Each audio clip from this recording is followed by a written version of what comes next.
Thank you, Jack. I forgot I said that.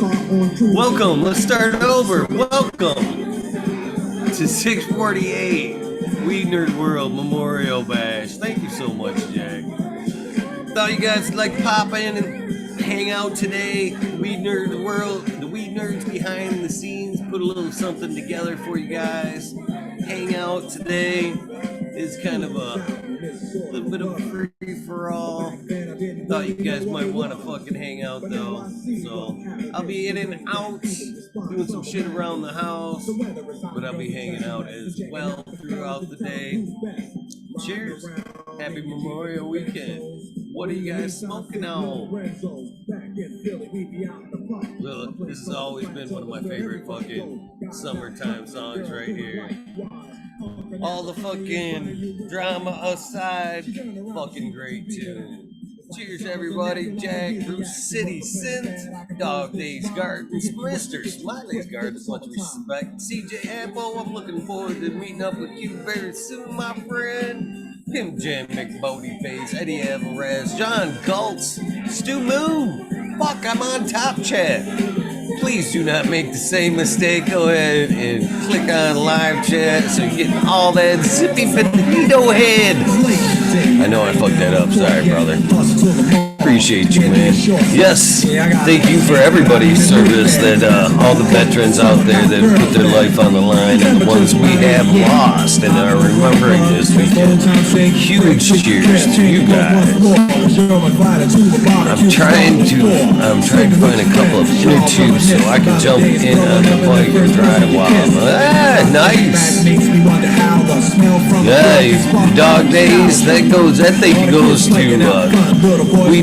WWC, Stoney, SoCal, Johnny, all them guys behind the scenes that been chattering it up, trying to fucking figure out some shit to do today. PU's, cheers, man. Floor Dogs, cheers to you. Fried Piper, I'll never get to see you. What's up? Cheers to you. I do kind of like that daytime where I don't get to see a lot of you guys, man. But it's cool. Thank you guys for laying this idea down today. But Kilowatts in the house. Cheers to you. Zippy it is, my friend. It saves me a lot of anguish. 710 Connoisseur, how you doing? Cheers to you. Hopefully you guys are having a great day. Those trays are full. Big Jar, Supreme Grape, how you guys doing? What is on your list of things to do? Are you guys grilling? What are you guys cooking? Great day for grilling. Me, myself, nothing yet, but hopefully at least some bratwurst or some shit. What do we got here to fucking listen to? What is YouTube gonna throw our way next?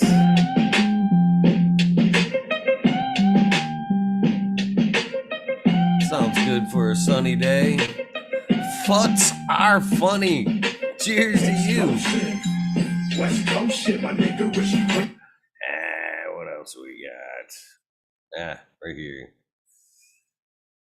What do we got? We need some good summertime. Summertime, shake your butt shit. What we got for some shake your butt shit? YouTube, where is your shake your butt shit? We'll go with this. This ain't some fucking good tune right here. This ain't your shake your butt shit, but I guess it'll work. You want to tell me what this is all about? Moonwater Ranch, cheers. I got fucking little sidetrack trying to find something to play here. Nancy Neptune, cheers. Oh, see, thanks be everywhere. What else we got here? Blaze to Fuck Up Radio. That's gotta be Yucca. Cheers, Yucca. How you doing, man? Hopefully you're having a great weekend. So, fuck, which one is it? This one. Smoking a little disappear some Smiley's gear, so that Ghost OG, Sky Color. Sky Color times Ghost OG, you should say it correctly. Should check my messages, see what's up with the Weed Nerds. They should be filing in sooner or later. It is a beautiful day. I plan to go outside as soon as everybody starts checking in, man. I'm not at the beach. I wish I was at the beach. I should be at the beach. I should get in the fucking truck and go to the beach. I'm not far. I should say fuck the yard work and just go to the beach.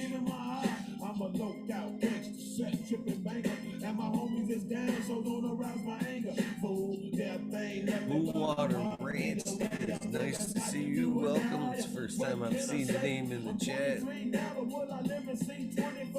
Good luck with that, SoCal.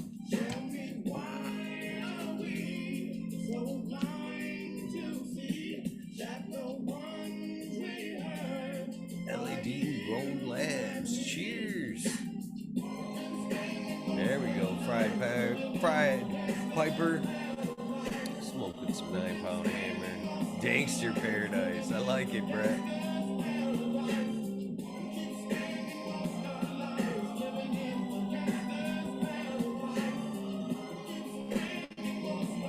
Hell yeah, buddy. Tommy, Troy Combs, man. I ain't seen you in a bit, man. I hope to fucking catch you, hopefully, maybe this coming weekend. Mendo in the mitten. Huh? It should be a good time, man. I know I'm looking to hook up with Mendo Dope. Fuck yeah. I've been waiting for this opportunity. I can't wait to meet the Mendo. Oh, mint, some octane mint. Huh. That sounds interesting.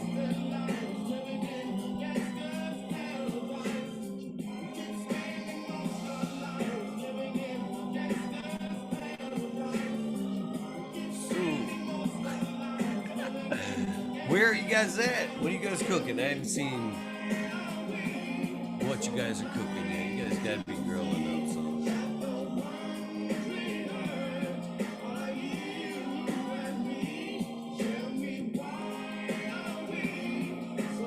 What about Bob?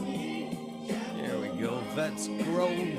Sus, how you doing, man?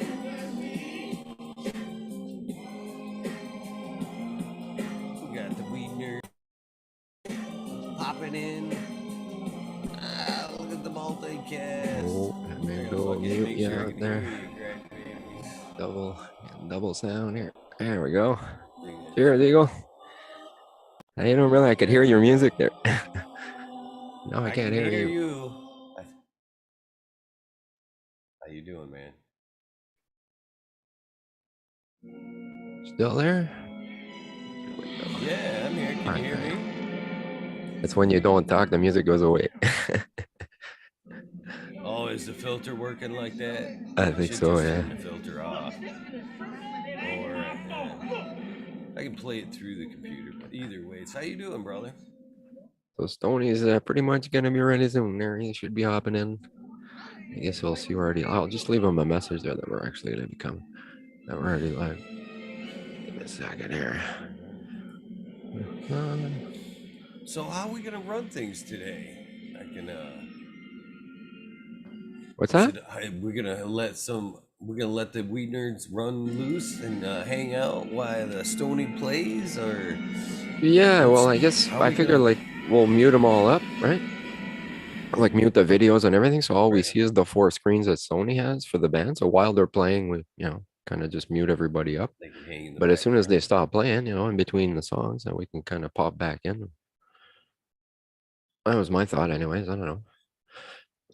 I know there. I'm sure. I'm only sure there's a few fucking Weed Nerds in chat or watching right now that are like fucking just click happy, just ready to come, just waiting for that okay. Yeah. No, that's pretty much what I announced there. It's like a WEedNerdWorld during the day. You know what I mean? So if you're a weed nerd and you got the code, well, essentially it would be open game there. Yeah. But I don't know, I could get crazy there. Right on. Right on. Well, I'm looking forward to hanging out and having some fun. I'm going to be in and out. I'm going to probably be more mobile style today. Cool. I'm going to fucking get the fuck out in the sun. Oh, that's so nice. This is just a background. Wish I was here. Wish I was here. It's I'm only like literally like I could go in either direction and fucking I'm probably 10 miles at best from just beautiful lakes. And I'm sure that are just packed today. I don't know why. I chose to stay home this weekend and do fucking housework, yard work and shit. That's the way it worked. That's a good day for it. All right. Beautiful. And then we'll have some live tunes. Even better. It's gonna be a good day. It's gonna be a good day. Well, yeah, SoCal was asking in chat if anybody knew where a fucking motorcycle shop was open today. I'm like, yeah, good luck with that. At Memorial Day, it's not gonna happen. Everybody's at the cottage, or I would be anyway. They had a flat there apparently. A couple of flats. They just can't ride no more. Poor guy.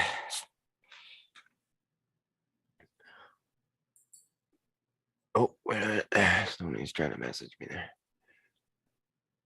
Just reading chat. Sorry, all you folks in chat, I haven't messaged back or so. Said hello to. Cheers to all you guys. I'll do it right back there. Just got to deal with Stoney.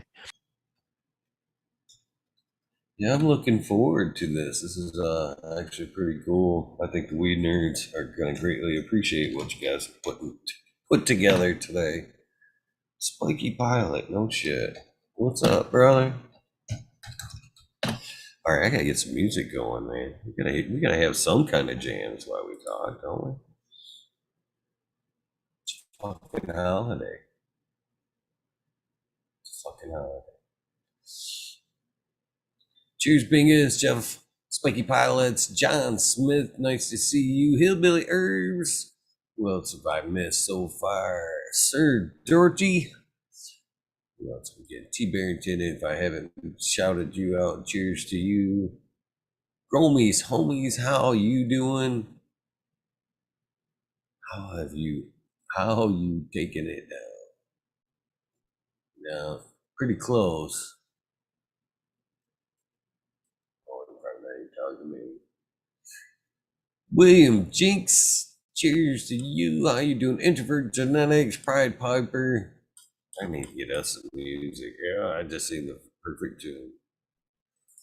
Of course, we smoke weed, but we don't give a damn. I love this tune, I really do. Here's Stoney.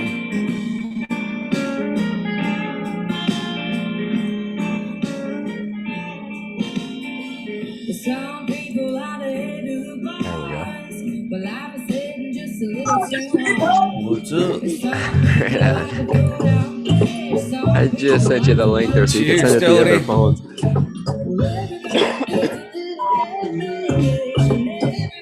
Sounds like Stoney's got the music. There we go. Oh, yeah. He's got the tune going. Yes, I sent you the link there, Stoney. You should have it for the other phones there, hopefully. Oh, and you're muted. Yeah. Stoney, you just muted yourself. Oh, maybe the kids or something. Sounds like a crazy thing going on here. This is gonna be a fun episode because I had totally planned on going shirtless too. As soon as I get fucking outside, it's gonna be a bunch of bald guys shirtless today. Cheers, Stoney. Stoney, god damn it, you're muted. You're muted, Stoney. Oh, he might not be able to hear you. You're muted, brother. Okay, guys. Sorry, man. We got, it's a lot. Okay. Hey, what's the phone number again to get in, or the code number to get in? I just sent you the link there in IG. So you should be Yeah, able to. do you know it though? Because I got Larry standing here with his laptop. That's the one we need to get in with. Yeah, Oh. I'll send it to you in the DM. Right. Can't give it Okay, out I'll live. Come on, Stoney. What's that? It's a gate. It's the gateway, man. You can't just spit it out. It's the gateway. We can't just blurt it out live on the air. Whatever. Oh, We're you're already on the live. air live right now. I We're didn't on know that. YouTube, brother. Oh, I thought you guys were just hanging out. Oh shit. No, Okay. you just started it up, I'll and I send it saw to you him. in the I'm like, Zoom oh, link, okay. brother. All right, let me jump off. Then I'll grab that real. Or can I do it while I'm on here? I can. Oh, Right? I could. Yeah, I'm Oh, sending yeah. it to you right now in the chat. All right. Hey, Larry, hold on. I'll get that number for you right now. Oh, here it is. I got it. There Larry. you go. Larry. Here. I gotta pull up the chat. Oh, you got it. Hold on. They got it. Right on. Yeah, let's go see Hell what's going yeah. on YouTube here. Eating snorts, shorts. Ethan Shorts. Cheers to you. Welcome to the show. That's a new name. Shredder 911. I'm hoping to catch you at Mendo. And thank you very much for your part and getting that shirt, brother. Oh, this Stoney, is you're muted again, brother. Jack going We got Kid of Chronic coming. All right. I'm gonna give you co-host here. Nick, Oh yeah. so let us hook this up. Chill out. This All right, we muted Larry just for a second till I get it set up. Here we go. Yeah, I guess that was a little close to the PA, I think. Yeah. You pop out. There we go.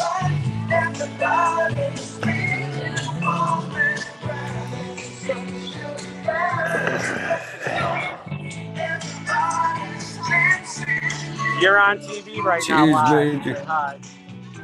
Say hello. You're out there. You're on TV. All right.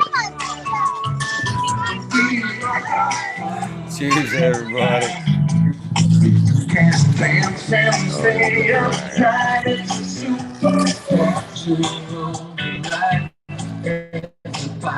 So we'll mute Stoney too so we can talk.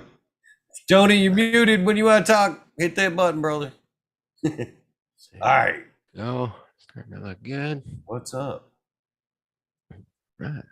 It's looking like fun. We got to get Larry to flip that camera. I know it. Everybody's jealous of the party scene already. All right, we should probably unmute one of these.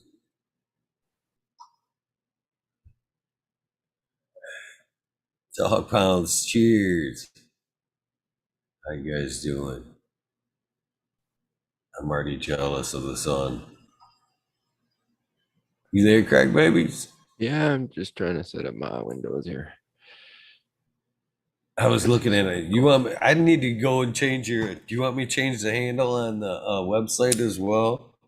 I noticed that when I was tagging yesterday that Oh, it you saw says my still under the under. you saw my little message here. Yeah, I'd put something whatever 646. That the one you're talking about? No. I'm talking about your guest form for the website there. Oh, yeah. So you- was that very loud for you guys, or? Yeah, it was a little a little crapping out there. The mic. Yeah, Yeah. it was right on top of those. how you doing, man? All right. You want to get? Man, I wish more Zoom minutes? was more like Sound Labs, because Sound Labs you can fucking adjust that shit. You know what I mean? Right. Well, that was Zoom. through the phone. You know, so you guys caught me on my phone walking right next to basically the speakers. Oh, so you got a And- laptop, Stoney? What's that? Stoney, you got Yeah. a laptop? Yeah, he's got Okay, good Yeah, sound. we- click on the Zoom, and then you can adjust the mic up and down. You know what I mean? So if We it's have too these. loud or whatever. We got these mics plugged into it. So We're gonna have these going on. Can you hear me? Yeah. I can hear you great. Yeah. Okay. Let me see. I'm gonna shut my volume up or my.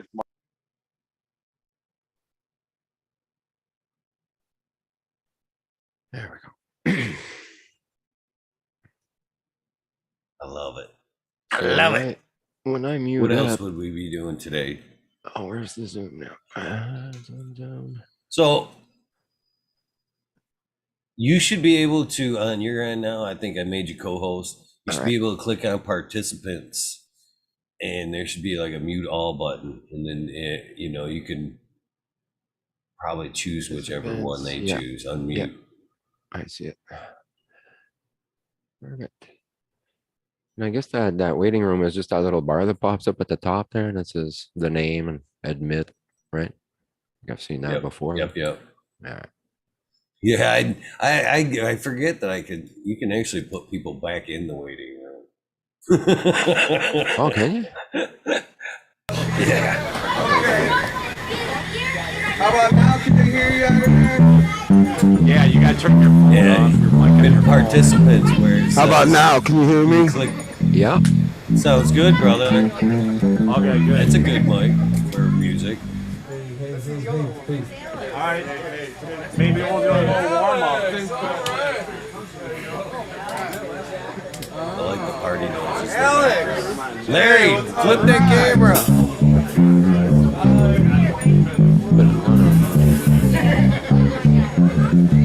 Backstage for the live one.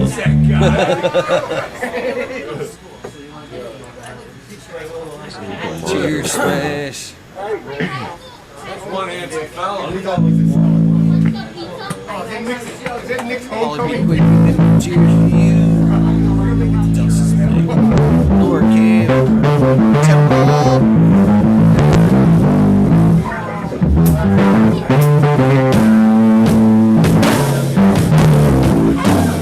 The bass seems to be going through the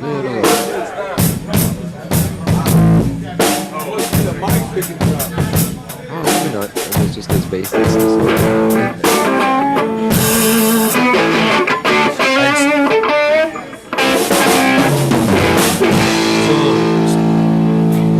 Anybody had turn off their cameras? Everybody just make theirs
All right, Stoney. So I don't know if you can hear me there. Can you hear me?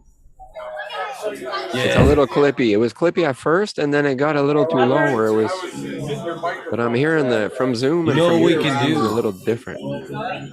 You know what we can do if we need to go with Catachronic's mic, and they need to go into Zoom and just turn their mic down just a hair, and it'll be perfect. Yeah, I guess we'll see.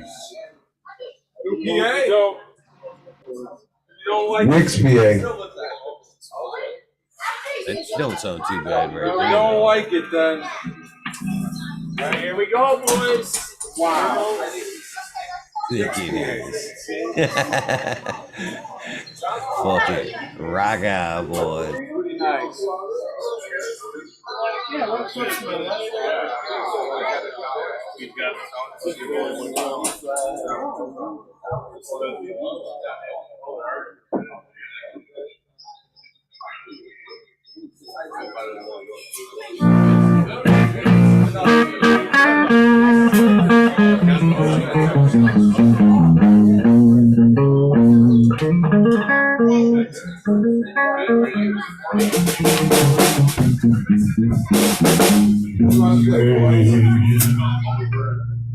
No,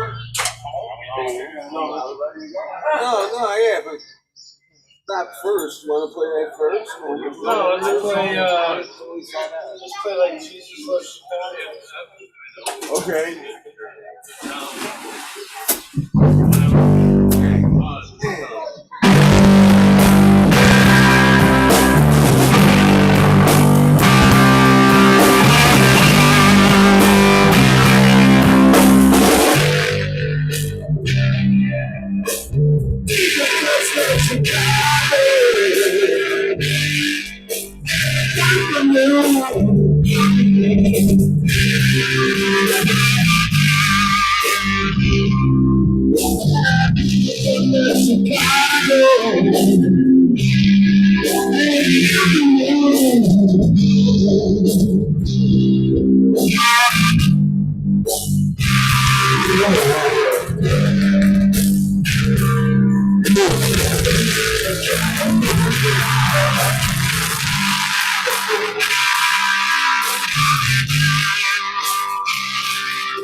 We'll get the Kings worked out, everybody.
Thank you.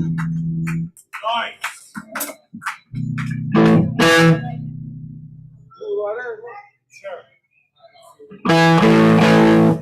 Start a little nut on here.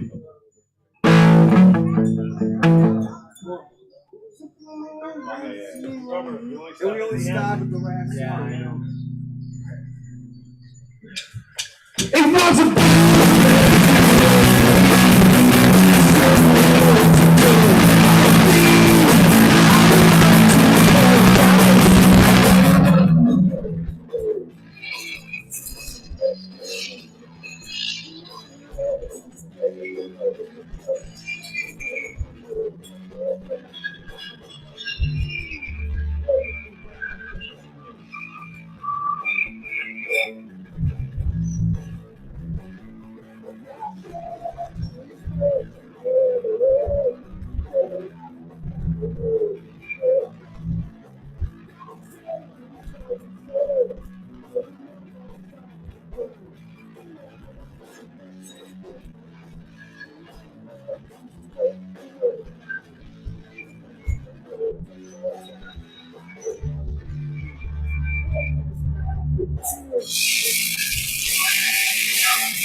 I wish we could get through to them.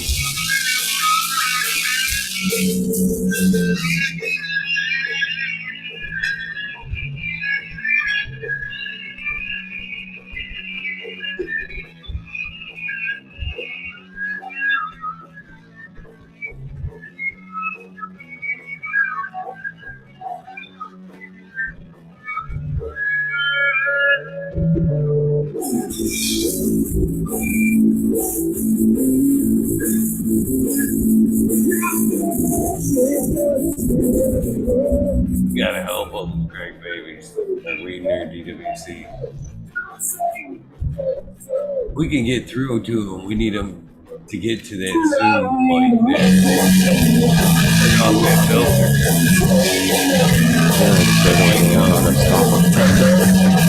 I'm supposed to stop and do a sound check, not jam out. Right? Anyway.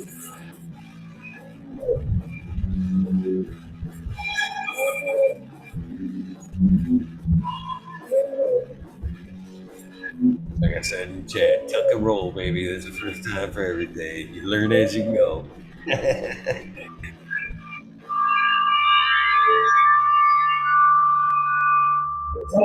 It's all sorts of weird sound effects. Good shroom trip. There's no way they're hearing this.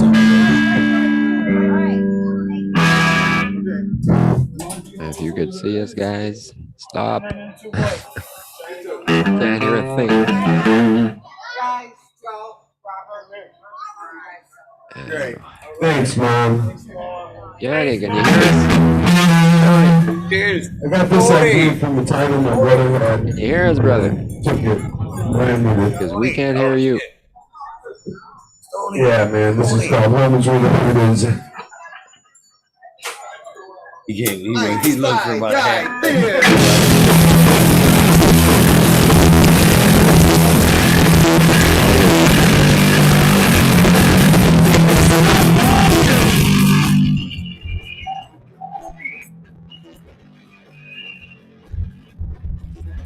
That Zoom filter goes, no.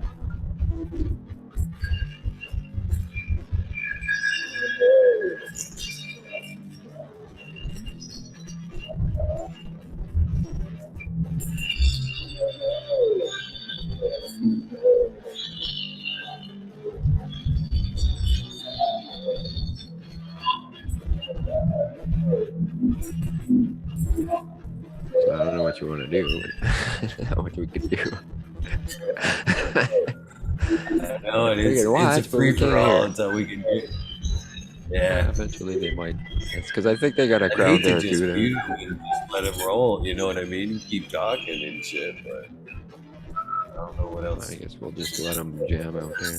That's the answer, though. We need to get into just that one mic for Chronic there. Get him to go into that computer and turn off the Zoom filter. What about? That'll keep the chopping. Which feed is the one we're listening to? The main one there? Maybe if we unmute the other one and use the Yeah, other one, that's like, the one where we can see Larry OG. The Canna Chronic one is the because like if I right there. unmute the other one, oh, I have to ask to unmute. I can't unmute it. So we're screwed till they see it. Yeah, yeah. And it was supposed to be a sound check, Yeah. not a jam. Yeah. This my bad. We should have did a sound check. Oh, We should have just maybe not gone live first. Do this and then once we earn it, we go live. Live and learn. Yeah, that's just the way it is. But I guess when we open the floodgates here, just let everybody in. Or... yeah, we can't really hear it anyway. But I'll mute up there. Maybe we'll catch some.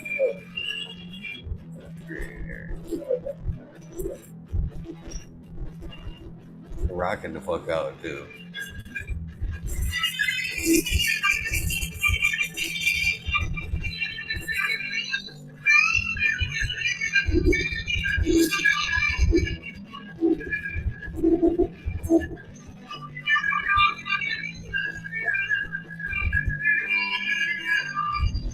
I'm gonna change locations.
I really wish I could hear this.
Thank you.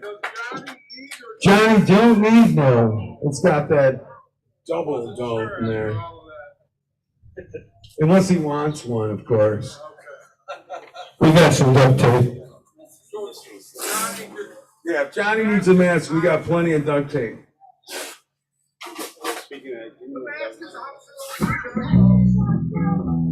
All right. All right.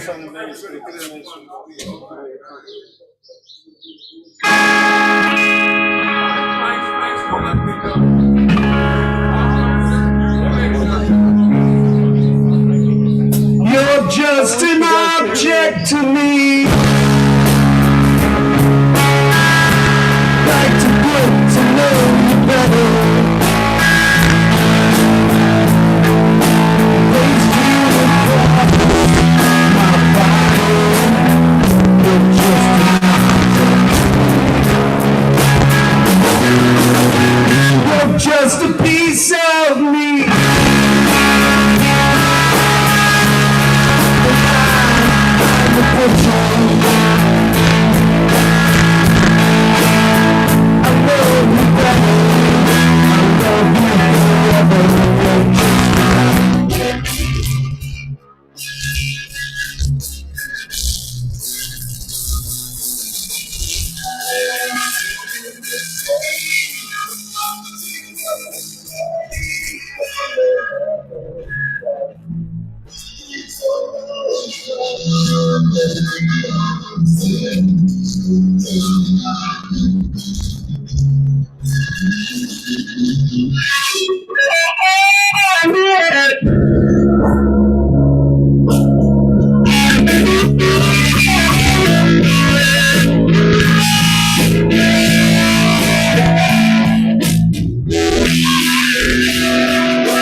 I'm gonna do something wrong.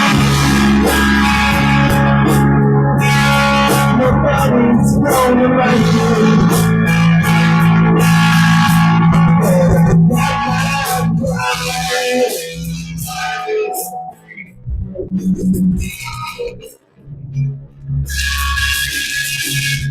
You're just an object to me. You're a little better.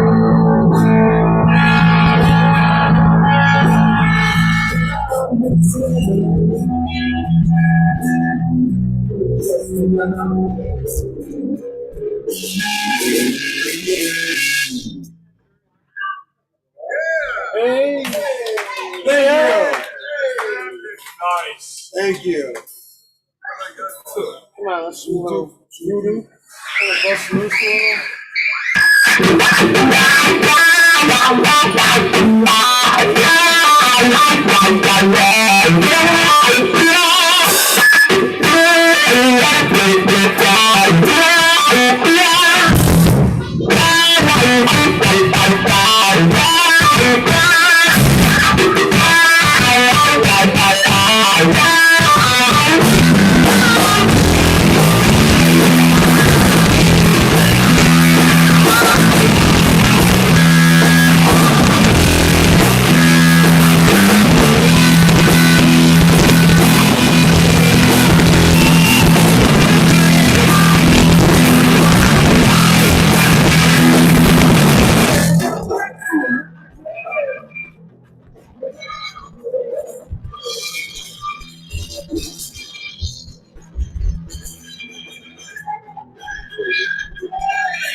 Let's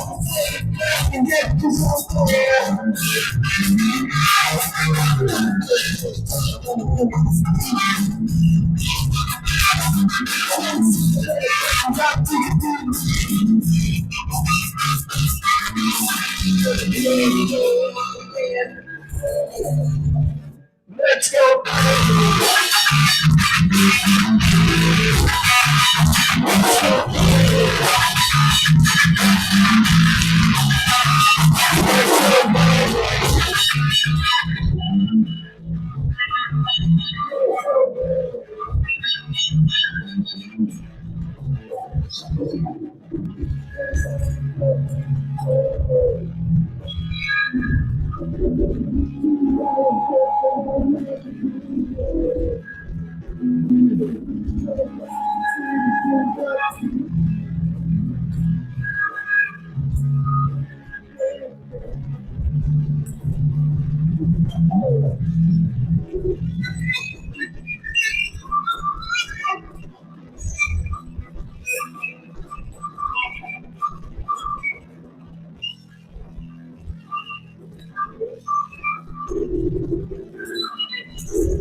Let's go.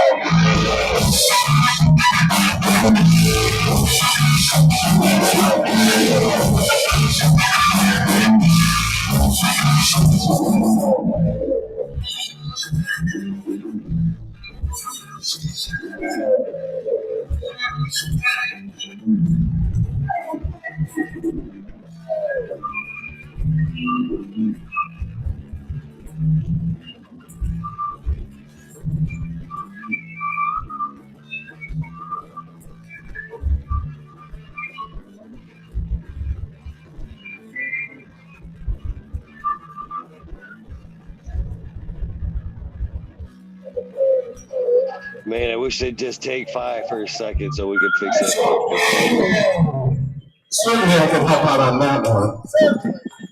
I want you all to help out on that one. Come on. Can we just do a free form Let's Go Brandon without the music? 1, 2, 3. Let's go Brandon! All right. What does that mean? I never figured it out. He's a racer. You're branding? Brandon Brown, he's a race car driver. We can't hear you. Hey, yeah, everybody out there in YouTube land. I hope you know. YouTube land, we can't hear you, bro. Let's pray. YouTube land wants to hear you guys.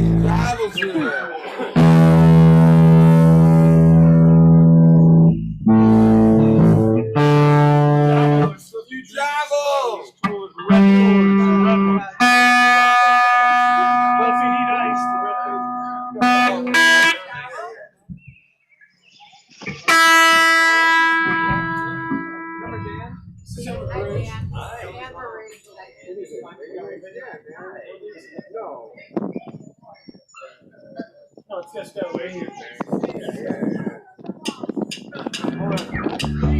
Hey, John, how you doing, buddy? This next one is something. Da, da, da, da. Yeah.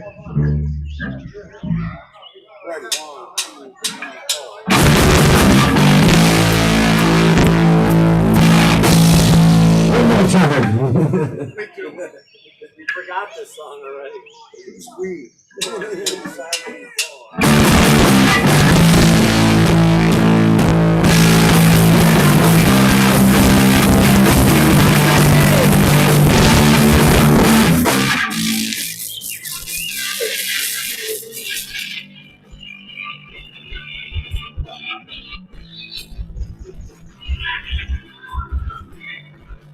Too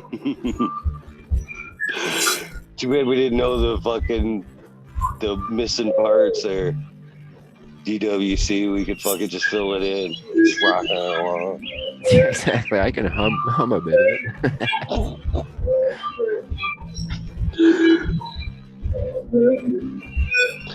At this point, I almost feel like a bad fan because we could just sing along. Just, yeah, yeah. Exactly. We get the feel.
I don't know. It feels good to at least be out in the sun with my feet in the dirt, smoking some weed, listening to some tunes. I gotta get you guys out.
Thank you. I bake cookies as soon as I wake up in the morning. I have a severe sweet tooth and I gotta get it in. Does that explain it? Let us fix your side. Yeah, exactly. I like the Betty Crocker and Roselle. I got some.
This one's for you, Giles. True story. Ready? This next one.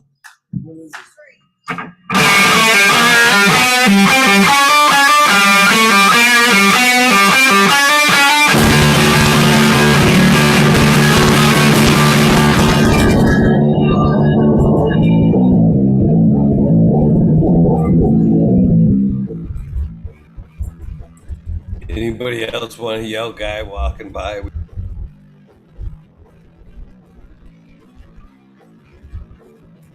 Is that? Did I cut him off there somehow? Oh no, there he is.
Too bad for love.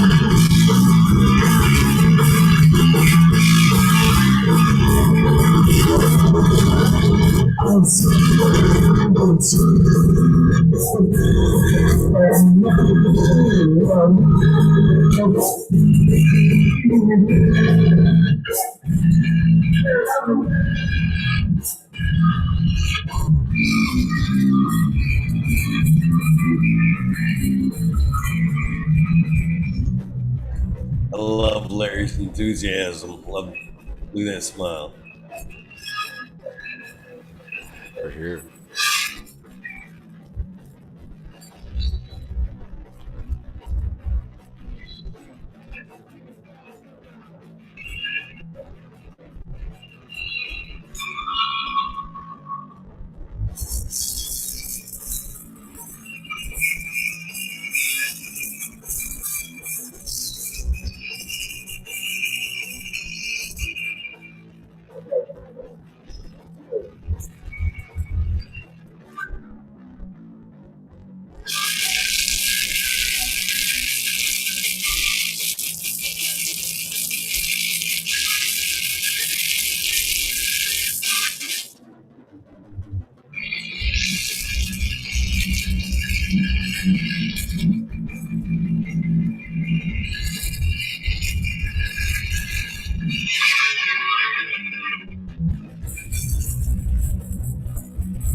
you too bad for love.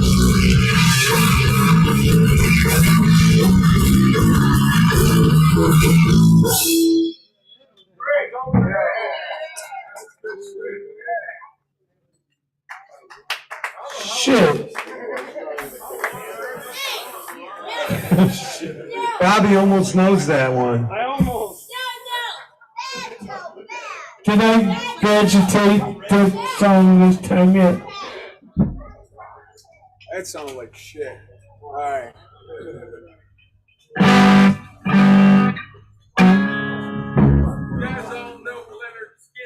Uh-huh. I met him before. I'm blowing my nose, man. We gotta wipe our ass, man. What do you really? You never know. Don't you ever have to blow your nose? Well, I hurt my nose in a horseback riding incident years ago. Let us help you.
Come on, Craig, baby. I know you know some basic shit.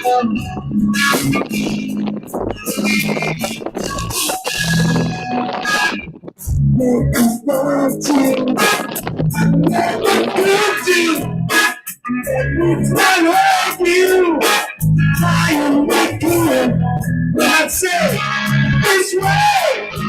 He's a motherfucker with me. Yeah, you gotta let me take.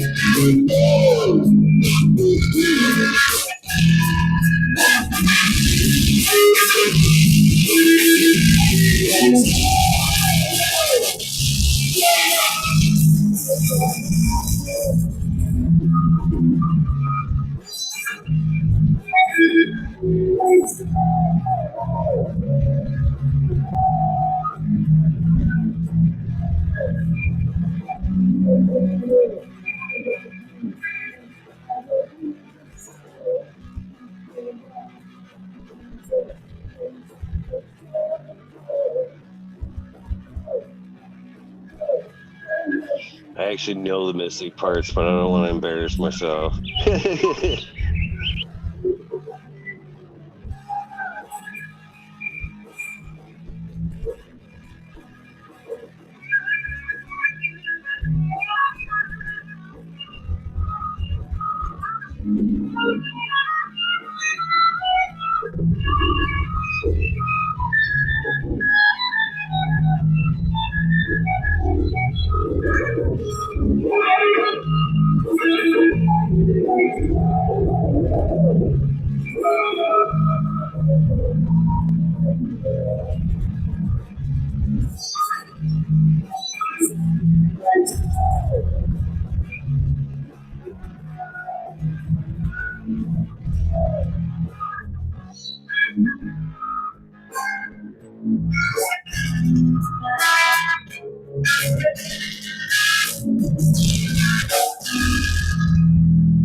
very much. Thank you. Thank Please. you. Please. Take 5. Hello. Guy in the fucking shorts. Mike said if anyone needs a balloon.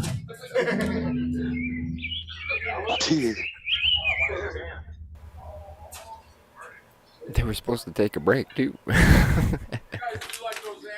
Between songs. Yeah. We sure do.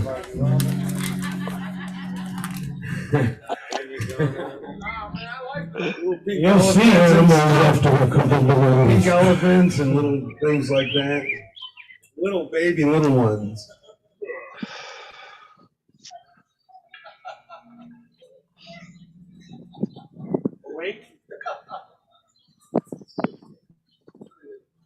Guys, can you hear us?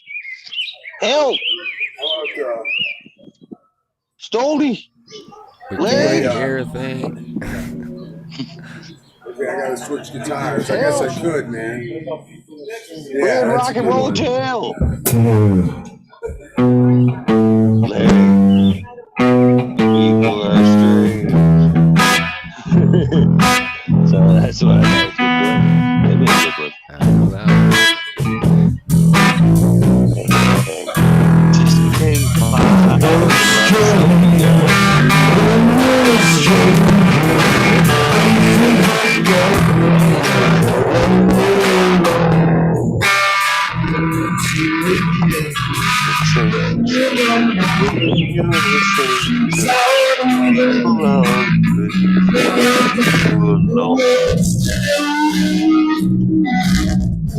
People come out of the rain. When you're straight.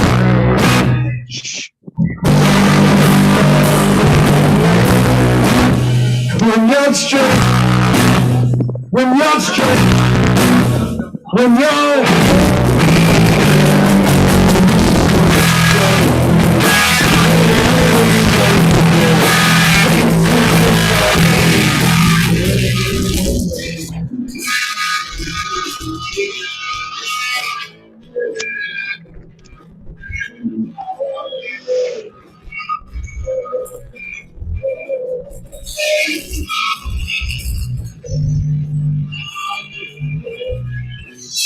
When you're straight.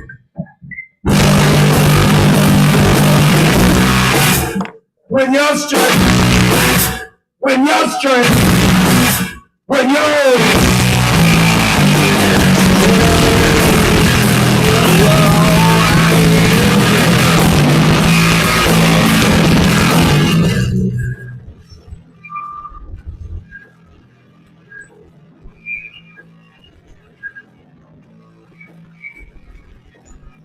Boys,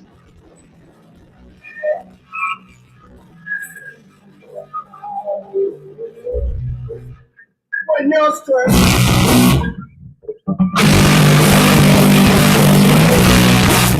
When you're straight.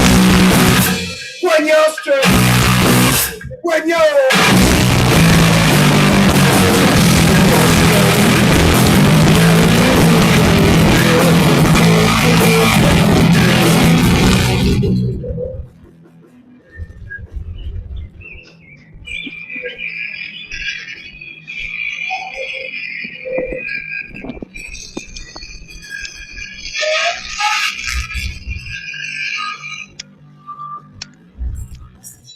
When you're straight.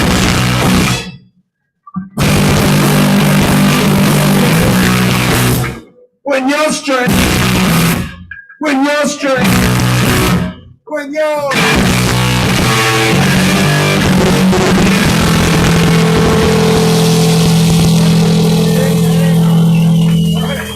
What the fuck was that?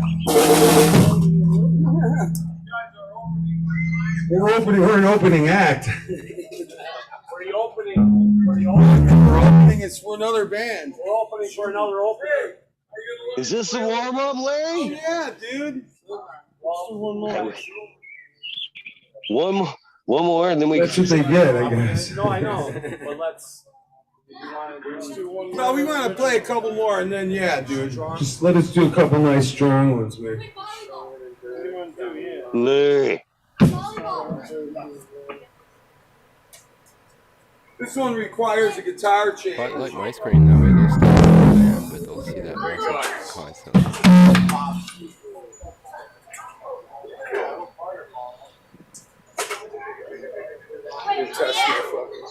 I'd fill in the blanks if Major could help me with a little bit of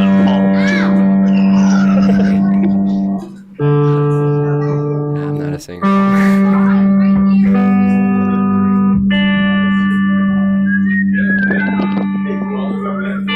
Alright, man. What are we doing? Third into a winner.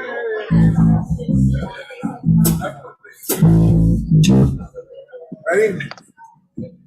1, 2, 3, and.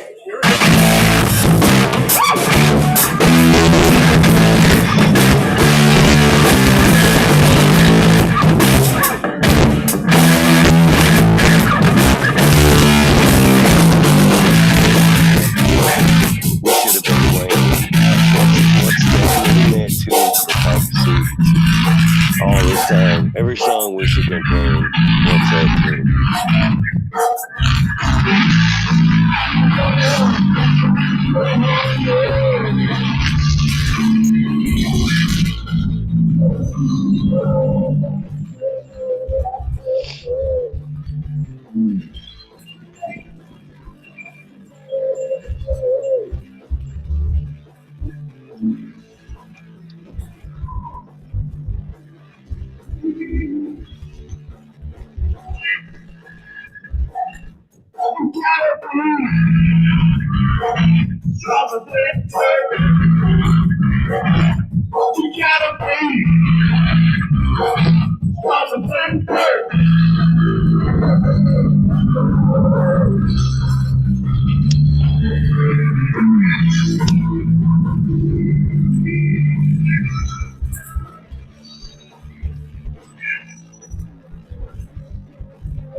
We've learned some things today. Next time we'll be perfect. You gotta be.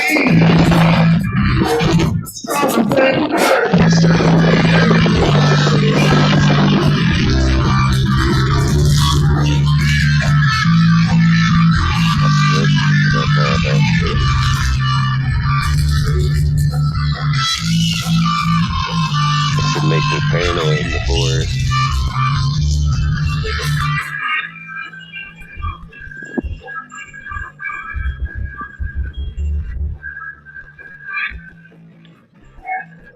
You gotta be stronger than dirt. You gotta be stronger than dirt.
This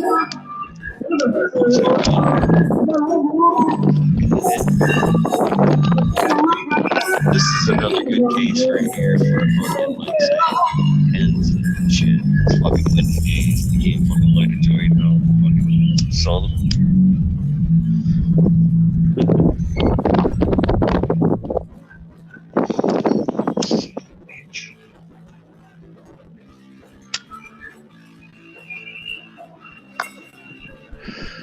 What's up, John?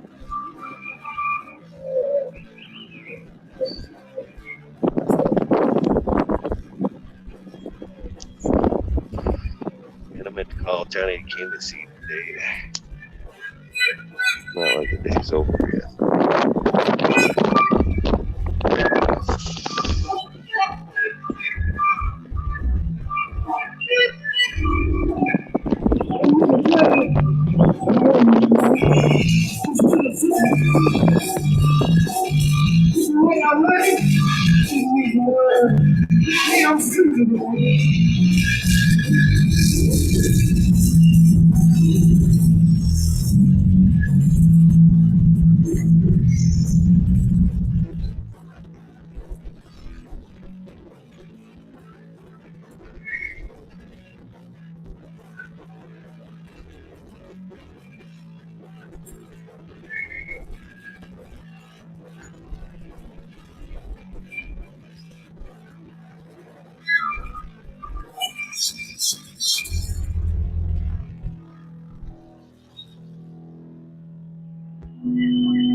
Sure.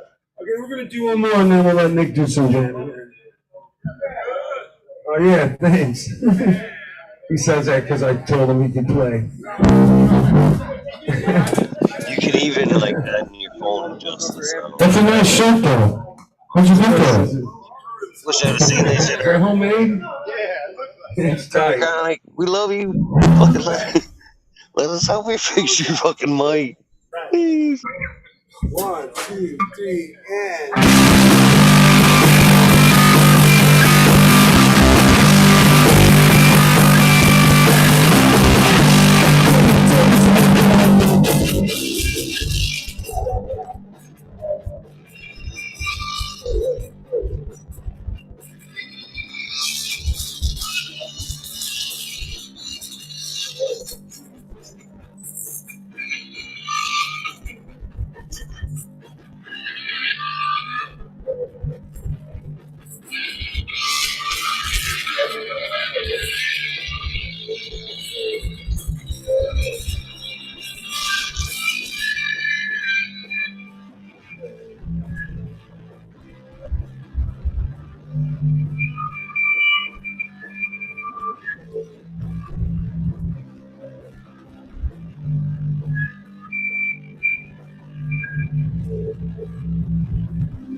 So Gal, her ass. He said, "Who muted the band?"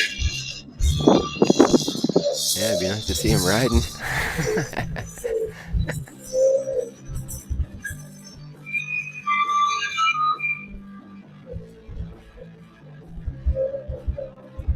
Shit happens. There's always a first. That's where I see that shit. Yeah, he did say they were having issues, so I think maybe that was the best they could get. Seriously though, I mean, we could actually fucking all they had to do is turn off that Zoom filter. There's even on the phone, I turned mine off. You can enable original sound. Yeah, So they could have exactly. turned off that filter, and then we could have messed with like the gain of their mic, like Chad was talking about. You can actually slide that bar back and forth. Like I said, we live and learn. Maybe we can get them to go another set. You know what I mean? After they take a break and we can talk to them. Yeah, exactly. It's just a really long sound check. Yeah. What can you do? Because I told him about all that, their stereo audio and the original audio and all that. He said, yeah, don't worry, we got it all set up on the Zoom there. Like, okay. But it's not. Look at it. Look at it. Cheers, everybody in chat. Is that 40 or is... How many's in chat? I can't tell. Yeah, 41. What up, everybody? Here's the game. So not quite what we expected. Yeah, but what can you do? That's how it goes live. That's why I did studio work. I had total control. Nobody did nothing if I didn't say so. Some chaos coming in. Slam the brakes there. Johnny! Oh, it's okay. It was dumb as hell, but I think we can play the guitar a little better. Hey, you want to go or what? I mean, if not now, then when? That's what they say, right? Hopefully they'll look at that. Well, we got a lot more we can play if you don't want to. Just play it! Just let us fucking fix the volume! Johnny! Stoney, bro, we never did a sound check. We didn't hear a thing. Larry OG! Really? Oh my God! Check 1, 2! Check 1, 2! I see you, brother! Can you hear me, Stoney? Slap your ass over here so close right there, goddammit! Larry! Can you hear me or what? It's got no manners. Hey, it's a fucking party, huh? It's up here, bro. We can't hear a thing. Tony!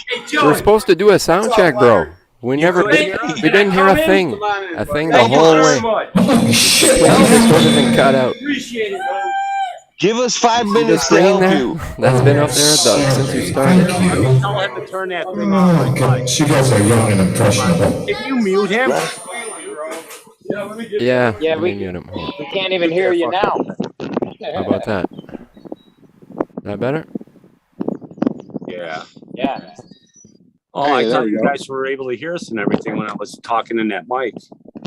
No, we No, can Yeah, hear well, it. when you Tony. talk, yeah, but when the music came on, it was distorted and it just cut everything out. Like Tony, the listen to me. audio filter Loud, cut those everything out. mics are way too close then. Yeah, I guess the volume Tony, was way listen too to me, loud. brother. Go to the CANA Chronic. That's the one that we're live on. Go to that computer, bring up Zoom, and bring up the audio settings. Turn off the fucking filter, the Zoom filter, and it'll quit cutting you guys out. And then turn the mic back just a hair. The And noise that should suppression fix there? everything. Yeah. Take Yeah. it off. Okay, so I got to turn on that thing and drop the noise suppression thing that's on there. I thought Yeah. we did that already. I don't know. All right, I'll check Turn it out. Yeah, turn off the filter or turn it off, you know what I mean, to low, Yeah. low. There might be extra And then options or fucking for turn the mic stereo down. audio, original audio. You know what I mean? Yeah, All right, yeah. what- Take your phone with you, bro. Shit, I won't hear anything. He's playing out there right now, so. Nah. Well, Oh. good. That'll be a good sound check. But I won't be able to hear you on this phone, just so you know. Just go in there and fuck with it, though, and then kind You of know maybe what? if you can, Can you step see back the in other or screen? something. My screen? Can- Because I can tell you either we can't hear a thing or it's good, Yeah, we can Yeah, talk I to you could through the hear Zoom everything chat too. good. Oh, yeah. right? So I'll let Okay. you know. If it's good, I'll show you that. You know what I mean? Okay. If it's not good, All right, let me go up there right now. I'm gonna mute. until you see that rocking hand bar. It's probably not helping that we fell into a mushroom patch this morning. So what you yeah, so how is he gonna see it though? Can he I see the whole joined. screens? Can you see all the screens, Tony? Or just the highlighted one? If you could see them all, then you're good. You could see my little screen there.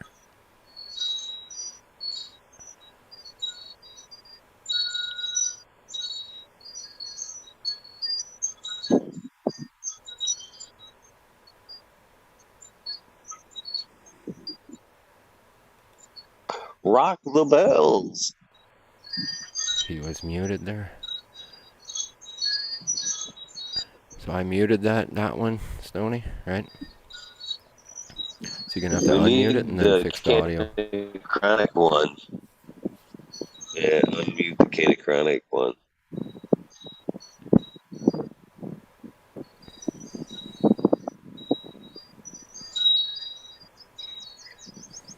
Yeah, I decided at the beginning of this before I went outside. I'm like, I'm gonna find. I didn't even know that Stoney found mushroom patch today too. So everybody's shrooming today, huh?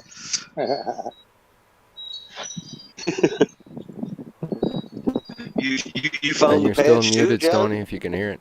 Oh no, not me. I hadn't jumped in anything of that nature yet. It's muted. Why am I the only one wearing clothes? No, I'm wearing clothes. Yeah, I'm wearing clothes. Me too. I'm in AC there. It's actually cold in here. So nobody else got the memo. Just me. So he's still muted, so I don't know. There's no way for us to test till he unmutes.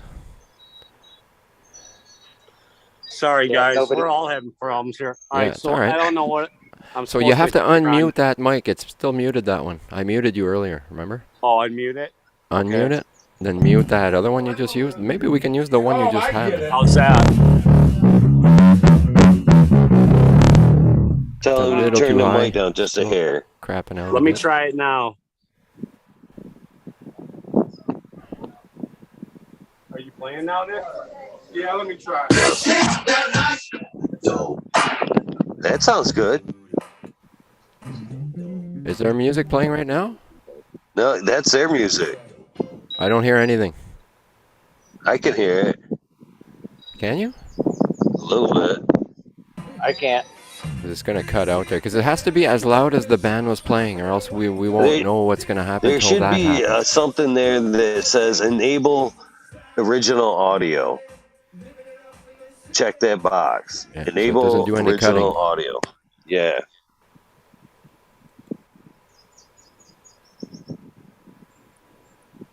Because I don't hear nothing right now.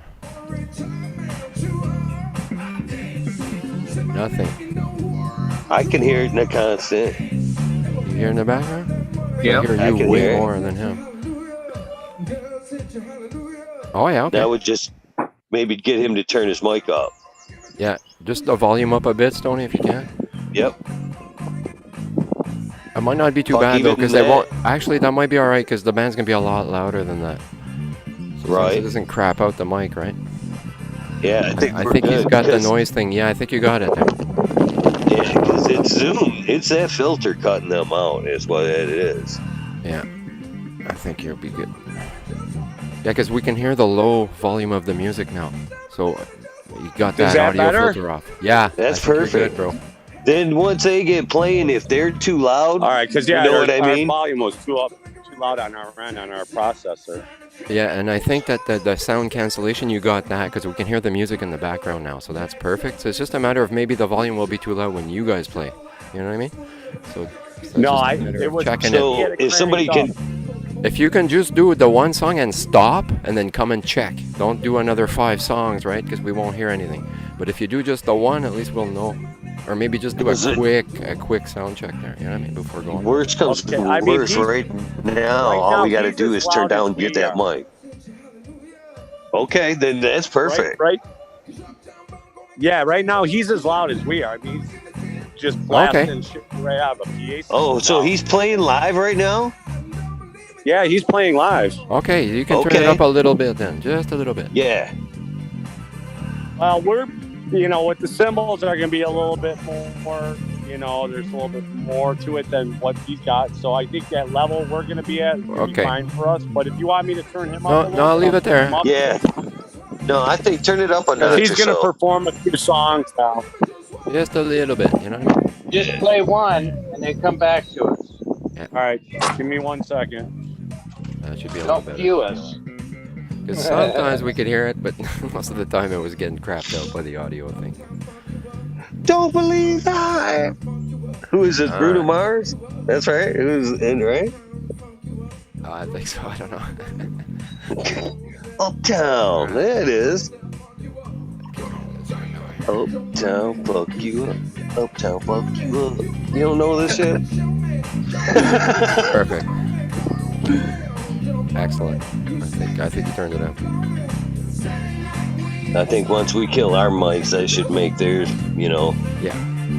That's gonna be perfect. Right on. Why is this the first set? Right? I can always get him to do encore, is it? Hey, Stoney, you don't mind playing the same song twice? Eh? Is that good or? Yeah, it sounds a lot better, bro. It's not cut now. All right, guys, enjoy it for a minute. I'll see you in a second. Cool, man. Well, cheers, Blind Cat, SoCal, Johnny. Yeah. Yeah, fuck you up. Yeah, the volume's not too loud that we could talk over it, right? Well, I think I need to go get my bong and. Yeah, it's kind of even perfect. Like you're saying there, DWC, if they fucking, that's the level, then like you say, we can still kind of talk. Exactly. Rock that shit out. Time to get funked up.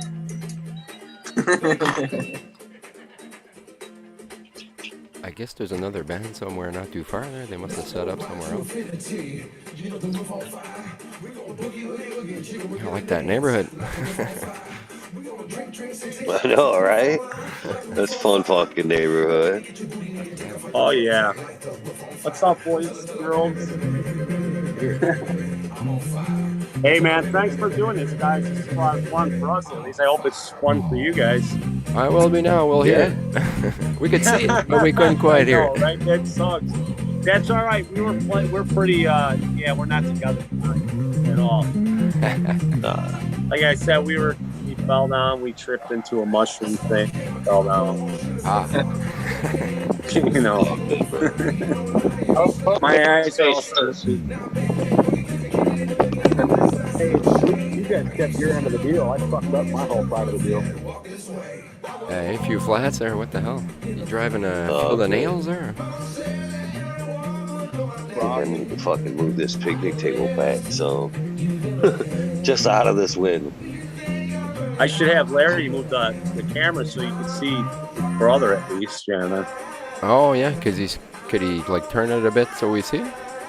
Yeah, I think Larry fell down the hardest today. So. Oh. It doesn't affect anything there. If you could turn it over. Be cool. All right, I can't.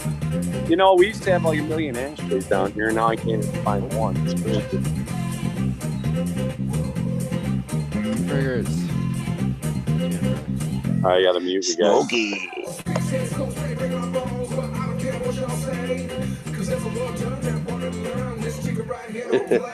I like it. I like the music in the background. WEedNerd fucking Congo line. What up? There we go. I think I got it on everyone. Finally gonna get Eagle to dance?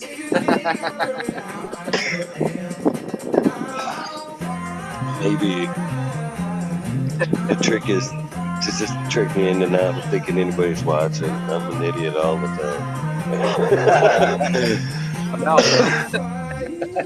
Welcome to the club.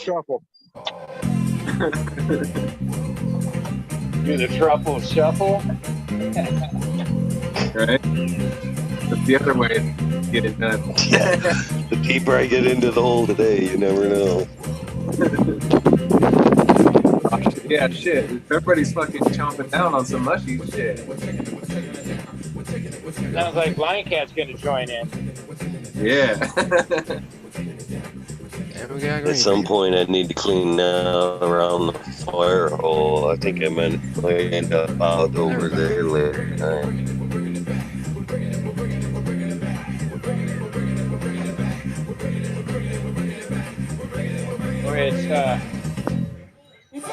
It's not very inducive around here. It's kind of windy. My weeds getting blown all over the place. So I'll tell you, yeah, mine too, Johnny. Don't feel bad. I've been fucking hiding mine behind this little fucking planner. So a funny side note about me dancing is I've never been a huge dancer, but I'll fucking at one point in my life used to get fucking tore up and like two-step like a fucking madman. Because I used to work at that Mexican restaurant, and then Friday, Saturday nights, we would have like a closed. What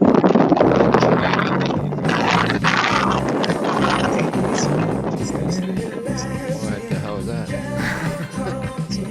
What was that? I think an airplane just flew by. Two-stepping. Is that an F-18 there, Ian? You have a plane fly overhead or something? Yeah, dude, we're right by O'Hare, man. Not far. Oh, okay. So yeah, you can go over there. Yeah, it'll be all right. Pick it up. Shit. So that's Larry's brother. Good tunes. Yeah, he does a lot of shit this by himself. You know, he puts all the music together and then he plays the loop and then he plays the bass. So he does a lot of bars and shit. He got gigs actually every fucking Friday, Saturday. You know, making $400 or $500 a night. Oh man, we're getting deep into that disco shit now. Come on, Johnny.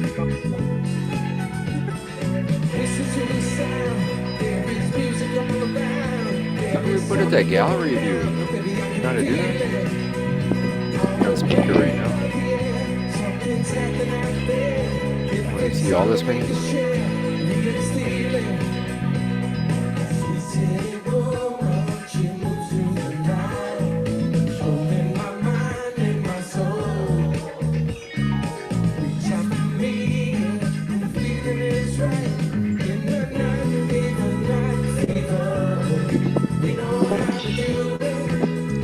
Drusilla wants to know how late is this rolling until we had to fucking shut it down. I think it's 9 o'clock East, or 9 o'clock Central. How long are you guys gonna go? There's no How long are you gonna go? limit. Dude, I don't There's know. no I mean, we go to like fucking 9 o'clock our time. Nice. 10 o'clock It's gonna be a Eastern. whole bevy of musicians go rolling through. I'll be playing. No, Bobby's a good player, man. Oh, dude, the Right guy there. is really good, man.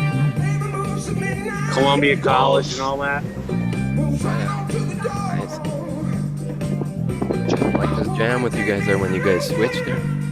Larry took the bass. That was pretty cool. Yeah.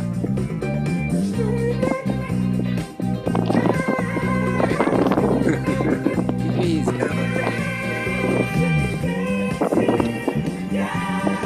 They're playing this right now? Yeah, he's playing. Another terrible secret. I can fucking skate like a fucking fool. Oh, I see him. What's that? You can roller skate? Oh, terribly good. Really? That's awesome.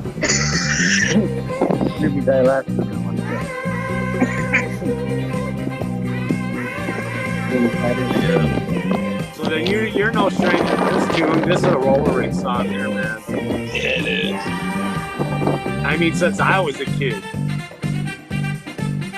I still heard own a this? set of rollerblades. This was the one when you heard it, everyone was like, whoop, right onto the thing. I actually I went skating. I don't think it was maybe 5 years ago. I was just talking to the kids the other day, and they're like, "There's one around here." It ain't been since I moved fuck up here. I'm like, "No, there ain't." I take my kids every Wednesday night. They have skate, so I take them on Wednesdays, and I got them. And I'll tell you something, man. There's a lot of young kids there, but then there's a lot of older people there, man. I mean older, like 70s and shit, skating. I was surprised at how many people are like my age. Good exercise, right? Oh, Larry's singing. Even better now, you can fucking smoke down before you go. Yeah, right?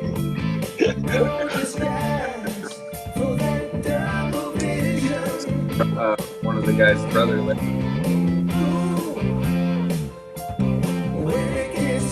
It's SoCal, right?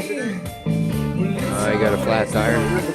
You got a flat tire, so all that And Memorial Day, everything's closed. Oh, shit. I went through all 4 of these groups.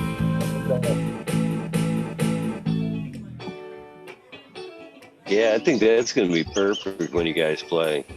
Because your mic's obviously a little bit closer. Well, so he's all wireless, so he's standing way in front of all the gears up on the deck there. Either way, got it worked out, I think. Yeah, you know, so we have one of these processors. I can show you what it's like, kind of. This one right here, but way smaller, you know. There's 2 mics. And we have levels on there, and he had them cranked all the way up. I don't know why. There's other platforms that are like fucking so much better as far as being able to adjust the audio and being more professional, like, you know what I'm saying? As far as StreamYard's a little production bit goes. easier to work with. It seems like. I almost Actually, wish that would work for there was live one out stuff. there that you can actually go live to like everything. We would be able to go live to fucking YouTube, Facebook, fucking all that shit all at once. Oh, no. Yeah. Oh, that's... Then I'd have to change the key for everybody. That's the only difference. Is I'd have to go through and just make it, you know, if you want it, fucking come get it kind of thing. Right. All right, I'm going to go up there and see what's going on. Hey, Stoney, before you go, Shredder 911 wants to know if you have a limiter or a compressor. We have a processor. Which one? We're called Sure, signal if processing. he wants to know what it is, it's a Focusrite. Damn, I can't remember. It's a Focusrite one. Who knows anything about these things? Don't know what I'm talking about. Right. It's the 2-banger model. 2 mics in, that's it. Channel. I think they call it the Scarlet, something like that. I don't know the official name. I can't remember. We'll work it out. Why? What's he got? A tip for me? I don't know. He's been asking the whole time, and we couldn't communicate with you, so. Well, I know, You what I'm saying? he's I got don't knowledge. think it's them. I think it's Zoom. So. Yeah, I think it's a Zoom filter mainly. Because it's okay now. It's not doing that weird It's all good noise now? suppression. And it was actually not bad, but really loud, like distorted. And then as soon as we get a little too distorted, then bang, cut off. So really sound suppression. But when it was playing, it was too loud, you know. So now it's a lot better. I think even if you peak it out, it's not gonna make it crap out. But how's Smiley it now? wants It's a all drum good now? solo. Smiley wants a drum solo, Stoney. I don't do drum solos, man. I'm not that dude. Tom Sawyer. Plus, I'm not that great. What the hell's Larry doing? Sit there? Oh, there's Bobby.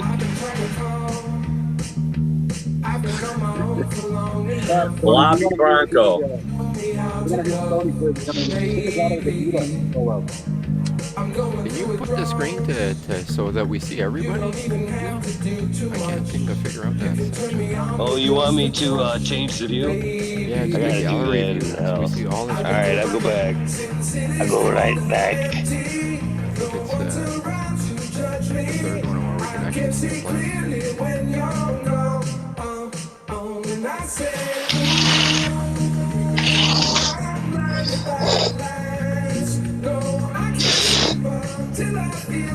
Man, I'm really fucking high right now.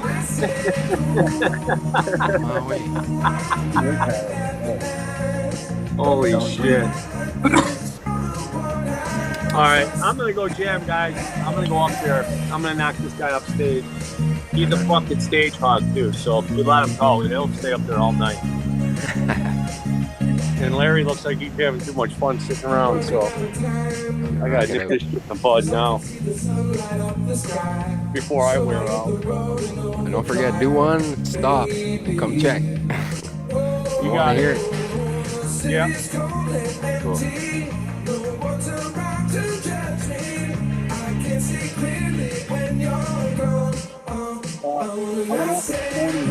And I've got about a 15-minute ride. And I did it for the set. Get around. And so I went back, had another tube in the truck, went back, replaced it. About halfway through that move, I had a rear tire. I grabbed my tube with the backpack, we got on the trail, and then about 15 minutes later, we had another flat tire. Had a great time. We moved the whole way through. Had been wrapped in a couple of cactus with nothing happening.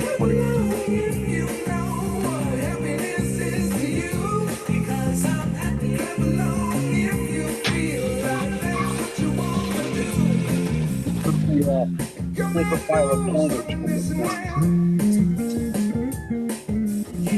The whole fucking pile of dead energy.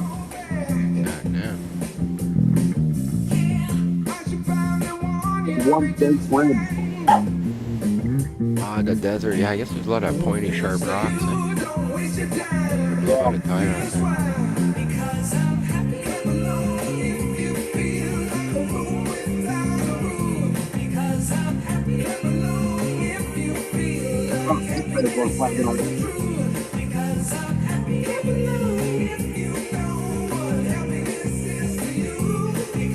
It's broken sponge. They won't be getting food on camera.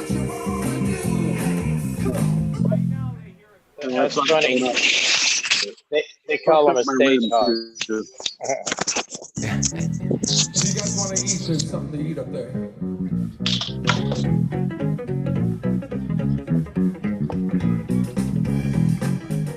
Ooh, I like this. This is perfect. A little more funky. Right? Right? Yeah. Yeah. Right? Just a matter of blasting the volume. It's not gonna distort. You know what I mean? If we all mute up when they're playing. Right. What if you want to sing along? Good Bill. Hey, Red. What's up, brother? I even have to know the words to start playing.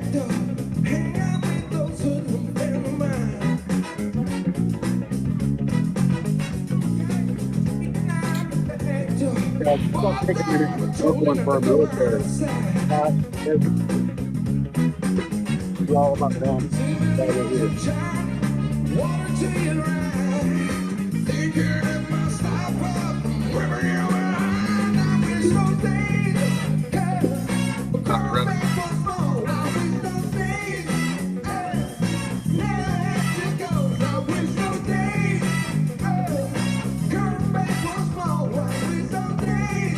Getting weird sounds.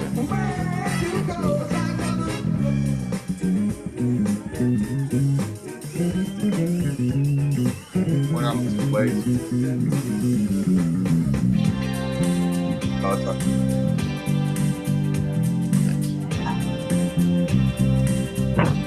What y'all smoking on? Good smoke, I assume. I'm smoking on Smiley's Goso, Sky Colored Goat times the Ghost OG. Sorry, Johnny, I didn't mean to clip you, No, but it's okay. It's okay. Yeah, I'm smoking on SoCal's Mental Loco and the Miranda Farms Maureen's Mustache. Whoa, back at you. Yeah. I'm smoking on SoCal's Mental Loco. Is that right?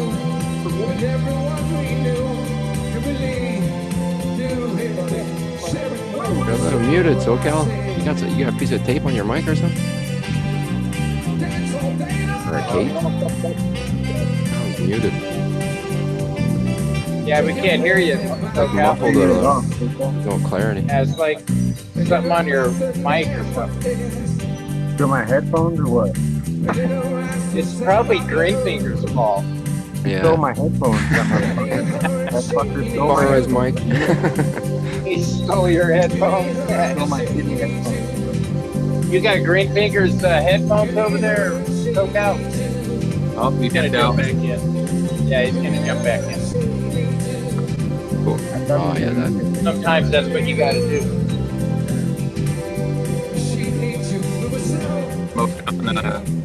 Sometimes it's you, the audio, and sometimes it's the mic, you know what I mean? So others don't, you know, like you don't hear, but others do.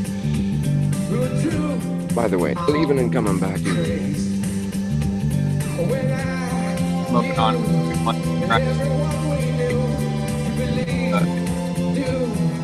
Oh, you're cutting in and out too. So it's, yeah, I you wonder if gotta talk everybody's real having loud. issues. You gotta overpower the music. Yeah. He's with the Gotta talk like we're in the club. Exactly, a bit of yelling is appropriate. It's club talk. Yeah. Can you guys hear me or am I still all fucked up? Yeah, Oh, we can hear you now. but a little Don't you louder. really there? I think you should go back to the way you were before. Muted. Number one, let's not in for the military. Now it's happening again. Yeah, you're still muted, bro. Talk into your phone Yeah. louder. Yeah. I Yeah, hear you you're gotta talking, club but I talk. can't hear the words, you know what I mean? Maybe it's because of the music. Oh, buddy.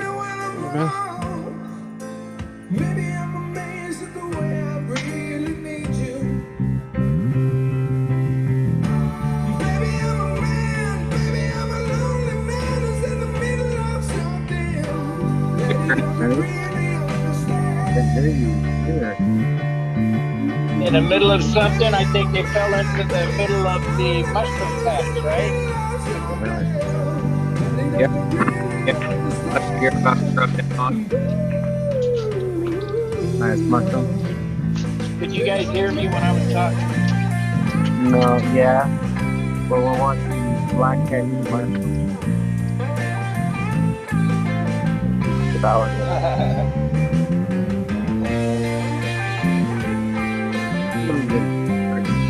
Seems Why like is Ben right here? Holy shit.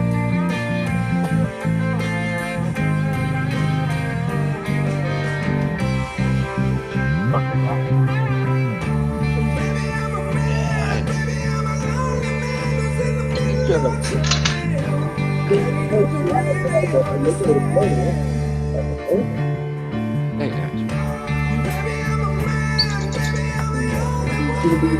Cheers. All I hear is music. That's all. Yeah, it's the background, the band playing, but it's kind of at a level where we could still talk.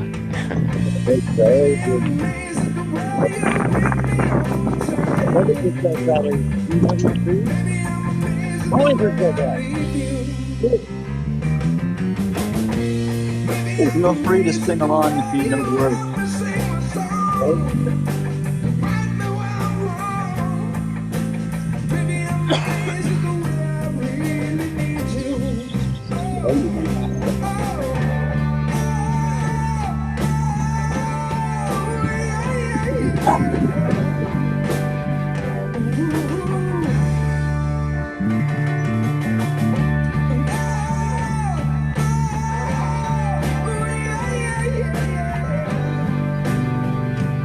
Is that Chris Cornell?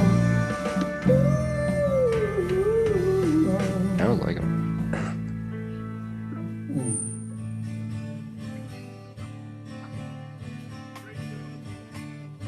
Yeah, Larry's brother is the stage hog, isn't he? Stage hog.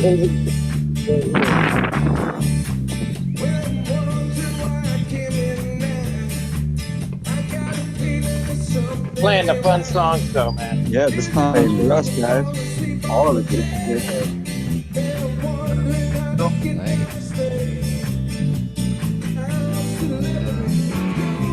windows into the right.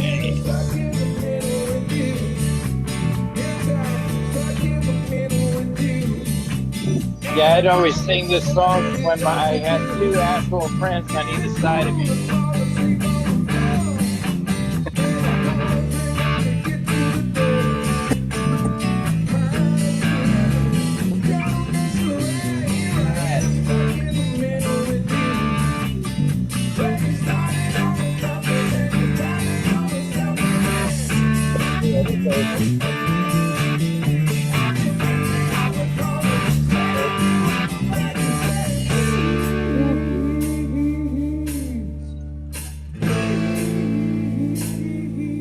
It's funny because everybody even use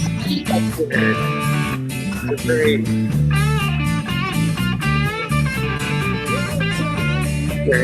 Oh yeah, now we can hear it.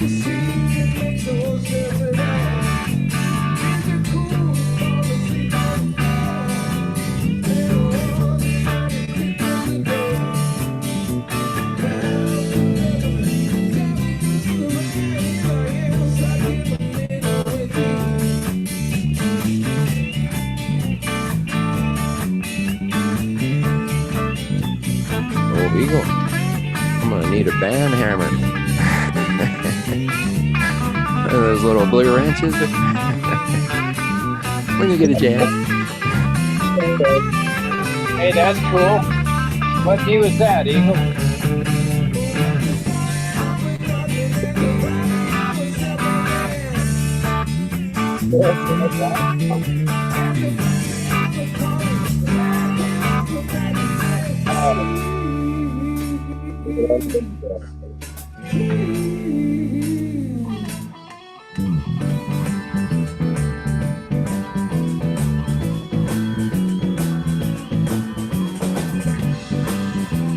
Yeah, that, you don't get tired, man. He's a singer. Alright, can you guys fucking hear me now? Yeah. Alright. just fucking with you. Can't believe you're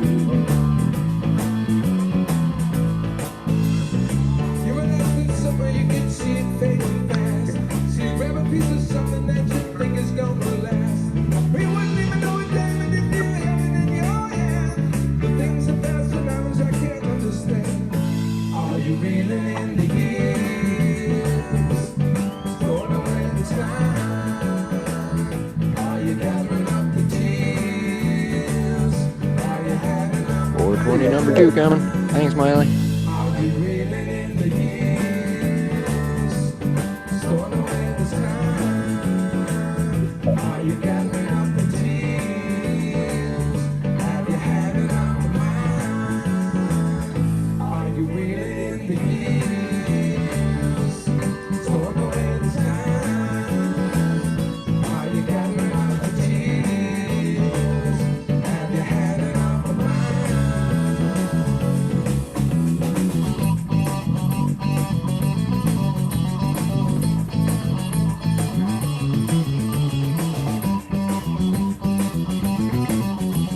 Guys, this one goes out to all our military, past, present, future. This bowl's for you.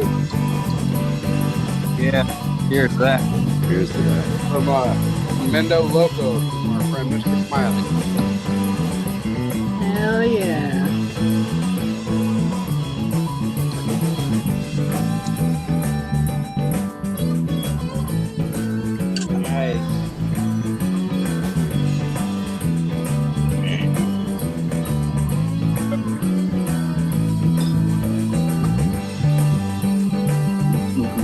Blackout copy.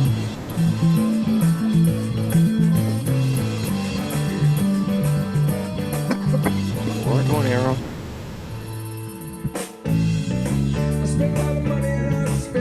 Yeah, cheers, everyone. That's CHEECHA. Yeah.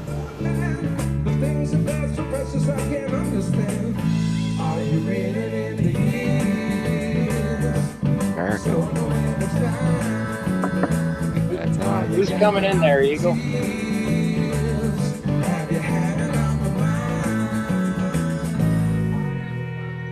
Yeah, who's? support for my lovely little girl over there.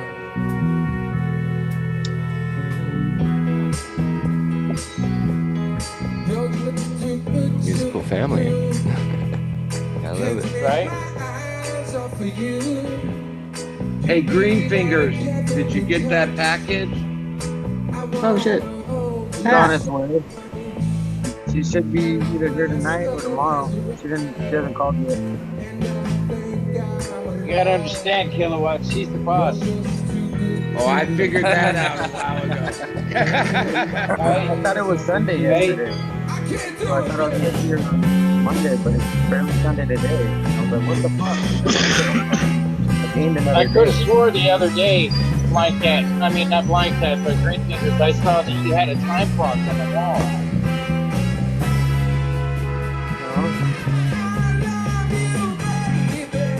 Don't believe in time. Got you on a schedule. I've been looking at the pictures of the package that we gave up. Like, I wish I had that package.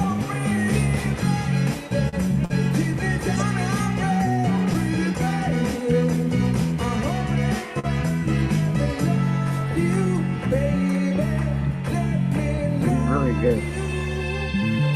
I like it.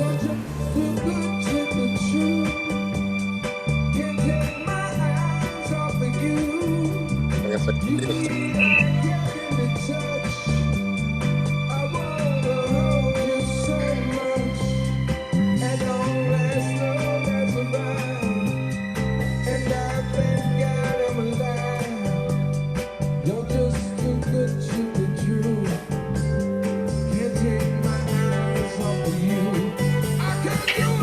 All right, I got it.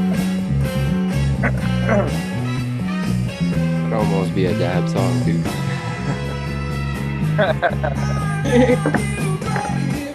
Especially with that little crescendo right there. Yeah, exactly. That little part. Yeah. I do love you, baby. And no, the other way around.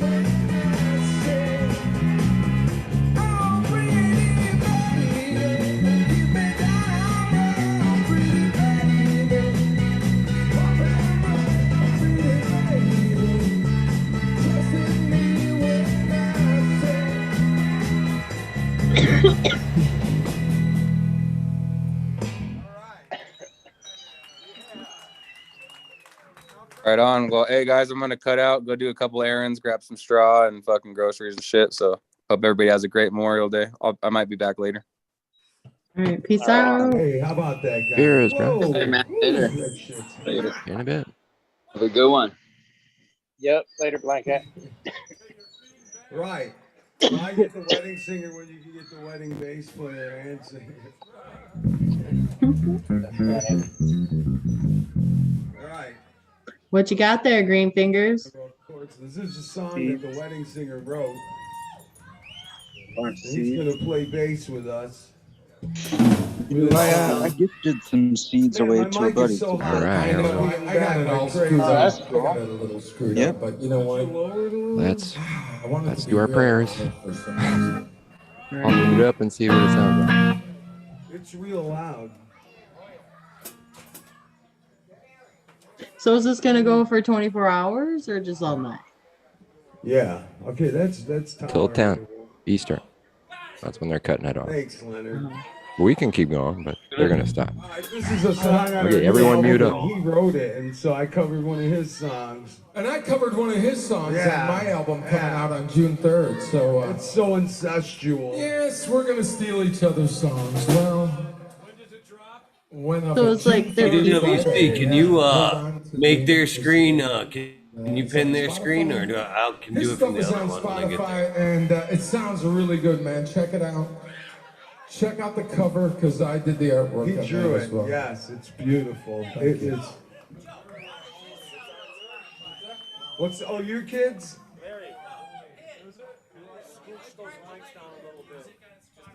Hey, does anybody else out there have this one? Well, let's give it a try. Let's see what the hell happens. No, I don't have it. Not at the moment, but I have the seeds. Yeah, sing it away. Sing away. Okay, just so we get this straight. Which one was that? Amy-asis. I think everybody on the planet has Amy-asis.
Let's we were just getting started. I know, let's do some James Brown type shit. It sounds great now, Eagle.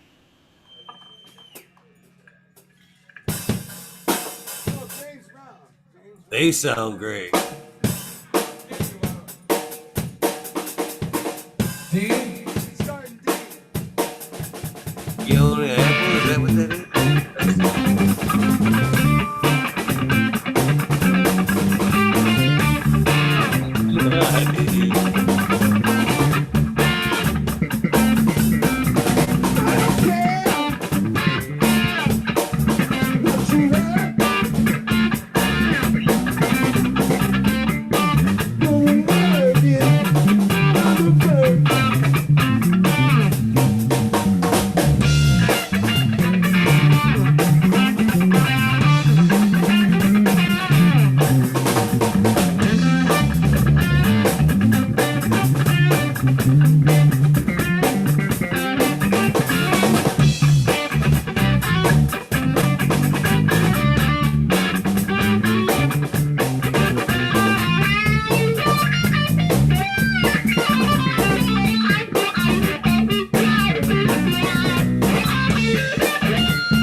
Thank you guys, man. Thank you.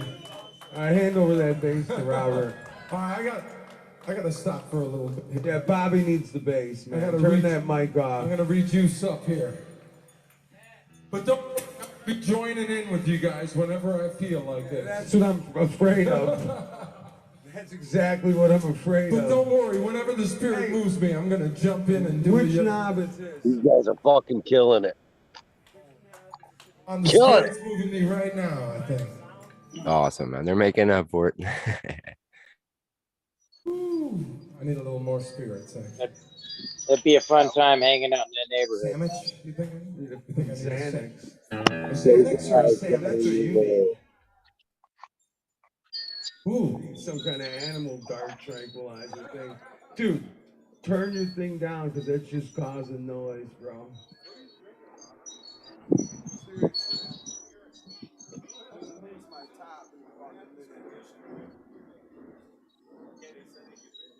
Well, I got to go get me some more smoke. We're gonna continue on with these party songs.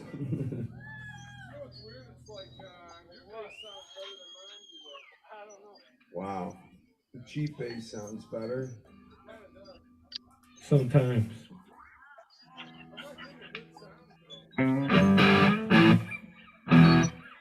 My baby does the hanky panky.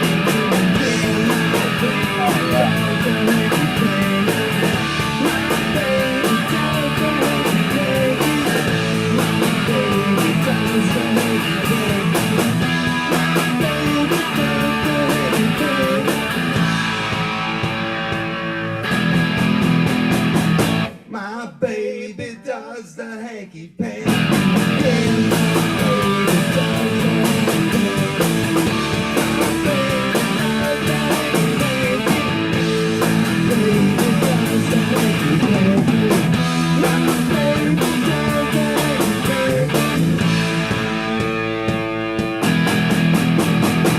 Saw her walking on down the line.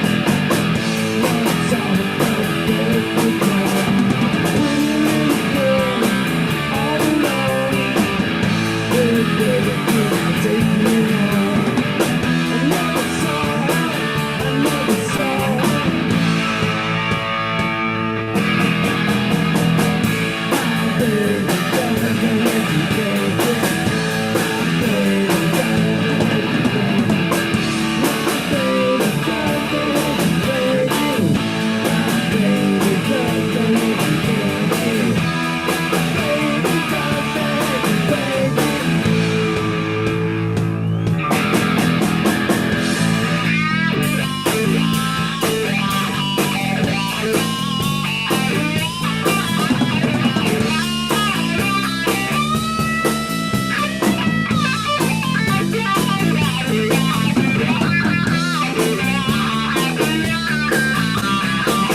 Yeah. Thank you. Thank you very much. Mark, Leonard, Gary, the other Gary, Johnny, Alex, Norman, what's up, Norm? And Paula and Nina, the ladies, of course. Anyone I forgot. Weed nerds, and also the kiddies in the pool. I had it in my head, man. It was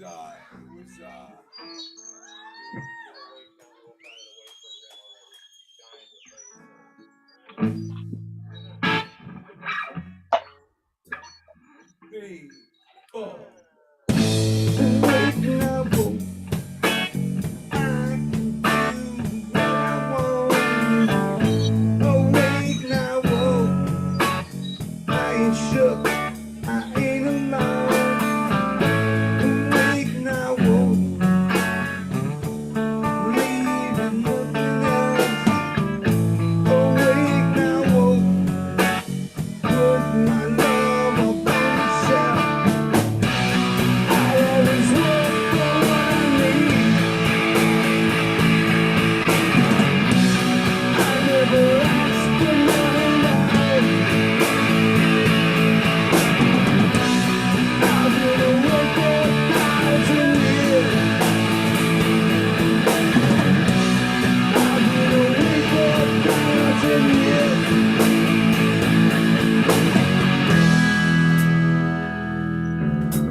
waiting to hit the roof. Just waiting, I woke. Don't believe I got the proof. Awake, I woke. That's what I am. I always work for what I need. I never ask for what I know. I could have worked for 1,000 years. I could have worked for 1,000 years.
Wait, I woke.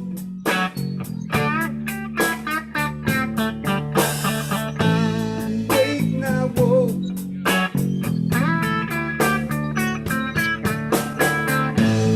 Wait, I woke.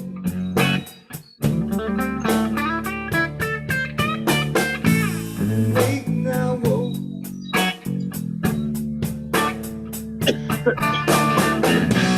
I always work for what I need. I never ask for what I know. I could have worked for 1,000 years. I could have worked for 1,000 years.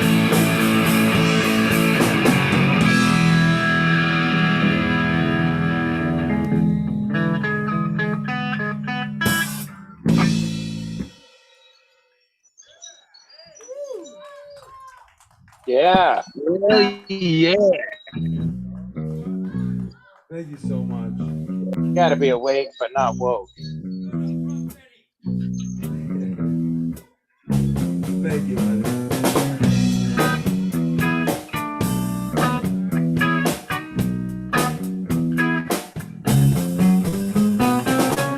Look so perfect. Look so good tonight. I'll tell you, baby, everything's alright.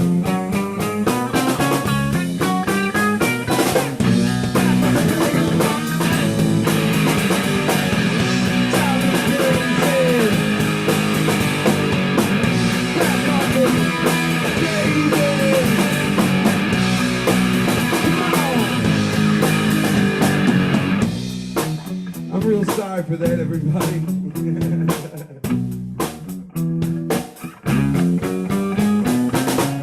I'm not sorry. You let the fruits they shine. When I knew, baby, I was gonna make you mine. All through the night, girl, I got crazy.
It's rocking. Rocking. There's Richie. All right, man. Time to start it. Richie's there. We're doing good, Rich. We're gonna take a sip and dab it up, bro.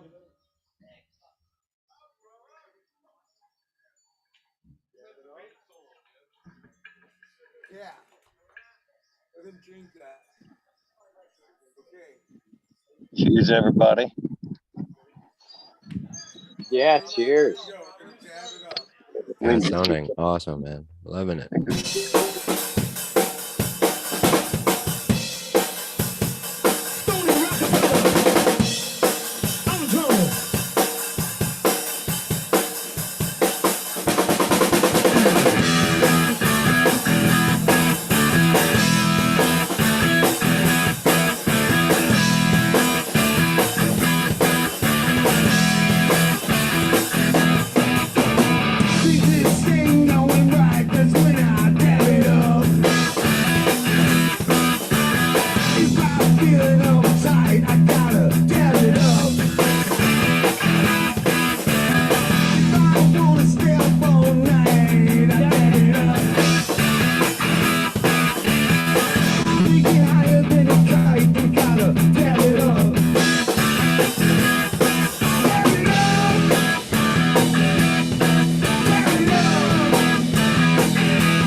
We're talking about these dab things. You put a little thing in the, like, if you get a hole in the wall, you put some spackle. There's a. Exactly, Rich.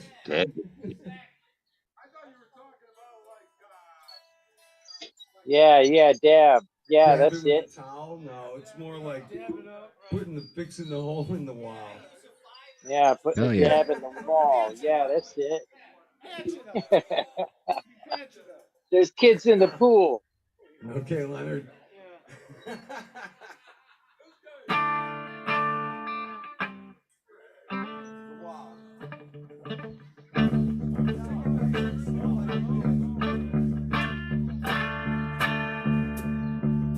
We don't need no education.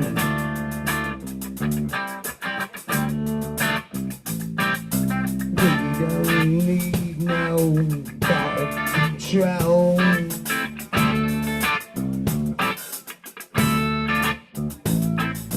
Dark sarcasm in the classroom.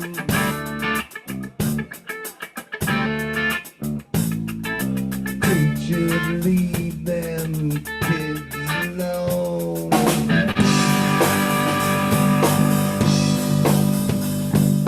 Hey, teacher,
Man, listen how low I whacked this string out of tune. I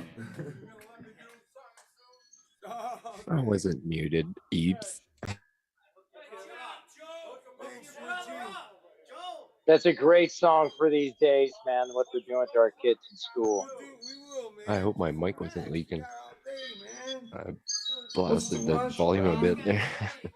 I know. America's Got Talent. Hey, I want Gary to jam. Come on, Gary. Come on, Gary. You guys fucking killing it.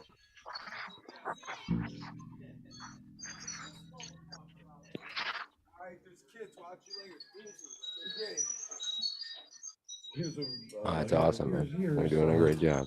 Here's an original. Cheers, Uncle Rick. Cheers to chat, man. You guys are rocking it out there. Hope you're loving it as much as we are. Yeah, they love it. Yeah. It's For sure. actually about mother's milk in the bottle. Mother's milk in the bottle. Okay. This ought to be a good one.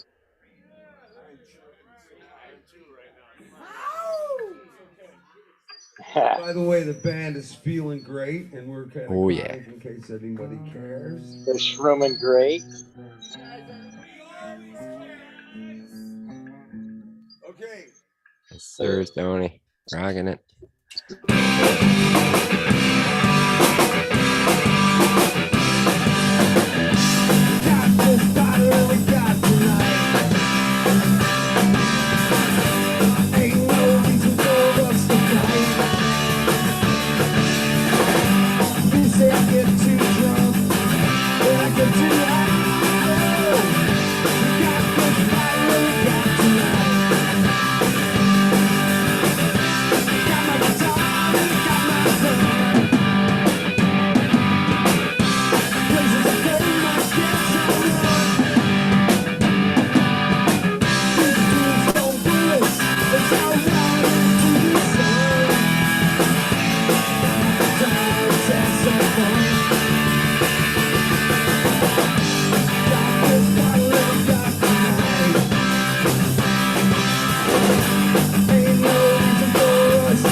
Hell yeah.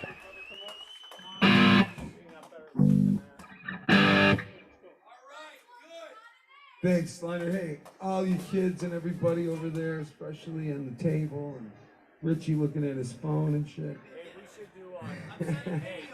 Nice.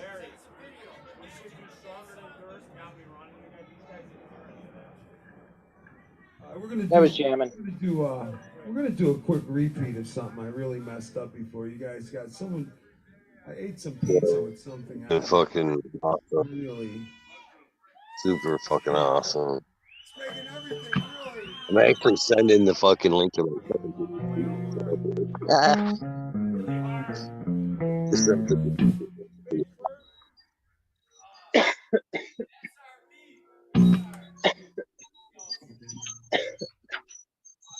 is the Larry Jones special. Larry OG Jones. I played this guitar so much, man. Holy jeez. You can see that it is beautiful. This thing used to look brand new.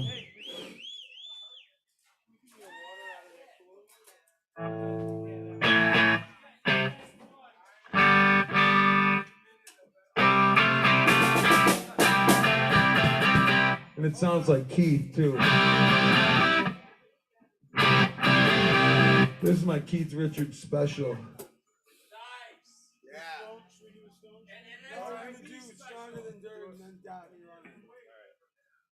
Yeah, that's a good idea. And then we'll play some in 5. Those had a different sound to it.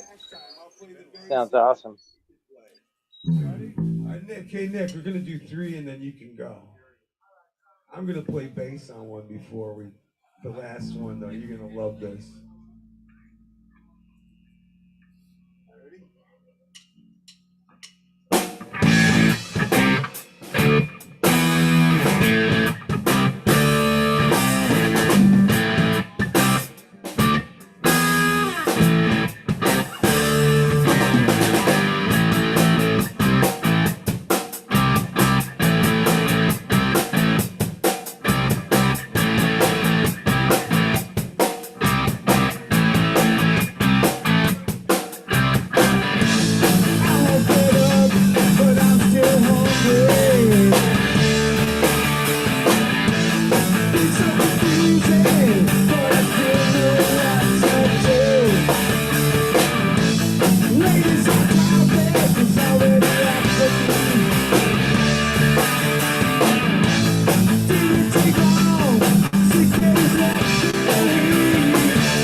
Man, that was good. Yeah, right.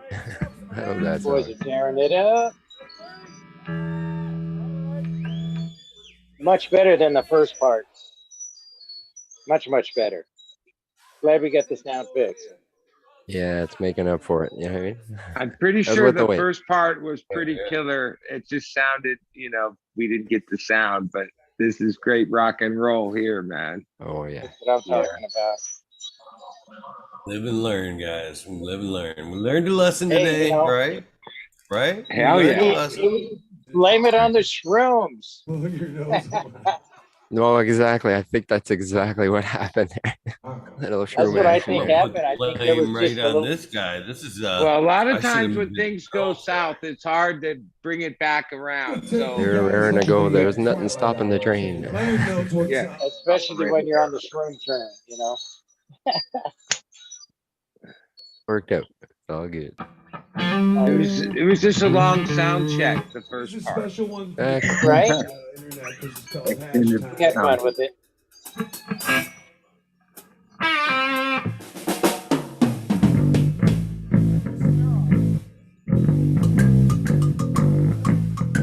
Cheers, guys.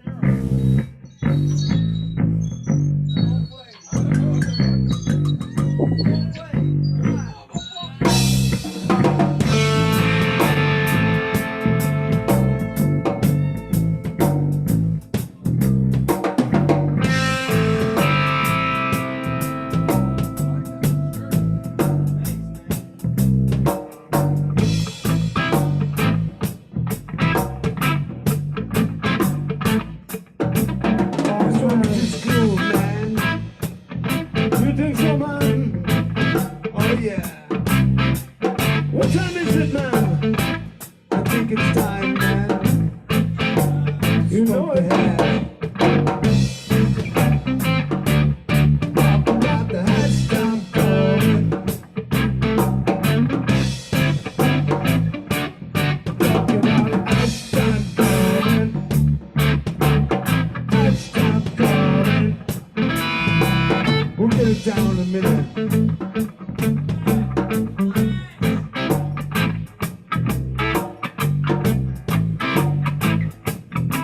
Stoney, what's your favorite kind, man? The man got no microphone, man. I think you like the blonde, man. I like the black hash, man. I like the oil. That's right, man.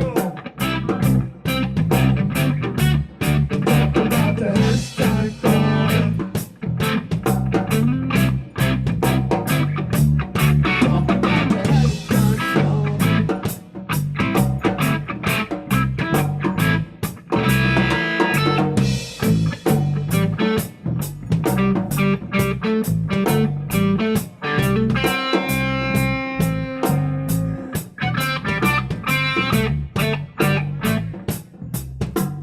You got Bobby Bronco.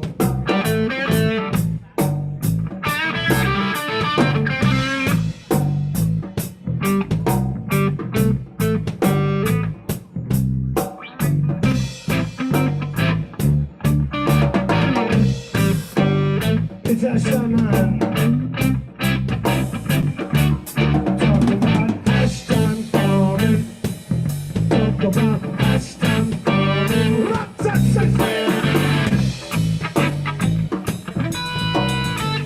Burn it up, boy.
Alright, we're gonna turn it over to my brother.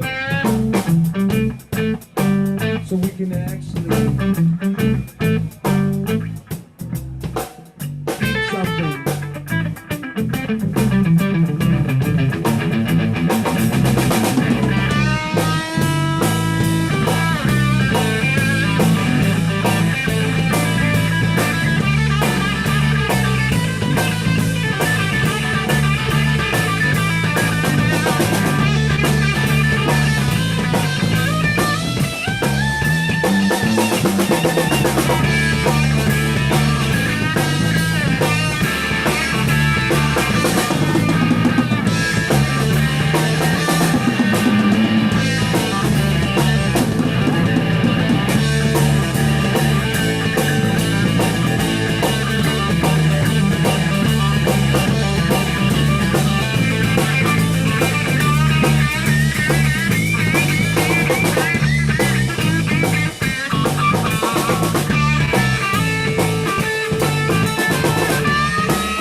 Hell yeah! Bringing it. That's the way you do it right there. Yeah, it was awesome. Yeah. Awesome. I'm recording it too there, but it's off time, but I can fix that later. When I get to the end of the solo, it's coming, it's coming. Hell yeah. And there we go. Perfect recording. I was recording it with my phone, recording it with OBS, and I'm just watching the live stream there through Zoom. I can't capture Zoom for some reason. You know, you should be able. Bobby Bronco on the guitar, by the way, man. That boy's bad. Oh, cheers, all. Good, man. Be able to hit record. Just a shadow. I am a pale. Oh, through Zoom, yeah. It's all. I'm gonna play some songs. But I mean, I'm doing that here at my place, right? All right. Spirit, the energy, the love. Like I could literally stream the Zoom back to itself. I guess that's why it won't let me. How'd that sound? Were you able to hear it? Perfect, man. Very good. That was fun, man. That was great, Sounded Stoney. awesome, Stoney. Good You were job. tearing Man. up those. Yeah, you were tearing up the drums, my friend. Tearing it up. Yeah. All the way. Thanks, man. I really made up for it. You know what I mean? Now we really heard you. You know? Yeah. Yeah. Now I got to fall back down into a mushroom patch again. Sir. Yeah. How you guys doing? You all golf or what? You having fun Oh or yeah, what? man. Big I wish jam, you guys big were right bash. here, really. I mean, Love we're it. going to do this again in the summer for everybody who wants to come out, I think. So, Bro, you guys got great neighbors, man. You know what I mean? Yeah. Yeah, you got great neighbors. Putting up with your rockin' ass. Well, you know what I mean? You pull this off till 9, and that's great. Yeah. oh, dude, we're going to be jamming for a couple of hours, please. We're just getting warmed up now. I'm recording We it at gotta home let the too. Man. superstar have this spotlight, though, you know. I don't know, we're gonna have some footage here. Don't you worry. Oh God, I don't know how good it is, man. We're pretty It's all good fun.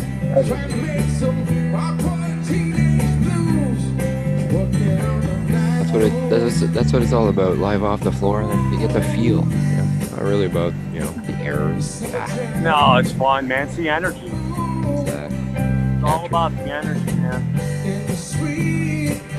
But I get lost in those songs sometimes, especially today when I fell into that monkey that got hurt.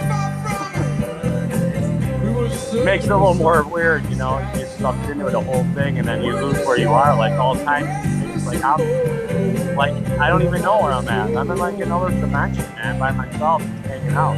It's really weird. Well, you gotta get lost in there, and then it's like, holy fuck, you wake up like it's almost like waking up. Someone wakes you up, like you're like, holy fuck.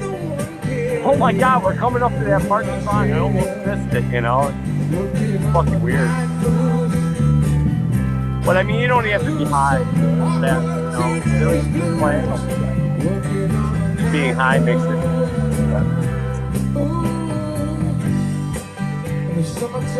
So is the whole band shrooming right now, or what? I don't know what they're doing. Probably eating dinner right now. Try grabbing something to eat. What I was asking is everybody partaking in shrooms over there on the band? What's that, Johnny? Is everybody partaking in the shrooms in the band? Yeah. Yeah, all we're happy. Kicking it, Stoney. Way to go, man. Rocking. Thank you. Who's that, Modern? Yeah. Oh, there you guys are. Loving it, dude. Roots down. REdPILL's here. Eagle. Cheers, SoCal, Stoney. Modern. It's for you, Stoney. Oh, Gentleman Jack. And Buddy, Green Fingers Johnny. And a whole lot of Larry O'G's. Cheers, now. I'll stop talking. Let this gentleman sing a little bit. How's it going, guys? Yes, I can't tell it. Fire in the hole! See y'all, man. That was a Hey, do you smoking guys know the set. Tau Stone? You guys know the Tau Stone? The what stone? The Tau Stone. Asshole. Oh no, never mind. You can't hear. I can't hear them. I heard I'm half oh, and then separated. Tao, and then I'm like, what song? Through the Tao Tao. Yeah, that one.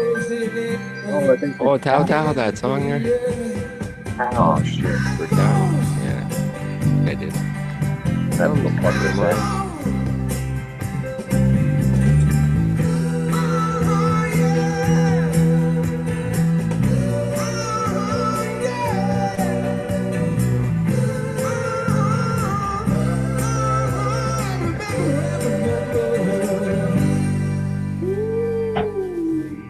Thank you, brother. Thank you guys, man. Woo! Remember this I one? don't know about y'all, but it's hash time for me. Pack my bags, to flight. 0 hour, 9 a.m. And I'm gonna be high. His brother sounded good too, Stoney. What's up, Bob? Larry's brother there, he sounded great, man. Like, Oh, yeah. he's doing the Yeah. 70s shit, but oh, that sounded This good. is his part-time gig, Friday, Saturday night. Down. I guess He it's had a a musical band. family, right? What's that? The musical family. Yeah. Yeah. Right. Well, yeah, they were known through the neighborhood. I lived way on the other side, a couple towns over, but I knew who these guys were. They knew who we were. You know, that kind of thing. We were like better bands in the area, I guess.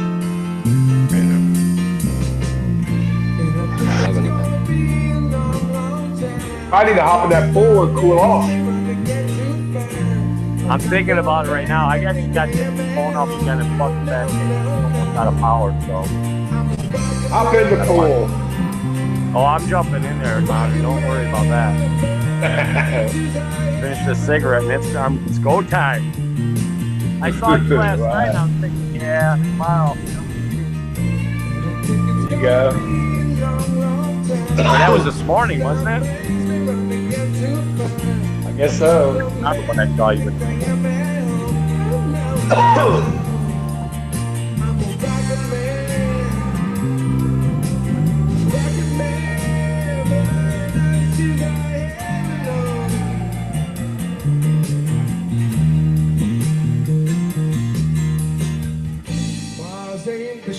What y'all smoking on? Hi, Lexi. I gave you one guess what I'm smoking on. Lexi coming next weekend. What's going on next weekend? It's a big bash up there, right? Yeah, you ought to come. It's closer than the other place was. Yeah, I know. Maybe I will. It's not that far from Illinois. Yeah, it's only a couple hours. Yeah, no. Mendo 3.5 hours to get up there. Mendo. Eagle gonna be there. I'm gonna be there. Detroit River Rat. Red's gonna be there. Fuck, everybody will be there, eh? A lot of people.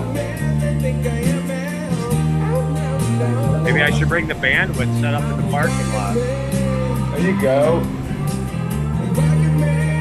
Maybe you can open up for fucking Mendo Dope. Right?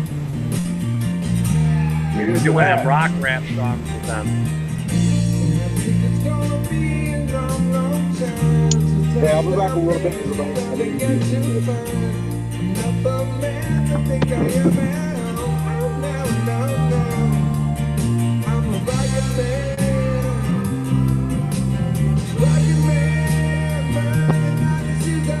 Well, thanks a lot, Stoney, for doing this, man. No, thank you guys, man.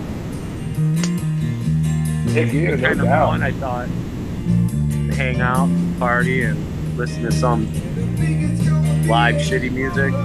Yeah, that last live there, that last live IG was great, man. So, you know, Oh, loving it, dude. I think everyone. That was fun, man. It's a lot of fun, you know, guys. That's it. I mean, I recommend everybody do it, whether you're good or not. I don't think I'm that good, and I mean, I could hang around with some of these guys, but you know, It's all about the jam. Like when you guys are in the basement, they're just jamming it out. Like those are those. yeah, it's got a special different moments. sound, man. I'm not used to it. Yeah. While you're on the porch, it's not the same. Yeah, it's not the same. There's no echo down, you know. There's a lot of echo down there, but then again, you know, the bass is tight, everything's tight. You know, Yeah. outside, everything's kind of gone. Yeah, I know. Could you guys hear my cowbell when I was playing that thing? I couldn't hear it. The cowbell? Yeah. Pretty sure, yeah. You heard it? Oh yeah.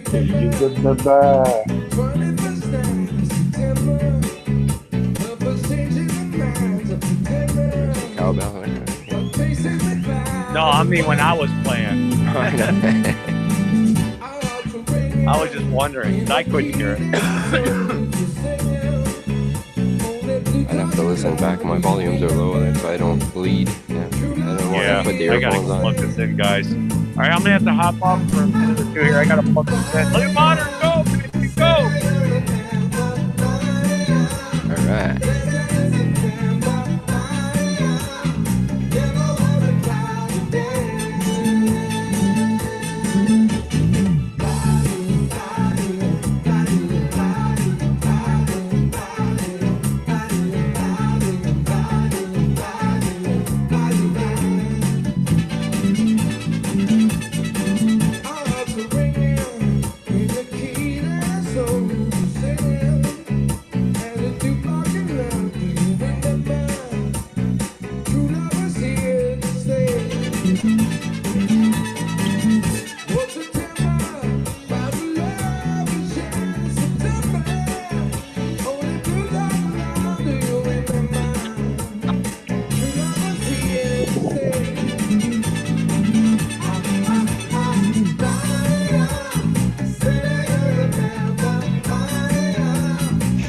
I've got to say, Stoney, I really appreciate everything you do for the community and the catatonics and everything.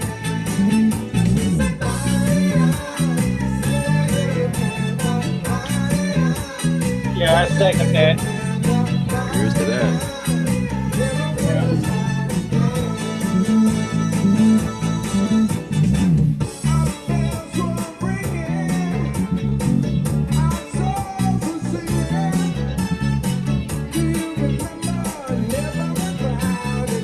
Of course, cheers to Eagle Garden for putting it on. Right on, brother. Cheers, Eagle. This Charlie. This guy's the one who put it together. You guys killing it today. Here's to you guys. I saw REdPILL hop on there for a minute.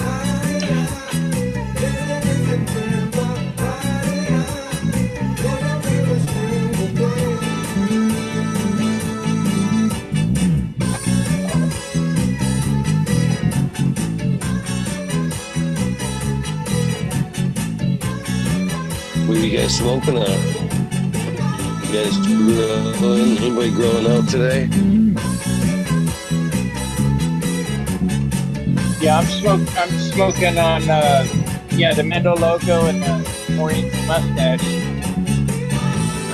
All right, just Kind of do a caught little me bit of a salad here and there. All right. Oh, you caught me at the end of a bowl there. I just harvested some watermelon gelato Mag V2 there. Did a bit of dry sift, and that was the bowl. You can really Pretty tasty. Takes your breath away. Wow, wait. Literally. Really feels like a special day now. Oh, it's all good now.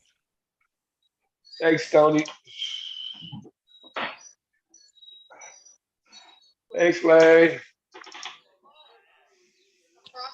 Definitely killed it today, man. Great job for sure. Great music, great vibe. All in all.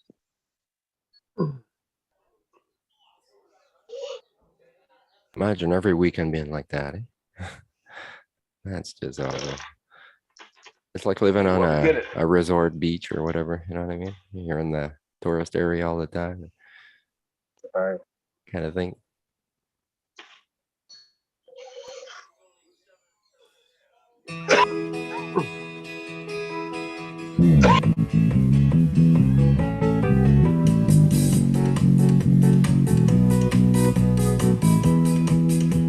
When I think back on all the crap I learned in high school,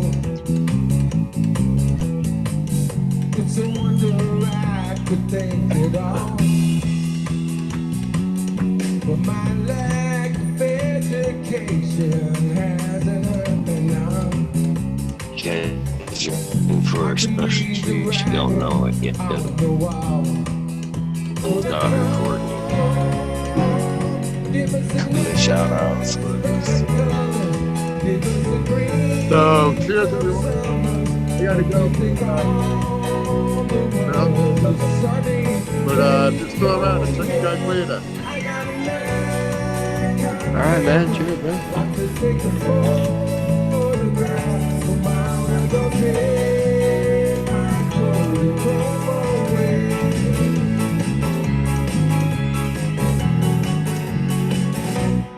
If you took all the girls I knew when I was single,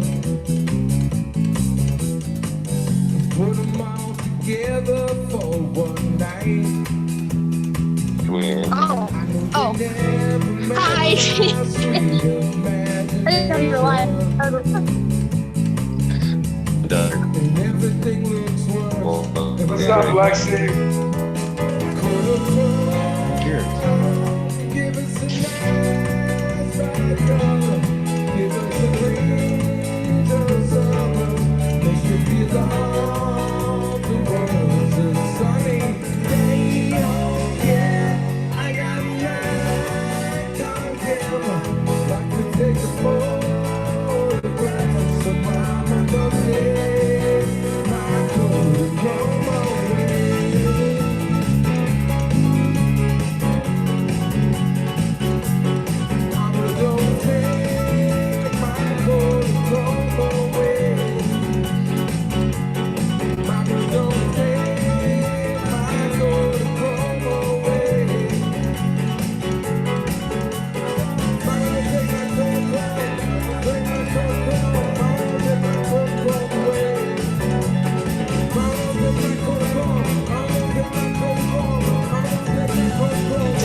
Everybody saying hi to you, Lexi. She came in here, you know. A couple of girls I want to throw out there.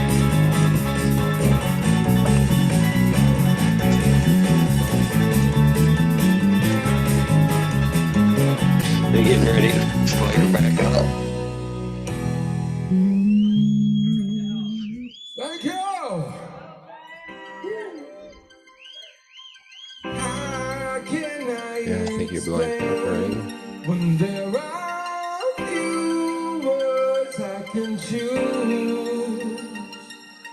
How can I explain when words get broken? Here we go. You guys got any? 11 people? Anybody got anything going outdoors? Shit, I might throw. I got another kazoo kush. It's just the steam in the house, and then there's 5. It's getting pretty big to throw. Should be good outdoor, both sides playing. It's already been foot and a half right now. There's Igor.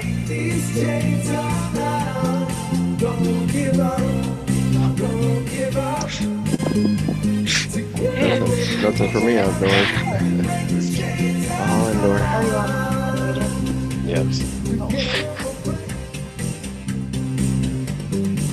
Do you remember once upon a time?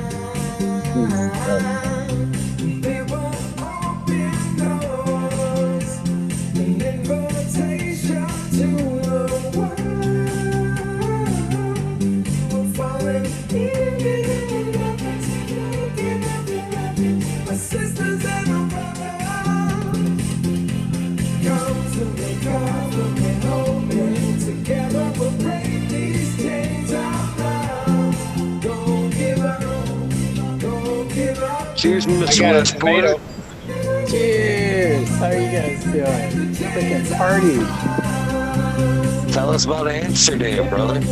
Oh, Amsterdam was great. I enjoyed myself. There's a lot to do in that city, and it's very easy to get around. So that makes hitting everything pretty simple, man. Lots of weed spots. Anybody who thinks they can hit like every coffee shop, you're delusional. They're all right next to each other. Cool, Chad, good, if you're in Amsterdam, you should look up Evolve 420. Look up what 420? Evolve 420. Oh shit! I'm back now, but I didn't go to that spot. Is that a cafe or what is that all about? No, that's the guy that used to live out here on the East Coast. And he moved out to Amsterdam. Oh shit! That would have been cool. Could have hooked up with the WEedNerd out there. Yeah, I did get to smoke a little bit of locally grown stuff while I was there, but it'd always be cool to link up with people.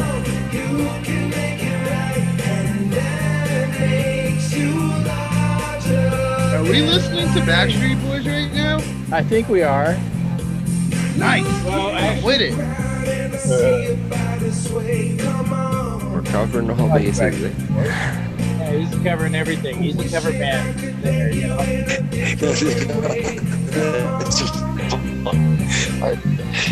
didn't even know who it was. Is this the Backstreet Boys? This is my shit. Don't touch it. My favorite group.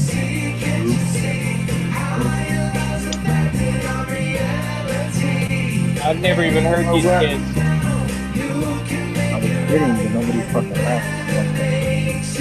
I could barely hear you. That makes any difference, Robert. I think you said something about light papers. What? This is my favorite group, my favorite boy band. Your favorite boy band. Nice. But it was a joke. Oh, nice. You know what? I gotta say that I roll with the NKTOB, the New Kids on the Block. That's how I get down. Hanging tough, bro. Hanging tough. You just showed your whole age right there, bro. Whoa. Hanging tough. Come on, everybody, if you want to take a chance. Just get on the floor and do the New Kids dance. Nobody? Hey, buddy. This is Buddy. This is Big Buddy.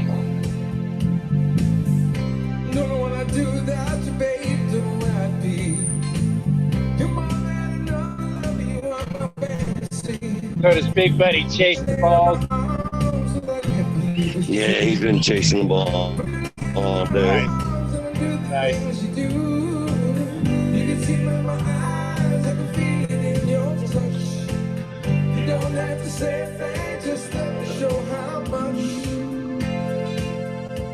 Oh yeah, he's getting hot out here.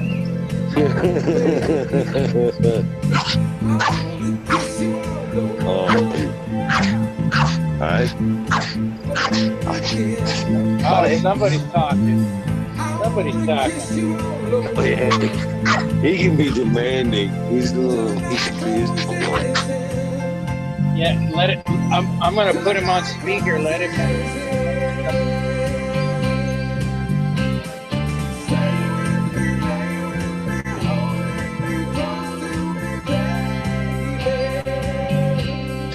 Yeah, he's funny, man. I wish I could actually fucking understand what he says, because he like he'll sit there and bark at me in the morning, just like fucking shake his head and be like, "Arr." It's funny. He's definitely got a lot of shit to say. I wish I knew it as that.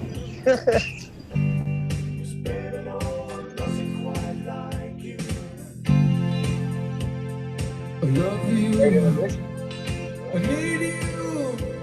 Oh, baby. I wanna kiss you all over. Over again. I wanna kiss you all over.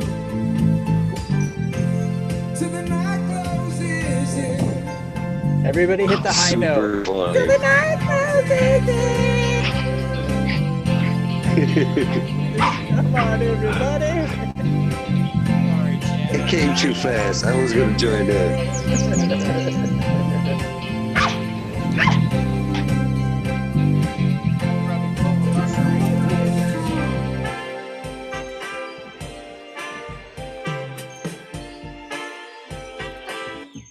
So, did you happen to acquire any good genetics while you was in Amsterdam there? Any choice stuff over there, perhaps, in chance?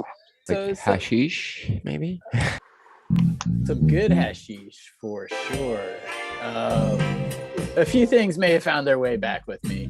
You know, looking for older stuff. Exactly, the old school hash. Yeah, a lot of the good newer stuff here. Crazy thing, they don't have concentrates in Amsterdam. No pens, no dabs, no rosins, nothing. They already have one. It's called hash. Yes. Best one. The 30%. I did grab a book though. Oh, that doesn't work, does it? Little book, the joy of making and curing hashish. Oh. So see what I can learn from that. Chad, is that because of laws, or is that just because no customers for that? I would say the laws. There was a couple people we talked to that seemed to be pretty knowledgeable about it in the process. So yeah, the laws there are going backwards. Like, it is not the cannabis capital anymore. It is in the way of like being able to go to coffee shops and order weed. And in Amsterdam, you can still smoke everywhere you go. But once you get outside of Amsterdam, it's pretty much takeout only. So yeah, they passed a law where you can't smoke tobacco inside, and because so many people roll their joints with tobacco there, they risk losing their license if somebody catches someone smoking tobacco. So a lot of them, especially after COVID, have just kind of said, "Fuck it, we're takeout only." But you can smoke anywhere on the streets, and nobody like bats an eye. So I guess that's the savior there.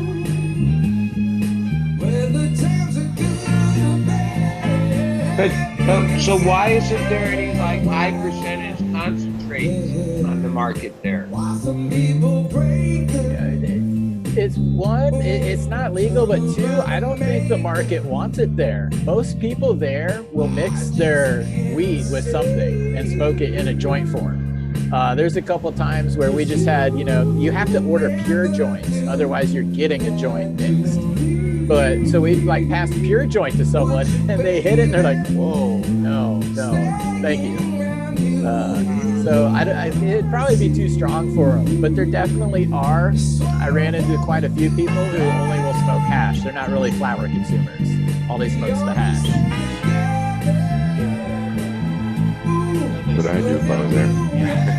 Yeah, smoked a lot more hash than I have. Lots of flower here, man.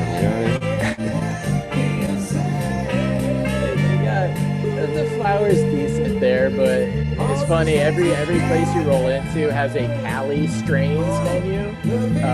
Gelato, Skittles, Gorilla Glue 44. Those things are like $20 to $30 a gram. I never bothered looking at how good they looked or didn't look, but yeah, not paying that. Worth a try. Yeah, when I could get a gram of hash for like $10, $8. Oh, nice. Yeah, hash was cheap there. It was almost same price or cheaper than flowers. Because I think it's 10, 15 bucks a grand at least. And yeah, it's way back then, you know what I mean? So if it's that now, shit, it's an improvement. And was that hash like imports or all from in the Netherlands? They had some Moroccan hash there. Stuff I imagine is coming from Spain as well, but nothing labeled, you know, specifically as the point of origin.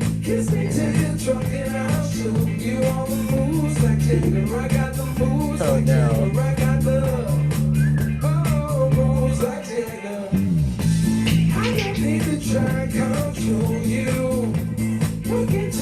Good, man. I miss the Weed Nerds though. It's good to be back and seeing such a rocket live party today. Yeah, it's awesome. Epic.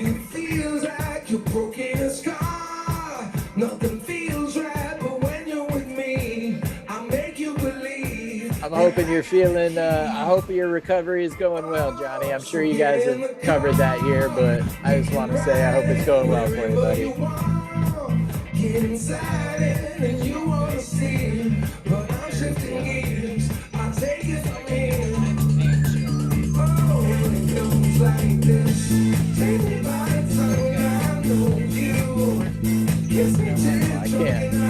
I can't hear anything other than things like Jagger. I don't know about anybody else.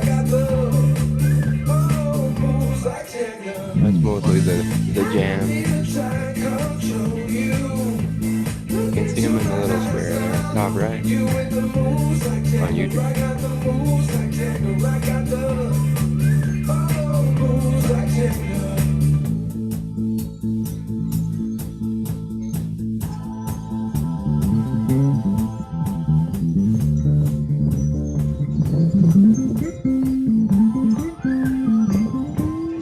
And Stoney, and the music's coming from like Chicago suburbs, right?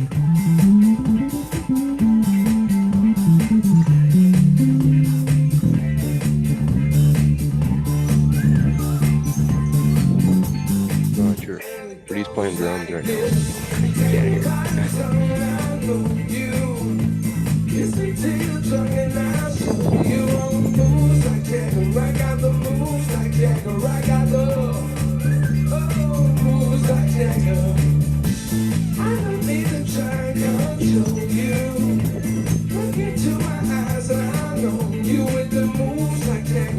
You see them jamming through the fence or yeah, Stoney's jamming. If you look through the fence, you kind of see them.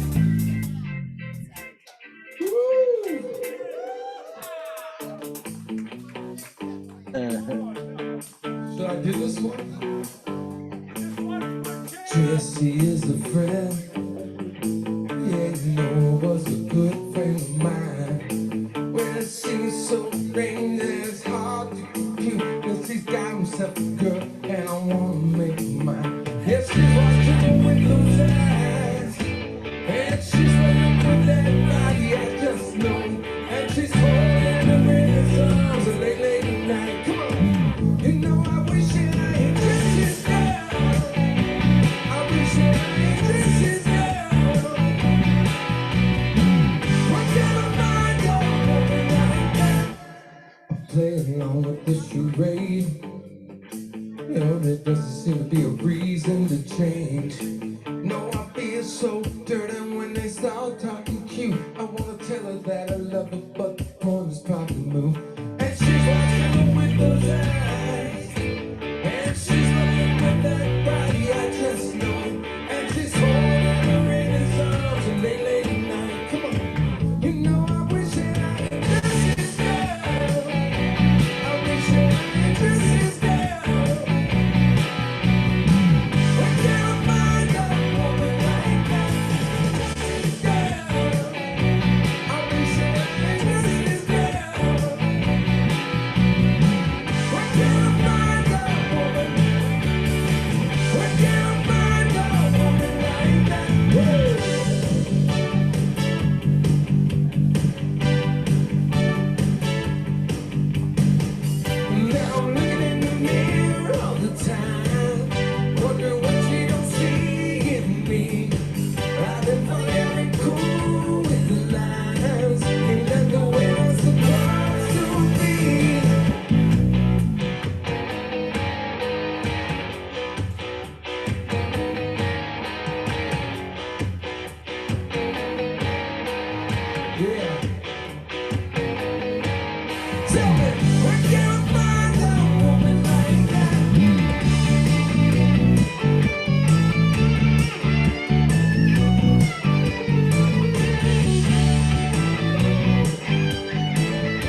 Thank you guys. Really? So big. That's a She looks transition. like one of those rap guys' girlfriends who understands. That was pretty good. They only talk to her because she looks like a total prostitute. Okay, I mean, her butt. All right, everybody better sing along to this shit. You two in chat, type it out.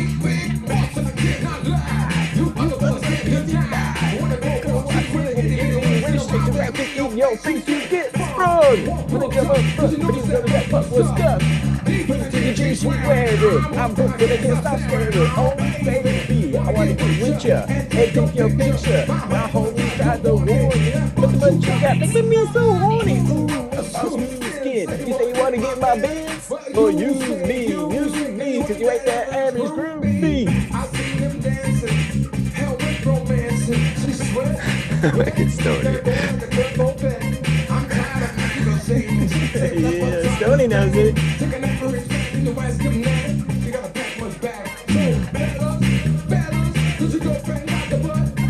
Shake it, shake it, shake it, shake it, shake it, baby, got back.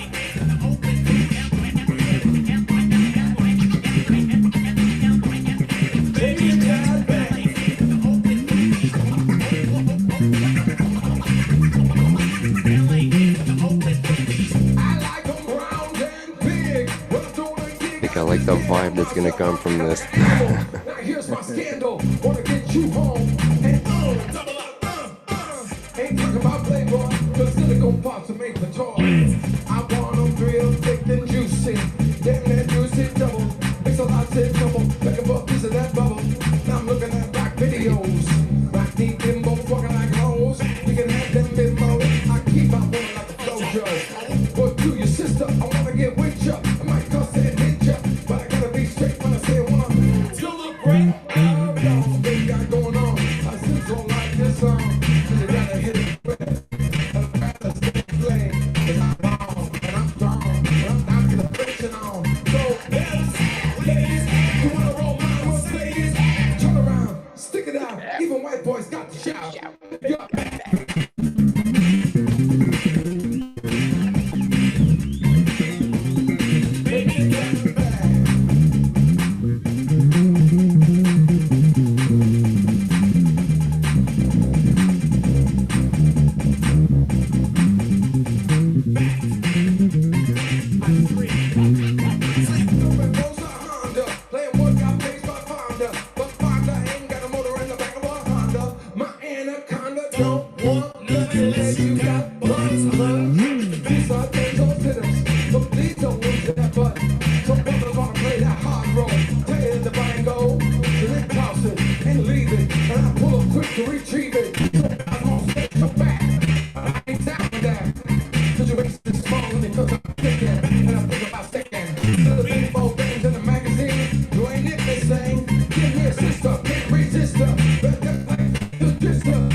I was just updating the description. If I missed anybody, I'll make sure and get you. That might be a long list. Right, Yeah, it's pretty long already. Thank you so much. Right on. You're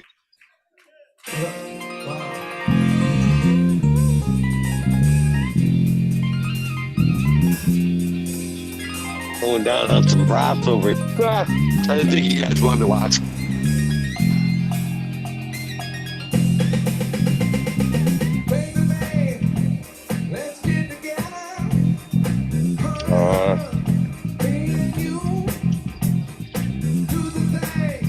Oh yeah.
Man, wow. I'm having such a fun time right now. Can I tell you something? I am completely smashed.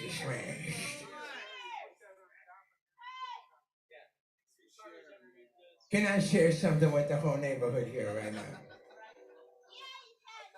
I just want to share something with the whole neighborhood right now. This is my real voice, sure, by the way. By the way, this is my real voice. Smashed. You understand what that means? What is this guy talking about? He's talking all the time, this guy. It's just a blah, blah, blah, blah, blah, blah, blah, blah, blah, blah, blah, blah. What time is it? It's 6:30. I'm gonna play a couple more for you real quick. I'm gonna get some booze and I don't know, you're right, I don't need it. Nobody ever needs it.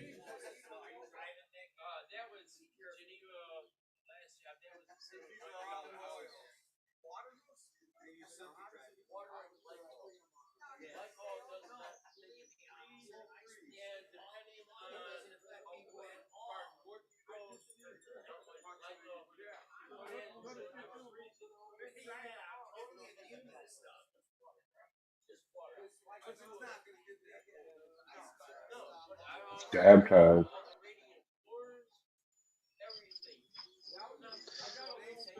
Cheers, everybody. What are you guys smoking on? Oh shit. I'm in trim jail right now. Trimming Make it- on some purple pineapple from the ranch. Trim heaven, you mean? Trim heaven. So I might be taking a little nug or two as I go along with this right now. Oh, trim break, eh? Looks Yeah. good. Nice and frosty. Yeah, I was happy with how that one stayed really short and it finished in less than 60 days. So What was that one again?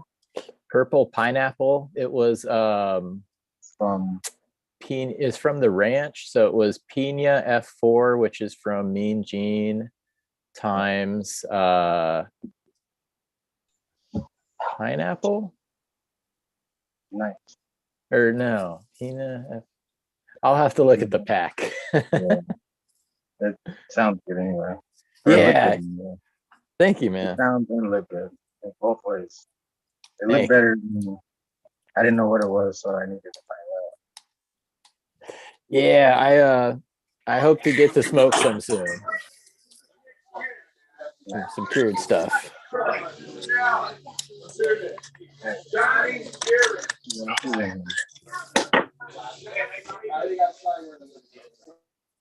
Cheers. Cheers, buddy. How's your stuff been going? I saw you on here the other day. You had some monster bats inside there. This one from outside. Yeah. Nice cola. There you go. They're full of seeds, so I'm picking out seeds. So that's the downfall. Like thousands of seeds are in here. Right. Well, I don't know. Down there, it probably gets humid or dry enough to where you could just kind of let it dry and then do the like crumble with it, right? Yeah, but if I want to smoke the rest of the bud, then I'm like trying to baby it, trying to get it like nice and soft still, pull the seeds out and all the other crap with it so I don't smoke it. Just want to Smoked smoke. seeded weed for years, man. Years smoked seeded weed. Cheers, man. And just like the rest of them. Just gotta pick the seeds out. So.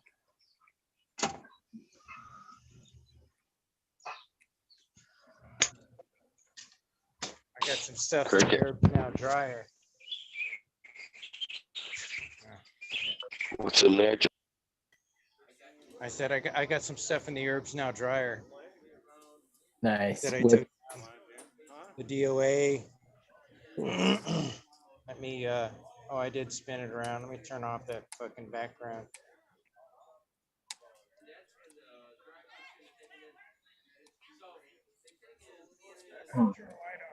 Now that's bugging me. I got to find out what that purple pineapple is. Shit, let's see here. I'll find out. This one right here is one of my Gone Dog strains that I did up. It's the one that got mixed up with the Taos Blueberry Cheesequake. Very sweet, berry smelling. Let's see what the next one is here.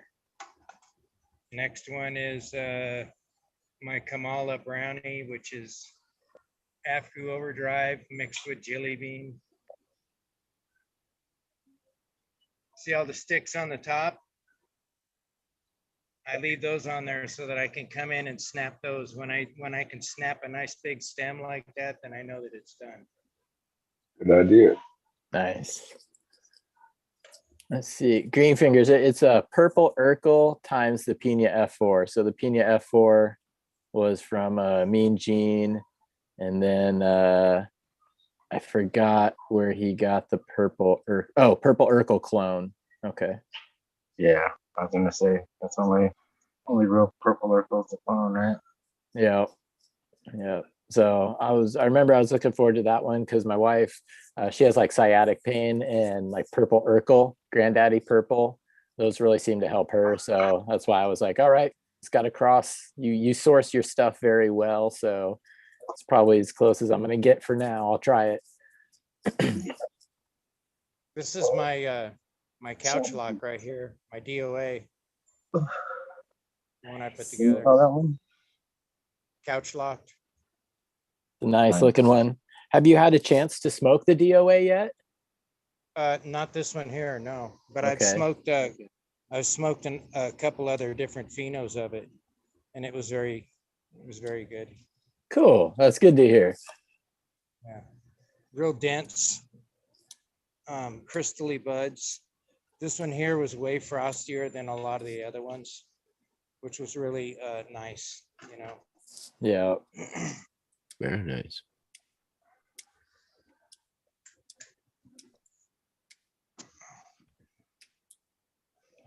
Good afternoon, Chad. Stoney, bro, I swear, if it were possible, I would have thrown my panties at you. Oh, shit. As long as they're G-string, buddy. That's the only ones I take. You know, that's where the song Nothing But a G thing comes from anyways, right? Right on. Real gangsters wear G-strings. So how's your day going? Good? Good. Yeah, I am trimming. I'm happy. I'm knocking a dent in it, you know, when you can finally see a dent in it. So I'm to that point of encouragement right now. But I was having fun listening. I came on when you guys were rocking out in that last jam. I saw Bobby on guitar, of all things. That was awesome. Bobby's a guitar player. He's not a bass player. Okay. He's so you know how you have a bunch of friends, you get together and you play hockey and that dude's the goalie, and then you play soccer and he's the goalie. You play baseball, he's the catcher. Yeah. You play football, he's not the quarterback. You know. Yeah. He's the snapper. I did wind up playing bass in a punk band that way. Like I never played bass, but we already had a guitarist, so I was like, fuck it, all I gotta do is yeah.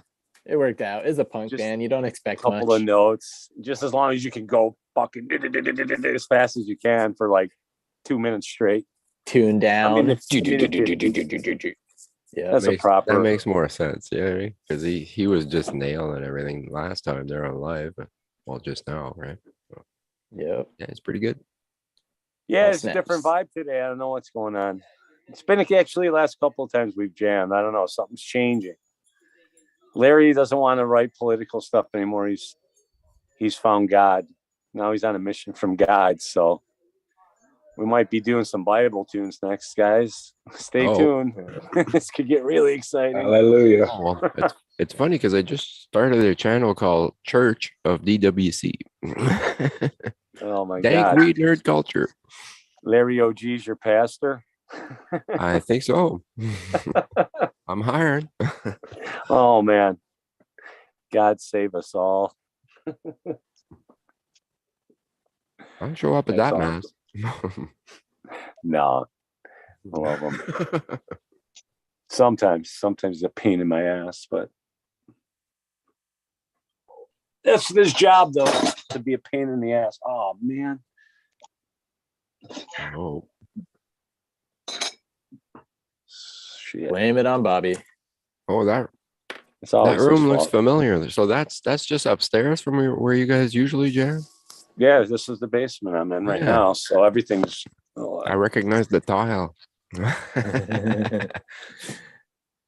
There we go. Nice. the mess. So it's not too Larry's bad. been making t-shirts, so it's You're just going up the like at the garment district in New York City down here. He's got shirts laying around. At least you guys didn't have to lug the drum set far. No, this, I'm telling you, I'm really digging the internet thing. Right. It's great for me. No more lugging drums around. No. No more. Do you own a van? Well, Or that's the thing. did you have to make friends with the person who owned the van? You have to buy vans or pickups or something because somebody's got to lug that stuff around. Well, when you were a kid, I mean, when I was in high school, we were playing out, and right after high school and whatnot for a few years. You know, when you're young like that, it's easy to find people to carry your shit. They just want to, you know, they want to be part of it somehow, some way. Yeah. It's like you're really part of nothing. But if you want to grab my shit and carry it around and feel good about it, I'm not going to stop you from feeling good. You got to fight the Grab a hole, roadies buddy, off. let's go. Yeah. But, you know, after 2 times of that shit, then it's like, yeah, okay, there's nothing special here. I'm just lugging this dude's drums around. Yeah, exactly. I didn't even get a T-shirt, man. Yeah. Get a bottle of water and a set list that you're done with. We just finally made T-shirts for the first time in like 30-some years. I rock my Catachronic shirt. I like that one. My Thank wife you. likes it too. Yes. Oh, we got new ones now, Chad. Oh, well, I've seen Larry's Instagram page. He comes up with like a new one every day, and they're all pretty good. Yeah, they're all for sale too on his Etsy. Nice. Cool. I think Is he's that- getting rid of that though. His brother's setting up a actual website for him, or it's for the band, but it's really Larry's deal. He's doing all this stuff, all the shirts and the merch and stuff like that. But I am pretty amped though because I want to. I had to meet a guy, a fellow grower out here. Yeah, and they're having an event, not too couple towns from Larry's place here, but they're having an event there, cannabis event. And he asked me if I had any clones I wanted to bring because he had a booth and stuff. I'm like, fucking clones, really? Like here?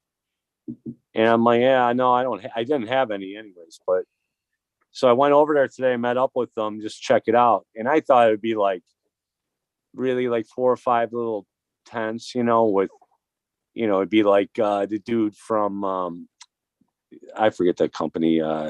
They got like 10 million bottles, the black bottles. Look like all the Greek gods and shit. Something. Help me out, guys. You know what I'm talking about? No. Nature of the gods. Bottles. What the hell is it called? Nature of the Nectar gods. of the gods. Nectar of the gods. Nectar. There you go. They're always like at every event I ever go to. They're always at a booth, no matter how big or small.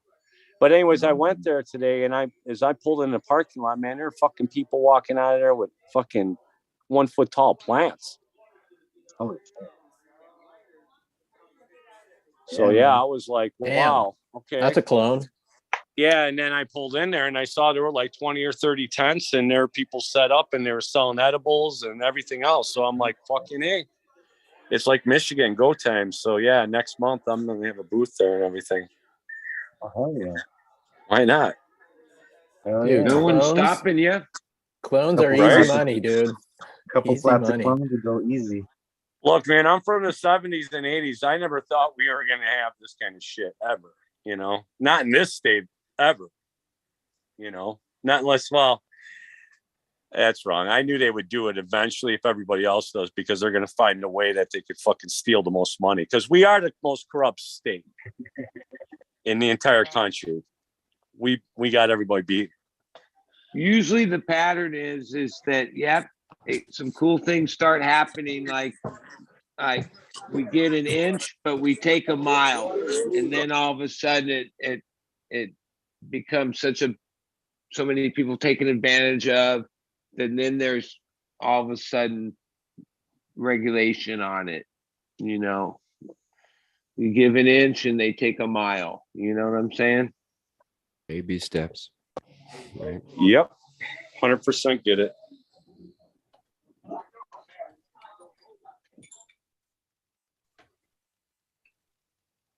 Yeah, it's not right. That's why stuff like Brandon Russ is doing there is the right thing to do. Keep an eye on them, because the corporations are definitely there. You know what I mean? With the lobbyists and stuff, they got endless pockets. They're gonna get what they want done. There's a new bill, or well, not a bill, but a potential lawsuit from multi-state operators against or going for federal legalization. It's marijuana companies teaming up to sue the federal government. Let me finish the headline here. But it was an interesting read, because they're arguing against interstate commerce and the 280E, which is the tax laws. But the reason it's in the news is the law firm that they are working with to bring this motion also has represented the Justice Department in the past. They've also represented Al Gore in the past. They have a lot of these connections. And it's one of those law firms that if they don't think there's even a chance of having a ground, they're not going to touch it, but they're touching it. And 6 multi-state operators are really dumping a ton of money into it right now. So it'll be interesting to see if federal legalization comes about because of a lawsuit. Yeah. Bastards. That's very, Interesting. That's Yeah. Scary. But Yeah. it's the way it'll go. I mean, the interstate commerce isn't going to benefit any craft growers at all. In fact, it could probably hurt them if you're a grower in Rhode Island and all of a sudden California is able to ship its weed to Rhode Island. It's going to suck for them. But the 280E getting rid of that tax clause where nothing is a write-off, that will help the small craft growers. You can finally write off losses and all this shit and hopefully get insurance for your crops like any other crop. Well, but I mean, isn't there like already a system like the commodities market and, you know, from pork bellies to orange juice to things, you know, that's how they regulate a lot of that stuff over history. Things through the commodities market, which is in Chicago. Like it's, I don't know a lot, but I know that that's where they long and short everything and control a lot of the interstate commerce through that system. Yeah, it will be. They'll probably have to have some means like that of national distribution. Again, kind of like you're saying, like an auction house. It's like, okay, we got 20 pounds over here. We got, 2 tons over here, go to the highest bidder or the highest state. But it'd be easy for, again, places like California who just have so much excess to flood another market. And that's why it's illegal at the moment. Well, one of many reasons for interstate commerce is just because it's protecting the price. But the argument of the lawsuit is that the states are so heavily regulated that there's no potential of price abuse, which is kind of bullshit. But again, multi-state operators are known to be full of it. Yeah. Well, you know what? Then it goes federally legal. All the big guys are going to just completely win. I mean, Marble, they're already waiting. Oh, yeah. And they've got so much money, they'll just buy up everybody that they can. So, like you said, then these guys are flooded. So what it comes down to now is if you're going to do anything, you're going to have to be a craft grower. You're going to have to grow the best fucking weed around, period. Yeah. You're going to really have to perfect your art of growing that fucking weed and putting out only the tops, There are no lowers coming out of your shit, no mids, nothing. Tops only, so you're ever going to be doing fucking little single monocrop straight across. It would still give a chance for like smaller craft growers to be able to sell out of state. Like, if you build a decent brand and a decent reputation, but if you're that good, you probably, and your craft, you're probably not making enough to even leave the state because it's all getting bought up where you're at. But your prices are going to be higher, way higher. But people pay for that. They look for that stuff. I'm get it. Everyone's gonna run out right when it comes out, and they're gonna run into drugstore and buy their 4-pack of Marlboro joints or gas station, But after a while, you're like anything else, especially with buy your reefers, weed, right? You're just gonna get sick of that shit very fast, And then your one friend is gonna have that fucking $100 fucking eighth from this craft grower, and the shit's gonna knock your socks off in every way, from the look of it, the smell of it, the taste, and the high. Everything's gonna, and you got to find those cultivars. I think I'm not gonna say what I think. Doesn't matter, but. I got my strat. I'm not fucking telling you guys this shit. I got secrets. You got your moves. You got your moves. No, you know what? You're gonna have to find those cultivars. To me, I think it's gonna be a couple of the old school strains, the OG Kush. That kind of shit's gonna, Durban Poison maybe, or some Thai or something. You're gonna have something that nobody else has got. Yeah, you better learn how to grow like those OG Kushes really fucking good, because everybody's gonna have them. That's kind of one of the excited things about like home breeding or making seeds for yourself, is you can eventually try to work to something that's so unique but yet highly desirable. And you go back to the old days where it doesn't get out a whole bunch, then all of a sudden you have demand. Right. It's kind of how the market works. But yeah, if you're making seeds at home and doing that type of stuff, start searching for that unicorn, because if you're growing what everybody else is, you're going to have to be one of the best growers of it. right? Yeah, right. So guys like Rasta Jeff or these breeders would eventually one day open up a winery style place where you can come in and buy his seeds and smoke his weed and hang out and even meet the guy himself, you know. And he's That going would to be charge you a rad. lot of fucking money to walk through that door, but you're going to be happy to spend it because you know you're going to get quality, right? Yeah. You know, you're not going to have some shit experience, and you're going to have somebody, a ganjier there, that'll, you know, be able to explain everything to you to the T. It'll be cool if it's about the experience. You know, a lot of just traditional agriculture are trying to do that and incorporate that just to add extra income to the farm. It's, you know, that whole farm to table thing. It's that added experience, value added. Come to the farm and pet the sheep or walk the groves, do all this, $5, all you can pick. Cannabis will be no different because margin on cannabis is very low. But if you can find other ways to generate income, the more successful your farm is going to be in the end. Yep. I'd say if you have big boobs, you're already got a leg up on the competition. Yeah, ain't that a bitch? I'm winning. What are you gonna do, man? And women are better growers than us. I know that. That's how I learned. Oh, I love Look you, at green Robert. fingers right away. I love them. Relax over there, man. You're getting me all worked up. Stop that. Says the man with no shirt on. I said you're getting me all worked up. Stop that, man. His nipples are getting I'll give you 5 minutes to stop that, green fingers. He's not going to stand up anytime soon. Let's just all take our shirts off so he feels normal. It's hot here, guys. I don't have to tell you. It's like 96, 95 degrees. Holy I'm shit. in my underwear, man. Yeah. That's not normal. I know he's got to be in someone's same situation. It's almost 100 out here, I think. It's a nice day out here today. I was surprised. Yeah, but it's a dry heat, so. It might be actually hotter now because I didn't go out for 30, 40 minutes already. It's the dry heat, though, man. That's such bullshit, too. Here too, man. 100 degrees is 100 degrees. Yeah. But 100 degrees and humid really does suck bad. Yeah, it's like pea soup there. You Because can't it's breathe. like 95 and humid here. And I just stopped sweating, so. Yeah. Man, this thing keeps juggling around. 104. Holy shit, green fingers. Wow. Yeah. Is that the RH 16? Ouch. 16%. Wow, That's my crispy. body would be freaking out right now. Actually, my back is feeling a little bit better now that I've played, man. Earlier, I couldn't even fucking walk. And this morning when I got up, I was like, holy shit, I don't even know if I'm going to make it over here.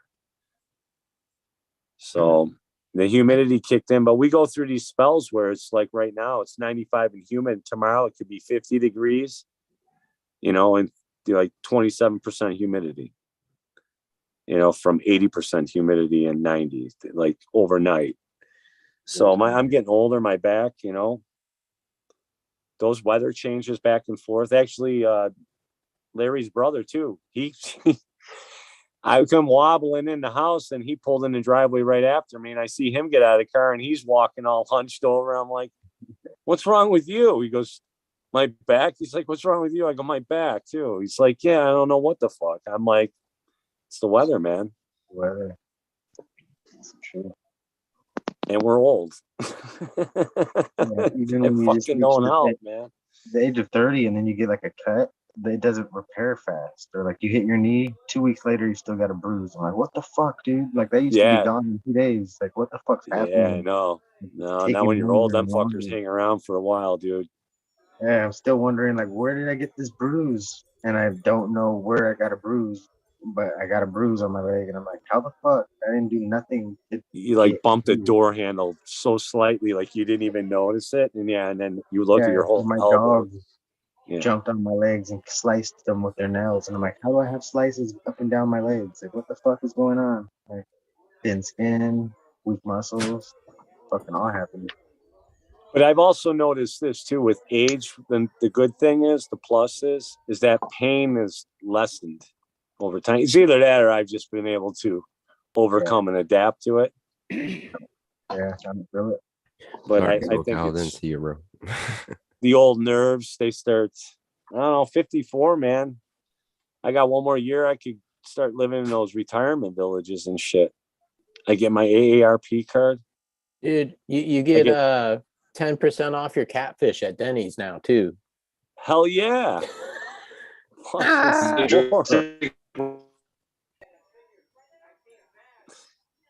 So there's pluses to getting old, man. They have the free coffee at McDonald's, man. Free coffee. Tell me more, SoCal. Senior citizens coffee, man. You get a free coffee. 55 and older, right? Yeah. 55 and older? Then I'm already been in. I didn't even realize that. You gotta ask them, man. They're not gonna tell you. They're not gonna tell you they're giving away free shit. Well, I know where Bud's going tomorrow. Get that free Right. coffee. You get I ready to would. eat it. To get I'm stuff going free. to. Just whenever you drive by one, just fucking go demand your free coffee. Fuck that. Dude, I'm milking this old senior citizen shit as far and deep and as long as I could go. It's my final wave. And I'm gonna ride this fucker right to shore. I feel it. I can't wait. Wait, I can't wait. So I will wait. But How old are you? 40? No. Well, come on. 39? Shut your mouth. Maybe. What are you, 34? No. Now, like, you're way off now. Now I feel like fucking, like you're saying I look young, but no.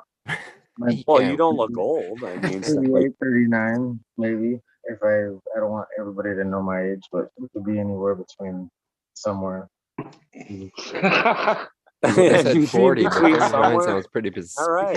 You can guess either one of those numbers might be right. Yeah, I should be able to get close with that. Yeah, if you don't get close with that, then you suck. That's a good clue. His age is somewhere between birth and death. Yeah, the first day I was born is my last birthday. Like I remember having. So. Somewhere between birth and death. Between like being old. He's got the best lines, dude. I love it. I love the ones where the chicks ask you questions, dude, and you're like, what was that one SoCal the chick asked you? The autos. Which one? I don't know. You have a few of them. I don't know. Throw some of those out there where the chick asks you something. You always got some smart ass comment. Oh, well, like the last one was the chick that asked me, like, just, you get those random fucking never heard of them, like, followers on IG. And she sends me a message and says, tell me something interesting about you. And I said, I don't like fat, ugly chicks. She just showed up in chat, I think. She done enough live stream girls here. Is that the one you're talking about? Oh, no. No, it definitely wasn't webcam. But no, and then she said something back to me and said something else. I'd have to go look at IG to see exactly what I said because I just, typed and then thought about what I typed. So, but she said something else like, am I fat? And I said something about like, yeah, you're fat and ugly as fucking sin. Why would I want to talk to you? Hopefully that did it. Nope. It actually went on a lot longer than that to where I had to block whoever it was. You're like that person who gets angry on the phone because a telemarketer calls, but you don't realize you could just hang up and end it. No, it's fun when you can fuck with them. Trying to fix them. People, man. I love those fuckers. I like it when they call me. They're fun to play with. When you got time on your hands, yeah. Dude, I've been on disability for a fucking year with an injury. I got plenty of time. Oh, I know. That's why I love those stories, man. Oh, shit. I'm living vicariously through you. Great. Yeah, shit. Next time they ask you, they call about your car warranty, ask them what car. Tell them you got 14. You'll need to go through all of them.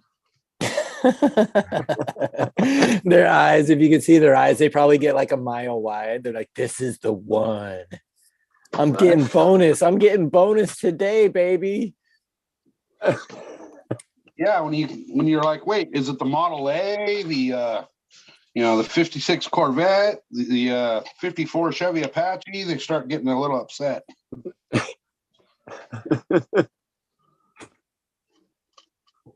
Stuff smells good.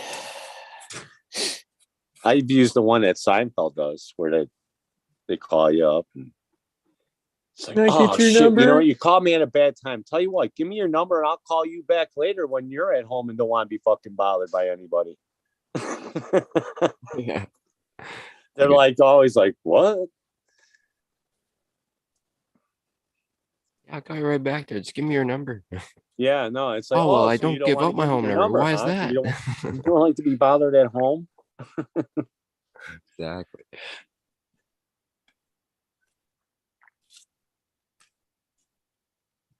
Yeah, there's actually a website you can go to, I found out, that some of these spam callers, where they use an actual phone number, you can put that into this this spam dialer thing website, and it'll just call them fucking, I think it's at 120 times every hour. Oh, yeah. Payback. I like that idea. It's illegal to call you telemarketing on your cell phone too, which is where most of your calls are had. Gotta have like a landline.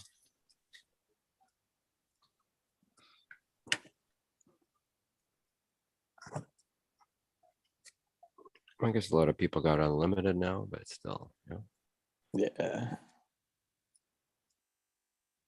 I don't know. The text, right? They get you with the damn text. So how do you feel about like Mormons when they show up at your door, SoCal? I'm sure you got some stories about that. Or the Jehovah's Witnesses? We're getting hit. They like to try to walk through my front gate. Oh. Yeah, and give me 2 seconds here and I'll show you. It never usually goes good for them, ever. No. So it's always a thing. I have the solar guy, the people going door to door trying to sell you solar panels. Yeah. Yeah, he came up the other day and my front door was open and my my gate was shut, but the front door was open, which means that the dogs are free to come and go out of the yard as they please. This dumb son of a bitch actually opened the gate and walked in. Ooh. And what he did not see or did not care about was this. Oh, Jesus. Yeah, I'm not walking in your yard. Dog does bite. That's not a fucking joke. It will bite your ass if you walk in the yard. Wow. And I'm yet picturing like this. These motherfuckers either can't read or don't care and walk right past that fucking sign.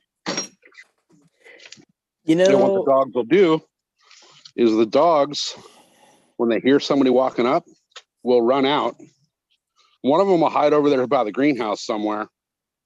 The other one will hide over on the other side somewhere. And as soon as you get up to about they're setting a trap. About here, you got nowhere to go. And there's 2 fucking 80-pound dogs behind you between your only exit. Hell no. They're smart dogs. That's awesome. Well, they were kind of taught how to do it, but yeah. Well, yeah, but still. Yeah. That's awesome. Yeah, so that never goes well for the Mormons or the telemarketers or the Hare Krishnas or any of them. Unannounced guests. Yeah, that's good. See, I feel no mercy on that. It's like, don't come to my house, man. I'll come to you. Right. If I want something, I'll come to you. If I want solar, I'll call you guys and schedule an appointment. Yeah. I like them people. That's because they're the only people that come to your house. That was a really hot chick once that came and like I had some wax, some reclaim, and it had water in it and it burned the shit out of her, popped all over her face and shit. It was fucking hilarious. It was fucked off, but yeah, that's all I had was reclaim. She's like, I want to hit, and I was like, okay.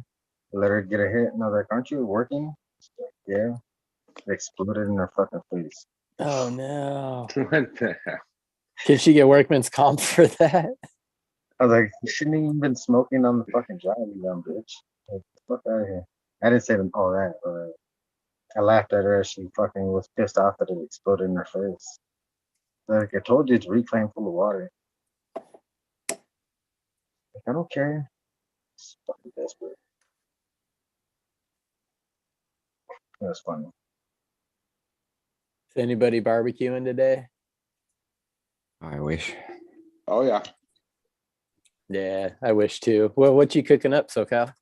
Don't tease us. Just don't even know. No. Just don't. Uh-oh. Just pretend it's hot dogs and just leave it there. Hot Okay. dogs. All right. Yeah, hot dog. That sounds fucking gross. Actually- Big balls and dicks. Excuse my language. Hey man. You're not too far off, man. Oh god damn. See, those look good though. Shut up. Dude, corn dogs on the smoker. Corn dog on a smoker. Smoke my corn dog. Oh yeah. I've never tried it, but I would try it. I've never had it. Even the hot dog's good on the barbecue. Oh yeah. Everything like the oven makes everything taste better than the microwave, and the barbecue makes everything taste better than the oven. Exactly. Sometimes. Charbroiled, eh? And the Yeah. smoker makes everything taste better than the barbecue. I like Yeah, propane. I like smoker. Do you ever smoke cheese or salmon? Like those are my two jams with a proper smoker. What kind of smoker you got? I do not do fish at all, but I did ribs last night that just fell off the bone. Nice. Yeah, I was What was kind of it pissed talking with them about all. smoking with like weed smoke? Major. Huh. Yeah. Wouldn't that be nice, eh? That's like an infusion, kind of, right? I'd try it. It's Yeah. activated because it's been vaped, right? Or smoked. Doesn't leave a good flavor. That you should use those rosin chips for like That was a or good idea. Over the That's- coals there. Yeah, yeah, yeah. That's genius. Yeah, just as the pellets, you could Get just that bag out though. Like, you know what I mean? You don't want the bag, but the pucks themselves for sure. What are those ones called? The Traeger?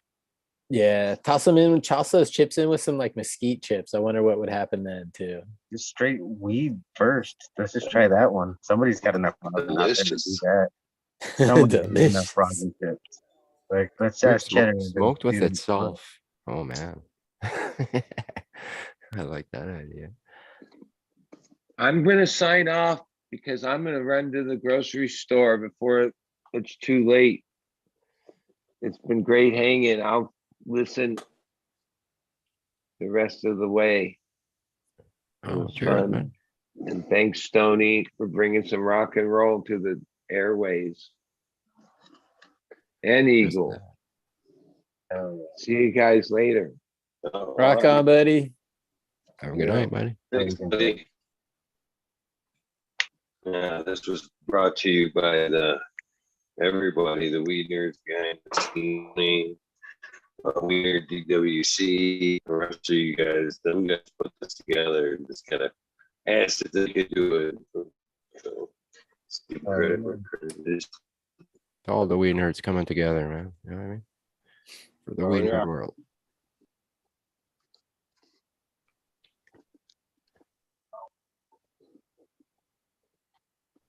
Where's Stoney at there?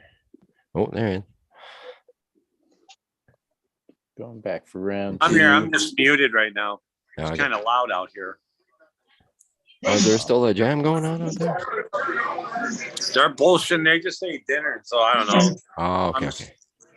Yeah, they're just kind of hanging out. I mean, I'm sure it's going to start up fairly soon. Right up. Do you need us to get going? I mean, are you signing off soon, or what's up? No, no, no. We're just waiting patiently for you. I mean, you guys just tell We're- me we're, when. you know- I mean, if you guys need us to play. No, no. Well, Can we'd we love get you to play, but you don't rip him away from his food. You know what I mean? Yeah. Can we get a 10-minute drum solo? Oh, Oh, no. a little Stoney. I'm not a drum solo dude, man. I don't know enough shit to be good at it. You know, that's something you kind of sit down and mindfully think out, you know. Right. When you just like start whipping shit out. I mean, Why don't I you mean, I just can jam play out some cool cool parts, right? stuff, but Like riffs, right? yeah, I mean, I don't know why I always get shy right away. Then it's like, Or a oh song shit. like you'd recognize just playing the drums. You know what I mean? Yeah, I'm just the guy back here. Usually hide behind them cymbals and shit. So I don't want the spotlight. No, I get you. I'd have been a singer and guitar player, man. Right. Sit back here and keep the groove. So you won't be Phil Collins, right? I don't know how he does it, man. Drumming and singing. Yeah. Man. Shit. I He's a can't sing maniac. shit. That's another reason why I'm a drummer. I can't dance. That's why I was a DJ. I can't do that either, not properly. No. I could do it. My feet could move, but my body has to stay, upper body has to stay like pretty much dormant. Or my upper body moves and my lower body stays dormant. It's where if I start moving my legs and my arms at the same time, I play drums, man. These feet are doing one thing and arms are doing another, and it doesn't look right. Right. Yeah. The rhythm. Yeah, they usually put me in that little box truck out in front of the joint.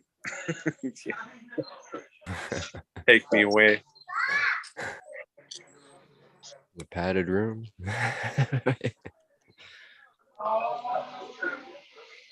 I'm gonna go ask Larry. I'll be right back and see what he's doing. Rude. So WEEDNERD DWC, it threw me for a loop. Yeah, I Crack guess. Babies DWC. When did this happen? The 7th, I think it was, where I decided, okay, that's it there, and I flipped it all over. That's cool. Yeah. I was out of town, so I plead ignorance on it. Were you able to like switch? Did you change like social medias or? Pretty much. I mean, I got new like YouTube and everything. Okay. But the Insta, I just kind of switched the name. So the old Crack Babies on Insta is like non-existent. It's gone. Okay. It's a dead link here. That's cool. You were able to get the names though, still for the new stuff. So that's not an easy game these days. No, you know, WEEDNERD, you know what I mean? But then, you know, it's like I'm WEEDNERD, but you know, which one, right? So adding that DWC kind of made it like, oh yeah, I think I know who that is. You know what I mean? Well, the DWC is what made the little light bulb go off in my head. I'm There like, you go. oh, It worked. It worked. Yeah, man. Cheers. You were gone, you know, but no, I get it. It's all good. I mean, I was doing that show with Smot there, and he called me Craig for a long time. Yeah. So don't worry about it. Right. You know, I miss the old name too there, but I mean, we're good. Gina, We're you gonna there? stick to the new one. Oh yeah, you'll be digging it in no time. You'll be used to it. It's like change. We always fear change, even if we like the change. We don't like it at first because it's change. Exactly. No, it's getting better and better. I like it. Good. So what y'all smoking on? I got like green crack going. Keep me awake. There's a crack theme there with you, isn't there? Yeah, it's my favorite one. That's why I had the name. Yeah. I love green crack, man. It's been a while since I've had it, smoked it out here, seen it out here. It's a great one. Yeah, it's an oldie, but it's a goodie. You know, I heard good stuff about it. So when I just saw it and tried it, and it was like, wow, okay, I get it. I mean, it was my first fuel experience, you know, as far as gas taste and stuff. So it's like, oh, damn. Did you try it dispensary at first, or was it like private? Yeah, well, semi there. You know, Oh, I gotta delete like the med market, but okay. when I went black there kind of thing. So yeah. Oh, okay. Okay. Boy, you got him. Oh, my nose. It. I just saw that too. Kid HD. Fuck ad. Oh boy. Yeah, that's bad. It gets more and more Well, creative. that means we got famous. Yep. And We made it. I know. And if you're gonna have some people paying attention to you, Star what better set. than naked people?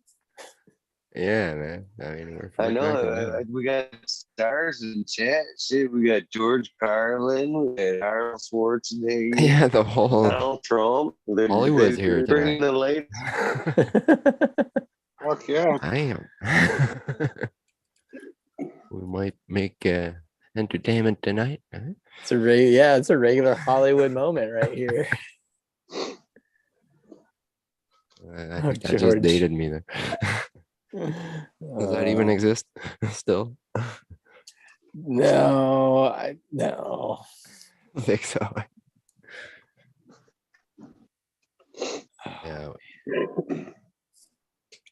George Carlin. I love George Carlin as a comedian.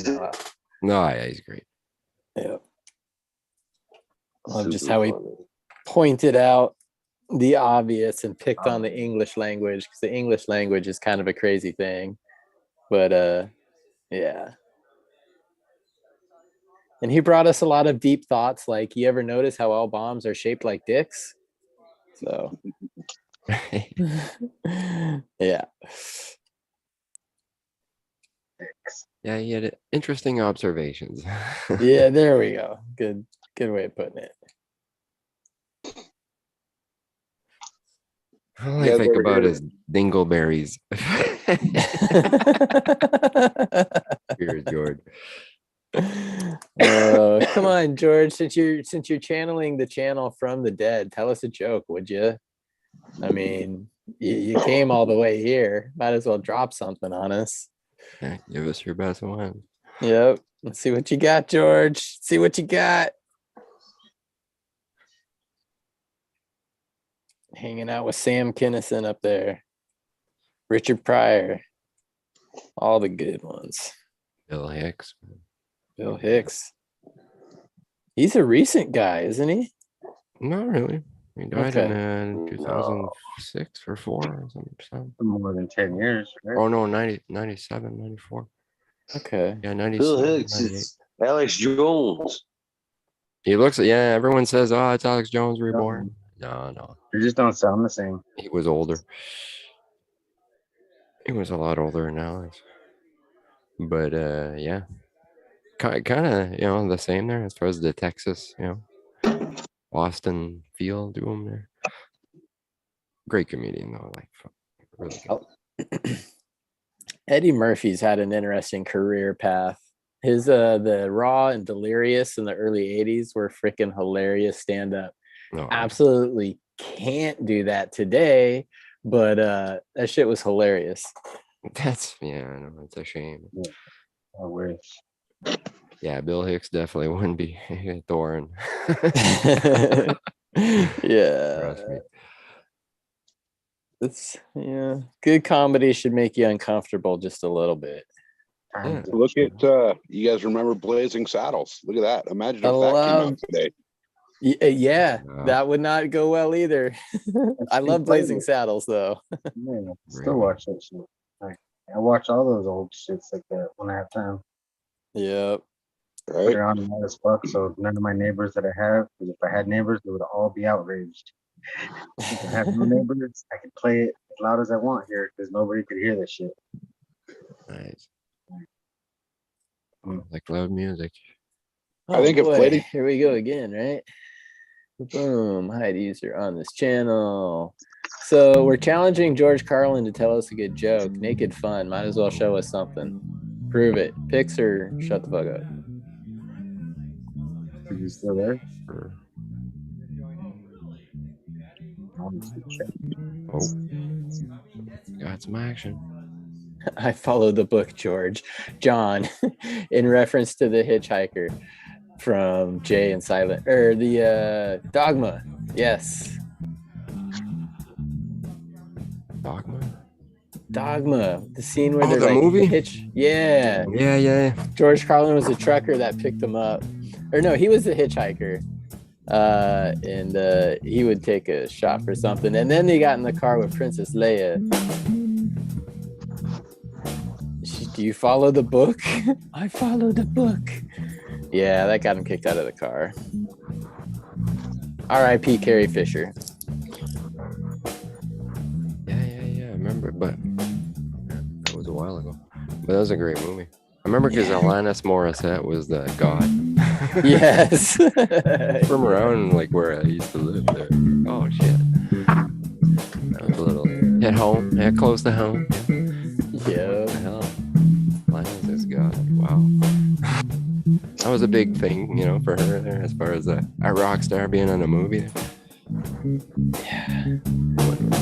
That's why all my snowboarding friends call me 90s Chad, because pretty much all of my references have a base in the 80s or 90s. I never really matured past that. I remember all those.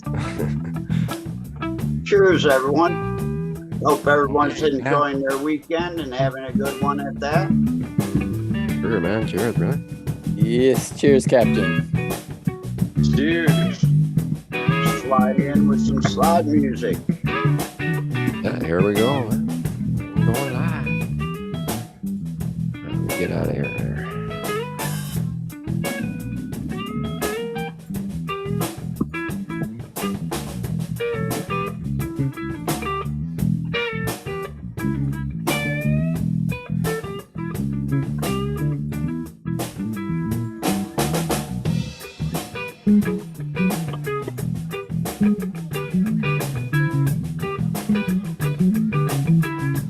Is there any way you can make Catachronic a little bigger? Yeah, big make screen? them, I think only Ego can do it though. So I'm like a partial host, but I don't think I don't see the option. I can If you pin, I stroke can them, spotlight for everyone, I can pin. Dad. Yeah, the pin's on. Spotlight for both. They just did some. Yeah. Come on, Eagle. Oh, someone just left.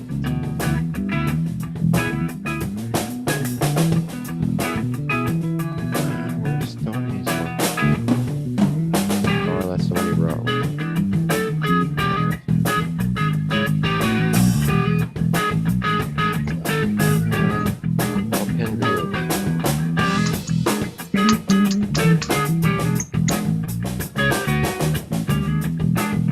Because when I pin stuff, it pins it for me.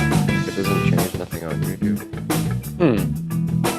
So I don't Yeah, I've never have actually that had to kind of manage. control. Yeah, I've never actually had to manage Zoom before. We always use StreamYard on the other channel. Oh, I think I can do that. Dude. Yeah. Yeah, because it's already pinned. Yeah. We got vibes on guitar. God mercy. Really won't boot y'all out there. Oh no, that's the screen with all the classroom. In your face. There you go. Stoney.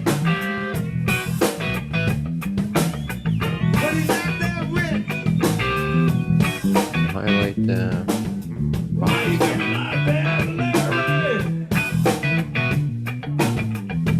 No, you ain't that scary. But you are. Nope. Not doing anything.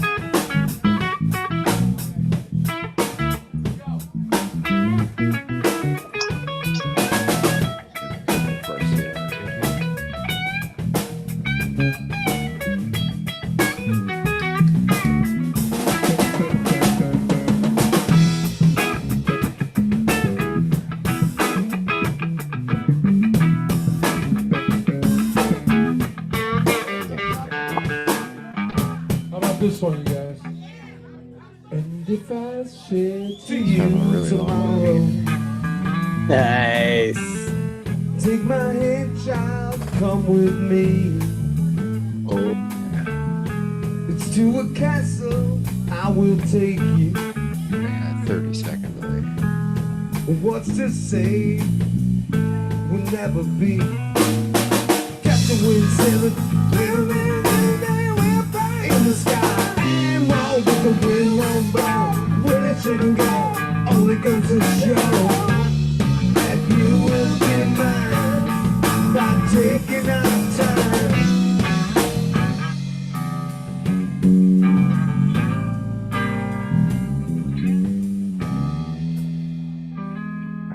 And if I should say to you tomorrow.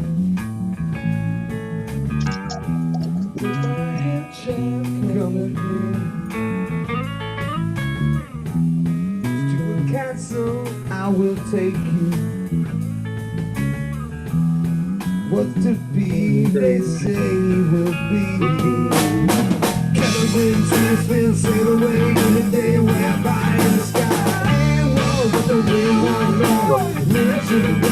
Only goes to show that you will be mine by taking our time. Ooh.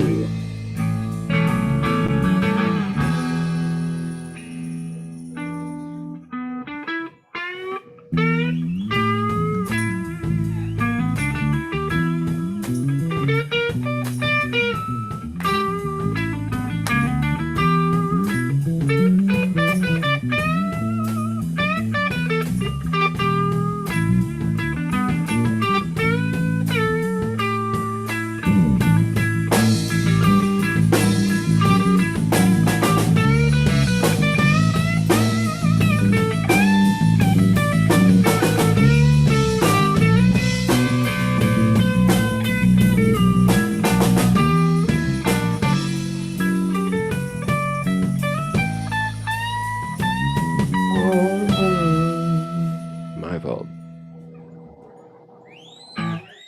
With the sunrise, and all your dreams are still as new. And happiness is what you need so bad. Oh, there's a life in you.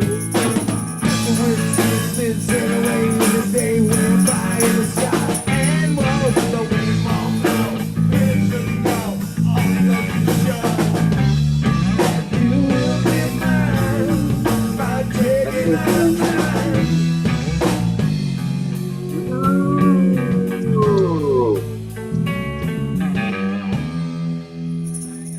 Man, I listen to the live version too much. Alright. Move on to another Zeppelin song. How about this one? How about the, you know this one? We played this one just the other day. Tom Waits going out west.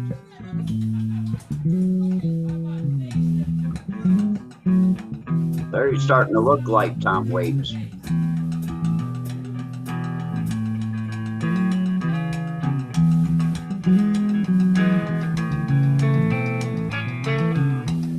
Leaves are falling all around. It's time I was on my way.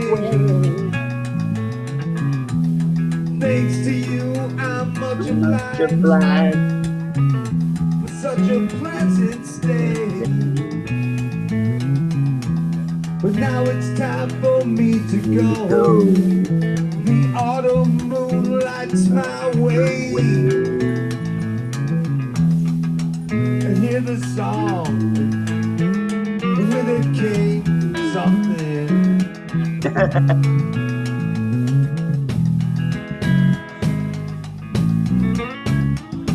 Ain't nothing I could do more. Well, along, now's the time to sing my song. Go around the world, go find that girl on my way. I've been this way 10 years today. Oh, I'm gonna find the queen of all my dreams. Got no time for spending time. I'm to be gone. And though we have we drank 1,000 times, time to ramble on.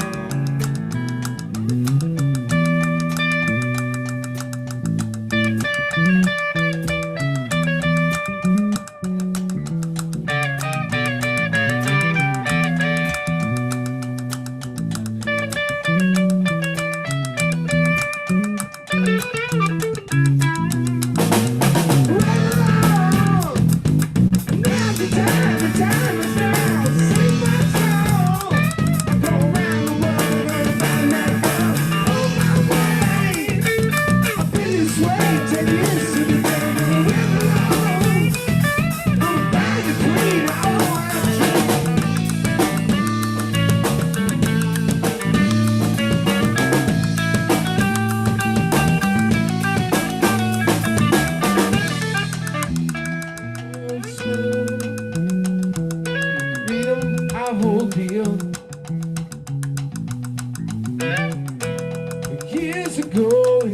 peaceful, magic's in the air.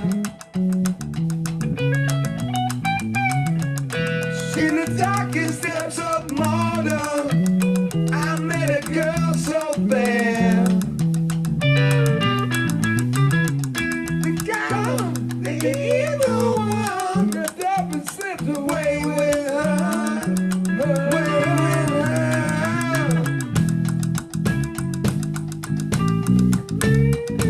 There's just one thing I gotta do.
Bobby on guitar. Pascola.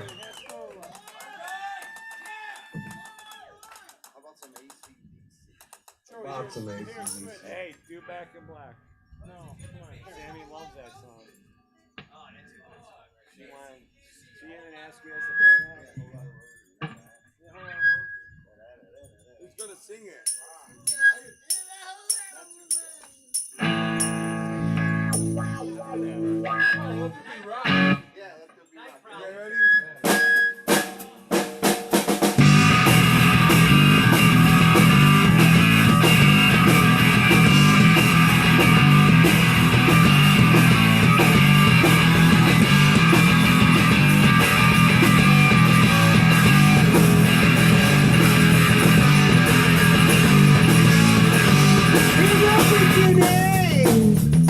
Back in 1955, man didn't know about a rock and roll show and all that jive. White man had the smoke, black man had the blues. They didn't know what they was gonna do, but Tchaikovsky had the news. He said, let there be light, and there was light. Let there be sound, and there was sound. Let there be drums, and there was drums. And let there be guitar, and there was guitar. Let there be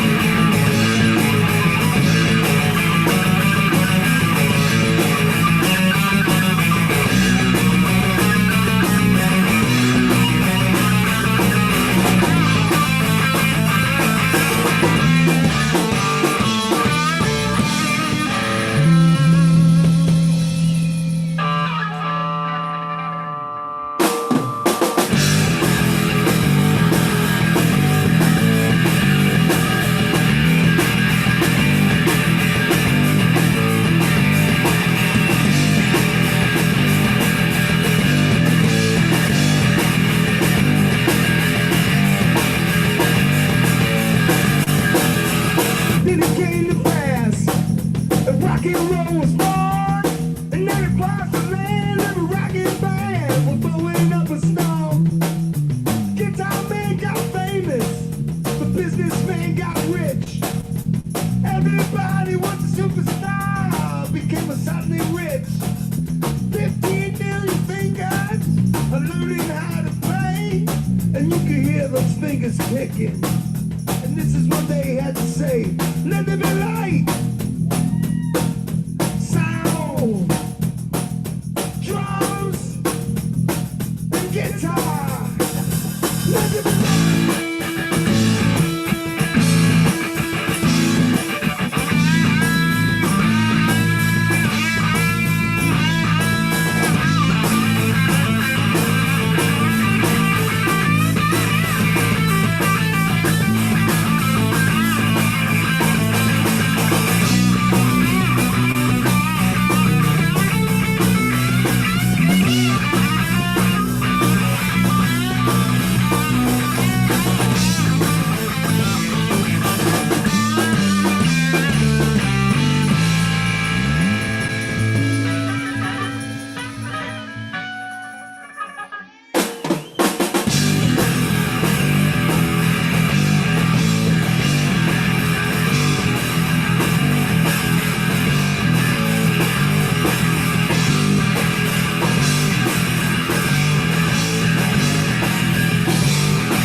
Yeah. I guess I like AC/DC.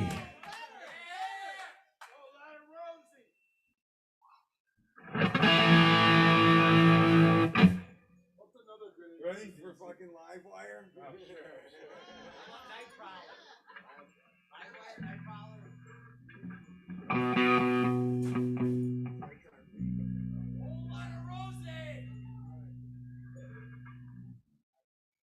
This is prior to Old Lot of Rosie. This is going back before I was born. No, actually not. Let's do it, bro. Sure. Live wire. I can do it. We did this in the 8th grade talent show. So we haven't progressed. And we rocked. So I guess we've stayed pretty much right at the same.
How about Let There Be Rock real quick? I thought we just played that, man. Let There Be Rock? Did we? Yeah, remember? I don't know. Let there be light, let there be trouble. Did we just play that? Jeez Louise. Oh my god. This guy's more fucked up than I am. Oh my gosh. He didn't even partake in hash time. Did we just play Live Wire? Oh. Okay. Oh yeah, what was that Stone song we heard? Oh, don't wanna be all slick. You know that song.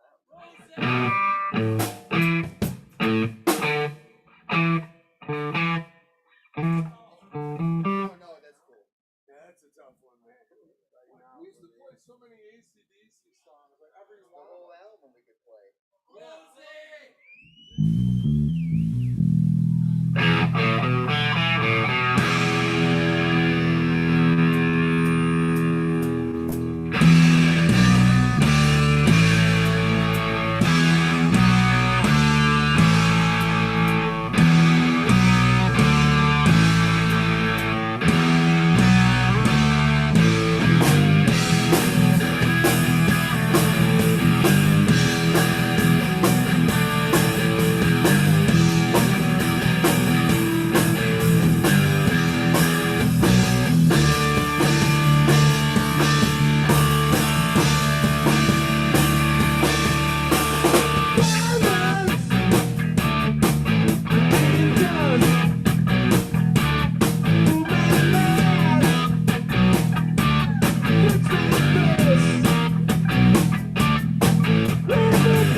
Letters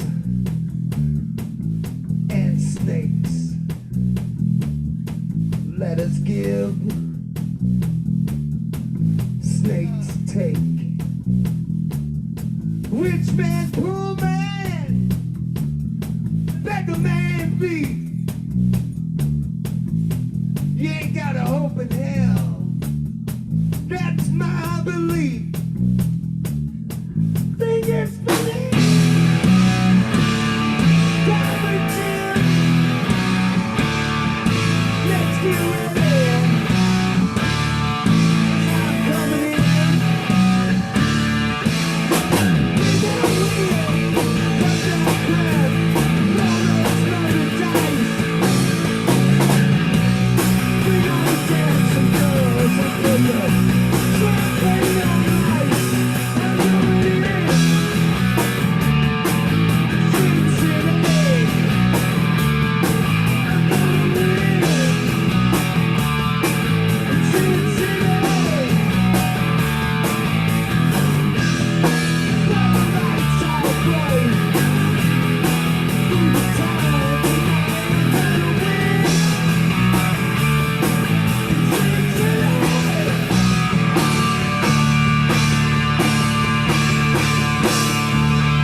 Man, I could do AC/DC all day. Yeah, they used to be like, oh yeah, that group, Riff Raff. Oh yeah, they play AC/DC. It was like we were an AC/DC cover band. Like that's what people thought of us. Like, by the way, man, this show is dedicated to God.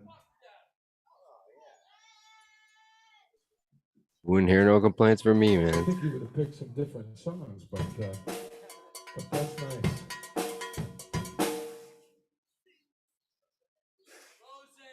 You know, it's that horseback riding incident I had.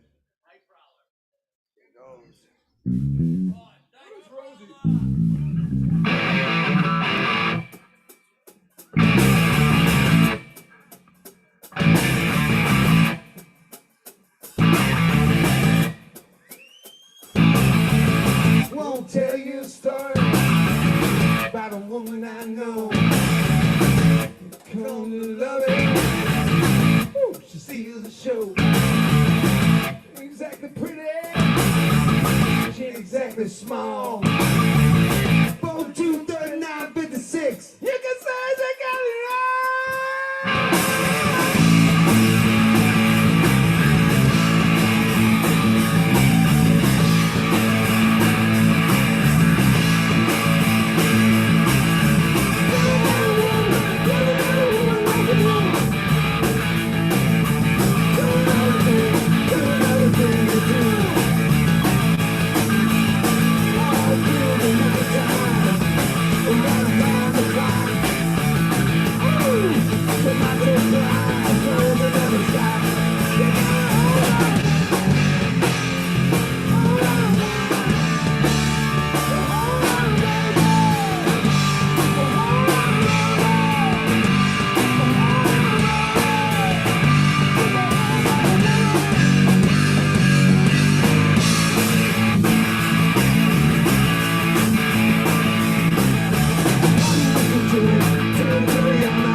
lot of fun. Wow, wait, Hammerhead. My winner's request.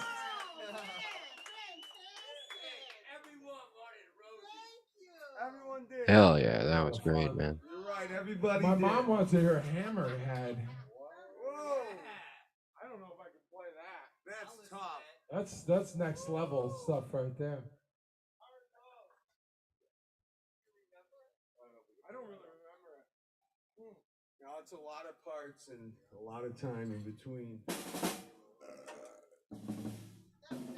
You want to do a bastardized Oh. the opening riff of it? Hammer time.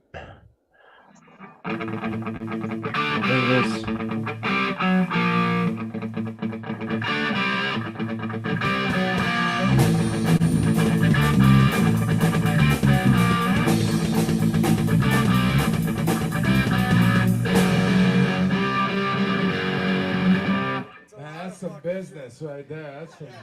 There's a lot of halves. This is a real Nirvana-ish. That would take like some studying, like going back. We got to go back.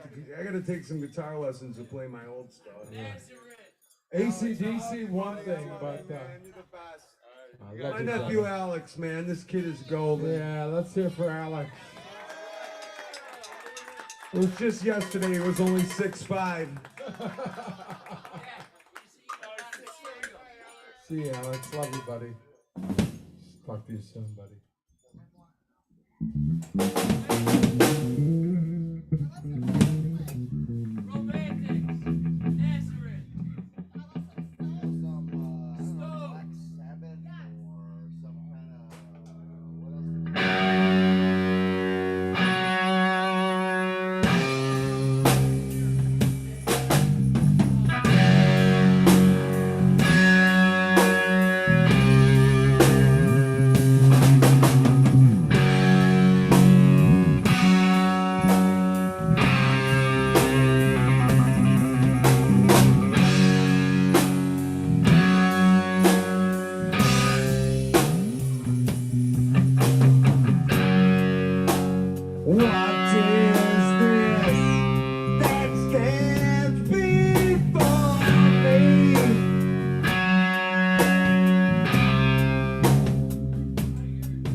Can't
Hey, man.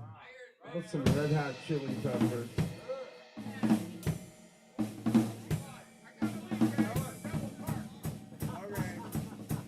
You taking out later, old man. Thank you, Mom. Thank you, Dad. I want to thank my mom and dad for letting us practice in the basement all those years.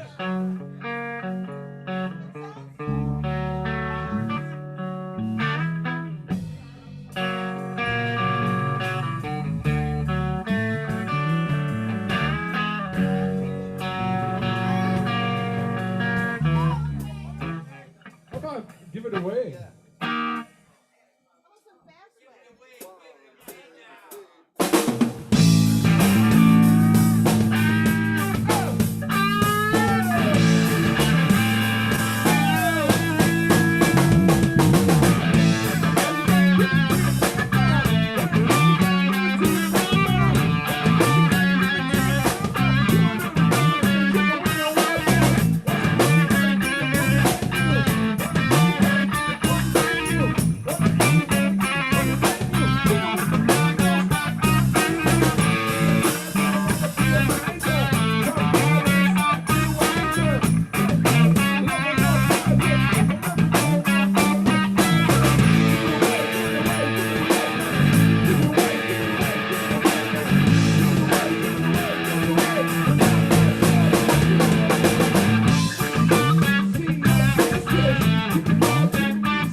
Who's in it, man?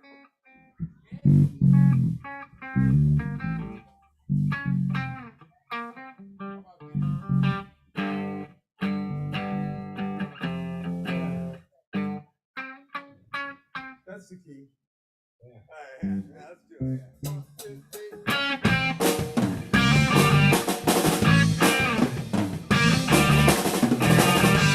All right, yeah.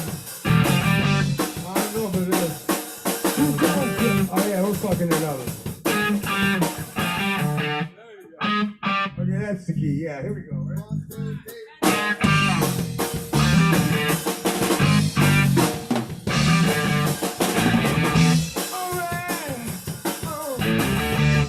This, baby.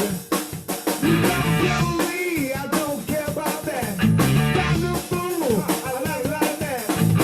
I'm on the one burning desire. Let me stand next to you. Let me stand next to your fire. Let me stand next to your fire. Let me stand next to your fire, baby. Let's do this, baby.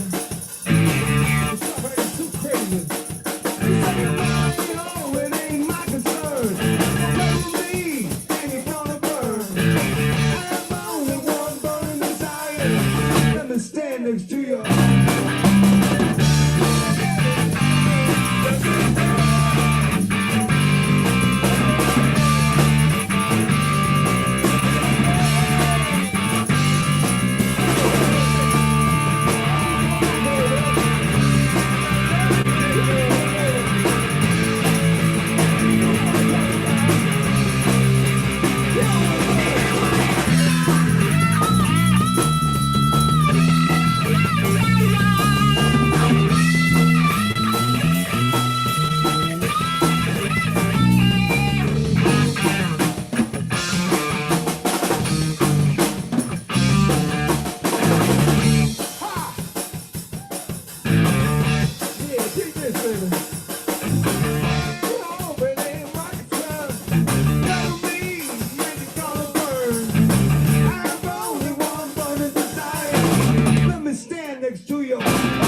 Like that. Woo! Rough one. I know. Ball's getting to him. I admit it. All right? I'm a little bit buzzed, all right? Hey. It's a holiday weekend. Barely form a sentence. And they're probably going to call him into work later. What's the problem? All right, we can handle this.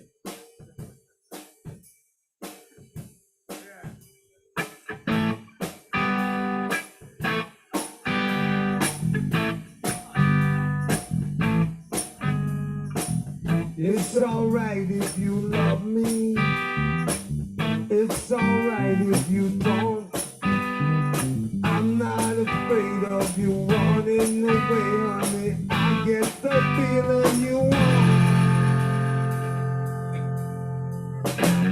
There's no use in pretending. Your eyes give you away. Something inside you is feeling like I do. We said all there is to say. Baby, break it down. Go ahead and give it to me. Break it down and take it through the night. Break it down, standing here, can't you see? Break it down, it's alright. It's alright. Calm down.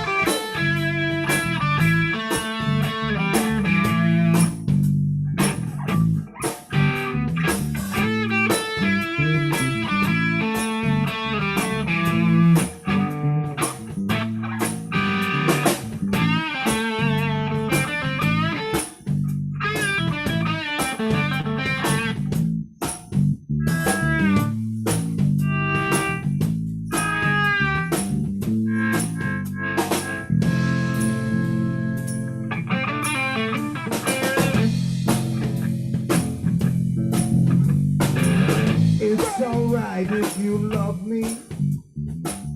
It's alright if you don't. I'm not afraid of you running away, honey. I get the feeling you won't. There's no use in pretending. Your eyes give you away. Something inside you is feeling like I do. We said all there is to say. Baby, break down, go ahead and give it to me. Break down and take me through the night. Break down, standing here, can't you see? Break down's alright. It's alright. It's alright.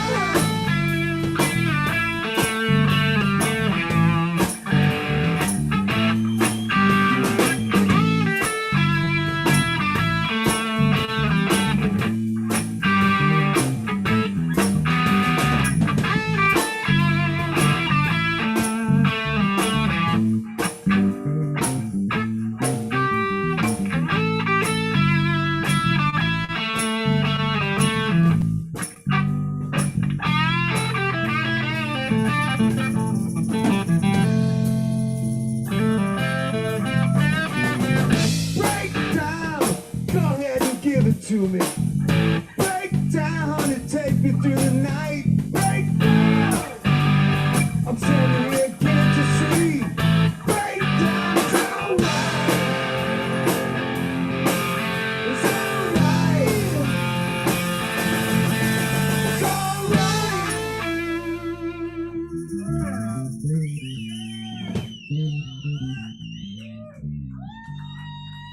Thank you so much, Paula.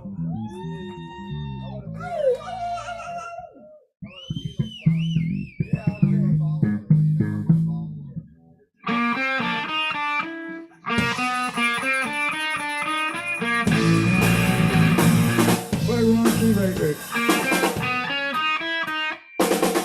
Okay, ready, one more time.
That's called butchering. That's like the butcher cover. And you tell us and I can't sing. You can't cry because you're laughing at me. I'm really down. I'm down. I'm really down. I'm down. You laugh when you know I'm down. You laugh when you know I'm down. My rain woman throws it away. Same old thing happens every day. I'm down. I'm really down. I'm down. I'm down. I'm down.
Hell yeah.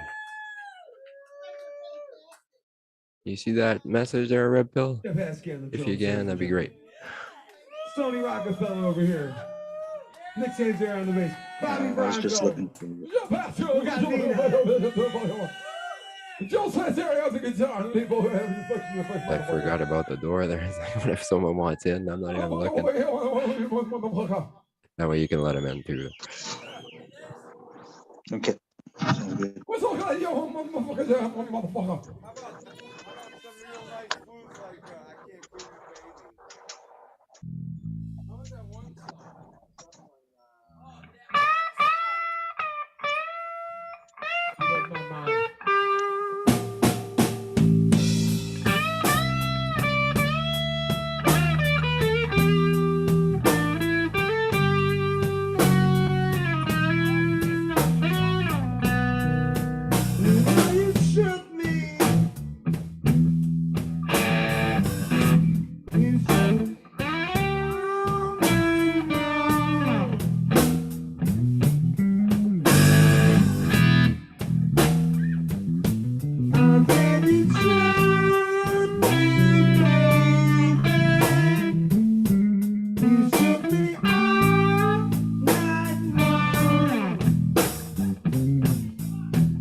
much pressure it takes.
Man, my head is about to bust.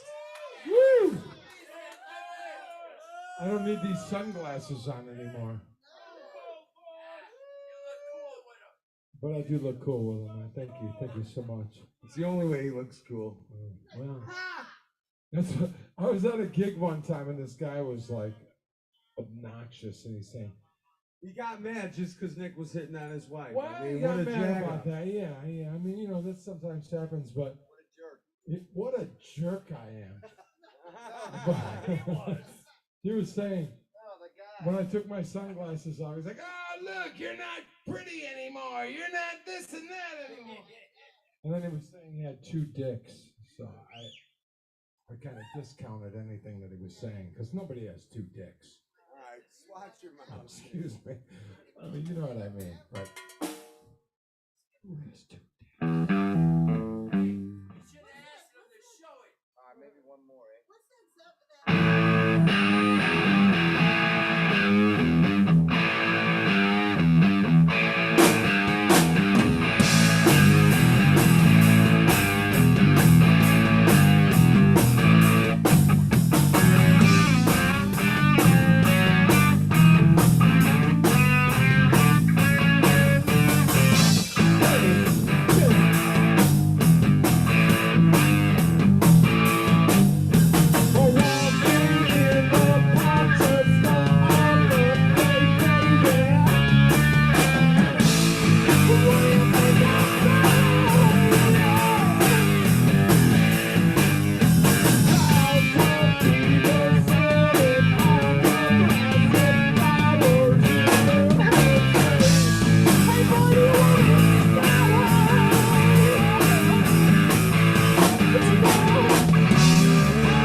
Awesome, that was I fun. heard a normal one.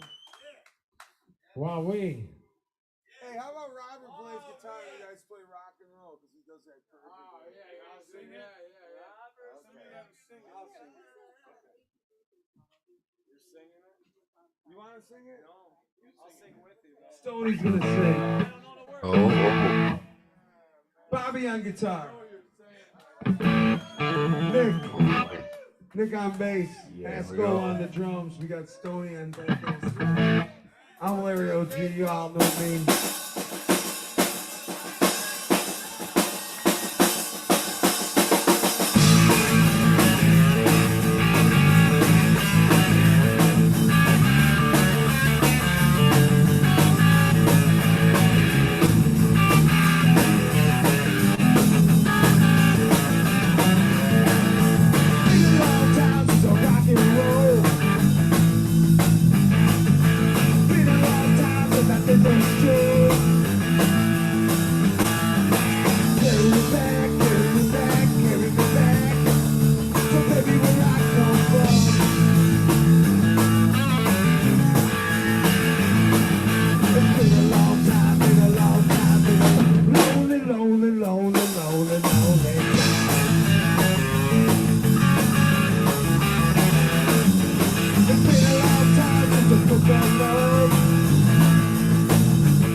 lonely time.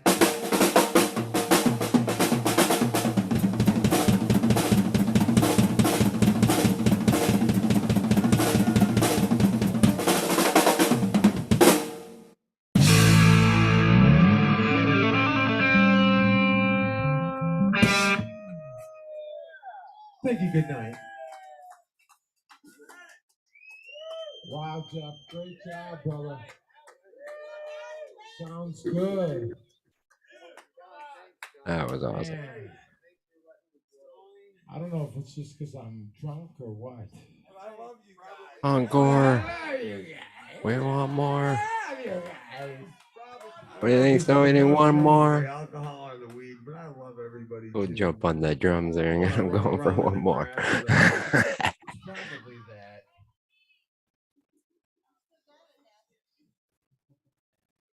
I'll talk about ending on a high note.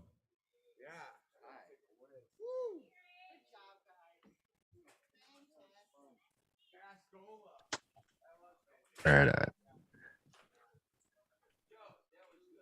Great show, brother. Well, I think that concludes our session. Yeah, that was pretty damn good, brother. Thanks You a guys lot. still brother. awake? Or? Oh yeah, man. We're rocking the house. Yeah, I think that's it for tonight. The neighbors are there's some new neighbors actually moved in last year after Memorial Day, so they're not used to it. They got little kids too, so Yeah. It's a try to little be loud. mindful. Yeah. No, you're being good neighbors. Yeah. Pretty damn rocking neighbors, if you ask But me. man, that was awesome, guys. Yeah, so definitely far was. they've been cool. You are shutting it down before 9 o'clock, so you are being respectful. Exactly. What's this here? But So who Stoney, I survives? thought you played REdPILL's the still drum. here. Yep. Eagle and SoCal. And Captain. The Cap's still here. Move the spotlights here. Spotlights. You know, we were Oh, looking at the drum kit there, and all of a sudden it looked like, you know, Stoney grew hair and grew a Oh yeah, belly that's Jeff. and- Dude, there's no shortage of musicians here, bass players, but that's about it. Everything else, we got multiple drummers, multiple guitar players. Nice. Couple of Yeah, vocalists. actually, there's like about 3 people that were supposed to be here didn't show up. They would have been jamming too. So Right on. Well, it was a great show. sorry, anyway. you hear that? Is that plane real loud? That just flew over me because No, I I didn't even don't hear a thing actually. Oh, okay. We're good. All right, guys. Well, Really appreciate are it. you man. sticking around? Or are you guys cutting off now? Or Well, I don't know. There's still a few people here. If anyone wants to join in, we can yap it up. I'm No open. reason to cut it off, right? No, not at all. Nope. Come on, I mean, come on, weed nerds.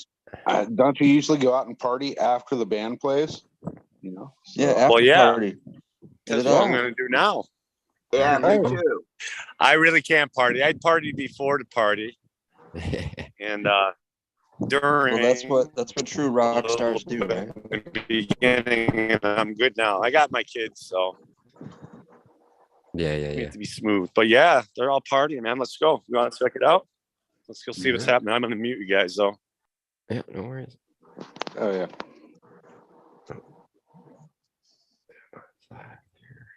I am going to have to take off here in a little bit, guys.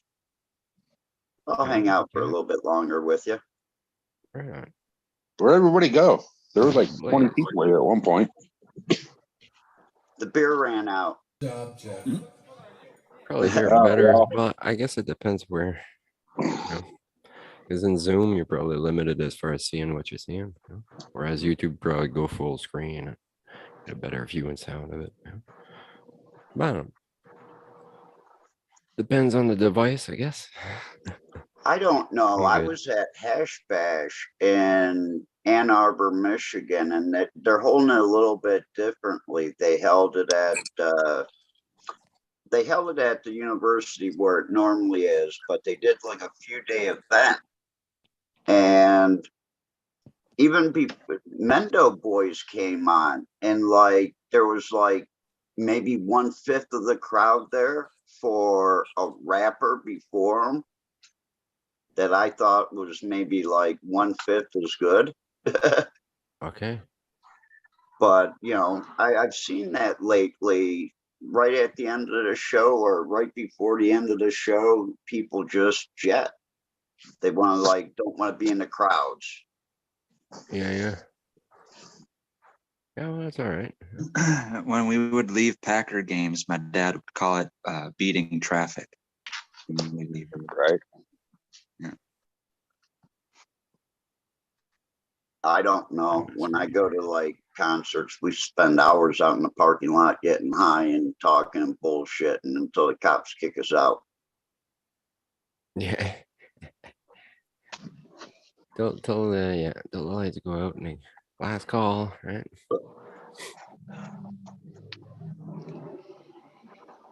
That's our last call yet. Never ready. What y'all smoking? Probably the same thing. A little more of it. What's up, motherfuckers? Fucking Hey, best. cheers. What's the guy? Oh, hey, we got fucking SoCal's indoor grow going on, eh? No. That's outside. Are we outside? Oh my god. Yeah. Wow. Oh, that's right. It's only 6 over there. Sunny Or 7 almost.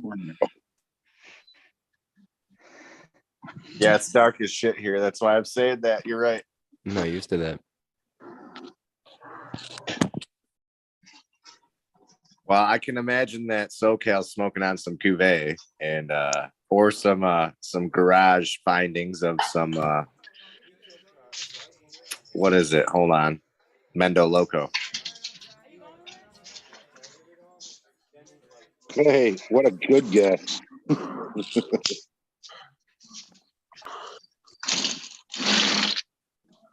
Eagle, what's up, dude? What's going on? Shit. Nice show today, dude. That was fucking sweet. Stoney and them guys did all the work. Right? Hell yeah, guys. Good shit. Holy shit, man. Yeah, it's a great night, man. I love the DC, man. I'm a big AC/DC fan. So just that alone was good. Good to make my night.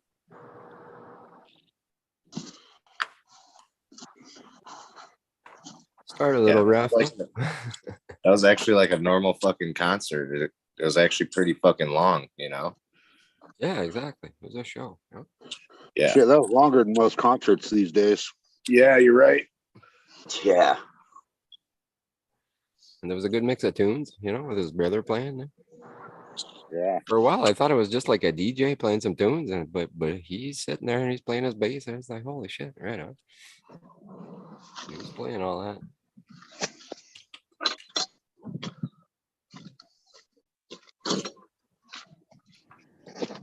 Lo and behold, fun day Sunday, right? Took me a while to figure out the whole, like, you know, displaying of screens or I finally got a hang of it. Sorry. I was looking for the wrong option.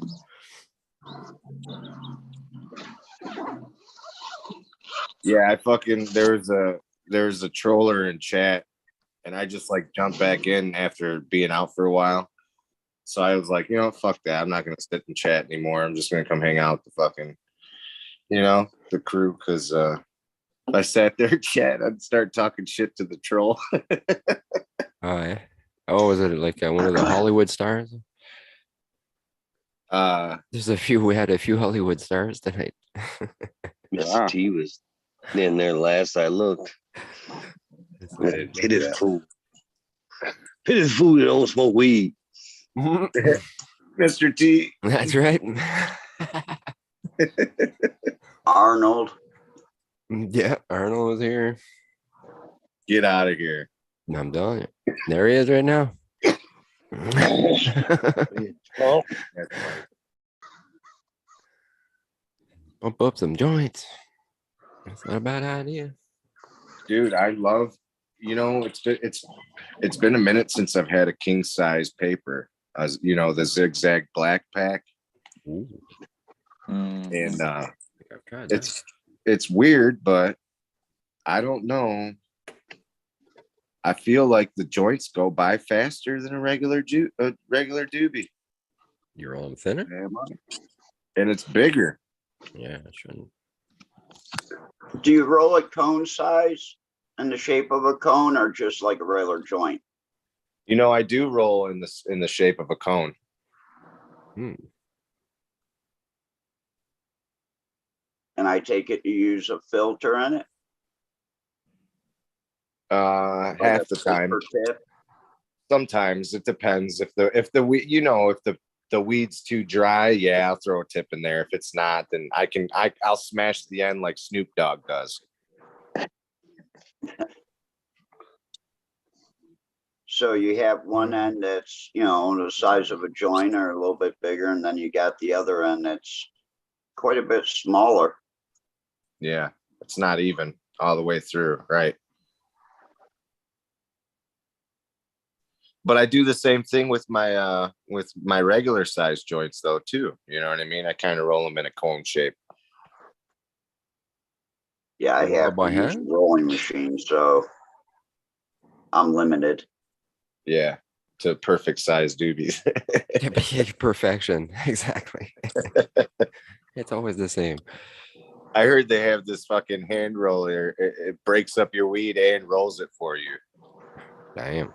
Just chuck it in and it comes out a joint like that. Yeah. But that takes the fun out of breaking up the bud and smelling it and like finding that Exactly. bag seed.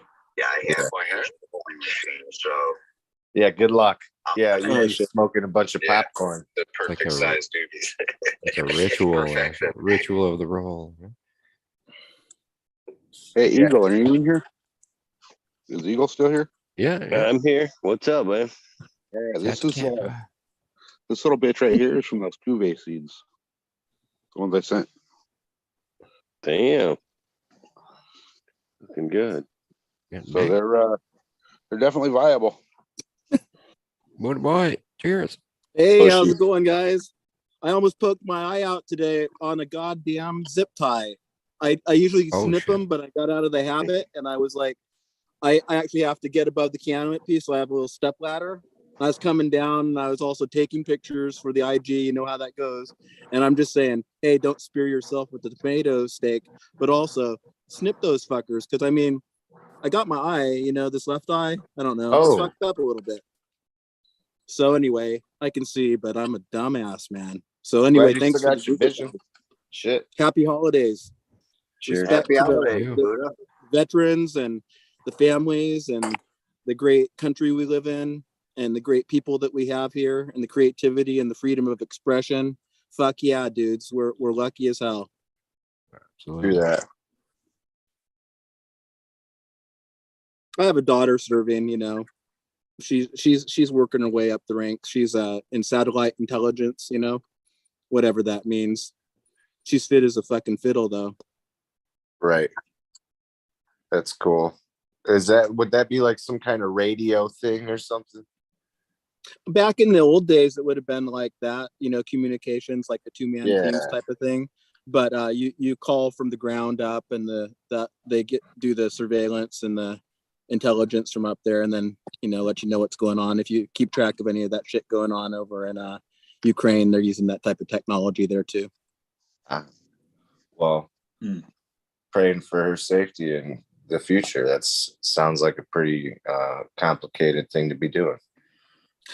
Her husband is special ops too, so it's like this. That I have nothing but respect for them. So respect for everybody, and for everybody. Yeah, that's right. It's hard times, but I love you all, and like I say, we're going to Suffragette City. Yeah. Wham bam, thank you, ma'am. Fuck yeah. Stoney, good times. Tony, you guys rock, dude. That was a great show, man. What's everybody smoking on today? Do we ask that already? Or I heard some Mendo Loco out there, right? Hinder root beer for me. I am smoking something called Blackout Bobby. It is grease monkey cards with runs. Nice. I'm hitting the time wreck, and then I have a blueberry by Cheesequake on deck for the next. What are you smoking on, Buddha boy? Well, I'm reaching for something. Honestly, I've been really under the weather. I know I'm like bitching about my health, but it's like this, and I never do. But sometimes when things hit you, they hit you 1, 2, and 3. So the family got hit pretty hard with it too. I got a big family, lots of kids. So it's like this. It seems like one thing after the fucking other. I think these things are actually engineered, man. I swear to God, but they ain't gonna kill me. That's Take right. more than that to kill me. Good. So I'm just reaching up here and trying to find something. Let's see. Cheers, Tom. Cheers, Captain 420. And everybody else. Gus Groves, REdPILL, Stoney Rockefeller, fucking SoCal. Who else we got in here? Weed Cheers, Nerd, Tal. DWC Eagle, of course. Fucking Eagle, showing off his tats, bro. Nice dude. Thanks, man. Table, having a great day. No, we don't often get to see that eagle in the front, dude. Yeah, that's cool, dude. Yeah. Hey, Surprise for you, flag. No, okay, there we go. What's that, SoCal? I missed it. Amy. There you go. That's what I was checking. How's Amy. everybody's garden going? Is everybody's garden going good? It looks like SoCal's got his boxes going, his beds. What the hell? Awesome. Dude, I'm nowhere near where, yeah, I'm just getting started. I probably could have started a week ago. I'm lazy, and it just got warm last week, really. There was a couple days, it was like one day, but the ground wasn't warm yet, you know? Traditionally, we don't put anything in the ground or outside until June 1, but it's just started warming up this last week. We had a few ice storms and snowstorms really late this year, and then just was a very cool spring. So, you know, after everything melted, which it did, it was real messy. It just stayed cool for longer than usual, so probably won't put anything out until, you know, the 15th or something, a couple weeks more. Maybe another week. I was actually supposed to put all this out today, and I got caught up in this like badass online concert. SoCal, everybody keeps saying these jokes about you and your skills on that bike. I know for a fact that you're an expert fucking cross-country fucking endurance rider. So you could, I just think that every time they say that, I kind of think it's not really that funny because I have a lot of respect for what you do there. I think it's fucking hilarious, dude. Hey, I'm rooting for you. I'm a competitive motherfucker. I want to see you go out there and get fucking first in your goddamn division. Oh yeah, that's kind of I'm done with all that. I've already done that. Gotcha. You're just Yeah. fucking safaring. I'm out there for fun now, you know. Even when I'm racing, like, you know, I do want a podium again this year, but that's not going to happen because I already missed half the races. So, you know, Right. maybe next year I'll try to. You know, I'm pushing 50 years old, man. I've been doing this shit for, Well, 40 I'm older years. than you. You know I'm older than you. Oh yeah, but you know, 40 years of this shit fucking takes its toll on your body. So. No, I hear you, bro. How's your back from that? I always wonder about that because it's just, you know what I mean. In need of a replacement. Bionic. Yeah. Titanium. It's, you know, if you look at an x-ray of my lower back, it looks like a thunderstorm of arthritis. So my knees, my elbows, you know, my shoulder, obviously. Things that are supposed to bend just don't bend the proper way anymore. So going out, and I kind of laugh at myself, you know, like you said, you don't think it's funny. I think it's fucking hilarious that I can't go in a goddamn fucking circle at the DMV. It's fucking funny. There you go. I guess I'm in the same boat, actually. Like, I just feel like I fucking fell on the pavement and got left there for a while and ran over a few times. Yeah. Like Wile E. Coyote, you know. Right. And, you know, I'm out there trying to race against these fucking kids that aren't broken yet. So, you know, that shit's not, I don't expect to ever take, you know, the series championship again, but I expect to have a damn good time. That's all I care about anymore. Are you thinking of getting that Honda? Which one? The Safari or whatever, the Africa, what's it called? You know what I mean? The twin or whatever. The Africa twin. Yeah, I'm kind of thinking about that for more, you know, long distance interstate kind of riding. That'd be awesome, dude. Yeah. I always liked the Dakar, you know, the BMW Dakars back in the day. Yep. Well, on the KTM, they have the KTM 990 Adventure that was just unstoppable, but they quit making it. So put a stop to it. They did put a stop to it. Well, it was an unbeatable bike. Nothing had a chance to compete against it. So all of the sanctioned races pretty much banned it from competition. They should all just be racing those. Well, they were for a while. Yeah. Oh, I But can. I see. Yeah, I can see how that would be. they had to kind of put a limit, you know, because it's not fair for KTM to go out there with this 990 and the Honda guy is going out with over the 450. Yeah. It's like you trying to race a bicycle on your skateboard, you know? It just ain't gonna work. If you picture that, that's fucking funny. Right. Those African twins, those aren't small bikes either. They're not what? They're not small bikes either. No, it's definitely a big. It's an 1100 cc bike. I am. You know, but it's Dirt bike? made to ride. You know, from it's an adventure bike. Okay. So it's off-road capable, but it's not really meant for. You know, I'm not going to go ride it out in my desert out here and try to have fun because it's it's a big. It's like riding a freaking Harley. It's too heavy. Yeah. It's way too big and way too heavy. It's meant for it's meant for going from one end of Africa to the other, basically. That would suck in those Smooth sand as trails fuck. you were driving in there. I bet it's very well engineered. Loosey-goosey. I seen what they do on it. It's pretty agile too for a big fucker. It is, but it's not meant for, it's not something I'm going to go out and race or anything like that. It's something that, when I'm going to Mendo in the Mitten next year, I'll ride that instead of, the dirt bike. Or Right jump. on. That'd be hard. Did you ever jump sharks on your bike, SoCal? Did I ever what? Jump sharks? No, but I've jumped some lot lizards, if that counts.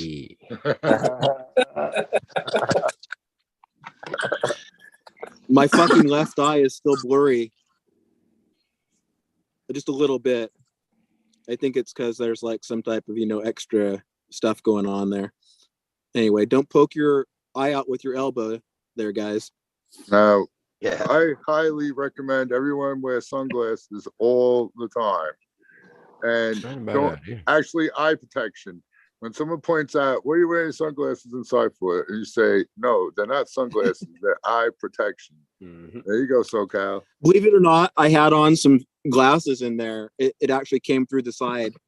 I hate when that happens, man. It was fucking wicked, dude. I have some glacier glasses, with the little blinders. I should have been wearing those because I'm total. I'm not going to say anything bad about people, but man, I'm totally out of my mind. My IQ went down to like 73. It was up there at like 75 for a while. Wow. Naked HD SpongeBob. Oh, that reminds me. pretty I got to darn renew smart. my Mensa card. Thanks for reminding me, Buddha. Mensabation. You guys all know what the Mensas are. I know Dow does, but it's like a organization of high IQ people who take these tests and everything, and they become kind of a club. And I've actually never met a Mensa per se, but I met some pretty smart people, but I think they were too smart to join the fucking Mensas. It's nice to meet you, Buddha boy. Well, you're great, man.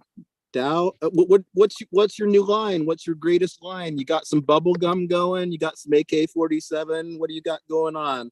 I'm not going to make any jokes about auto flowers, but I just did. Well, no, I leave that to the major. We all know that. Sorry to make that joke, guys. Nothing back, but I've heard that one too.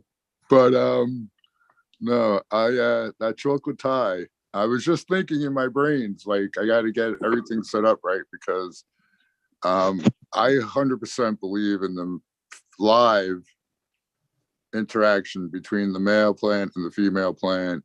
Like I don't like saving the pollen and hitting it like that. However, it's definitely fine to do it and it works, but I believe it's way better if you have two live plants. And so yeah, I usually get the girls that I want, the harem in there, flowering a little bit, and the male in a different spot flowering until I'm ready to throw the male in there when the girls are all ready. So yeah. So, but I'm trying. I got to time that. So yeah, I'm working on that in my head right now. I'm gonna start picking the girls that are gonna have to go. Yeah, all together. Or yeah, I'm gonna do them all. I do them all together too. It's not like I try and offset ones that take longer to whatever happens. And when they all have a decent amount of willing white hairs, then I bring in the male. I shake the shit out of it. I leave it in there for a day, and then I take it out, and then that's it. That's my procedure. Eagle. I've only done my. Do you play any mood music, Tao? I have once, but you know, guys, I've only done 2 crosses so far in the last 6 months. It's my first experience. I always had a lot of respect for the trade and the art, and I've always kept track, and I just kept postponing it. But I'm learning a lot in the process about what I don't know. But you know, you jump in, get your feet wet, and it's been a great experience so far. But you know, here's the deal: when it comes down to, you know, you cross these 2 things, they don't look anything like their mother or their father. There's one, the first one I only had one measurable marker, and that was the strawberry. So I did find that in one of the phenos, but then if I wanted to, now I'd have to think about isolating that and, you know, back crossing or whatever. And it's like this, so fucking complicated. I mean, everybody talks about it like, hey, I'm a genius because I make F1s, but you know what? I would like to actually stabilize a characteristic if I found it. So I realized I got a long ways to go. And I got one going in the room right now. It's Tangiland crossed with Sherb Biker from Karma Genetics, and I know that it's actually going to be bang up, but it's just kind of, I'll probably be lucky to get 125 seeds off of it. But you know what? I'm learning something, and I just feel really humbled. And I wanted to ask you one last thing before I go on a spiel. I'm having a good time, first of all. Strawberry headbanger is fucking good. Sour strawberry headbanger. That's what I got in there. I'm growing out my own seed for the first time ever. Right now, it's just almost ready to harvest. And I tell you what, it's unusual structure, you know, it's kind of like clumpy buds, you know, not quite airy, not quite hard, you know, just somewhere in the middle there, you know, can get some air, a lot of surface area, and a lot of, what would you say, trichomes, you know, a lot of trichome coverage, you know. So, I mean, but 3 of them smell different than each other, although 2 smell kind of like strawberries. One smells like strawberry pine, one smells strawberry fruit, and one smells like egg fart. Or something close to that. I'm just joking, but you know what I'm saying. But the last thing I was going to ask you about was, how is the Godiva? I have those seeds that you gave me about a year ago or so. I might roll those out sometime soon. I was just looking at my old pictures and shit. Yeah, that one. There was one I have posted. I'll send you the post off my IG because you have to like dig pretty far down, but. There was one that was just awesome where all you had to do was basically pull off the fan leaves and you could just dry it and bag it. It was like that. Wow. Then there was another one that I think I fucked up a little bit, but it was different. And yeah, so there's a little variation, but everybody who's grown it out seemed to like it. And it seemed like the chicks really like it.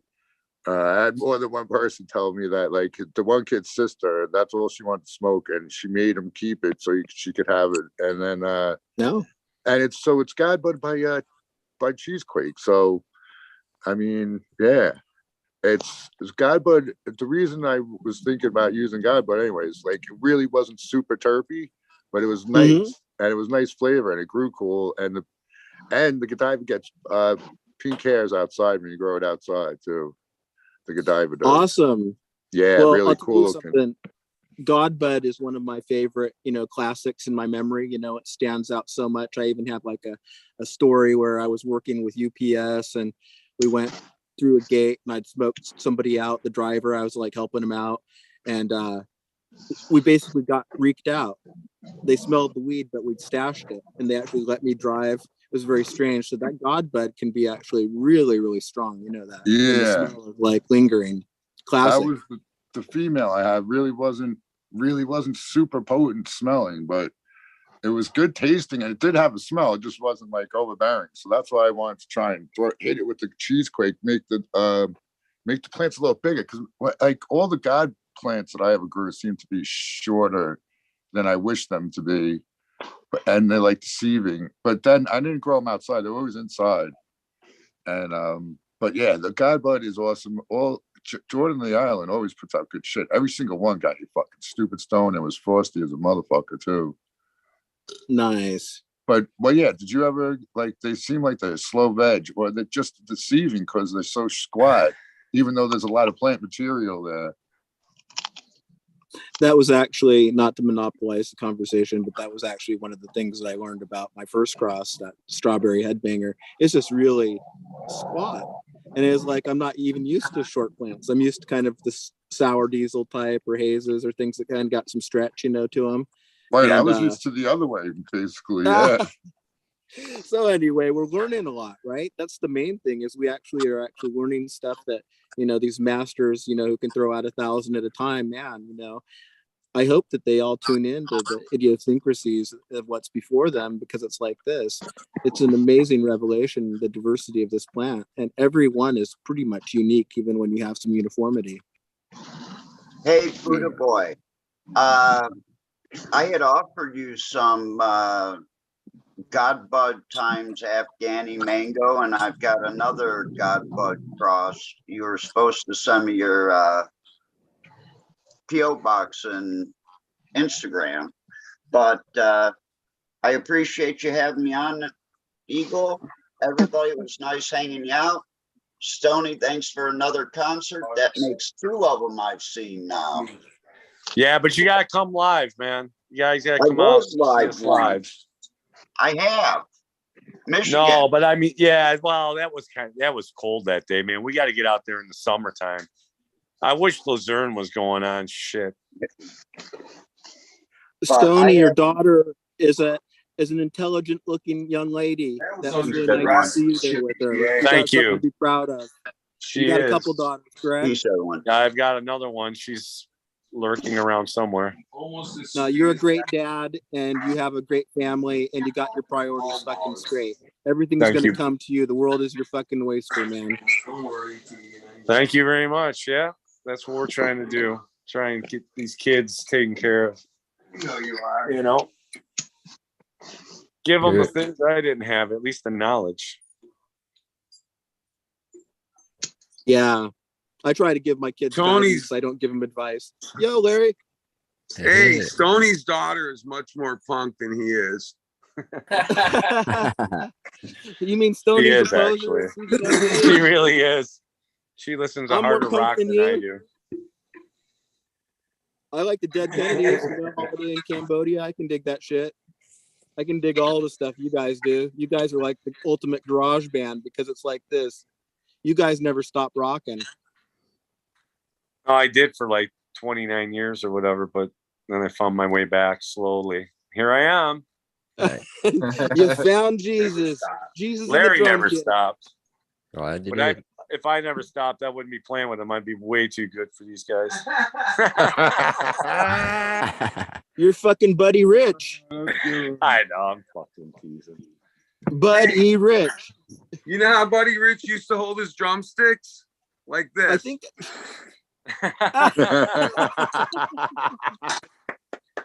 Jeez. That's classic. No, right there. man. The drummers of the past are some of the greatest stories in rock and roll. And Oh, you got, dude. like, what is it? Elvin Jones for John Coltrane and some of Elvin those Jones guys, is the too. best drummer in the world.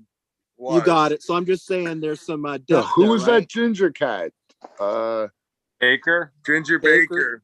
Yeah. From He was a Cream? drummer.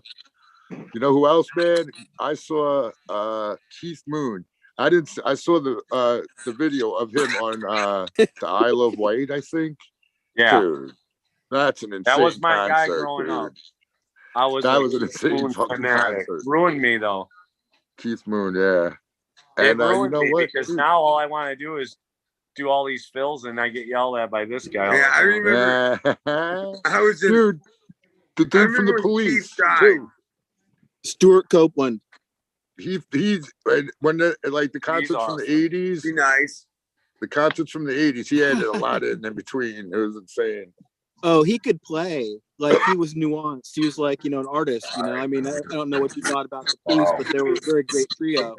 They look like in the early '80s, mid '80s. There's jazz drummers that are probably I blow saw them all Buddy away. Rich play live when I was a kid. Is that right? In middle school. I was sitting Yeah, on the drum floor clinic. 10 feet from his drum kit. It was amazing. I missed that one. I got to see Billy Cobham though. Well, you guys came up in an area that appreciates a little bit of the rhythm and blues and the jazz history and things like that, because a lot of kids, young people, even growing up in the 70s, weren't exposed to some of that stuff that the 50s and 60s and 40s. And that goes for the blues too, Yeah. Sun House, some of that shit, Robert I like Johnson, rock and roll. Blind Lemon Jefferson. Everybody has their favorites. Well, you know what, though, too? Neil You're Peart. right. So growing up here in Roselle, Illinois, we had a place called Roselle Music. It's still there, but it's nothing like what it used to be. And when these big rock acts used to come into town, I mean, they would go in there. I mean, I met a lot of rock stars. well, there Larry as a used kid. to work there. Bobby Yeah. used to work there. Bobby actually had to go out and get Ginger Baker some booze and some weed. Yeah. And came back and had to smoke and party with them. Oh, Bunny Carlos and Ginger Baker together. That's some that real dude shit, is- dude. That's Right? some history. You know it. You Like guys Todd were blessed Nugent, all because when these you hear the guys. music, He it just becomes died a a part of couple of you. years and ago. it never leaves you. So when you hear the master resonates through you for the rest of your life. You got Right. that right. What were Like, you yeah, saying, Neil Sal? Peart. I was saying Neil Peart. I like rock and roll drummers like Neil Peart. I know there's jazz guys that are like, I don't even know that are probably kick ass. Dave Weckl, I Vinny mean, there's so many. Caliuta. Yeah, who knows? And even like Wow. I was watching country music. Roy Clark, he could play some guitar or banjo, dude. That like was pretty insane. Yeah, I mean, pretty much anybody that's played for Frank Zappa that's still Right. around. Mhm. So, that would be Vinny and Chad Wackerman and I can't Weasel. remember the other dude's name. He's got like Terry Bozio or Bazio. So, yeah. You know who had some amazing bands as well, and this is not like over or understating it, was David Bowie. He always Yeah. managed to surround himself with some really wonderful musicians. Oh, even dude, when Larry he was in the loves middle of David Bowie. He loves. He's a David Bowie dude, big time. Yeah. What was the band that he had in the late '80s? It was like something machine, Tin Machine. Tin Machine, yeah. That's right. Reeves Gabriels and some other people in that band that were good. Soupy Sales Kids. There you go. Iggy Pop's old band. Iggy Pop is crazy, dude. The Some Stooges. powerful shit. Does Iggy Pop eat cannabis cookies? Oh, jeez. No, I'm on it right now. Hi, sis. CBD or PCP, it's the same to me. I just want to say quick, REdPILL, I saw that nug you were showing. Yeah, I'm breaking some down right now. I was like, what the heck is REdPILL doing You with guys flower? stop. Damn, boy. Oh, yeah. REdPILL, you had a nice bud there. What was that? That's the blackout Bobby. Oh, looks like some nice herb. Oh, yeah. I wish you guys could smell it. It kind of Is it reminds me gassy? of yeah, it kind of reminds me of a Bubba Kush, real gassy, but has like what I would describe as shepherd's pie with some kind of grape dessert. It has like a savory, desserty. Really? type of- Yeah.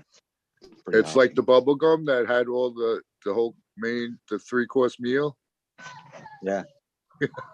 I'm gonna turn violet. Violet, you're turning violet. These sunglasses are reading glasses too. That's pretty cool, huh? Because all my sunglasses are polarized, so I can't read anything with them. I'm like an old man saying, "Look at my diamond willow cane." Yeah. Whack whack.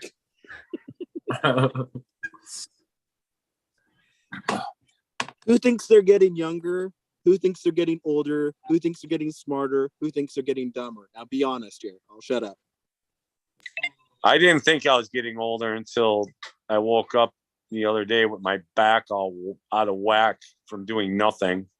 Well, And that it's happens just to the me when- change of the weather going from humid to dry, hot, cold, dry, humid, and then for no reason So, yeah, whatsoever. I'm that's getting old. stupid.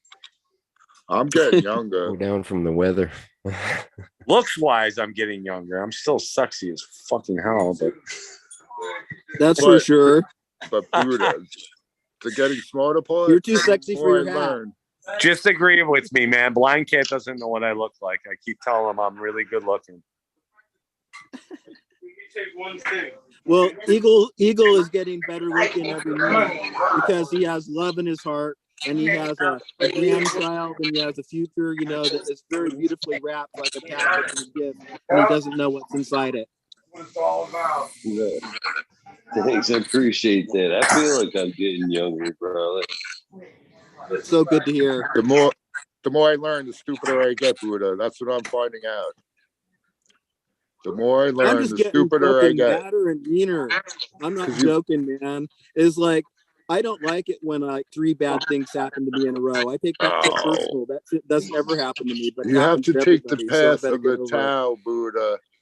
These outside external forces mustn't affect you internally. Anyway, You're right.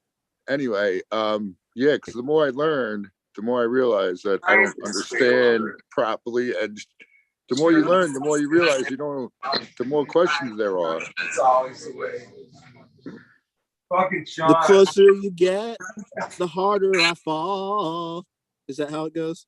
I don't know, but the first cut is the deepest, and the when you learn something new that you learned earlier that was wrong, like that just is like, why? Like, are you kidding me? So yeah, like don't learn something from somebody else because you could learn something that's wrong on your own. That's what I feel about all this chat about weed, dude. I used to know quite a bit more about weed before I started listening to these shows. I'm not joking either. It's like I don't like to get diluted and I don't like to get polluted. But the thing is I also don't like to walk around with like my fists out saying "get the fuck away from me" either. So I'm giving my handshake and trusting that all is good and that it's not all about me, and maybe it's time for me to just shut up and be a part of the group and share a little bit about. I have 52 years of very exciting experiences, and very few of you know much about it. We'll do an episode. Tell us I about did a fucking episode. Do another one. I mean, what the fuck? I'll buy that episode back from you for $100 there, Eagle. Not. I am just joking, but you know how I feel about it. I want to hear all the shout outs, man. You know those shout outs you make everyone take there for the episode? It'd be nice to have one that's all of them. You tried the first 636. year. Hey, this is, from 1 to 600, whatever. I'll help you with that. I'll probably fill out whatever needs to be filled out to get Eagle's site, up to kosherness, and that's a fact because big respect. Yeah, that's a really cool spot for everybody. Yeah, you got your own page with your own episode list and everything. It's pretty cool. I don't care about any of that, but it's like this in general. I care about Eagle's show. It's a way to I love one. I seriously myself am addicted to adding guests. I literally, after like somebody does the show and they have to like do their episode before I can link them to their episode and make their profile active. So after I make that profile active, I literally go back and look at the guest page. Like, oh, there's another one. Oh, so it's something that you keep refreshing. It's part of your process. All I know is the last time I looked, there were over 900 people who'd listened to my bullshit. So I feel sorry for them. I apologize, and your check's in the mail.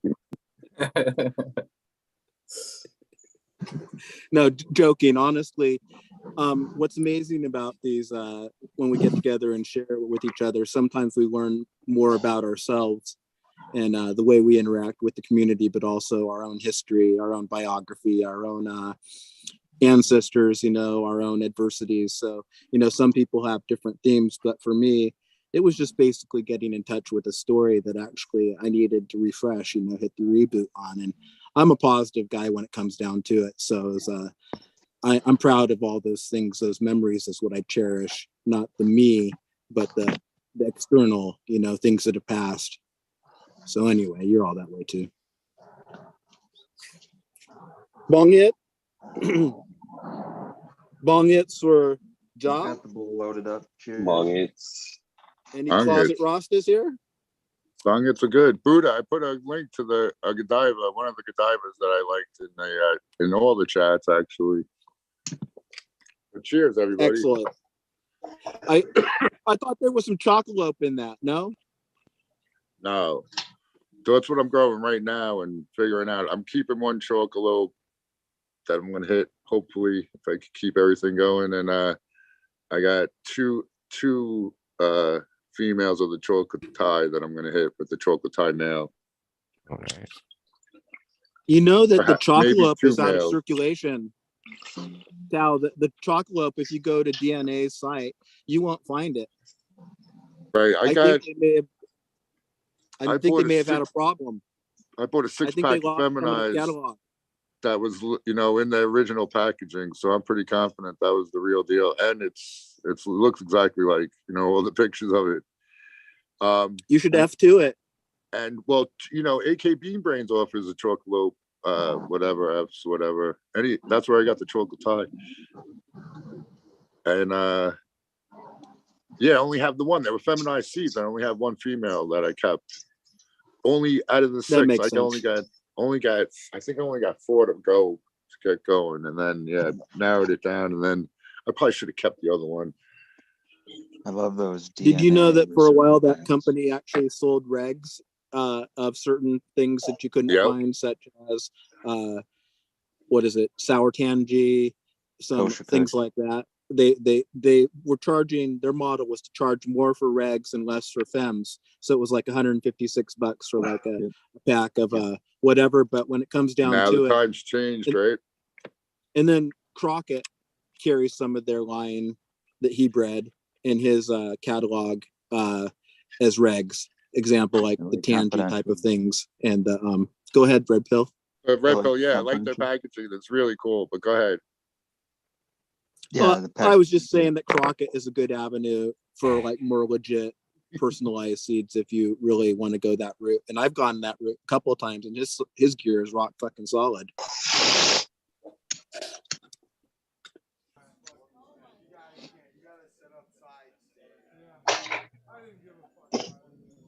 I know people want to like have the latest, greatest frat boy shit, but it's like this. When it comes down to it, like I'll take a, you know, I actually, Mr. Nice got a hold of me because I made a comment on one of his Shanty Baba, actually, you know, the great breeder. Made a comment, a few comments on his page, just funny ones. And he said, give me a call, get a hold of me. Here's my email. And he offered me a line on some seeds that I couldn't find elsewhere, which was really cool. Because like if you go to the Attitude Seed Bank, they've got like 2 freaking cultivars by Mr. Nice. And you know, the ones that I want, Black Widow, Medicine Man, and Northern Lights by Hayes, number 5 by Hayes. I can get 3 packs of those that probably have 18 seeds in each of them for $300, $100 a pack directly from Shanty. And it's like this. I could talk to him all day, but I don't want to waste that guy's time. He is a genius. Go ahead, REdPILL. I'm sorry. I'll split it with you. You know what, REdPILL? I'm kind of greedy, but it's like this. I can. What are you looking for?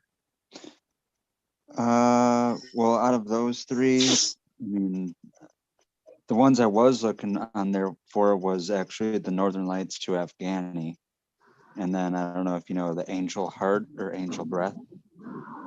I've heard of it, yeah. Yeah. You know, here's the deal. Do you have, I'm not here, we're talking here over the thing, but I think he'd probably cut the same deal. The only problem I have is that it's a money app, and I'm not up on that shit. I don't even do much banking myself. My wife has accounts, but and my kids I think what I'm saying is I don't even know if I can get the cats some money. Yeah, and we're I in the really same feel blessed. But maybe if I get them, I'll give that some thought, Red Pill. I can't commit to that right now because I'm not sure I'll even get the order off. It's cool. Because I just do respect I you. just respect those old time breeders, and I look for them too. And a lot of people they tell me to steer clear from that because it's all white labeled, and I'm gonna get screwed. And no way. This guy runs greenhouses. He runs medical facilities. He runs CBD facilities. This guy's like a fucking Mensa. Hey, Buddha, have you heard anything about snow high seeds? I've heard the name. That's all. I think they sponsored like one of the there's on what's that SoundCloud, where they have the podcast. The music. There's stuff, one of the podcasts on there sponsored by him, but I don't remember the name of the podcast. It was out of California. What do you know about Snow High? Or I've heard of them more than that. Yeah, they had a lot of land races. I was looking for a red Congolese, and they were one of the only ones that had it. There's some White Buffalo has some red Congolese crosses. But Buddha, I'll tell you what's weird. Going to the Mensa place, and the bartender at the local bar was there. So car carry members there are you hidden go. everywhere, Buddha boy. Cab drivers probably too.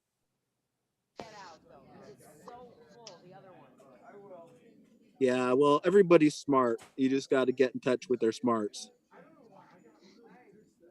To say that guy was a bastard, low IQ fucker, and he had one over on you, so he must have been smarter than you. Some people maybe start out smart. I know that strain I'm looking for. This I know ATG had it there recently, and I had it a few years ago, like in 2019, I think. And it was just off like a native dispensary around here. What are you looking for? It's delicious. It's Congolese red, I think it's called. Or red Congolese red. It's black Congolese mixed with Panama yeah, there's red, a black. Which are two sativa land races. All right. Wasn't it like there was a guy called Vision Creator who had something to do with Roberts those Creek, seeds? Congo. Well, Vision Creator also had something to do, with the Congo. And the high Thailand, dude. Vision, you guys all I know more about Vision. I know Vision. Vision is the crazy. He's fucked up. He's great, dude. I know Tao knows. I know Tao. Whatever. Yeah, I know that you know. Somebody said he got that cut actually from somebody else. He So, did. And let me tell you, there like you go. he'll tell you the truth. He got nothing going on. He's not revered and wasn't taken care of like an OG should be. But then again, I haven't talked to him in a bit, so I don't know. But he was instrumental in getting the UK cheese to America. What was that Highland Thai? What was it called? I forget what it was called, but he was instrumental in making some Thai cross that was like infamous and still is infamous. What's that, Red Pill? High Flyer. Yeah, I think that's it. High Flyer. Yeah, I've heard of that. I don't know, High Flyer. Yeah, and somebody like the still Rev, around. the Rev who used to have this article in Skunk Magazine, TLO. He would talk about these type of strains, that and like the Afghani bull rider and some other things like that. So I've never actually experienced them because I don't get out of my own house and I don't smoke other people's weed. So I guess I'm an idiot. But all I was going to say initially about those Shanti Baba seeds, Mr. Nice, is I just wanted to get in touch with some of the basic elements of our basic cultivars again, because it's been a long time since I grew the Super Silver Haze, which was one of the first things I grew. And also some of the best first weed that I knew of with the name was the Northern Lights No. 5 by Hayes. It was some of the best weed I've ever smoked. So if I can get a taste of that, I'll know what I know, because I forgot what I knew. Wow. Yeah, for sure. I like the hazes because they're cerebral, dude. I'm like a fucking trippy guy. I like to fucking get high. I like to fucking Dude. write books. I like to, come up with new ideas that make me laugh. I got the Read Cali some fucking Mist. Buddhist texts. Have sex with my wife and make a baby. There you go. No, just joking. But I'm just saying you need something that's dynamic and synergistic, not just something that makes you feel like opiated. Because opiated for me is like, it's kind of sedated. I'm not an animal. I don't need to be sedated. I mean, I'm not a human. I don't need to be sedated. I got shit to do. Sorry to monopolize the scene. What's SoCal doing now? Anything? I don't know. Weed nerd. He's eating his meat. Yeah, that's a bunch of snow high seeds there. The picture That's what I was found. gonna say, dude. What the? It is. I snow wish ice I seed, had yeah. that, man. Oh boy. shit. It's a bunch of just land races everywhere, like from everywhere. Yeah. What are you gonna do with that, dude? You need 2 lifetimes. But imagine breeding, like a breeding project with all that. That's what I'm man. saying. Might take the rest of your life. Yeah. That's why I'm living to 168 at least. You pick a bunch of, different I got too goals, much I to guess. do. Because you gotta shoot for something, right? What are you gonna shoot for? Like, God. Has anyone grown anything from Ace seeds? I've done their Pakistani Chitral Kush PCK. Okay. It was purple and it was very, very, very hashy. It's like trichomes. It's a hash plant. And it had the most beautiful garlicky grape smell. This is just, my experience with it. Maybe that's and how I I have would some describe what I got right now. But it's not very strong. Okay. I think people get the wrong idea because at least the one I have, I bet you 50 cents. It might be less than 12%, but it has good properties. It's all medicine. So just my opinion, maybe it has CBD in it. I don't know. Maybe this is just the phenotypes that I've had experience with. So does it taste good, Buddha? It tastes great. And it's one of the Yeah, most so you beautiful see, plants I've ever had. And it's just fucking awesome. Smells like fucking, like I said. I got the cure for the 12% THC weed. That's tastes awesome. You roll a joint twice as fat, and then you're at 24% THC in your bloodstream. You know what? It's a little hard. If you roll a Not a joint bit. 10 times as fat, are you at 120 times? That's it, man. You're loving life no matter what. By that time, I'm in it for the fun. I can tell you anything. But this is like a little. This is PCK. It's purple. You can't see it, and it's like a little airy, at least with me. But nice big buds, and these were kind of probably not the best conditions. I had old lights and shit that weren't. But here's the deal. I'm gonna break this open. This is probably 5 months old, and it's the most unforgettable smell you'll ever smell. Like I said, almost grape garlic. So I have it here because I think it has medicinal qualities, and I kind of like sometimes when I start bugging or getting a little too trippy, I like to reel it in, and sometimes I go to a different type of medicine for that. And this is special. I'll figure it out. I have a lot to learn from it. So the PCK, deep shit, I think. Yeah, I was looking at it. They have a couple of the PCK cross to a few things: the Malawi, the Congo, the Panama.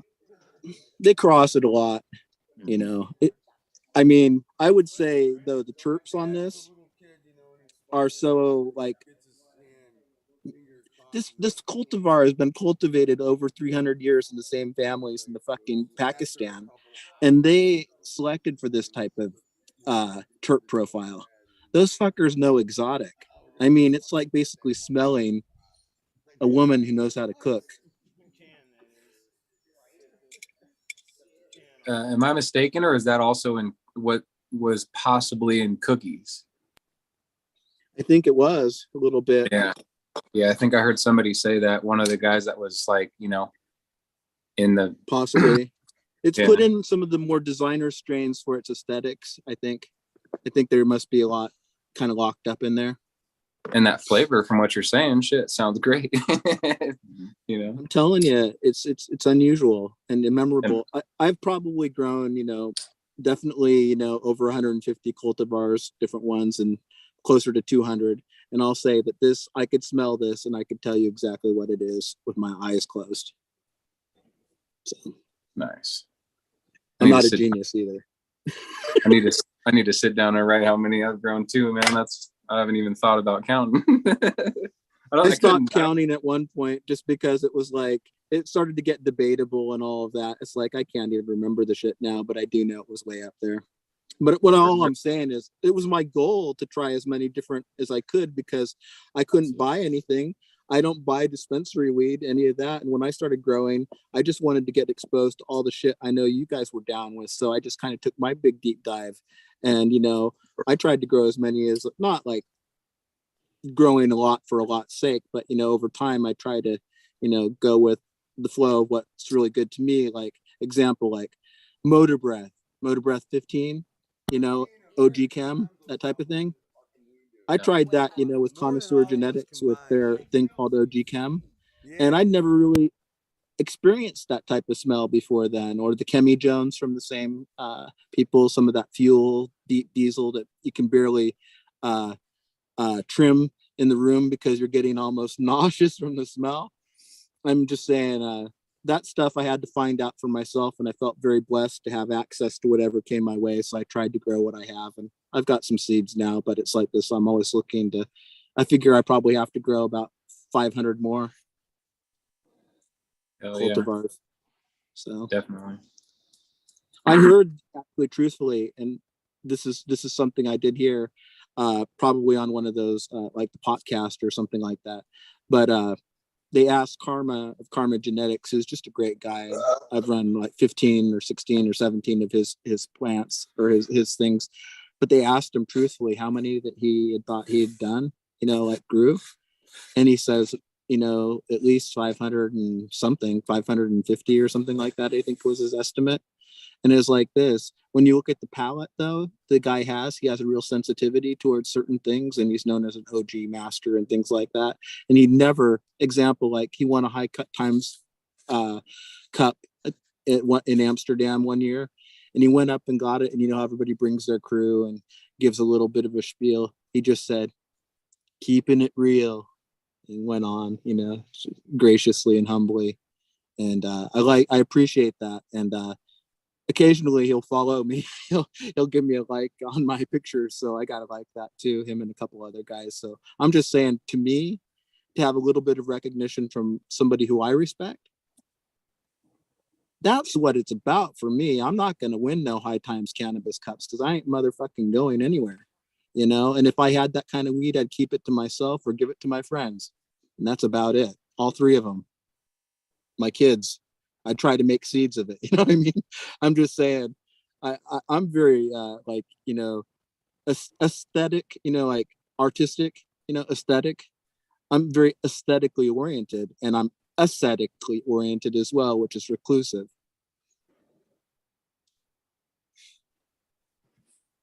I grew a ton of strains out, man. I grew shit that didn't have names.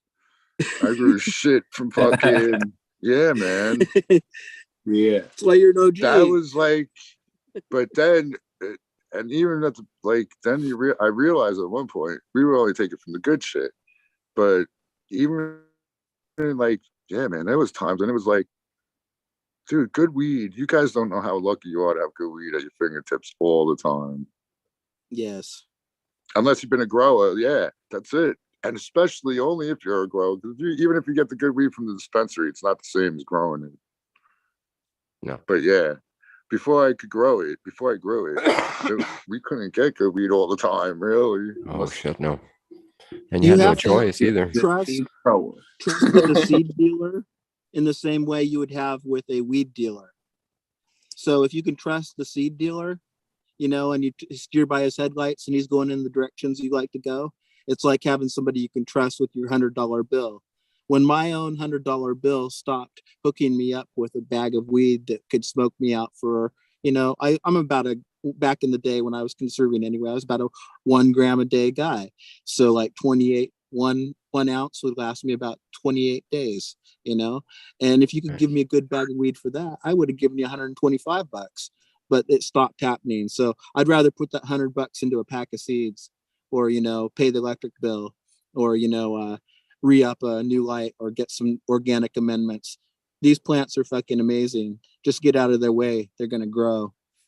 If that's all you need, you could get that. You could get finished. Yeah, you could be grow and harvest to be good for a long time. Most of us smoke probably a quarter a day at least, right? Like everybody else. Oh, damn. Like Minimal. on black market Minimal. prices, I was saving Minimal. $500 a month minimum. There you go. Minimum, right? I can't, Triple that. I for can't even dispensary think of a prices. time in the last 20 fucking 30 fucking years I didn't smoke an ounce of weed. That's it. Oh, an ounce. That's about right. Yeah. Bring me the That's because you ashtray. grow your own, right? Or You can have it. I'm telling you, that's why I like using edibles, because I don't have to spend all day rolling joints. It was really, Yep. it was It's paid for spicy here itself for a a long long time.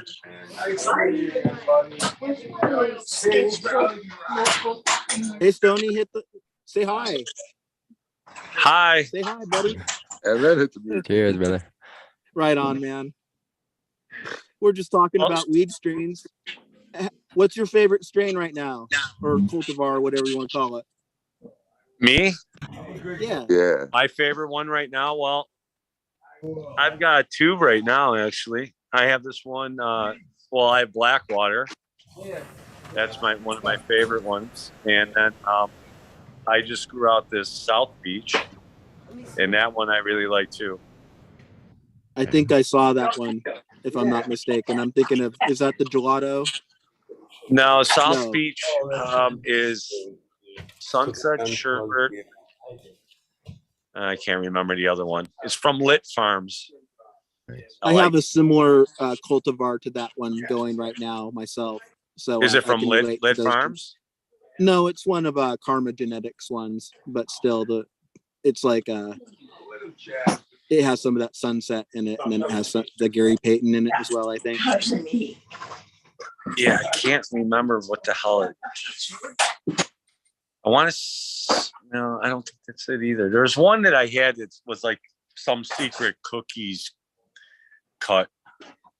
I don't know. I didn't You buy got it some for great that. looking. You got some great looking plants as usual. I know that you had some maybe a pollination going on there with one of your plants, but it's like this. That all comes with the territory. I always beat myself up because I didn't see it either. Like I looked at day 15 or day 20, nothing's there. And then what the fuck at day 30, you see a fucking spent sack. You know, Dude, hurts the your feelings. whole thing was covered. Every bud site, every node had not just one, but it was a full-on Hermie, dude. I mean, there was no stress. I mean, okay. Yeah. And here's the good thing though. So there's 5 other plants in there with that one.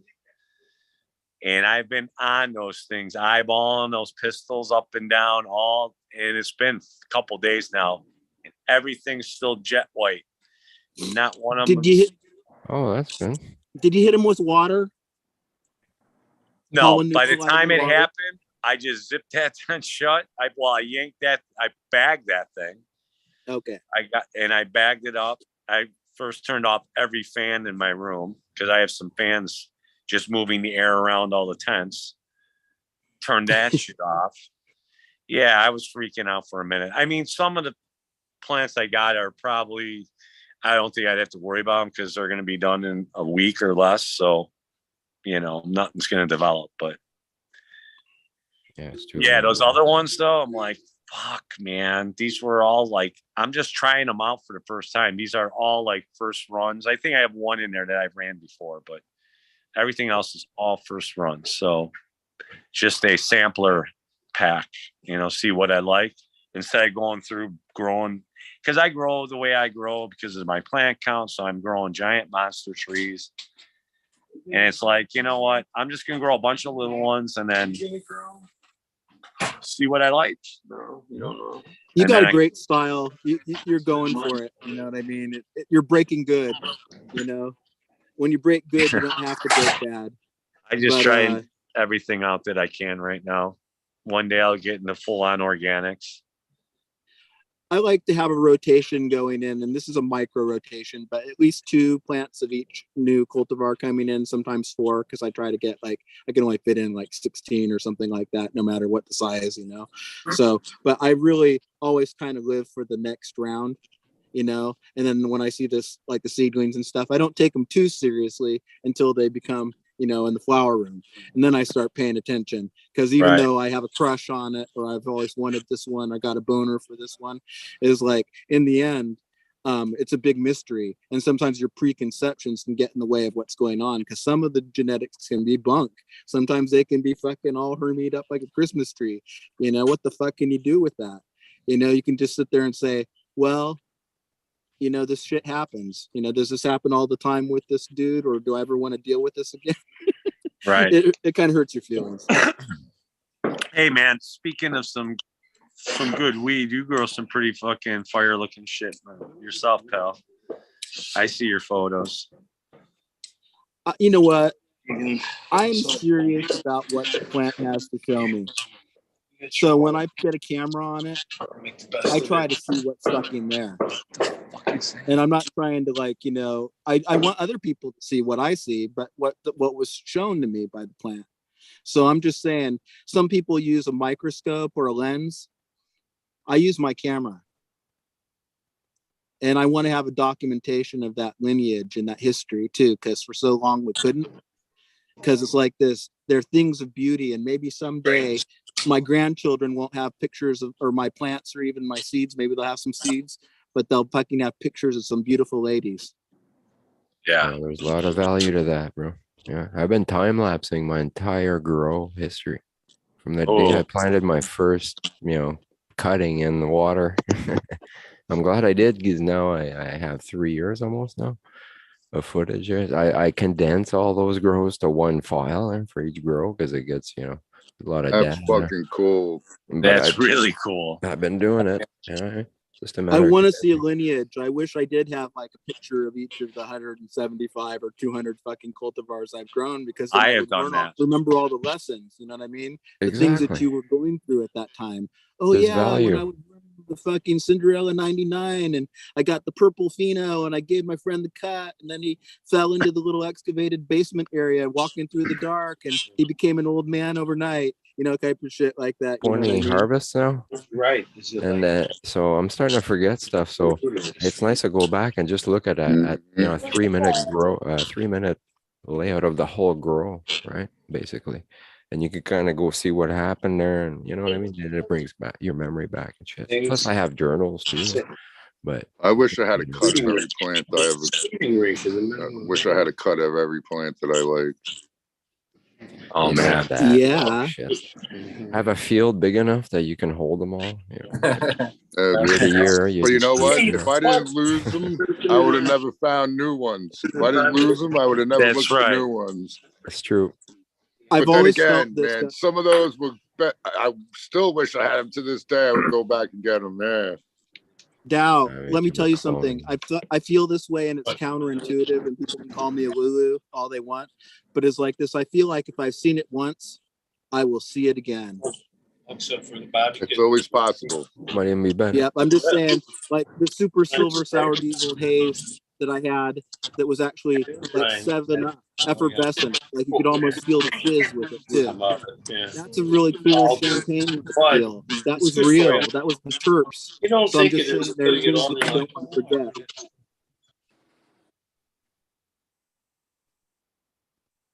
Yeah, it's always possible to find something you lost, but some of the stuff I lost had no names. It was like not even know where its starting spot would be. At least I can it may think of not 3 have the straight same off mother the and top of my father, but head. it's like your doppelganger there, Dow. We're talking about, who is it? Is it Sylvester Stallone, or you know, Vin it's your Diesel. twin? Vin Diesel. Vin Vin Diesel. Diesel. So it's like Oh, this. you jumped on that you name didn't right come away? from your mother. You didn't It's come him. from his mother, but you guys are like the brothers. I'm Right. gonna tone it down for a sec, guys. I'm sorry. I'm just getting a little carried. That's true too, though. You're right. It could be from a totally different area. I find the same shit. Hey, cheers, Eagle. That's a cool picture, man. You should I've have never seen done that before. all kinds of shit. You should have came up with something you guys could do. I like this. Who wrote this? This is very nice. Why? WEedNerdWorld Aha. thing you threw together for Hi, Stoney's daughter.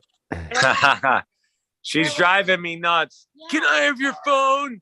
Yeah, Yo, here, don't talk to blame these her. guys. Here you go. Say, don't blame me, Dad. You were nuts already. Yeah, I know. She wants to play Roblox and some. Oh, she wants to watch TikTok. Even better. Uh-oh. Here's number 2. Aha. Oh, come on, Dad. That's when you want to go home, Miss Party Girl. There are better She's uses for that usually phone. the one that. donut. Oh, that's it. Where's your donut at? There's Dunkin' Donuts is closed. Give me your phone, cause no, TikTok's not good for you. Wait, my fucking computer to Okay. update my Zoom, man. This is all kicking me off. Oh, you get Where's Bud Killawatt? I seen him in chat. Why doesn't he come up here and tell us about his fucking cool car? His 200-mile-an-hour goddamn Charger, hemified, supercharged, turbocharged, 20-inch wheel motherfucking beast from hell. Did I say that? I'm sorry, I'm Stoney. Oh, I didn't hear about that. No, he has an awesome car. You must have heard that. Oh, yeah, okay, yeah. Muscle car? Or? I'm just ranting. If I had a car that cool, I'd probably be in jail. Oh, no, I think I do remember that. Yeah. SoCal's got the Let's Go Brandon fucking seasoning. Nice. Hey, did you guys catch our song "Let's Go Brandon" at all? Yep. No? You did? Part of it, I could definitely heard it. Yeah, because when it was bad, we heard like the very beginning, and then it would cut out. Yeah, that first session there was like in and out, you know. Sometimes it would start out good and then it would just get too loud and just kind of zap out Well, there with it. I'll be honest with you. You guys didn't miss a whole lot because it was pretty bad, in my opinion. But it looked good. It wasn't great. Well, what we got was pretty good. Yeah, for it sure. was. The second half was awesome. So we got to figure it out for next round. We got it figured out. Like I said, It was nice energy. You know, Larry and your crew, and you know, you guys are tight. And you know, when you're in sync, and you know, it's not necessarily the easiest thing to do to rock out on your porch. I'm just saying, you guys have a consistent energy, and it's great to hear. Oh, definitely tight, man. You know what I mean? Like it. Oh, it's a lot of fun, guys. I mean, it's therapy, really, for me. It's what I get And your from song, it, which your is set worth more list? than money. Yeah, So Tony. Your set lists are amazing too. They invoke a lot of good times and good memories. I agree. yeah, I'm just glad we didn't get any dings on. But then again, I see a lot of bands covering other musicians, and nobody's getting permission to do that shit. I'm sure. No, You no, know? you saw that video there. Like I used to cover bands that did cover songs, and I'd always share their videos, and you know, they're not nailing it perfect. Like it's not exactly that, right? No. So as long as it's fair use in that sense, right? They're just a band covering another band. If every band did that, like had to pay royalties to cover someone's song, there would never be any cover band. You know what I mean? It was everything that's ever been written, stolen piece. There's pieces in every song there's stolen from another song. Exactly. I mean, everything. I can't even tell you how many songs these guys, you know, they'll come up with a riff or something like, listen to this, you know, and I start listening. I'm like, dude, that's a Chili Peppers song. Yeah, exactly.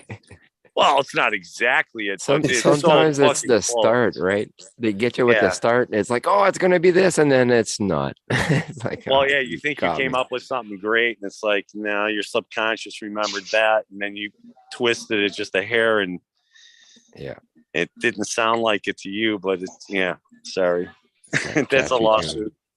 Yeah, but you know, What did you guys- sometimes we do it on purpose too. We've written on one song that's got a Beatles part of a Beatles song, you know, like Yeah, a yeah. snippet.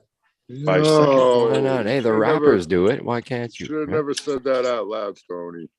Hey man, I don't write the songs, Tao. I just play. I'm a Okay. monkey. Larry I'm is the a cool monkey. dude. We know that he has a real extensive background with as a fan and as a musician. So it's like this. I like it when you pay a little homage. You know, if you've got the talent and the skill to do it, you know. I think I really. Oh, There's a loophole. Let me tell you. Just say it's a parody song. Because Weird Al Yankovic, I heard somebody's story, but he asked about that Gangsta's Paradise. He asked him if he could use it. And the dude said no, but he did the song anyway because it's a parody. You're allowed to do that shit. Exactly. It Yeah. was nice to ask, to be honest. No, Well, why listen, even bother guys. though if you're gonna do it anyway? Coolio was pissed about that shit too. I've Yeah, seen well, stuff yeah, about that's that. the only reason I know Coolio. about it. I don't follow that shit. You know what I mean?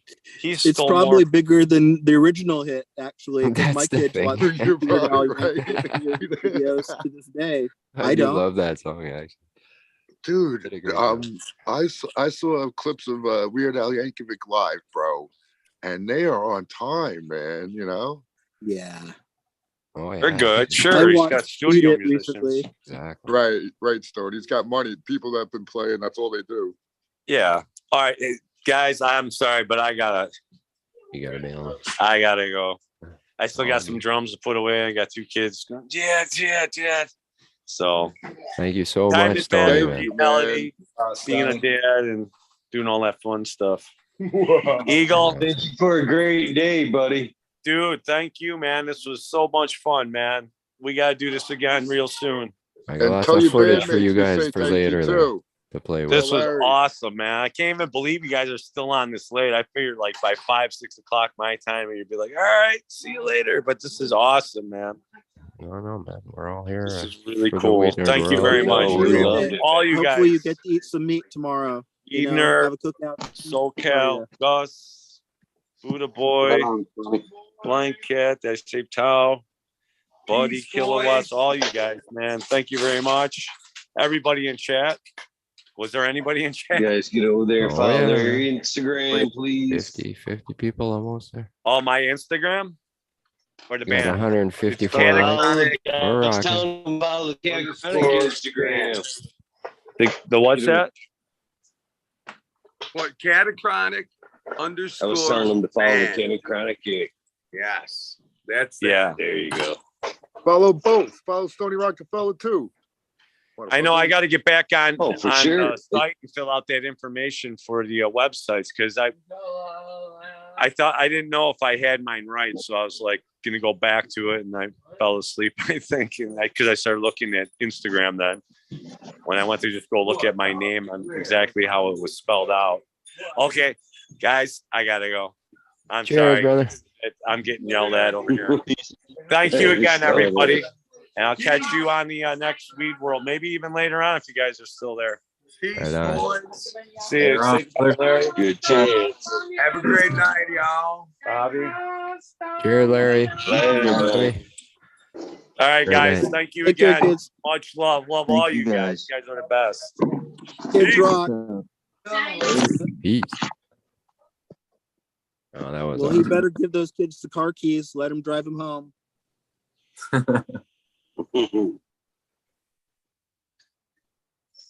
Yeah, we're blessed. You know, there are many people with a lot of talents in this group, and it would be nice to, you know, it's exciting as we get to learn more about, you know, the passions and what things weed actually goes with. You know, weed goes with everything. You know, so we should have people who are climbing mountains and have people who are building houses, and you know, we have the international set like Jeff Papalia. We catch him in the chat every single day, and he always says hi. He has a beautiful spread in Australia. You know, it's a remarkable, sustainable garden. You know, very productive. You saw how many days he had to clip for. So I'm just saying, everybody brings something different to the table. Stu Moo, he's a great man.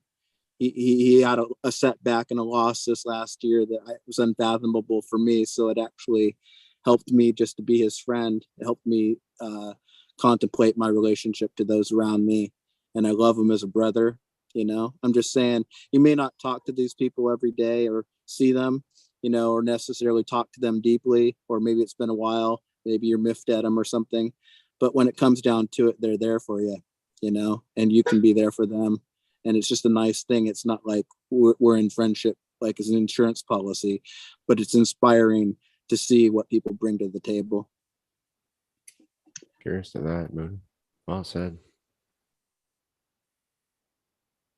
I wouldn't be here if it wasn't interesting. Well, we love having you too, brother. All right. Pretty much, I just, you know, everything's postponed, just a holding pattern. I'm not used to holding patterns. I like things to kind of be going in a certain direction that's predictable and knowable. But I guess that, you know, when I feel like, sometimes actually I feel like I can perceive many, many different outcomes at the same time, and I can view the probabilities of how they're going to happen. And if you do that with too many things, it feels like you're juggling like 100 things at the same time. And some of those things are sharp. So, you know, you don't want to grab them, but you don't want them to fall on your head. You know, it's just a weird world. You got to pick and choose. That looked pretty good there. Thought you were about to torture us there, SoCal. SoCal that'll in be the tomorrow. fucking kitchen. Tomorrow? I Yeah? want some All of right. that meat. Thank you. What was that? I had the volume down. What is that? Pork or what? No, I said you were trying to, I thought you were about to torture us there and show us some really nice food. I just saw the foil. I guess I was paying attention to Buddha. I don't know. Maybe you did show it there. If I did miss it, good. Oh yeah. That'd be torturing. You guys be mixing up my spice rub and everything. Ooh. Proprietarial. Yes, it is. I zoomed in. I spotlighted you the whole time. Duplicated, I dare you. You know, I was watching Anthony Bourdain on the YouTube because I never watched his last season and a half when he did it. I saved it for later, but I couldn't find it. So I found an earlier show that he had before No Reservations even. And it was all the dedication of the whole thing it was like a lower budget thing, idea of the things to come, but he was the exact same person. And I love the guy, but it was about barbecue. So they started off in Kansas City and then they went to Texas. And then I think the last place they were going, I don't remember. I still got a little bit to watch. Anyway, long story short, Anthony Bourdain smoked out. I love that guy. I know Texas would probably be the winner in that one, right? As far as Great riders. barbecue's concerned there. Don't be getting people involved in that there, weed nerd. Because, yeah, Mississippi people will be talking to you. Yeah, it's true. I think there's a couple other ones, too. On the bayou. You know, the best Tell you part what, best barbecue on the planet comes out of this fucking kitchen right here.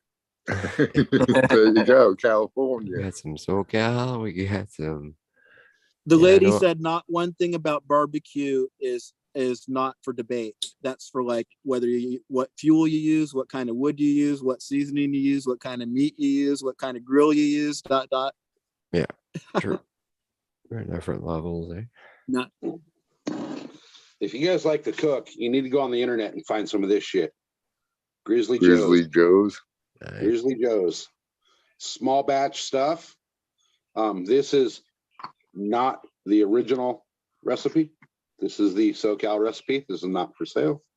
It is proprietary. But they have some badass shit. They have some really badass shit. All right. Ooh, I mean, it's full stock. I use all their shit.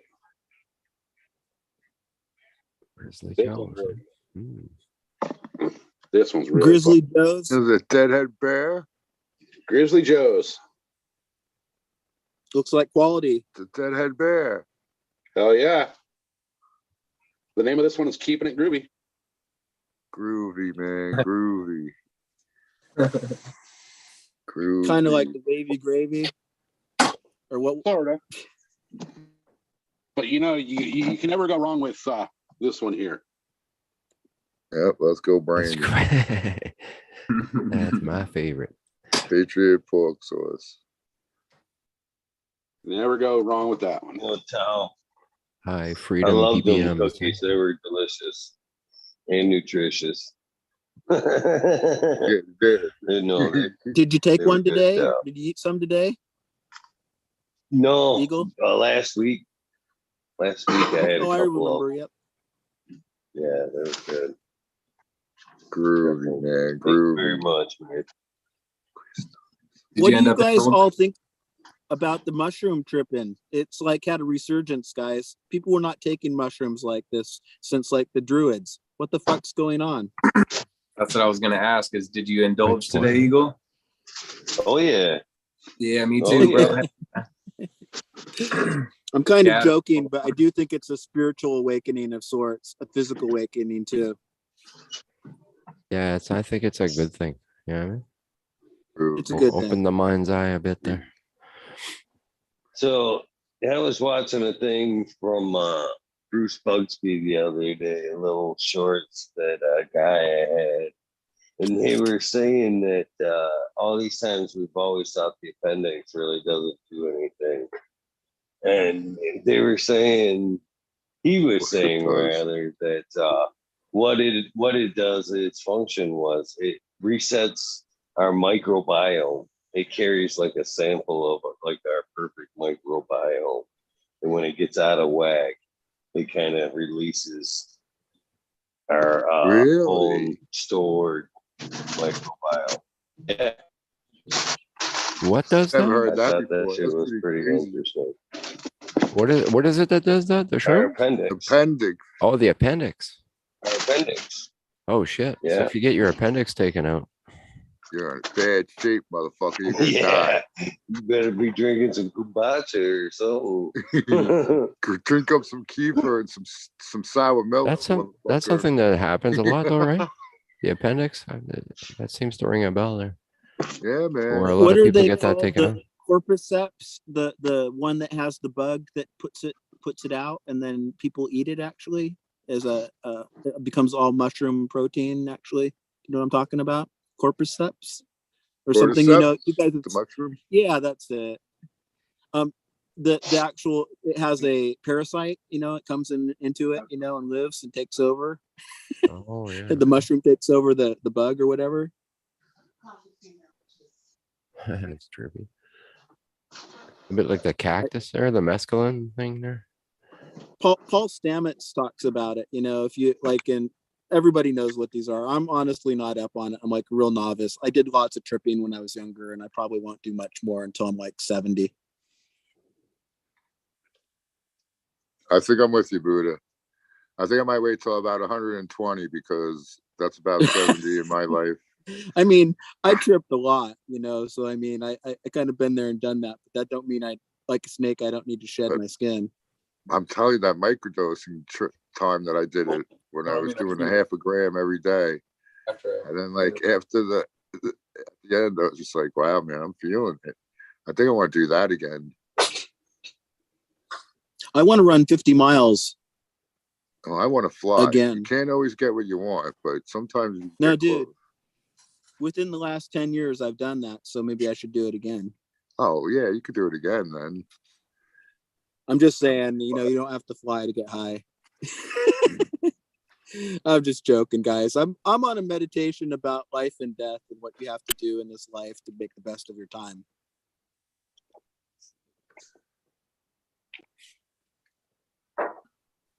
Red pill, what are you into? Sex, drugs, rock and roll, all of the above? Yes. Sure. I just want to dance. That costs nothing. Go ahead right now. They're so cow. Did you grow up You in the feel town free. of Footloose?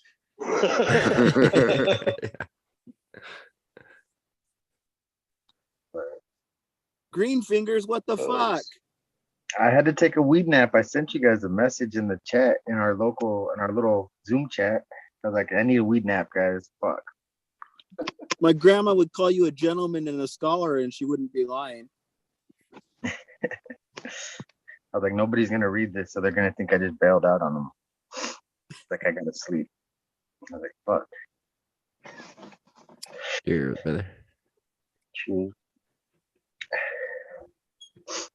I missed a good show, but you'll see you later. Did you leave before the sound got better? No.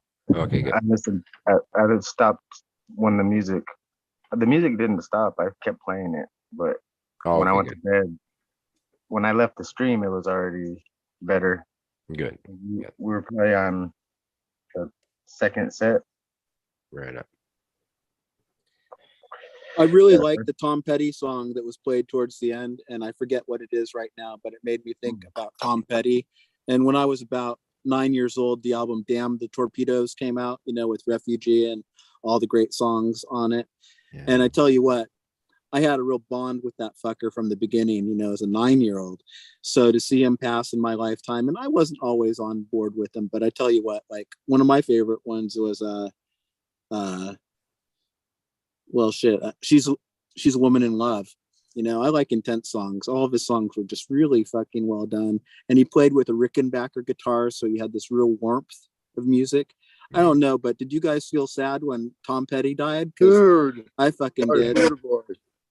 I couldn't believe he died. There was so many other older people, older rockers, whatever, I'm still sad. older ones that could have been dead. Like I say it all the time. Like I can't believe when he comes on the radio, I'm like, I can't believe this motherfucker's dead. Yeah. Like he looked young to me. What's your favorite? What's your guys'? We should all say what our favorite song is. Mine's "Running Down a Dream." Mine's "Woman in Love." It has a great video. I don't know, man. Free I like Falling. them all the same. Sure. They're all random. Free Falling. Free Ball. Damn the Torpedoes is an awesome album, guys. It was one of the first things that introduced me to the idea of album, you know, like the White Album, you know, 2 albums. Pink Floyd, Purple Rain was another one. I'm just saying. I had a lot of musical influences, but Purple Rain was a great record to pick up when it came out. I had money. I had a job from as a Petty. 14-year-old. Was it? She's an American Girl on that movie. Every time I hear that song, now I'm thinking of that fucking movie.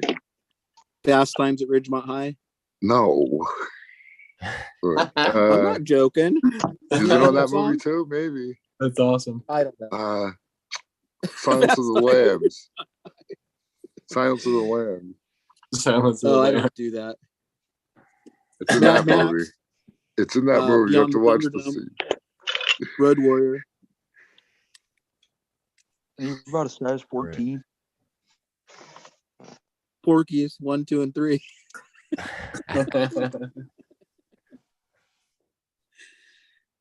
Animal House. You know, the entire That's awesome, right? The entire Tom Petty Wildflowers CD was very underrated. Yeah. There you go. There are some great ones on that one. Like It's Good to Be King is probably one of my favorite Tom Petty songs now. It's a good one. The Traveling Wilburys that had Roy Orbison in it as well, you know, all the cool cats, Dylan, you know, Jeff. Yeah. Dylan's still alive. Of course. He's touring, I think. They'll prop him up till he's dead. I'm just saying, to have Roy Orbison in your own band, I mean, yeah, I wasn't that old, honestly. I was born in 1970. But Roy Orbison, you know, with Pretty Woman and things like that back in, what was that, maybe 1963, 1966? My old man, that was one of the only like albums he had was a Roy Orbison album. That song was on it. Pretty Woman. Yeah. He has It's another voice. era. And the same thing about Tom Petty, what you said there. I'm not familiar with that album so much. I only really did Damn the Torpedoes heavily. Am I the only one that has an image of Henry Winkler with Roy Orbison's tattoo on his ass? I'm gonna go with yes. Well, Mama don't know won't hurt. There you go. Bob Dylan is one of my favorite people of all time because not only was he a musician and a harmonica player and an activist and an original hippie, he was really a poet. So like he won the Nobel Laureate Prize for Literature. Do you know what I'm talking about? So in other words, he's recognized as being the greatest fucking writer of all time, one of them. So that's pretty amazing in itself. And you know, I mean, he wrote everything in one song, in one 18 minutes, no, in one 6-minute song. He could say more than you and I could say in a lifetime. Tangled up in blue. All along the Watchtower. Hendrix, you know. One of my favorites. Actually, Bob Dylan said, "That's not my song. That's Jimmy's." My favorite Jimmy song was "The Wind Cries Mary." Oh, Jimi Hendrix has a lot of songs I didn't know about that are Little pretty Wing. damn good, but they don't play on the radios. I got into that album called Axis Bold as Love. Oh, That that's is my amazing. favorite. That's my favorite fucking album. One of them. It really opened my eyes to some things I didn't know, and some other experiences with Jimi Hendrix really just let me know I didn't know anything at all. It's not hard The more to do. you learn, the stupider you are. Jimmy was like, you know, when you have an artistic drive or they call it your creativity, it's your daemon. It can be kind of destructive, you know. You look at like Jim Morrison and, you know, all of the kind of cliches, but it's true that shit eats you up and you perceive things so deeply and so quickly that when you roll with them, I think that I feel kind of bad for guys when they get in the public eye and they get driven by that, you know, fame bug, because they don't really have a choice. It's kind of like watching a dog drink too much water, or a junkie indulge in something that's really destructive, and they're doing that as well. So what I'm saying is literally to see their loss, that their art and their drive and their talent pushed them towards, it kind of seems tragic to me sometimes. And I feel it really deeply, and I really can relate to it because I can feel those impulses in my own life. And, you know, like I did music at one point. You know, we wrote original songs and recorded in a basement and shit like that, but we were into it, kind of like, you know, the Catachronic. So I'm just saying, for me personally, this shit, when I see somebody like Tom Petty, or, you know, everybody can say, oh yeah, they're doing their stuff, just cool. I don't really feel that way. I feel the loss. Kurt Cobain, you know, every one of them, you know. I was doing time in the universal mind. Johnny Cash, I'm just saying. Oh, that was funny. It's Man. Memorial Crazy Day people weekend. stuff there. Sorry, Chad. Hey, bud. Hi. You've seen all these guys come and go. A lot of them, it's sad, isn't it, when you see an old cat leave, like Jerry? Yeah, Jerry, that was a heavy one. You were talking about Tom Petty, but in the Heartbreakers, Benmont Tench, that's one of the keyboard players for the Heartbreakers. Next weekend, I'm flying up to a show, Phil Lesh and Friends, and the keyboard is Benmont Tench. He's one of the plays with friends. Phil. That's pretty cool. Yeah. Cool. John Phil Schofield, Lesh is Benmont Tench, Joe Russo. Yeah, next weekend at the Frost Amphitheater at Stanford. Groovy, man, groovy. Benmont's played a few times, maybe about 4 or 5 runs of shows. He brings it. I've really enjoyed the Grissman recordings with Jerry. I had an old Volvo, and the only cassette I had in it was that one. It was like 90-minute cassette or something like that. It was both sides. And here's the deal. That style of music really, covering all those classics, you know, that they would do, and the intimacy of it was really amazing as well. In addition, the Americana. Yeah. folk And you mentioned repertoire. Bob Dylan. Well, he's up in Oregon, I think starting tomorrow. Friends of mine are going, but I'm going to catch him Well, he's in San Diego, but I think there'll be a better show at the Pantages on Hollywood Boulevard. He's got 3 nights there in a week or so. A lot of music starting up in June. Yeah, At you least better in California and the West Coast, there's a lot of shows. see. You better go sooner than later. I agree. Yeah. Motherfucker, who was it? Oh, Stevie Ray Vaughan. Stevie Ray Vaughan. Yep, the helicopter. I had tickets to go see him like that year before, and I didn't go because I don't know what the fuck happened. But yeah, I missed that. Dude, I he had a jammed on DVD the called guitar, dude. Stevie listened Ray to that- Vaughan live sorry. at Mutombo. And I tell you what, it's like 1993 show in Austin, I believe it is. But his band was so tight, he had this trio that they were literally just, jumping and bumping. I mean, they were like pulsating, the band. His band was so quick on its feet, and him playing his, free fucking blues. That opened my eyes to something. What did any of you guys see him at all?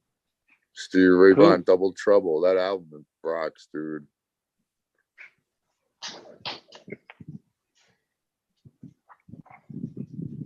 Great album. What do you guys think to the myth that he used to start every morning with a cup of coffee and a spoonful of cocaine and that shit? No, I don't know seriously, about. you've never I heard don't that know shit? about every morning, but I'm sure he had a couple mornings along the What way. do they say that about Stevie Ray Vaughan? Yeah. What they? I think yeah, it's it probably actually true. talks about it in one of the documentaries. Yeah. Oh, I think he's it's better true than because it's Sporting like it. this. That's called the breakfast of champions. I'm just He joking, does guys. it. It comes right out of his mouth. Hey, to Yeah. each their own, man. As long as he's not beating up my wife. No, I'm joking. You married? I don't know. Coffee and cocaine sounds like a lot of time on the toilet to me. What's that Yeah, Teddy you're Bear probably right. song? Like pick one, you know what I mean? Like, not both. I'd have to say it. I don't have that much energy.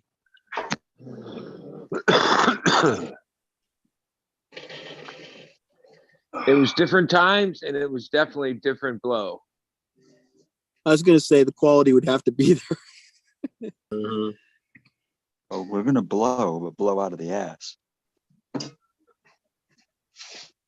People seem to, back then, is it true that it wasn't necessarily seen as the most destructive path, but it was a destructive path? That's the problem. Yeah. It didn't seem like it was. Somewhere I had It a was. 10th grade health book that has like a page where it's bad drug column and not so bad drug column. And cocaine was on the not so bad drug column back in that era. Oh yeah. Now mushrooms Studio and 54, cannabis and things like that are on the not so. Actually, do you guys still think they're demonized, the cannabis? Every once in a while, there's a crazy article that people show off. Or a crazy I don't feel statement from a comfortable- politician. As long as they can throw me in jail for smoking a J in the park, I don't feel free. I think I don't know about demonized, but definitely politicized. No, there's still some crazy ones.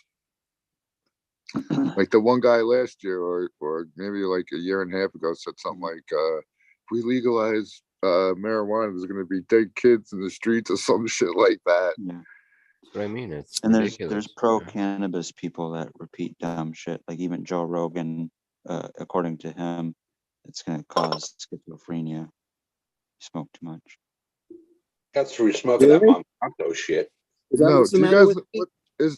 I got a question, quick. Is schizophrenia like? Is that the definition of you're in your own world? Yeah, but there's like 15 voices in your head in that world.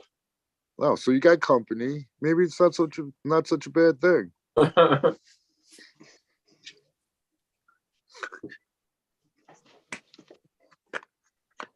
I guess I shouldn't make fun of that kind of shit. No, I got a buddy that went schizo, and it's fucking weird to watch.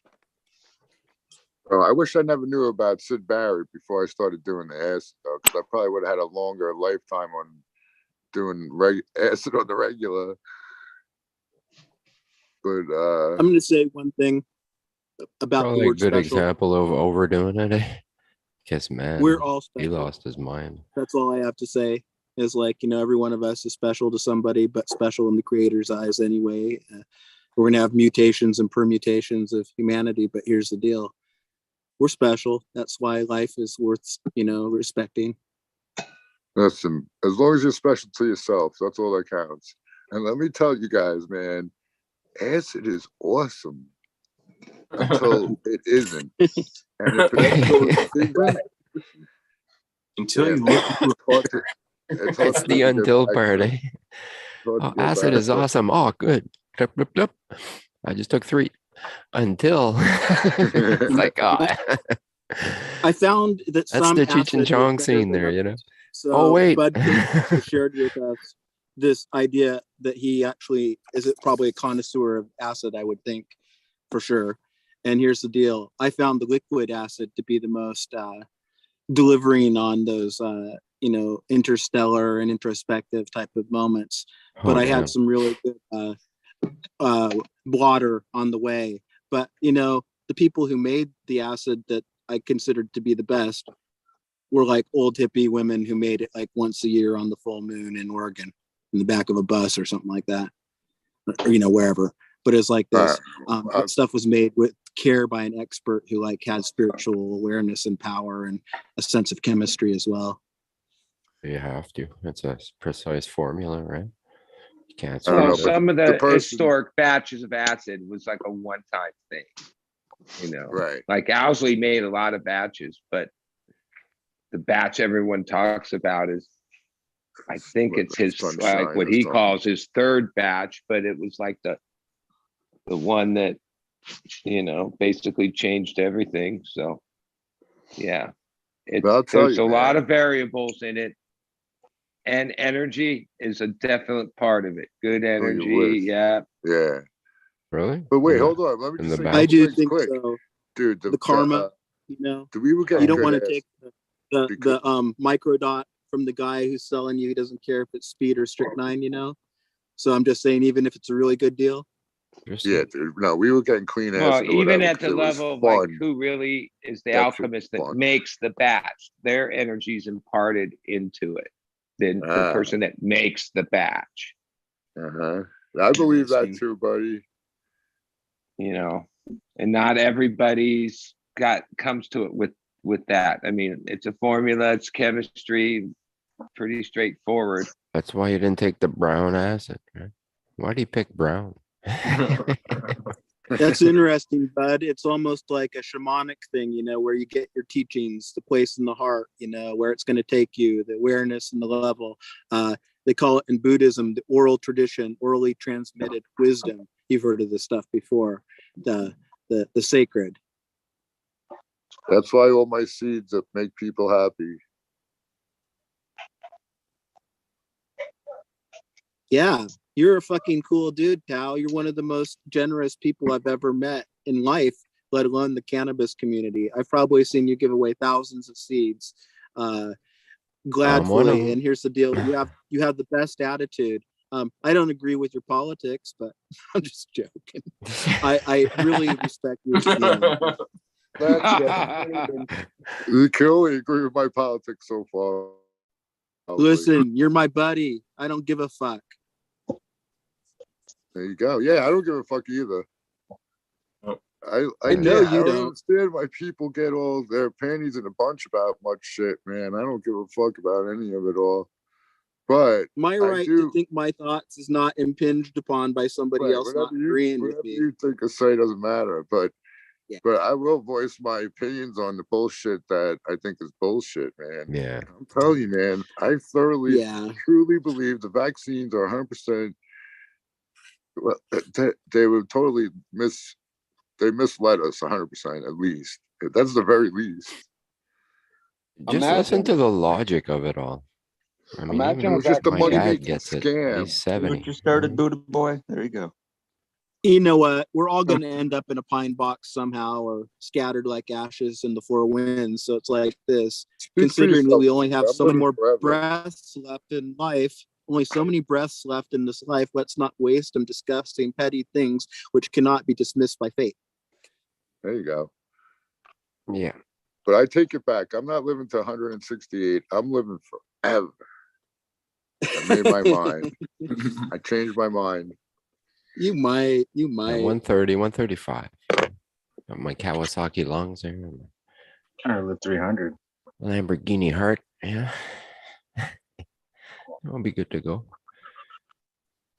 I Yeah, try how not much to longer- inflict my points of view on anybody, but unfortunately, I'm doing it this very moment. They're gonna have stem cell brand new heart for you in 20 years. You gotta Hopefully last 20 they- more yeah. years. You get all new finding parts. them. So they finding I want to be cracked the code there. cryogenically Yeah. frozen and then put in the microwave and brought back to life like a hot biscuit. Age remediation. Hey, start that Not. clock going backwards. I want to become the raven and that who eats my eyes. What the fuck? Hell yeah. Now green There fingers you is go, like, green hell yeah. fingers. Hell yeah. Hey, green fingers, you're a mystical man. What have you found in your yard today? Life. That's Something right. is growing out there by itself. I was like, what the fuck is this, dude? So like a natural wild bush or desert bush is growing from me watering. How about a jackal of hyenas? Anything like that?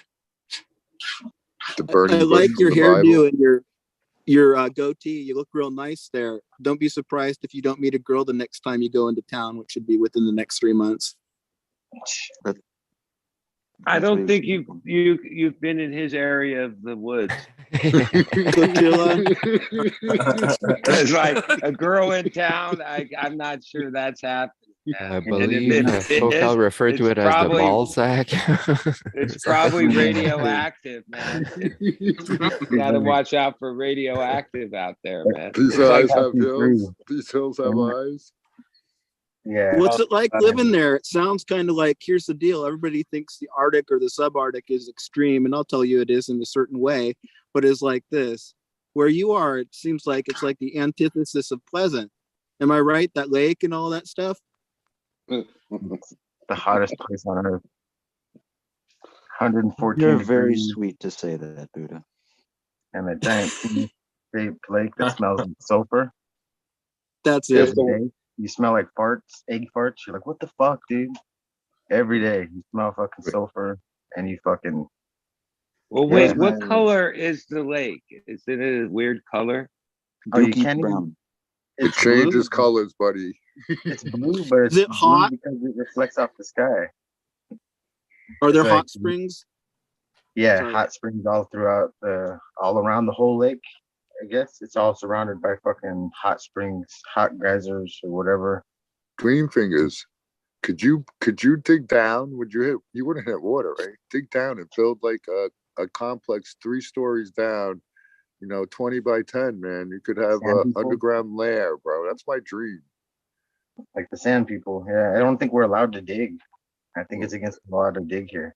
Dude, you just put it in your pocket and let a little bit out as you walk around the yard, bro. They'll never know. I think that's what the neighbors are doing. Like they fucking every day there's more sand in the middle of the road every day. I'm like, how the fuck does all the sand get here? What the fuck? Telling you, man, they're digging a secret lair, bro. You got to do it, dude. Start They're tonight. digging in Get the Mexico though, shovel. bro. Break Guys, apart the floorboards. Listen, Aren't break you on apart solid the rock, bro? floorboards in your closet. Start there and then bring it out in 5-gallon buckets. And you could even make believe you're making a mound for the garden. Make believe. That's But a if big I part try of it. that, I'll dig down 2 feet and hit water. So fucked. I would be I might doing it. actually already. I hit don't water care if if I I rent dig the down. place. If I dig I'm so far smoking down, some of I that might hit water. PCK now, the Pakistani Chitral Kush, and I tell you what, it's really, really nice, especially if you're already high. Thanks. We don't have any. Yeah, how do you say that? With No, that? it's great, Telepathy. Big enough for everybody? dude. The Dude, best hand I to could me do right is now. maybe try to make some seeds of it. This is an F2. Wouldn't that be I have a great? few more seeds, and I should, because it's like this. I don't want to have to go to Pakistan to get it. Put it in your turbo tube, man. Ah, thanks. No, some things are like more exotic, but more primal. It's like when you smoke herb, like in the islands, example, like Hawaii. Everything just being there, you're already elevated to this huge energy level. It's basically incomprehensible and basically a form of insanity. And then you smoke some of the herb that was grown there, and it's like basically putting the supercharged crystals into that great, little UFO that's on interstellar overdrive. Maybe weed because does induce schizophrenia. Well, they also have mushrooms there that grow on like cow shit. And if you do those like with honey and you drink that shit and you start tripping, the whole field starts rippling in about 3 minutes. It's pretty amazing. Wow. And then there's a whole mythology there. So I'm just saying, along with what we do as a sacrament, there's mythology and there's a logos that's like knowledge. So anyway, that's all I have to say. Sounds a little witchy to me. It's all about logos. I'm trying to, it's actually shamanistic. I mean, if you want to call it any word. I'm not into it. It's like this. I avoid that shit like the plague. Why would I be interested in that? That stuff will drive you just plain batty.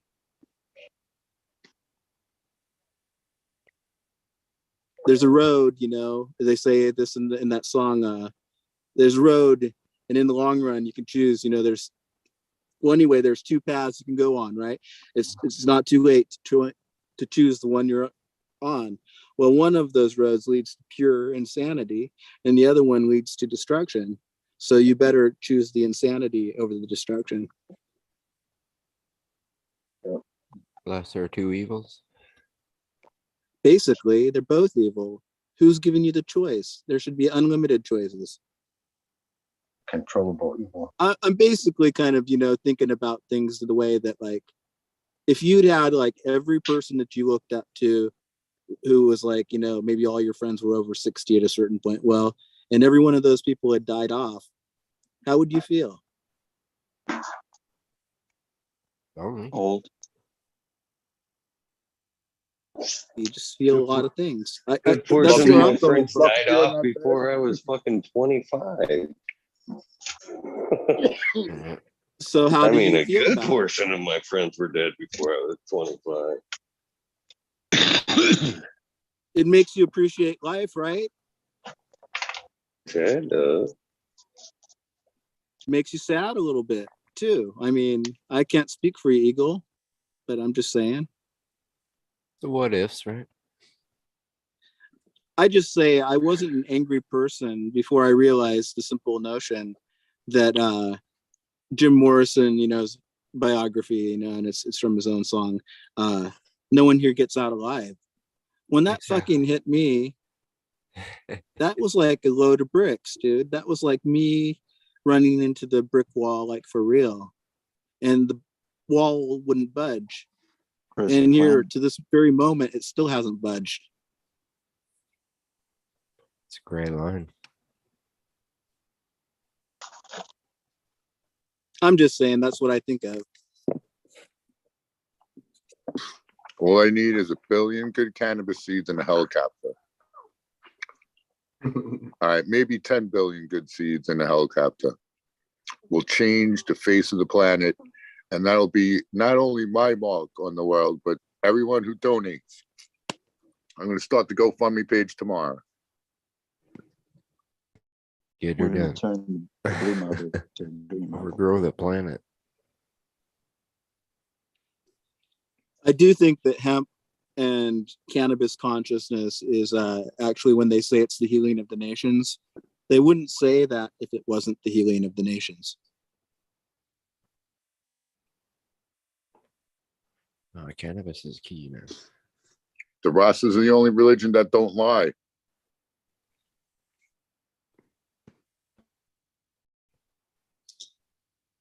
In some, philosophical traditions, such as Buddhism, they actually talk about having right livelihood and right speech and all this stuff.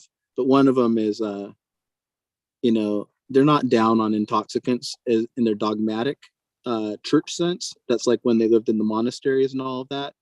But if you go back to like, you know, them living like in the woods or in caves or by the river as hermits, you know, the cannabis tradition has been very alive in that culture for a long time, in Buddhism especially, because, you know, you've heard of the temple balls and all that. You go to Thailand, you go to the Himalayas, you go to Nepal, you know, northern India, all those places. That's all Buddhist territory or country, but they smoke like hell, and they didn't just stop for like 500 years. So in other words, I'm saying I think that actually when they call it a sacrament, to me, that's kind of important to recognize that, because it's like this, in that you don't have to make no pledge allegiance to some, you know, person or entity that exists outside of you. You actually ingest the spirit and it becomes you, and you actually have better energy and more energy. And I think that's probably the best thing for me. Like the Rastafarian, right? It's the Yeah, religion, consciousness, right? Irie, you know, I tell Even the elevate. language, right? They don't They're always understand, praising they God, dude. I mean, overstand, right?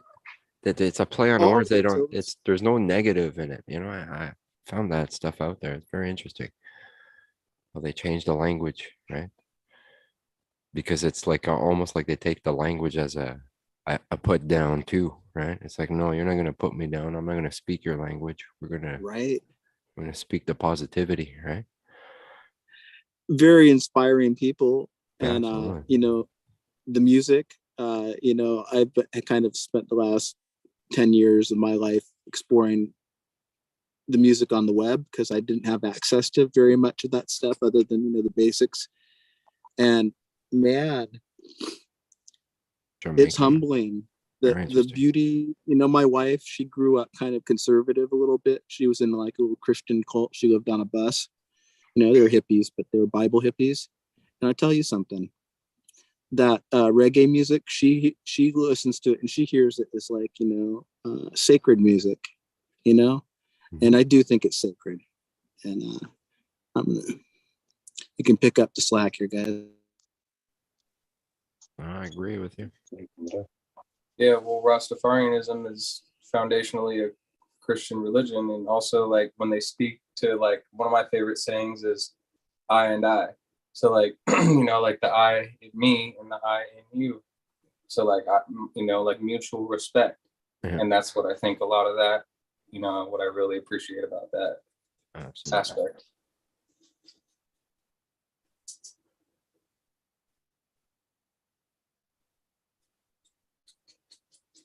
Not to mention, you know, that weed is basically the God, right? And it's not just the herb, but the effects and the, you know what I mean? It's all of it. And it's more than just getting high, right? We've now learned that, oh boy, it's everything. It's our cannabinoid system, it's health, it's the immune system, it's everything. Fights COVID. I don't know if I got that from God. I just got that it's like related to, you know, getting on a level that can make you commune with God or whatever, you know what I mean? Like, I don't, or with one another even. I mean, I just think that it gets you on the right level, right? It brings homeostasis through the endocannabinoid system and through spiritual means. We are all one, really. Eagle mentioned that a friend of his, and maybe it was somebody who was on the show, he's mentioned this a couple of times. I'm not wanting to speak for him once again, but that he had an acquaintance who would invoke, and every time they, you know, when they meditated, their smoking was their meditation, kind of like, you know, the sadhu of India or the Rasta. And to me, you know, I don't like to feel compulsive about smoking in any way, because I really do appreciate every puff. And I like to be reminded of how connected we are and how it is actually a plant. And, you know, even in the most elemental and like physics way, causality, connectivity, there's an intrinsic connection. You're like your umbilical cord. It's putting you back in touch with your mother. And that's good enough for me. Yeah. Lays more to that. And all those sacred heads like Louis Armstrong, and I'm just saying, can you imagine back in the 30s, them playing the trumpet and him being into the, weed that back then, and all those, people who they didn't just discover cannabis. They were. Yeah, they were the culture, man.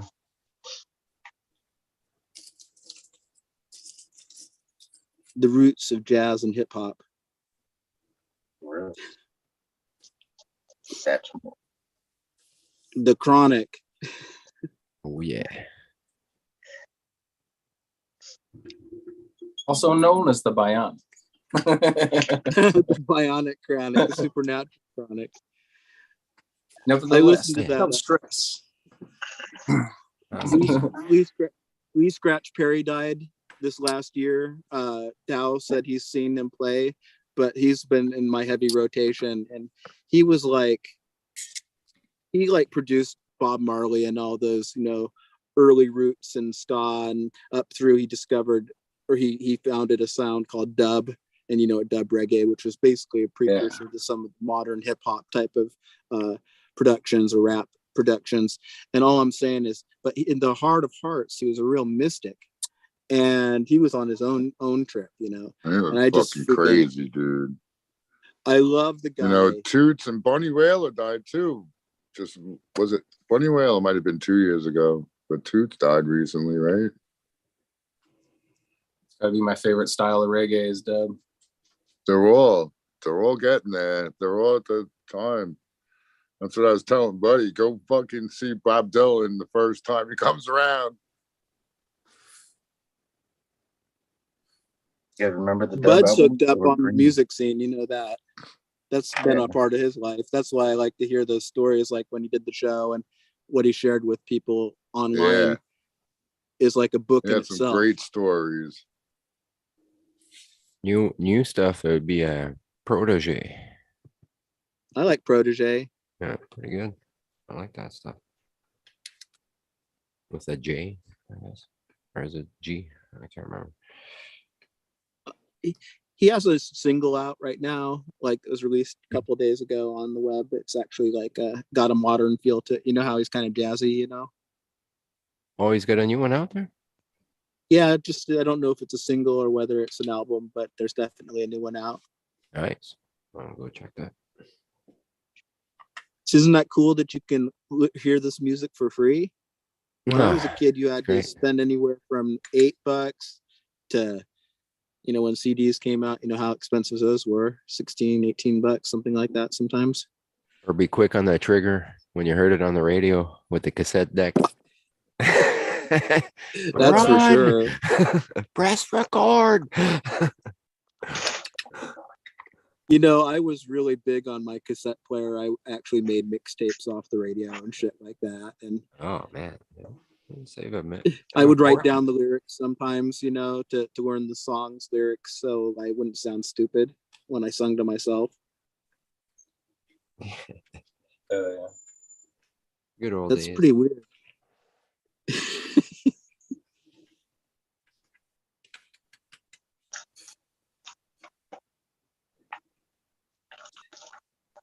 A lot of kids today and a lot of adults as well don't think that Elvis Presley was very cool, but that fucker could do his thing too. He was pretty cool. Johnny Cash, people like that.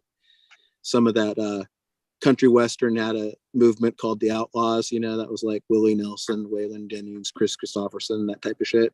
So I'm just saying that there's always, even in the conservative fringes, there's always some rebellion going on. And those guys were like hard partiers and drinkers and smokers. They all smoked weed. And they got in a lot of trouble too. Yeah, I guess considered conservative, right? At that point. They were accepted by tougher mainstream crowd. and they were pure outlaws. I'm not going to make no gospel record. I'm just joking, guys. Put P. Diddy did it. Or was it? Yeah, it was P. Diddy, right? Wasn't he a preacher for a couple Sundays? There's nothing the matter with that. Preach away, P. Diddy. What was he preaching though? Right. I think that everybody, quote, finds religion at some point, whether it's like the religion of violence or the religion of, man, or the religion of the spirit or whatever. I think the best thing to do is just embrace the fact that whether or not you like it, you're connected to other people, and you have an influence on some of that, maybe a little bit more than you'd be willing to take credit for. So that to me is a realization. So like when I see a stranger who has a problem or a need, my reflex isn't to say fuck you. It's to like go direct it. It's like if somebody hits somebody in an accident right in front of you at the crosswalk, I'm not going to wait for the fucking ambulance. I'm going to be like there opening the door and saying, are you all right?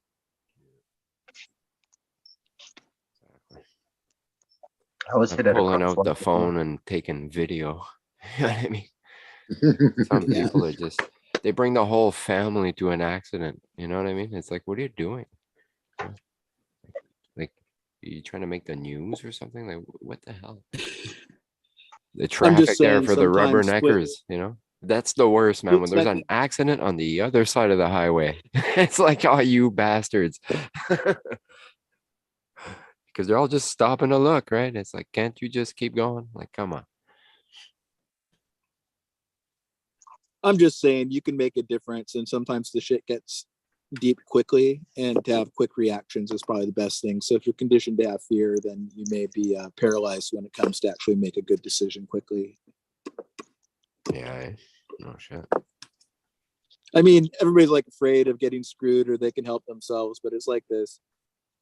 Example, the other day, my daughter was at the gas station and this lady was walking around, had a problem. So she asks, what's up? She says, well, I just bought a blue heeler, a little puppy, and I've lost him. And she says, I've looked everywhere. And my daughter says, well, let me help you. And she just goes and the other way. She says, she went that direction. I went the other direction. And I went over to it, and she found the dog in somebody's car. Okay. So maybe somebody had found the dog or something, but somehow she ended up in her car. So they're faced with the conflict of waiting for the person who may or may not have stolen the dog, is what they think. It doesn't matter what the results were and the outcomes, but I was actually happy that my daughter helped that lady find her dog. Step down, and hopefully, yeah. And I'm just saying, that's a small thing, right? But a lot of people say that's not my problem. At the same time. Yeah, I was proud of her, and I'm glad. I'm just saying, if we cooperate, a lot of life stressors will be a little less stressful. Yeah. It's kind of a motto for this place here, right? Do a nice thing for a stranger. Huh? Yep. A good gesture goes a long way. Well, we've been given gifts, so we can just pass a few gifts on. It's like if you were given 100 seeds and you knew that you only needed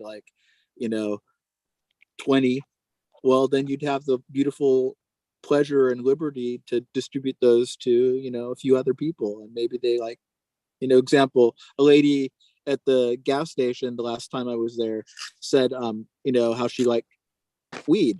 And she was an older lady. She wasn't she wasn't a hipster or anything. She was just kind of in Alaska. You got your everyday people, kind of a blue collar person working behind the counter at the 7-Eleven type of place. And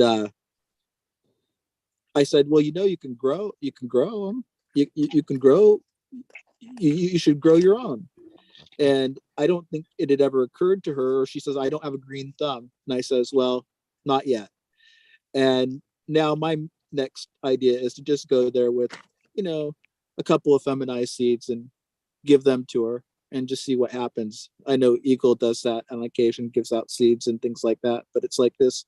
Probably the best gift you'll ever give her, right? Not just the outcome, like the harvest, but the actual experience of growing, right? It's therapeutic in itself. To me. That's all. I mean, I wish every day I could do that. That would be a cool thing to do all the time, right? Yeah. That's awesome. It's been a great addition to my life.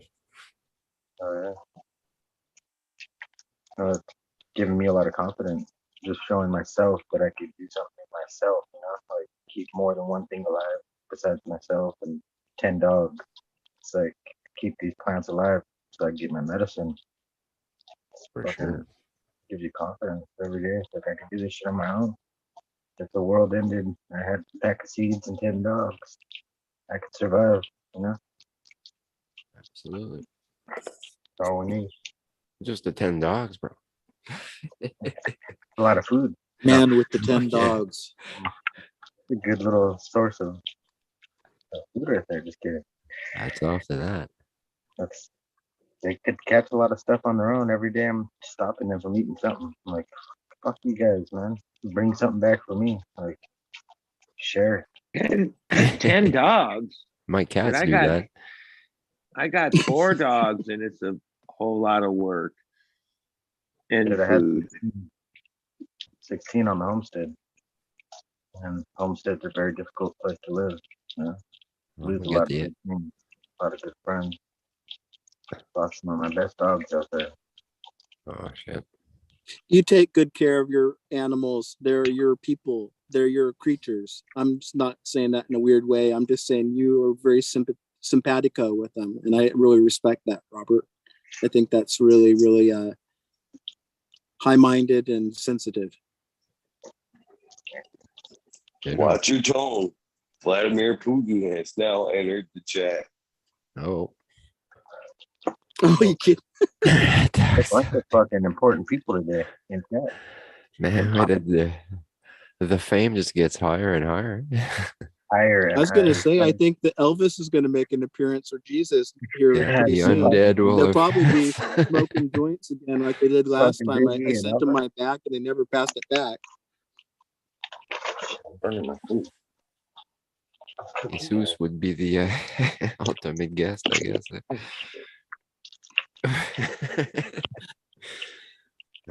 You know, I keep thinking about Mila, and I know you've had 2 or 3 shows with Mila on 2 shows, I think, Showcase, and then the Hash show, Queens of Hash.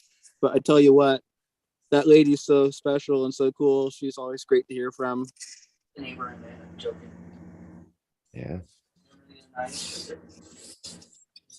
The other day, did anybody notice? I'm not like singling anybody out or anything, but I am in the situation. Mila's daughter was in chat and having a good time. That was very nice. Well, here? Of course we caught that. I knew you caught that. It was amazing. What a cool person. What you She's cooking, green fingers? She's an awesome lady. Right, we were just jumping on jumping off right when she was about to jump on. That's right. It was a long night. Oh yeah, it was.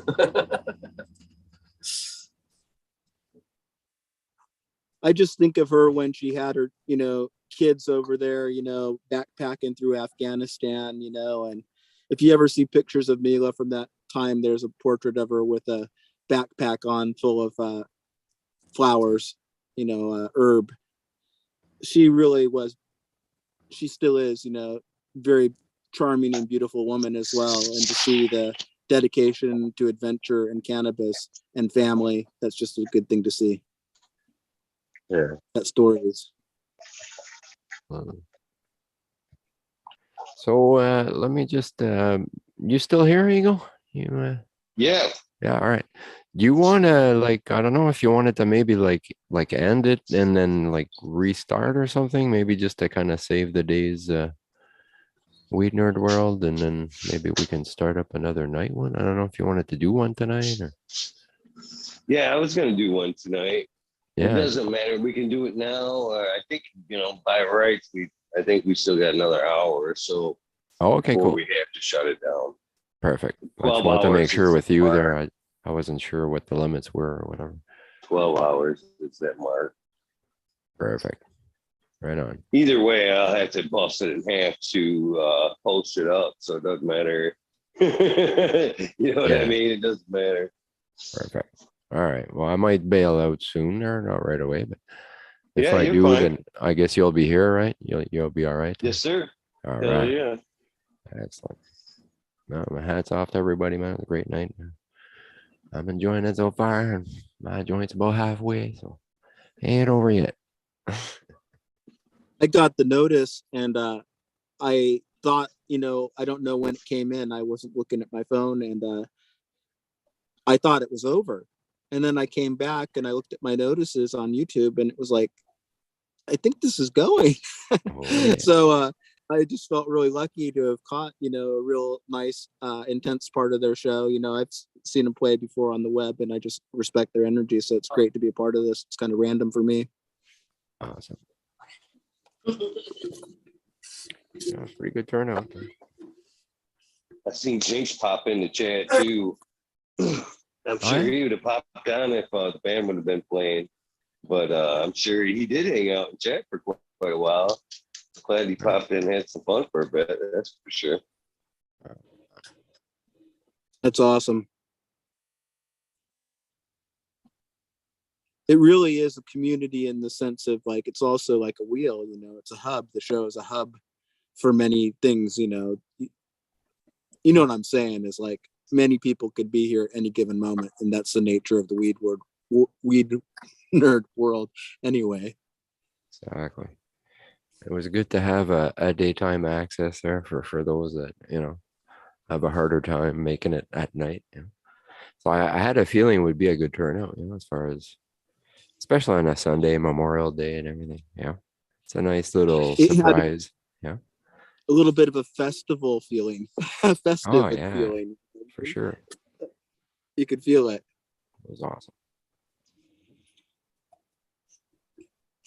Yeah, I forget the exact, wording somebody in chat used, but it was, I'm paraphrasing here, but it was pretty true. Basically, they were saying, got cannabis music from Chicago.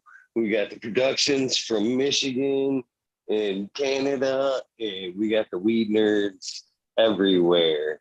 This truly makes it a weed nerd world. Yeah, I was like, you know what? That's fucking true. Absolutely. An event.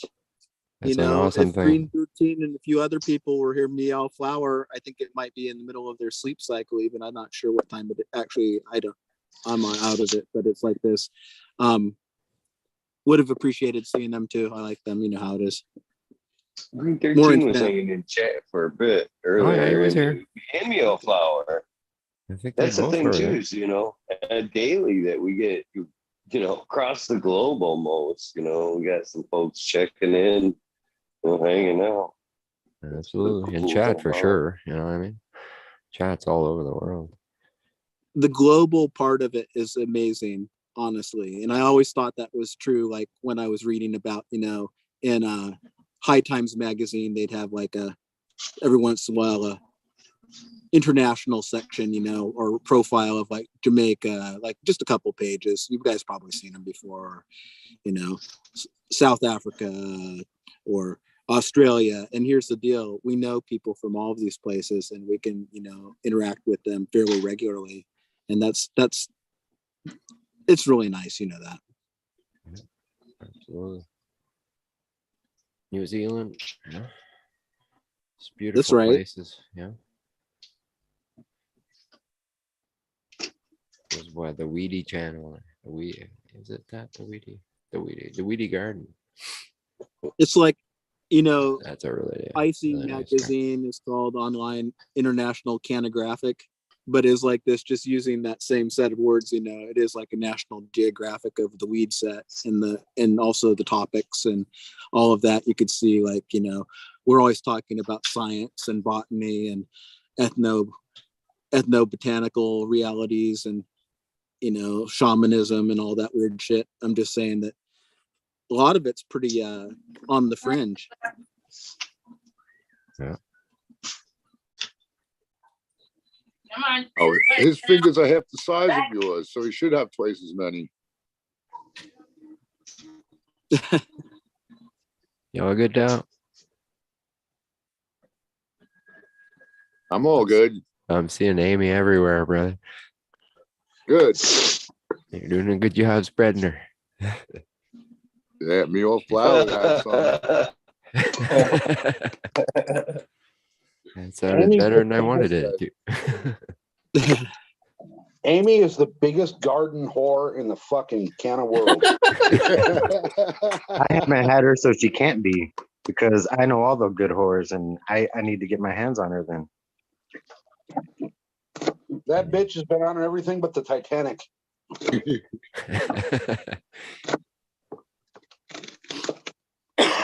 Main thing is you have to hit me with an address. That's all. That's my next. Whoever smoked hash off of a pin on the top of an LP record cover with like a little shot glass over it or a glass over it? Anybody done that? Yeah. Of course. Hash did it on the coffees, table. fucking hot knives. We just smoked hash, like the black Afghani hash. So Big we The had first to get time creative, you brandy know? snifter, huge one. Pin toes, fuck you name it. The first time I ever saw anybody smoking hash was 1977, and I was with a couple of older gentlemen, and I came into their little area, and they were doing that, and they were doing it on a best of BTO Bachman Turner Overdrive record, and it looked so appealing, and the smell was so appealing. I'm just telling you, there was nothing unusual or odd about that, and I got to do that technique with a friend who was an old timer. He still is an old timer, actually, and he's a real character.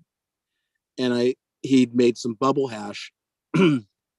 He's cool enough to do that, so I pressed it into the pucks, and we did it kind of like that. And he got a kick out of that because he'd never smoked imbibed cannabis off of the needle. TCOB. Such a Yeah. fucking bean popping addict. I swear to God. I can't even though I know I'm fucking tearing things down, I'm still popping beans. I've got like 5 different pops.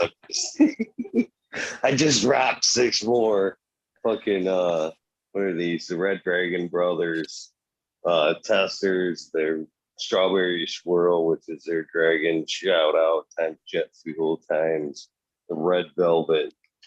So 6 of those films just went down, and one of those spent pots. That's where I got these 18-gallon fucking air pots that I just ran everything trying to, save some of the soil that you know what I mean?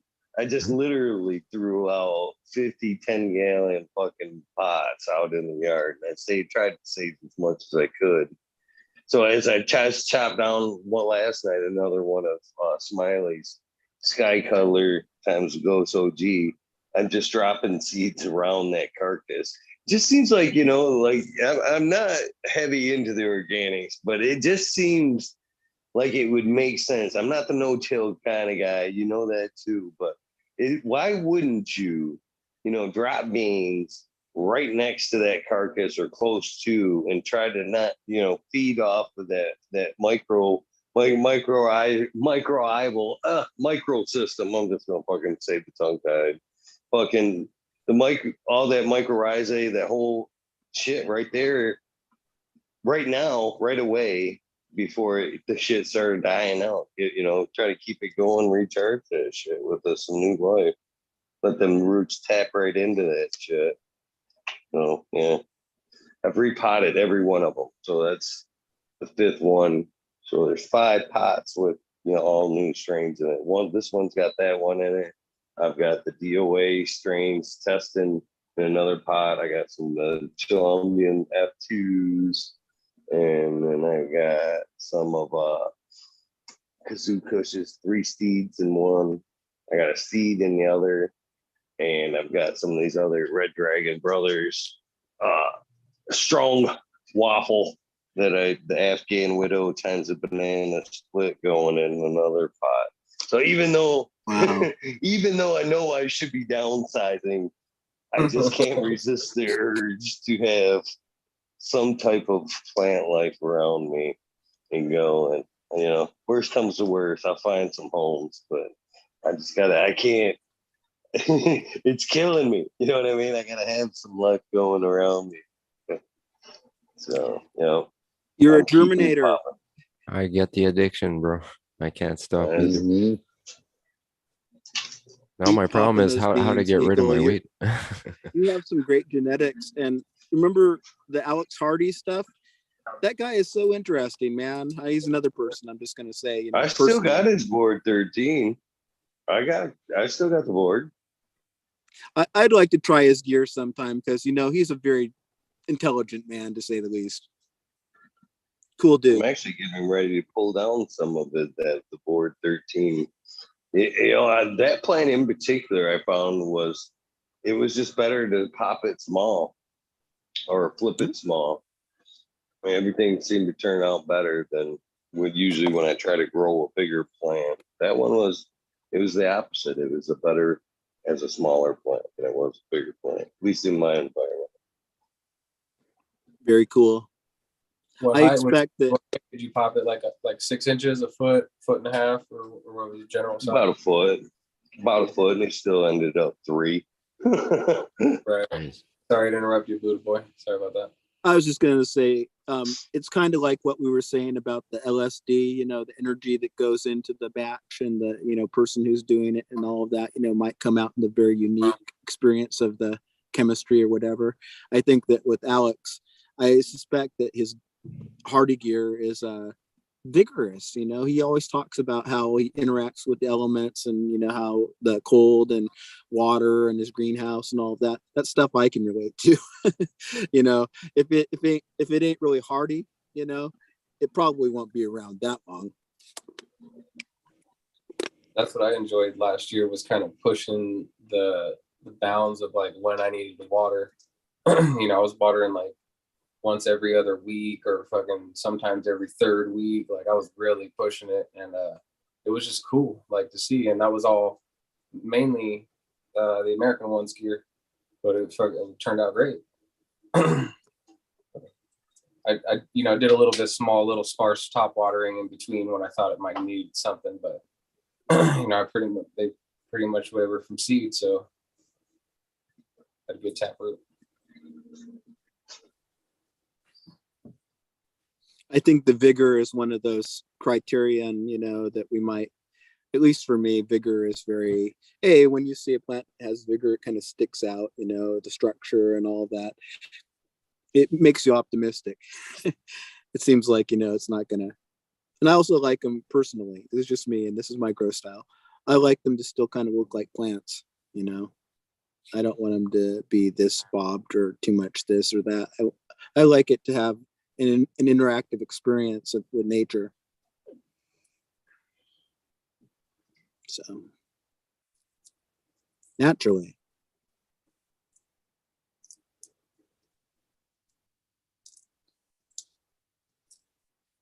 What's going on, Jack?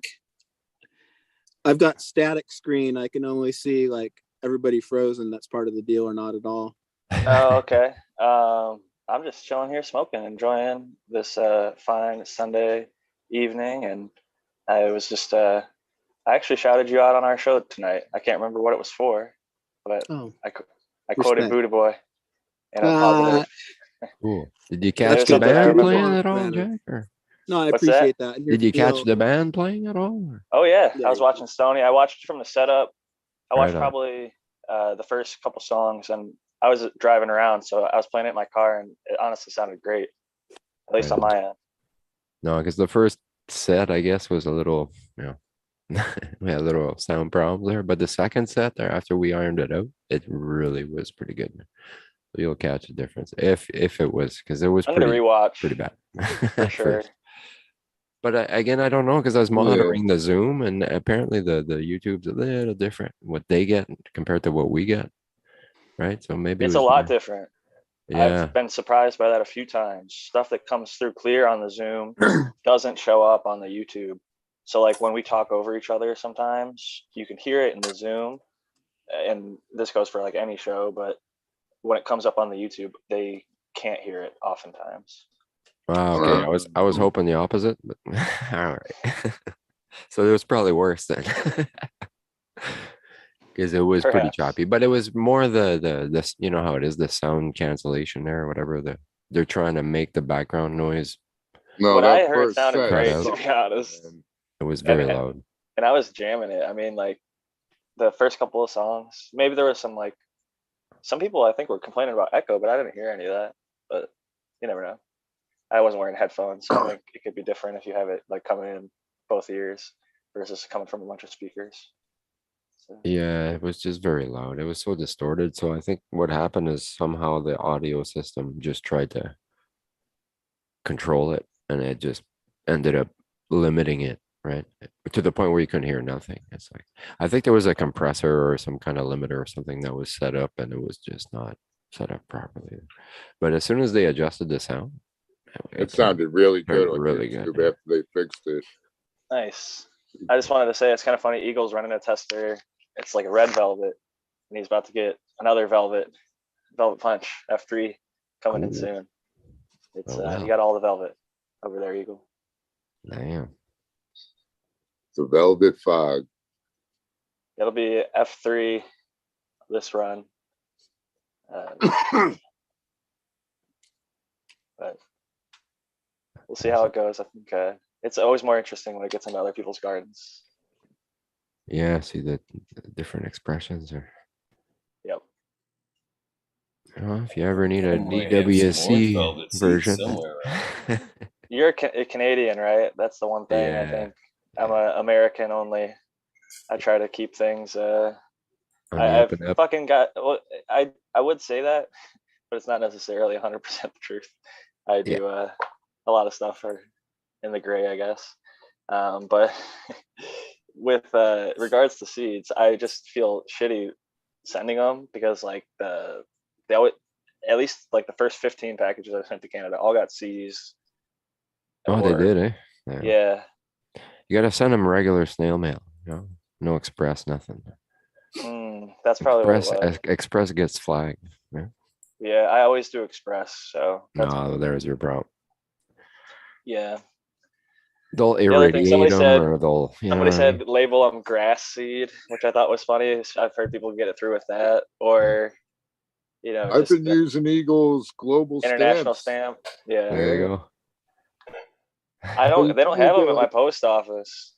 You can only get 2 packs maybe in there. Maybe you could get 3. I never tried 3, but I know you can get 2 if you like my pack, the way I could package it.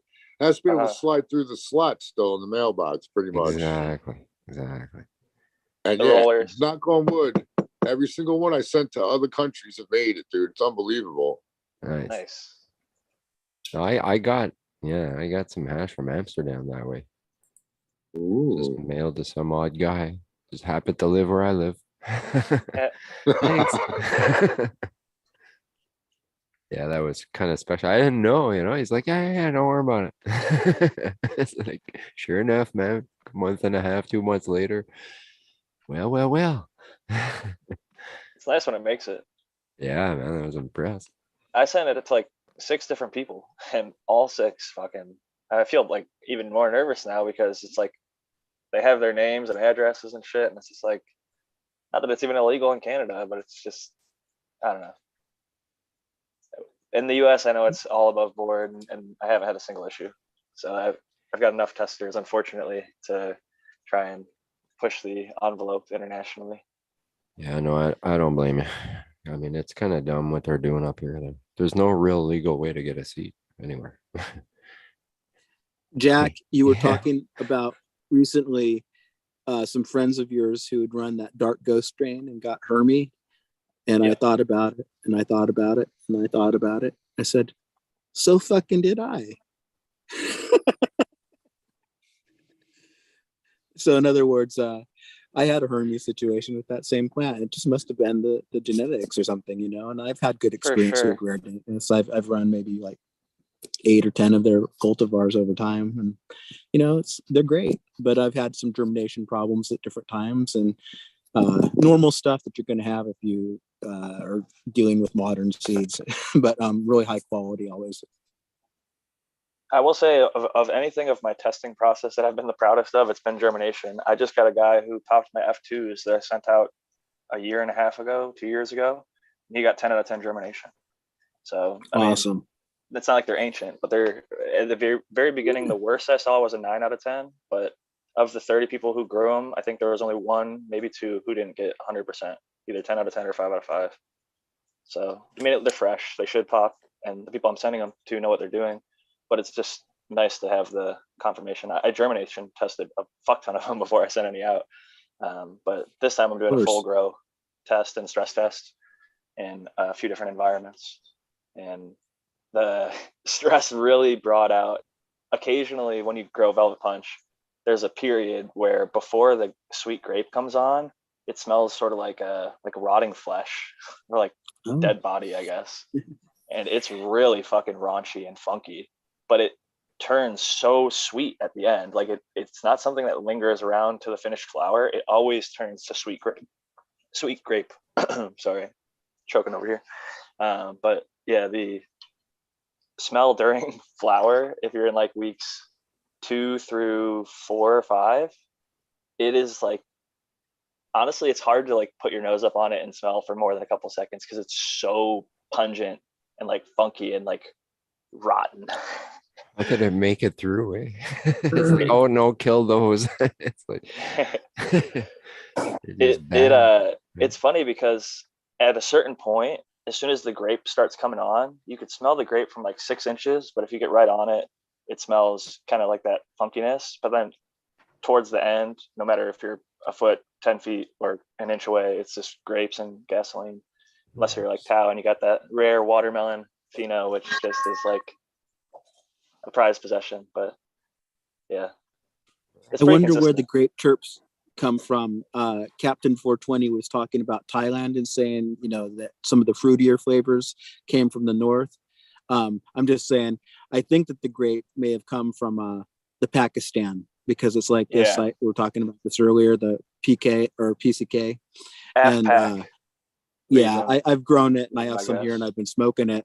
And the smell is just, it's all of that. And it's like, you know, Jack, sweet berries, it's so nice of a signature. It's like a garlic grape. I know that sounds intense, but it's what I have in the, you know. And it was from F2s of it, from Ace originally. And I'm just telling you, you're saying PCK, Pakistani Chitral Kush? Yes. Did I hear that right? Okay. Yes. And there's a purple pheno, I think, and there's a purple line and a green line is what I've heard, but purple is the one that most people relate to, I think. It gets like kind of like a rosé-ish, pinkish purple from what I've seen. It's like, it's literally been the cover, like CANA Biogen, I think, put it on the cover of something. And I got some IBLs from CSI Humboldt with an order of like Pine Tar Cushion Center and Christmas Bud. They sent some PCK inbred line. So I haven't popped them. I think it's like 5, maybe even feminized seeds of it. But or it might. I'd encourage you to give it a go sometime. I know you will. I'm just saying, it's so unique and subtle in other ways, at least the stuff that was going around for the last 10, 12, 15 years, you know, that A seeds selections. So anyway, what I was really trying to say was the grape, I guess we answered the question, probably came from Pakistan. I think Pakistan or Afghanistan, but it could have been Mexico, because a lot of people talk about Mexico had basically everything from chocolate to coffee to fruit, and all the fruits. I mean, strawberries, oranges, bananas, and grapes. So it's actually funny enough, ester, it's methylanthranolate is the smell, and it's the same thing that they use for like Kool-Aid flavoring or any grape candy or medicine. And if you like Google methylanthranolate, like one of the things in some of the descriptions, occasionally it'll write like the sickly sweet smell of like rotting flesh.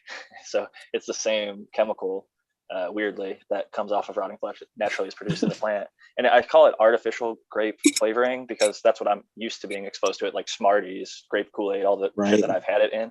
But it's not actually artificial. Like it comes from nature. It can be found in Lang Langs. It can be found in Concord grapes. Just not the grapes that we normally eat. Like red and green grapes at the supermarket don't have lots of it, but like wine grapes or jam grapes for jellies have more of it. And it's also found in cannabis naturally without even using. I saw somebody on like IC Mag, I think we were talking about earlier, listen to one of our shows, and they posted that like Botanicare sweet or Botanicare and they're saying, well, this is what they must be using. I'm like, I've never used that shit in my life, but you still find it in any Velvet Punch or Purple Punch Cross or Grape Ape, or any of the Right. Grape God. You know, it's all very Grad- distinct. Granddaddy Perps. Yep. The Yep. And I Perps. think, like Brett Bogue said, a lot of those are literally either the same line or from the same lineages. And it makes sense. It's cool to see that it carries through. It's cool to see that even in crosses, the strawberry cough, whether it started in the strawberry field and that's why it smells like it or not, it continued on to the next plant, to the next plant, to the next plant, and even crossed into something that was like really distinct and dominant, the Ripper, JTR. I had a pheno that was completely strawberry cough. Like you couldn't taste any lemon. It was pure strawberries. So it's amazing to see it that many, set like a few generations away from what the original plant that brought the strawberry flavor was. I agree with you 100. I was just gonna say quickly, I agree 100% with what you're saying about the variation, but almost like, with lack of better word, like the biomimicry that takes place between, say, nature and the synthesis of whatever you want to call it. Between, like, example, I was in Hawaii, I had some weed, and it tasted just like coconuts. Well, you know, this guy said that a lot of people use coconut water and they use coconut silage and things like that. So I'm just saying, it's an adaptive plant, and I think it actually has a little more of a will of its own, so to speak, within certain variables that we may not understand. So anyway, go ahead, SoCal. Sorry about that. What was the strain that Sub described as the smell was a pack of pissed off, angry skunks eating a dead body? You guys remember that one? I think you described it was in the Dank 2.0, but I can't remember exactly what strain it was off the top of my I can't head. remember what strain it was.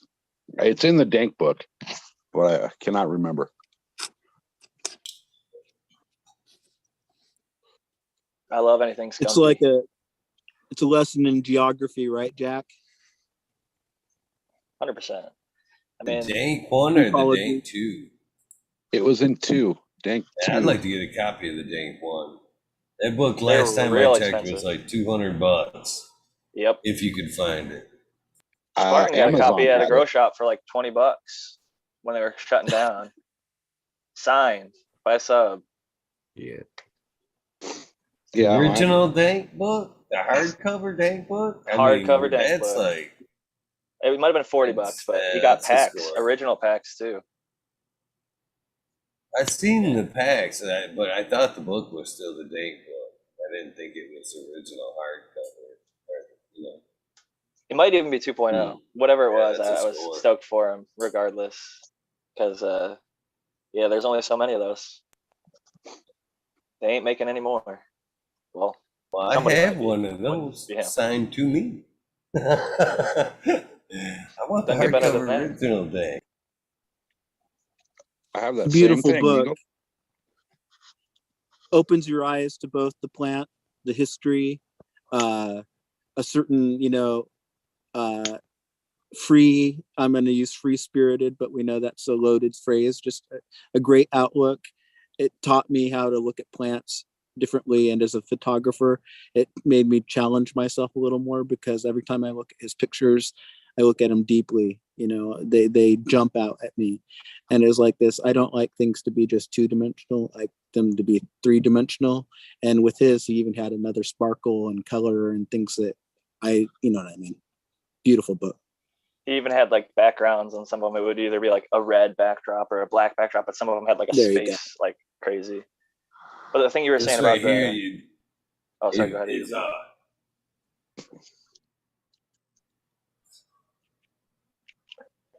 this right here, I don't know if you can hear me.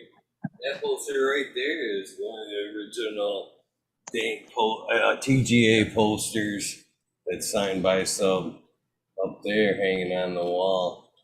It's all That's awesome. Creativity has to be respected, because that's had Very to nice. been a huge part of his process. Creativity, right? Creative man.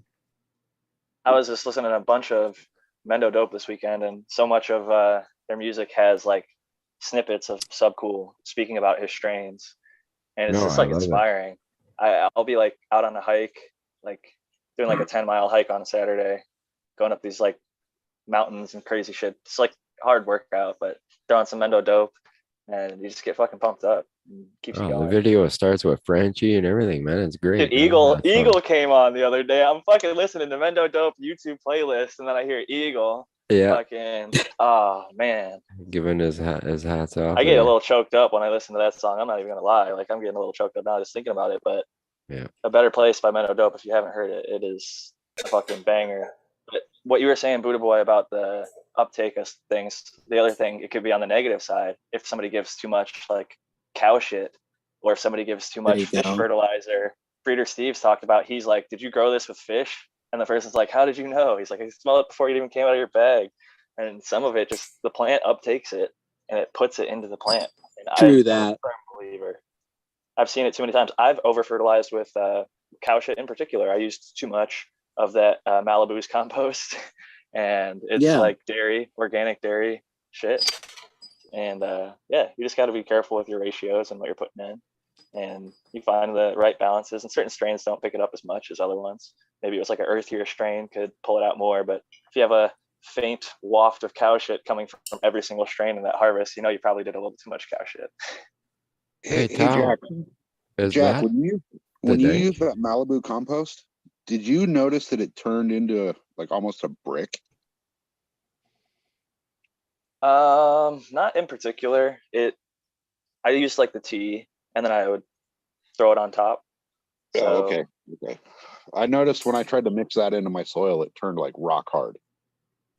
I don't know if it was I never just, actually like- used the solid compost. I should have been more specific. I used a bunch of the teas, and then I would top dress it. But I just went like super crazy. I think I got like the hydro store was closing down, and they had like a bunch of packs of them. So I just like teed like twice a week for like a whole crop, and it cow shitted that whole crop. I'll tell you that. Don't do twice a week compost teas with cow shit, in my opinion. But Bat maybe it'll guano, work for others. you know, back in the days of using the undesirable bat guano, which occasionally I still will use, but that comes through in a sweetness. You know, it's kind of like you can smell bat guano actually is sweet, has a sweet smell to it. If it's in a real tea or specific. anything like that. You're right about that. It has like a Yeah. sharp sweetness. Almost like a Kevin- fermented raisin or something like that. I was just gonna say fermented grape, because Kevin Jodry talked about how the fermented grape compost was a few growers in the same like Emerald Cup, like 3 or 4 growers all had the same compost guy, and Kevin was smoking all these samples. And he's like, man, there's like grapiness and like something special about this stuff, and it just came through. Who was asking about the Yeah, did you find it, pal? Yeah, the dank. I'm pretty sure this must be the reference you're talking about, right? The is that I think it's got to be in 1, because I don't remember that in 2.0. Is this 2, Tao, or is this 1? This is 1. That's 1. Nice. And it's cuttlefish. Yeah, it says, there we go. Now I can see it. Hold on. It says, a heavy skunk and rotting matter like something is spoiled, combined with a strong fruit punch smell. No. No? No, it's definitely. That's funny, because that's exactly kind of what I was describing. So, because yeah, I've been going through them all, and they all like a lot of berry. Most of it's not like that. A lot of his stuff is sweeter, lemon. Yeah, lime, Jolly lemons, Ranchers, lime, lemon. Orange velvet ain't gonna grape. be it. He has a lot of grape. He has a ton of grape later too. Especially in 2.0, he's got grape, cherry. Bro, this is the Conquistador. Look at that. Damn. Okay, so you're looking at the original, right, Tao? Not the 2.0? Yeah, the original one. Okay, I got the 2.0 right here. I'll search it. I've got the ebook, so I'll just type in skunk on 2.0 and see if anything pops up. Dude, this Conquistador. I wish I could have got these seeds, Connie. Where's my Very shit nice. upside down? There we go. Nice spear. Yeah, look at that thing. That's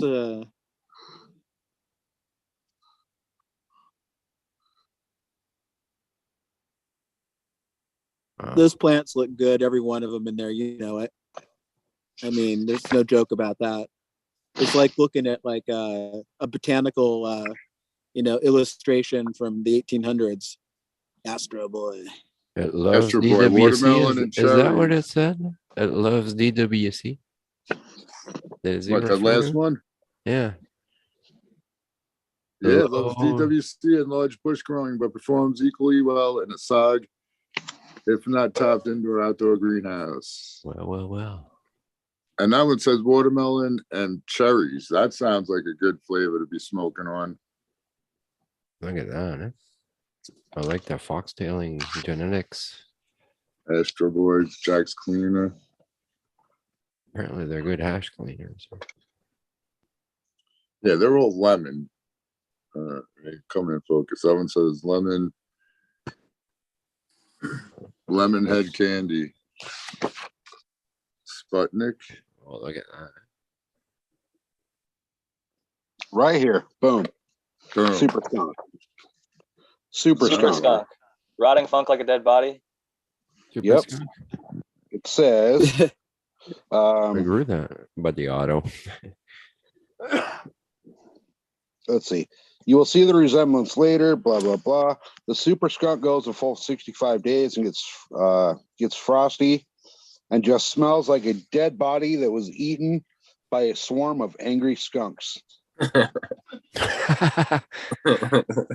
Okay. That's awesome. I'm just looking at the lineages on each of those strains that you've mentioned, and he has them written there, so Mexican times this times that. The other one had Ortega Indica in there, and it's like it gives you the perspective from a breeder's perspective as much as it can. Even that information is not always easy to come by, and it hasn't always been easy to come by in the past.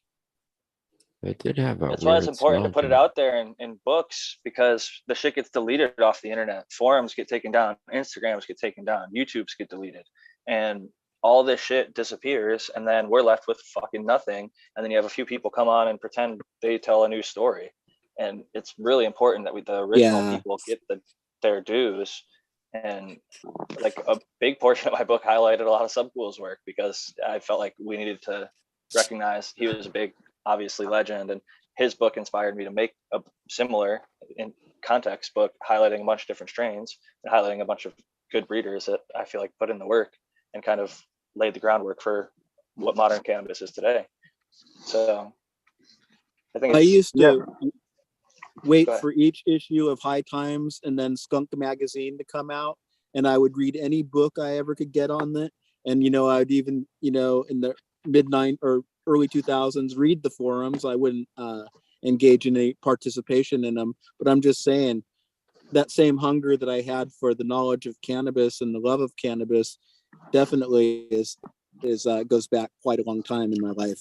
I think it's the same way for everybody. So what he provided there really was more, very significant. I think more breeders should do that type of thing too. I agree.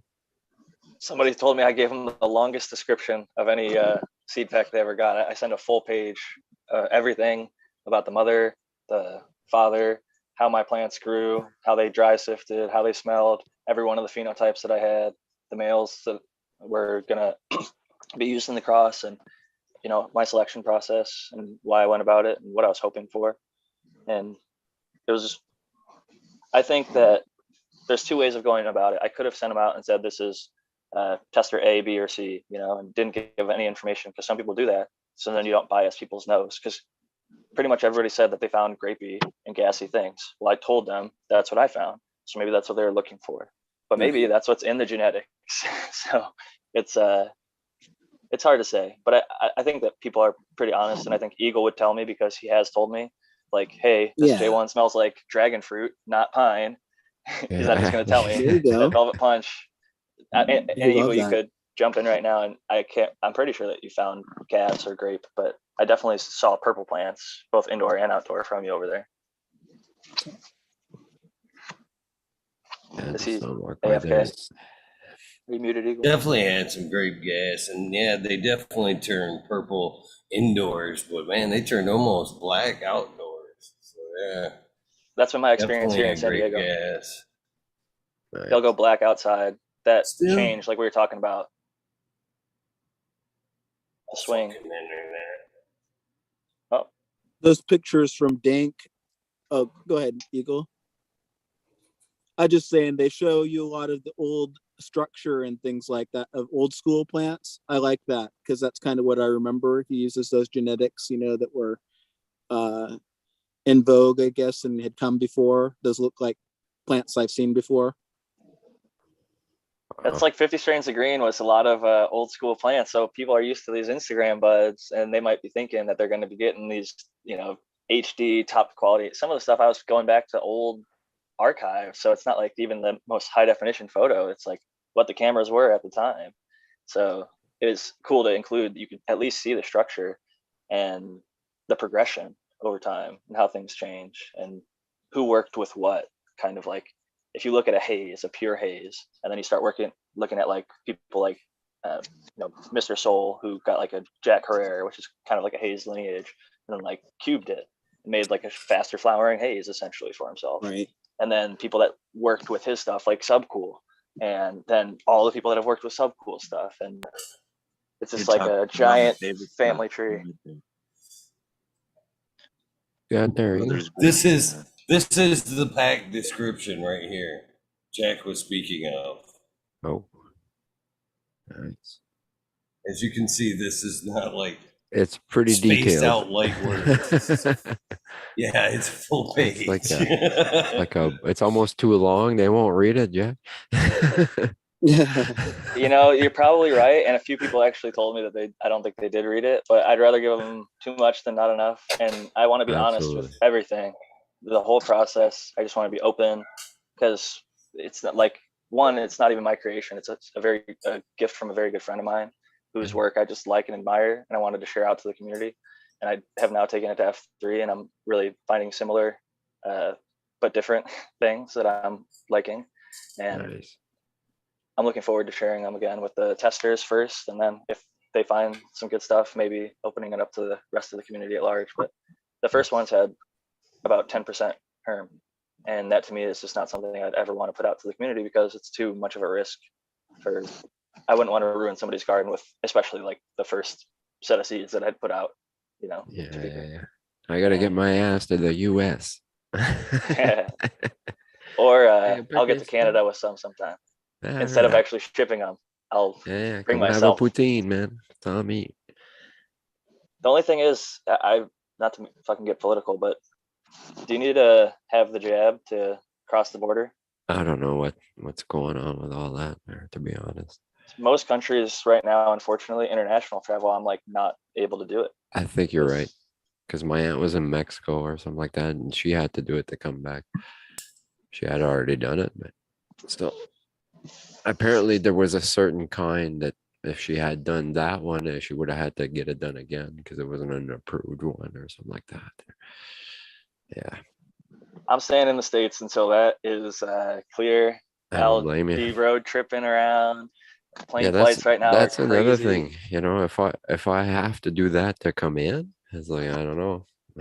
I might have to rethink all that. You know what I mean? But yeah. Anyway.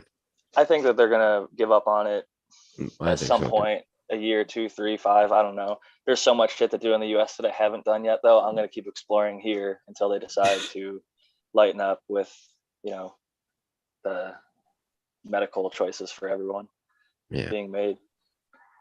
And I know I'm gonna piss off a lot of people. They regulate the herbs so they can regulate people. I'm sorry, that's not political. That's just a fact. 100%. So it opens our mind, and they don't like free thinking people that are questioning the powers that be. And it's training, right? They're trying to train us like a dog with the bell, or what was that? Ding ding, you can eat there. Pavlov's dogs. He rang the bell. Exactly. Then he'd ring the bell without food, and they'd start salivating, thinking, "Hey, where's my food?" It's like, "Hey, fucker, I just rang the bell. I don't got any food." Kind of like that, but on a bigger scale. Yeah. Anyhow, I'm gonna bail, guys, because I'm gonna fall asleep online. You're host, so make somebody else host before you bounce. Yeah, Eagles, I think got controller. Should be all right. Oh, okay. Is it? I think I got it back. Oh, okay. Good. Are you sure there? I don't want to kill it, but you would have to kill it anyways at some point there. if you Oh, all it's like get on the cut computer. off there, I'll just come back because I'm sure he's gonna keep going. But great night, man. Thanks, Eagle, for having me and for doing this and letting us do it. You know what I mean? Because I know everyone participated, Stoney and the whole gang and everybody in the We Nerd world that we chat, you know, during the day there. SoCal and Johnny and Blind Cat and everybody. You know, we all kind of came together and pulled this off. So hats off to everybody, man. The We Nerds, you know. Good job. This just goes to show what we can do, and I think it's pretty damn awesome. So, Peace out, crack babies, weed nerd. grow love, guys. We'll see Take you on care, the next crack one. babies. Thank you, brother. Thank you, guys. Yeah. Have a Great good night, man. Thanks again. Cheers to that. Our DWC weed nerd. Yes, I'm a sir. lot, a lot easier to say that. Fucking. I get used to it. It's growing on me, and I'm loving it. So it's all good, man. Cheers, guys. Cheers. I just seen a fucking Well, receipt from you know what? This Oklahoma was that actually had a return policy. You ever heard of a return policy on cannabis? If you're not happy with your cannabis within 7 days, you can bring it back. California, everybody, if you ain't happy, if you got mold, if you got mildew, if you think that it's not potent enough, if you bitch enough, they will, not the actual delivery service of a dispensary, they'll try and reach out to their rep for that brand and then get comped a free one. And I know this because my wife works in this business and people complain a lot. There was one guy saying, "Oh, I'm going to send this to a lab. It's not potent enough." And they'll go to the end of their, to the extent that they can without losing a ton of money to make these people happy. Some people, if they take advantage too much, though, it's obvious that they're just, trying to get free product. But some people are actually legitimately dissatisfied. Like I once got, and I'd love to throw them under the bus because I just really don't like how they operate as a business. And this is my true life experience, so they can't come after me. Like I got a eighth from Cookies. It was actually gifted to me from somebody who got it at Cookies Melrose, the shop in the Los Angeles area. It was called Georgia Pie. And me and the guy who's known as Zenthanol or Sink Angel, we smoked a little bit of it. We were fine. My wife was with us. She started smoking a little bit of it and she started feeling really sick. Runs to the bathroom, like starts throwing up. She was sick for 2 days, like throwing up, very vicious headache. Start looking at the bud and I open up the bag and sure enough, I start scoping it. There was powdery mildew. And I guess she just has a really high sensitivity to powdery mildew. And me and Matthew maybe aren't as sensitive, but it's still bud that passed testing in the legal market in California that was clear of mold, mildews, pesticides, heavy metals, all that. It still came through with mold. So I've got my handy dandy little jeweler's loop here that I scope every single bud if it's not coming from my own garden. And even if it does come from my own garden, sometimes you never know. I got my first actual little bit of powdery mildew, a tiny bit of the amiaces. I just didn't manicure it at all. I grew it way too large and it was just like a beast in the tent. I should have taken off way more of the plant than I did. But of like, I don't know, let's say 7 ounces, 7 grams might have had powdery mildew. So it wasn't the end of the world, but you learn, live and learn, right? Well, if you think about it, like how many dispensaries and delivery services do you think are in San Diego, Jack? Am I wrong if I say close to 300? Legal, probably like 50. Altogether. I'm saying legal, illegal. Gray market, there's probably thousands, Yeah. to be honest. Yeah. Not even joking.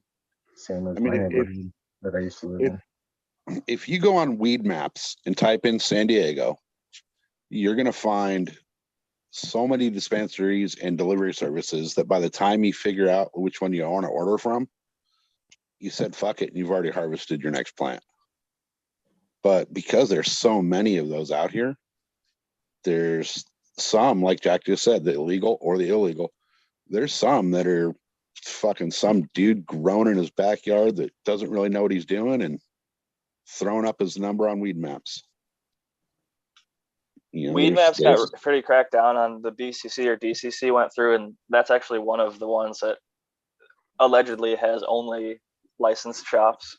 So there's like probably 50 to 100 in San Diego, if you're talking. But like, here's the thing: they'll put like 50 pins. Like Speedy Weedy has a pin in Oceanside and Carlsbad and Encinitas and Del Mar, but but it's just one delivery service that serves all 4 of those, Yeah. North County coastal cities. But I have two solid guys that, man, it's probably less than 10 years. They both have black market delivery in North County. I remember, they got kicked off of Weed Maps. They cleaned that up a long time ago. It's all word of mouth. You can still It's buy word the of fucking mouth. Like, permits. yeah, every time they deliver something, they bring a bunch of cards or stickers, and at least on the coast, it just goes word of mouth. You got good shit, boom, boom, boom, boom. You don't have to advertise. Yeah, so it's like we went from Prop 215. We had 50,000 permitted growers who were medical, could grow up to 99 or their personal grow or whatever. And then we only gave out 5,000 cultivation licenses, of which there's only like 3,000 that are actively active. So several of them didn't make it to be, and several of them tried to go and failed. And that means that there's like 45,000 people out there that were growers before, that are still growing now, that had a market already. They're selling their medicine to, or donating it to, or however their system was operating. It's not like they just disappeared off the face of the earth. Some of them went to Oklahoma, Brandon Rust, Aaron the Grower, others, but a lot of them are still here doing their thing, and that's never going to stop.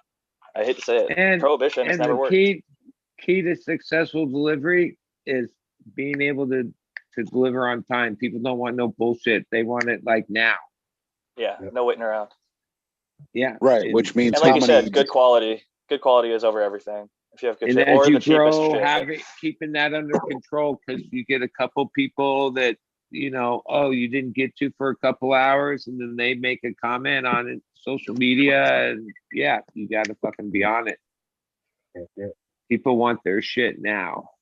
Yeah, we used to have great ones in the Coachella Valley. We had some of the best delivery services ever. Then once they cracked down, all of them were illegal, but they were the best delivery services with the best weed, but none of them That's were why I licensed. got fired. It's Prop 215 to 64. My boss, he didn't get a license, and he's like, dude, we got to let you go. And it sucked, but at the end of the day, it is what it was. And it affected a lot of people. But But like, I mean, yeah, you don't like being a black market delivery. Your risk is pretty damn fucking low if you just, do your thing. There's no one like chasing you down, trying to catch you.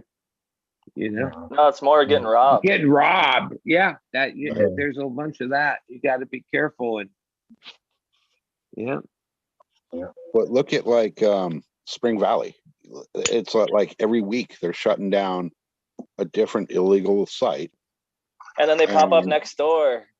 Yeah, next door. It's such or a small 2 doors penalty. down, Or in the same shop. A lot of times in the same fucking shop. Because it's such a With tiny fine, and they put it in somebody else's name. That other person goes to the landlord, oh, I don't know who those people are. We're not going to do a weed business. We don't even know anything about weed. They come in. I get more advertisements for illegal weed on Instagram, who shuts down all of our fucking accounts. But as soon as you start paying them for advertisement, they don't give a shit. Give them that money. They'll let illegal, non-permitted cannabis advertise to anyone and fucking everybody. And the actual legal accounts aren't even allowed to do that, or sometimes get shut down or blocked or censored. So it's such a ultimately joke. they're a business. So if you in business with them, I'm sure there's protections you enjoy if you're paying them money. Like 100%. ultimately nothing's for free. So before my business had enough clientele to where like I have a wait list now and was able to operate just, full time. I used to try and do Facebook advertising and shit like that. And they would tell you, oh, we've got 700 or 1,000 or X amount of people in your area. And they'd be saying they're within this age range and they need your types of services. I got no clients from that. All my clients came from word of mouth and fucking just doing good work for people and growing it slowly and organically. The Facebook shit, they sucked so much fucking money out of me. And even after I tried to shut down all the ads, they kept charging me. There was back end shit where they're like, oh, you're still running this thing and it's being shown to this many people. And I would never get any clients out of it. But it's just like, I'm sure it works for some people. I see people make their whole businesses on there, and I'm not saying don't advertise on social media. It's free most of the time. But if you're spending money on it and you're not getting anything out of it, it is often good to reconsider. And yeah. Hey guys, know, I've like- got to grab dinner. This has been really nice. It was spontaneous for me. I guess I wasn't plugged into the idea that it was even going on. And I'd heard it, but I don't know why my brain didn't register. So like I say, the music was awesome. I didn't catch the whole gig, but I got the spirit of it, and I appreciate spending this time with you. So you guys have a great weekend, safe weekend. I'll probably see you here in chat, no doubt. But big respect to iPhone, Green Fingers, Buddy Killawatt, love you guy. Jack, always nice. Eagle, SoCal, The Great, Tao, and REdPILL. I'm reading these off the thing, but I am thinking about you guys. So I'll catch you later. Right Peace on, out, Buddha. Much love. Poor Yep, yep. Buddha, over thank you there. for popping in. Hey, Have a thanks, great one. Eagle. Big respect. Oh, hold on here. I gotta eat, you see. Gotta stay fit. Hey, I'm Take care of a ourselves, like music you said. snob. I'm a music snob, and that shit rocked, man. Especially all the classic songs they were fucking ripping off. That was killer, man. They're talented. You They're know, legit buddy, talented. thank you for asking me to, show Stoney. Because I didn't realize, because I was out there on my phone. I didn't actually realize. Well, I could didn't want to actually, front you off in the chat, so I put it in the other chat. But yeah, because I was like, I that was a appreciate killer that, shot. 'cause- And then I noticed once you added on there, it hyped up a bunch of people because that was a killer angle he had going beside you. Yeah, thank you, because it was because of you that I started fucking around and actually trying to worry about the production and try to go back and forth. I was too. Maybe it was the shrooms a little bit, but I was actually. Oh yeah. Oh, the guitar's picking up. Back to him. Oh, back to Stoney. I was actually playing that fucker almost like a video game in the sun. Well, I feel jamming bad. I'm out. sure It was there's kinda some fun. people that And you were like right. I should have. during that sound check and the while that it was really no sound, it was like canceling itself out or some craziness, that we lost some people that then when it got good, it was good. Because when you just set up like that, sometimes it works great and you can hear great. Other times it muffles and it's hard to capture. At the wide beginning, sound. there was like the screen, like WEedNerd DWC was like almost screen sharing his thing. So it showed like all of the perspectives. And then you had like Stoney drumming and like the band from the one angle. And it was just like, there was so much going on. And when it kicked to just the front, like perspective of the band. Even because some of it, I guess, was a little bit comedy to me. At first, I didn't realize that there was actually someone playing the music in the break of Stoney's band. Like I just thought it was songs we were listening to. But then I caught on the one screen that it was like a guy. One-man band. Some of that shit was fucking pretty funny. Eagle is like, he was like having to mute him on and off because like the music playing in the background was so loud coming through. If he didn't have his mic off, it would come through. But yeah, when it went down from like the several screens down to just that first angle, I heard at least that bit, and I felt like those first few songs, they had the mic plugged up to the computer, and it was coming through real crisp, and they definitely rocked it. I'm excited to go back. And Larry, man, that dude can shred, man. He's a fucking slinger on guitar.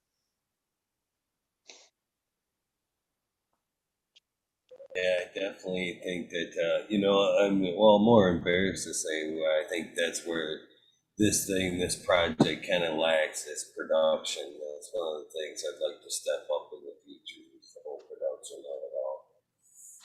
A little bit more nice.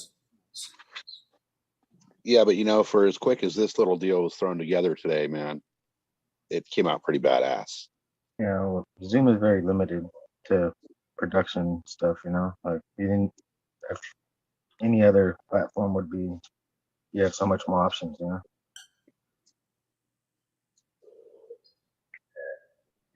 Well, we learned a bunch, like, okay, you can't have that limiter on. The thing too is if we would have said and the other guy said it oh, do one song and then check with us. But once a band starts shredding, oh, they're in another world. They're not even thinking about anything else. The vibe of playing took over. But yeah, if he could have stopped and checked, we could have fixed it real quick. Deadheads do these same things. We stream all these shows. There's a website called MI or MLXR that you can post like live streams and stuff. Like we were doing it 10 years ago when the technology first came around, because Deadheads already taped the shows. Like, you know, people come in, set up their own mics and record the shows.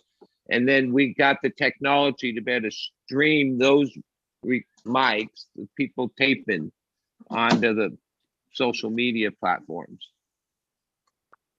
With there's not a lot of video there, but with higher quality audio, because that's what it's all about. YouTube and Zoom, they compress everything to make it to have it lower bandwidth for this whole thing works good. I wonder if Mendo will let me stream their show. Probably, because they're probably going to be streaming it too. So, I'm gonna, I'll get hold of them. I'll find out. If I can, I will. I'll take you WEedNerdWorld right down the fucking stage. I can't wait. I'm so looking forward to this event.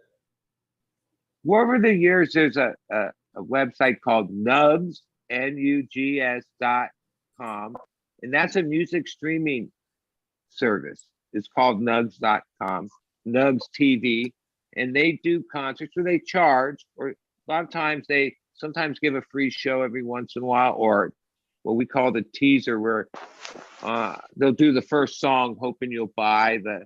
But a lot of times shows on streams are anywhere from, well, it used to be $10, but now more like $20.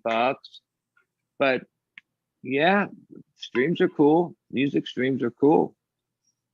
Cannabis event streams would be similar thing.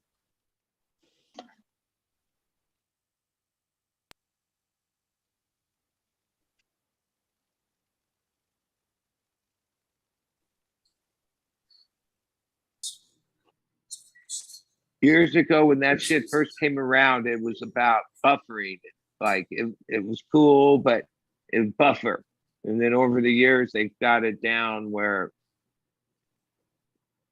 well, if you got the basic connection, you're good to go. Back in the dial-up days, fucking somebody picks up the phone, cuts you off.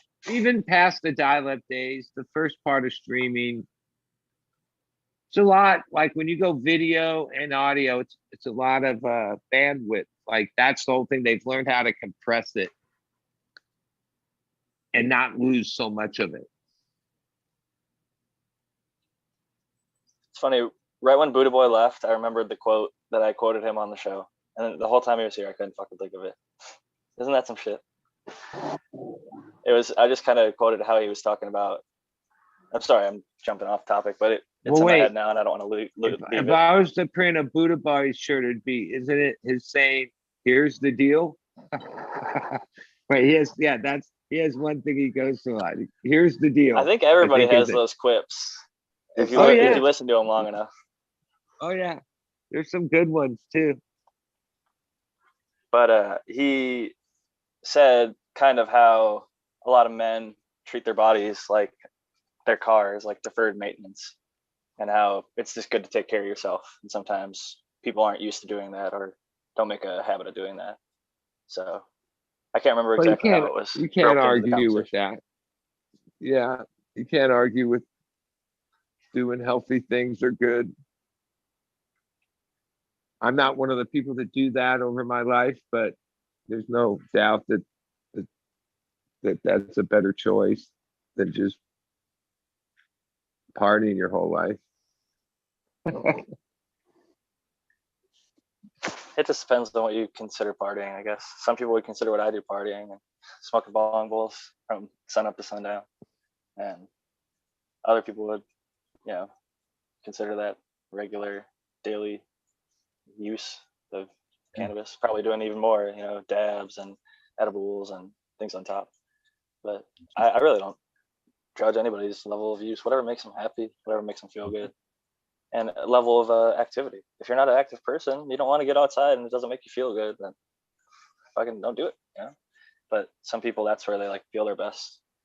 And I got to be honest. I've noticed my friends. I'm like almost 60, so I have a good amount of friends, about 60. Some of them have been much more active. A lot of them are the ones that have shoulder surgery, have elbow surgery, have knee surgery. Myself, oh no, I used to race go-karts. I quit that like 10 over so many years ago. So yeah, I got hurt a few times doing that, but no, I try to tiptoe around getting hurt. yeah, I definitely don't like getting hurt. That's for sure. And I noticed, like, especially athletes, like for instance, Bill Walton, he lives in San Diego, plus he's a big music guy too. So I've seen him for years at shows. He brings in his own personal chair to like venues around here and when you see him walk, even on a good day, oh, he's hurting. And that's how it is with like almost a lot of athletes, skaters, skiers. I don't know, man. I saw Yeah. Tony Hawk the other day. He looks fucking great, and he's Well, but wait, didn't he just completely break his leg in a very severe way and I don't know about full that. rehab? No, Maybe he he did. is. Maybe he. No, I'm sure. I'm not disagreeing with the fact that he did. I'm just saying when I saw him 2 months ago. And there's a show on Doing great. HBO that they did a documentary of him. I just watched. Pretty good show. Holy amount of injuries. The amount of injuries this guy's taken since he was like 13. The amount of concussions that like they showed in this documentary that I don't know the terminology for the concussion, but yeah, he has that, like where when he's fallen, he hits his head and he's out a little bit. He's had so many of them that if it was a football game or something, he wouldn't be able to play. I'll say this: my grandpa died at 54, and he had a heart attack. Tony Hawk is 54, and before he broke his leg, which is unfortunate. Hopefully, he has a full recovery. But before that, he was skateboarding, and he's still relatively good shape. And I would imagine he'll probably be, healthy for the remainder. Bill Walton is one example, but there's a lot of healthy people. Look at like Jane Fonda and all these, aerobic people that. Well, I'll tell you who I think is the goats of 50-year-old athletes. It's Kelly Slater. Like even just a few months ago, he won Pipeline, which at 50, like a few days short of being 50, and he's paddling out with like 19-year-olds and still competing at the highest level. A lot of guys, when they get to that part of their career, they're not like even Brady or other people we can consider the goats of their sport. The last few years, they were just hanging on. They weren't as, they weren't as great. Kelly Slater's literally as top of his game. Surfing is more like golf, though. It's not a contact sport. It's like you can be good until your older years. No. You don't watch surfing then. Paddle out a pipeline is one of the riskiest things you can do in life. I understand that, but I'm just saying when you're as good as he is, I met him here, and I'll say there's a restaurant. I won't even say the name because I fucking hate the restaurant. But he was nice enough to sign one of my surf books, and one of the guys who's in his 70s, Swami Johnny, who goes to Swamis all the time, rides longboards in 2 times overhead, is still killing it. He's got a beer gut, but he could ride his bike up and down the coast. He's still moving just fine. So I agree with you that surfing is one that you could do for a long time. And it's impressive to see that he's still that healthy and killing it. I mean, to be 50 years old and to be the best in the world at any sport is damn impressive. But I think it's more of a technical sport than football. I think we could agree to that, right? Like golf and surfing are less of a physical sport, where like football, you're getting tackled. You're running away from people that are hundreds of pounds. Like know, it's- the surfing is repeatedly dangerous with big Even heavy that waves. comparison. Yeah, Because it's hard to compare the two. surfing's way more physical than golf. Yeah, I agree with that. My dad just If went you golfing really this wanna- morning. He Sorry, can't Red, go ahead. I'm saying, my dad went golfing this morning. I doubt he could go surfing.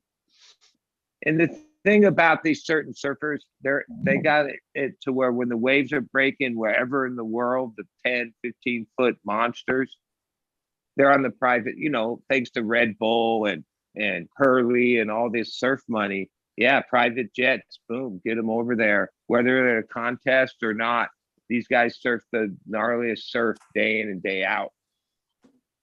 So you Crazy guys want to talk stuff. about athletes that are, over 50 and kicking ass still. Look at Rick Johnson, Ricky Johnson, man. He was like the fucking greatest of all supercross, early mid 80s, early 90s. And tomorrow he's pre-running for the Baja 500. Yeah. He's badass. I think what really stops people is when they stop being active. I think Bill Walton probably isn't as active as he ever was. I saw a documentary called Cuba and the Cameraman, where they went down to Cuba and this guy visits a farm every time and he sees how communism affects like this farm. It's these three guys and he visits them when they're like 30, 40, 50, 60, 70. And they're doing grueling fucking farm work, but they never stopped. Even when they're 70, they're still out there doing it every single day. If you stop, people retire and they die. They have a heart attack, drinking Part on the of beach. Bill Walton's history is he had a lot of operations before technology was what it was, back and knee surgeries and a lot of times people that are that tall have these kind of, Yeah, issues. he's a super freak. Those guys are huge, and then being athletic, or active at that size, they're more susceptible to fucking up their knees and ankles.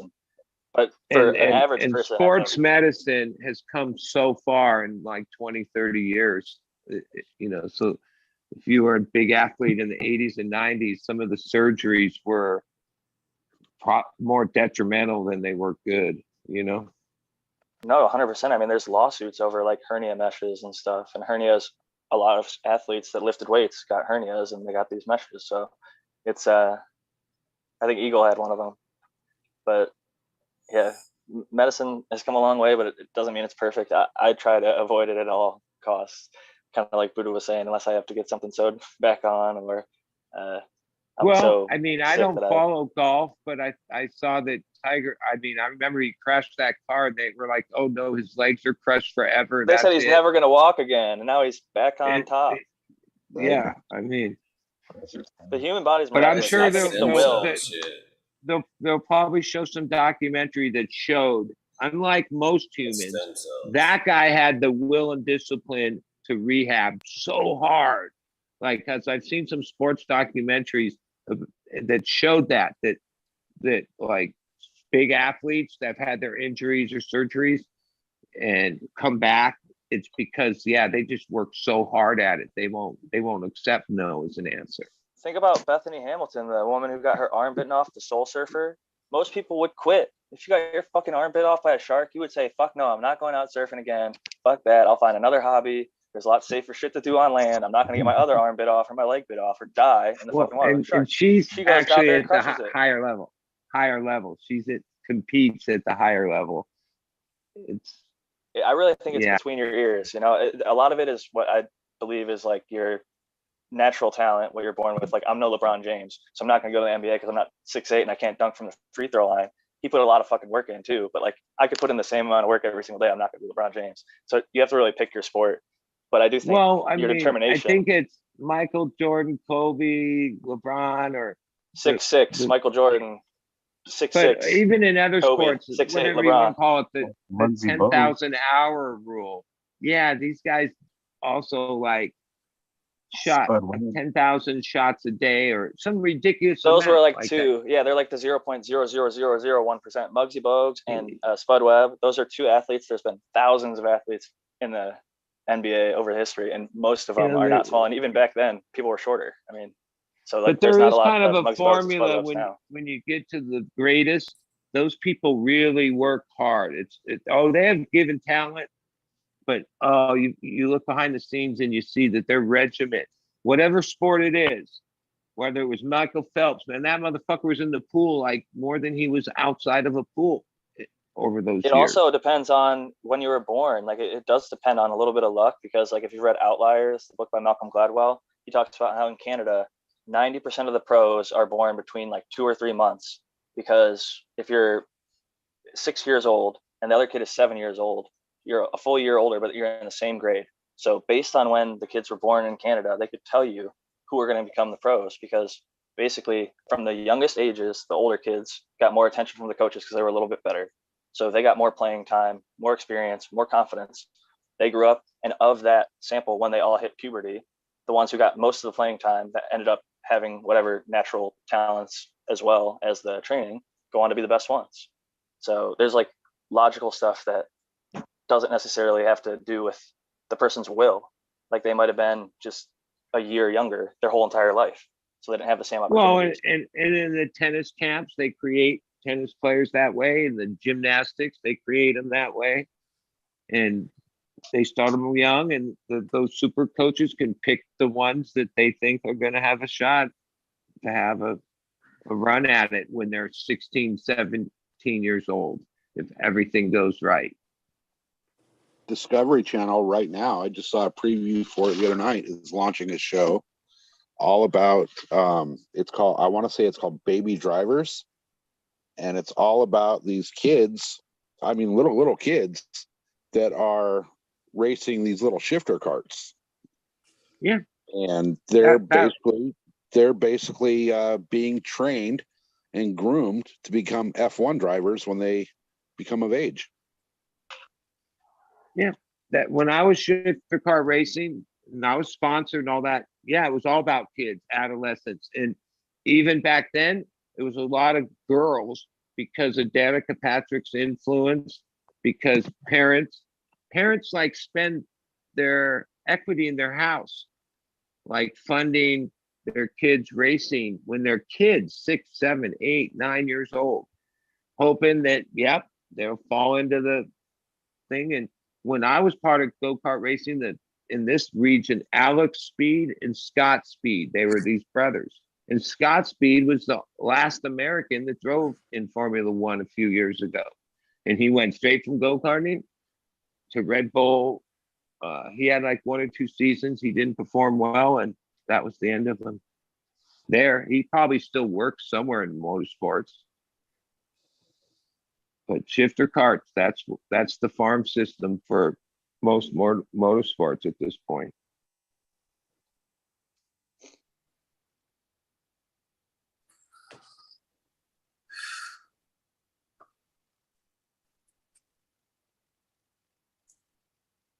This guy that ran the team, Frank Bain, he had a racing career that never really got off its feet. So he started a go-kart team as a business, but his side job, he was like employed by Mercedes. If a person bought a certain level of Mercedes in the LA area, they could, if they exercise it, could have a day at the track at Fontana with someone from Mercedes, a driver, to like show them basically, you know, what the car can do, or, you know, give them some tips on how to drive. And yeah, that was his side job. But there was a lot like that showed when I was involved in that. There's a lot of jobs in motorsports that aren't racing the car, test driving, and there's ways to make a living if you can drive good. The most difficult job in motorsports is pit crew for off-road racers. You have to have a full dedication, because like this weekend is coming up, the Baja 500. Those guys have to make sure that they get from pit to pit before their vehicle that they're chasing, whether it be a bike, a trophy truck, or whatever. Isn't it true? And like, to get and to not those get pits, robbed. it's not always a straight line, and it's not always easy to get to. And then when you get there, you know, you got to fucking figure out where to set everything up. and be ready to basically rebuild a truck when it comes in broken. You know, those dudes are fucking insane. Yeah, or get Well, robbed. I've heard they also like get the threat of being robbed by banditos and shit that like target them out there. You know what? That's all bullshit. All of that is bullshit. In Baja, these guys that are racing Baja, and it's coming up this coming weekend, they shut down the schools. They shut down the fucking businesses. The Baja races are like a national holiday. So you're not going to get robbed. You're not going to get fucked with all that. You're going to get more help down there than you will up here. I've seen a video where they dig out the ditches out there and they fuck up the jumps for these guys, and then they make them crash, and then they go fucking loot their whole fucking shit, like right then and there. Like, Well, he's saying that's all bullshit, which I probably believe. I know, but I've seen that shit. You know, it's pretty foul. No, they absolutely and do. everything.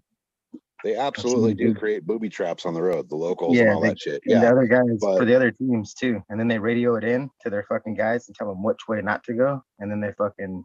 So the other teams are sabotaging each other. It's fucking foul. Like no, it's that's fucking Eagle's got his hand up.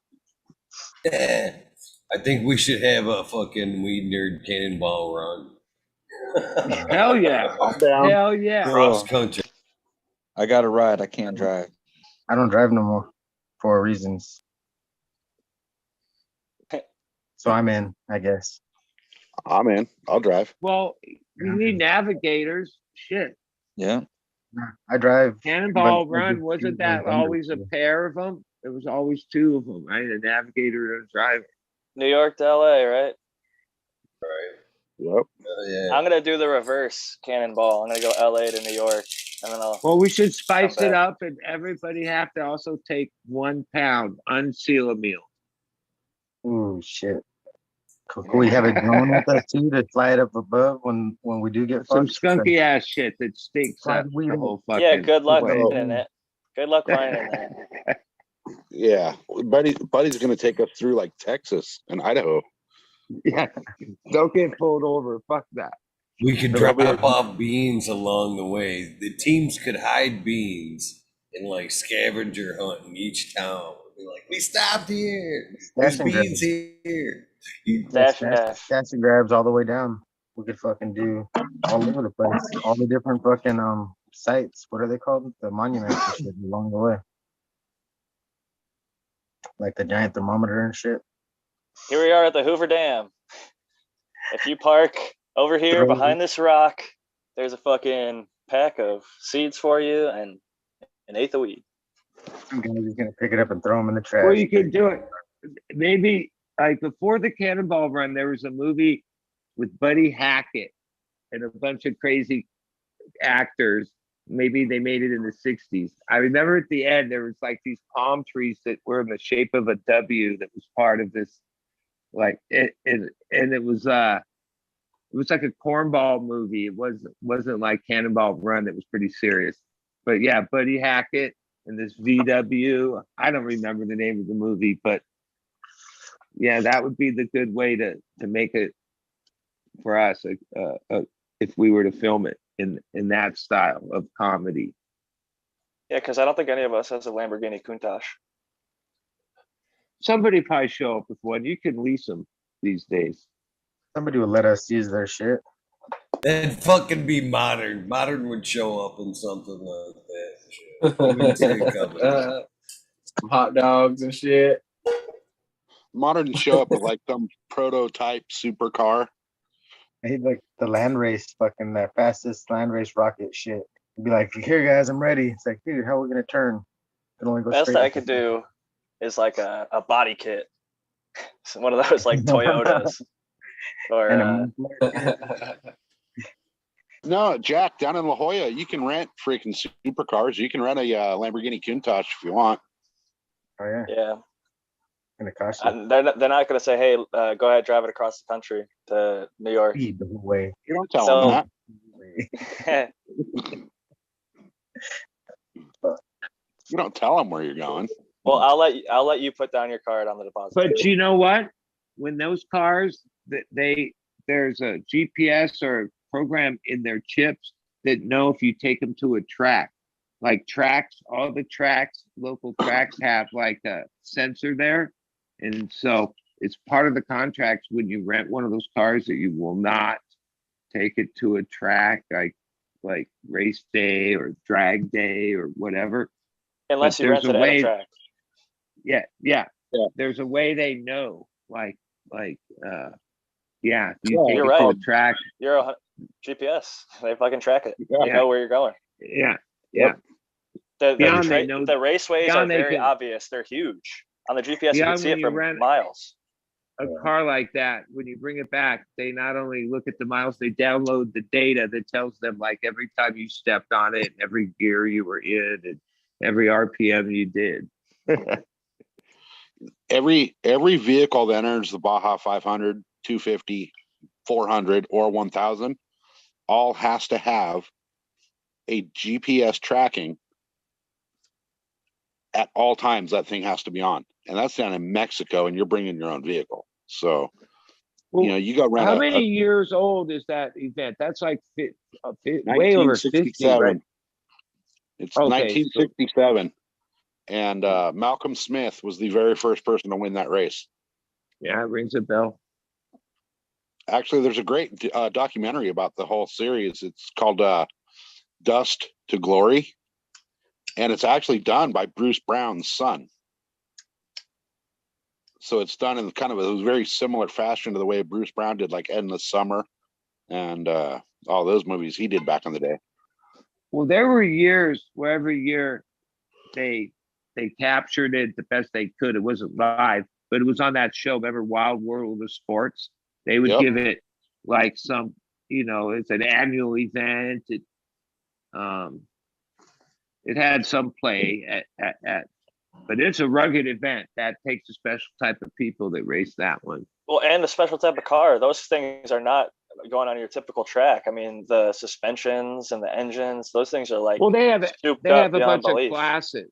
They have like, I don't know, they have everything from 2-wheel all the way to 4-wheel to bikes. If you want to enter a Winnebago in that race, you can do it. They will make a class for you to race a Winnebago. You probably Aren't most won't people get pushing very trailer far, truck? but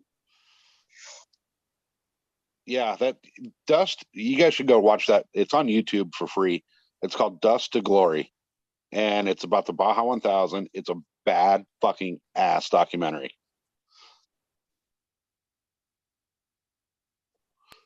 I imagine what was that? probably Netflix or what was that? on YouTube. It's on YouTube.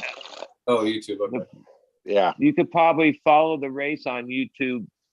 Because just like surfing, there's a bunch of sports. You don't see them on TV, but they're on YouTube live. Who even has TV anymore? Right. Yeah, if you go to the Score International website, you'll be able to find their live coverages. What are you smoking on, Blanket? Smoking on some proprietary from the American One crossed to AK Bean Brains Vintage Blueberry. How is that? Fucking fire. It was a tester you sent out. Yes, dude. Tell me about it. I'm really curious. Oh, dude, it's fucking dense as a motherfucker. Like I could beat somebody with some fucking nugs. Like, here, I'll show you one right here. Check it out. But you was saying that the time wreck by the Blueberry was your favorite, though, right? Huh? The time wreck by the Blueberry was your favorite still? Both of them are my favorite now. I would like for a while I was smoking the just the blood wreck to the Blueberry, and then it's time wreck. Just so you know, it's time wreck. Oh, it's time wreck. Okay. It's blood wreck by Urkel. Yeah, I'm pretty sure it's Vortex, blood wreck and vortex. By Vortex is time, I guess. Thank you, REdPILL. You're 100% correct. And blood wreck is train wreck and Trinity. Yep. Yes. Yep. Well, American One, I'm excited because you sent me a DM out of the blue and offered to send me some of your work, and I'm excited, especially Amy Aces, because I've been hearing a lot about that over the last year. That's how she gets into all the gardens. He gets in everybody's DMs, and then Amy's in everybody's garden. But Blanket, you're talking about the AK Bean Brains Blueberry cross to the RB proprietary. And since I've Do had you the see Amy Aces, which is the same mother, the RB proprietary, Yeah. I'm curious if it has any similar notes. So what are you smelling or tasting? Even if it's do you see the nug here I got rolling? yeah. Oh hell yeah, it looks great. It's thick. Yeah, so that's the nug right there. But that's just one of them, and somebody else trims for me. I don't trim my own shit, so it's a little tight, but it's good. Yeah, it's fucking dense as fuck, and like I would say it smells like fuck, man. I mean, let me take some. It's a little bit grapey. It's a little bit of licorice in there, maybe. But I don't know. I mean, some other people might be better at tasting notes than me. Yeah, but it just smells good. That's what's up, man. I'm happy you like it. And that nug fire. is phenomenal. Like that's one of the denser buds. It's all the way down the thing. It looks like a baby arm. That thing is a beast. It looks like a baby arm. That's what she said. That's awesome, man. Yeah, you got also the other one that I have, Smiley's work, the hippie goggles. You're a little ahead of me. Yours will be finished before mine. Yeah, I got two that are about, oh shit, I'd say they're somewhere in week 6, probably the end of week 6. And then I got at least one more in about week 4 or 5, I think probably 4. But yeah, excited about those. And a bunch of Amy's Aces. Fucking, I got 9 of them in flower right now. And then I got, yeah, that's most of my garden is Amy's right now. Yeah, a bunch of other shit. Dude, my Amy Fino turned so cheesy. Like it's so heavy on the cheese. I rubbed up against one earlier, straight up Jolly Rancher. Straight up. It probably is going to come up. It's on, it's kind of early. That's the one in week 4 too. So I'm like, it's going to develop more and hopefully get more cheesy. That's what I want, that Great Danish. Would you say it's like a grape Jolly Rancher? Yeah. Just a little, like, brush up with the arm or something. I wasn't really going to smell it. So that's how you know it's present though. If you just wafted past it and you're like, ooh, that was pleasant. Yeah. Hits you in the nose. Space candy reminded me of fucking a cotton candy grape.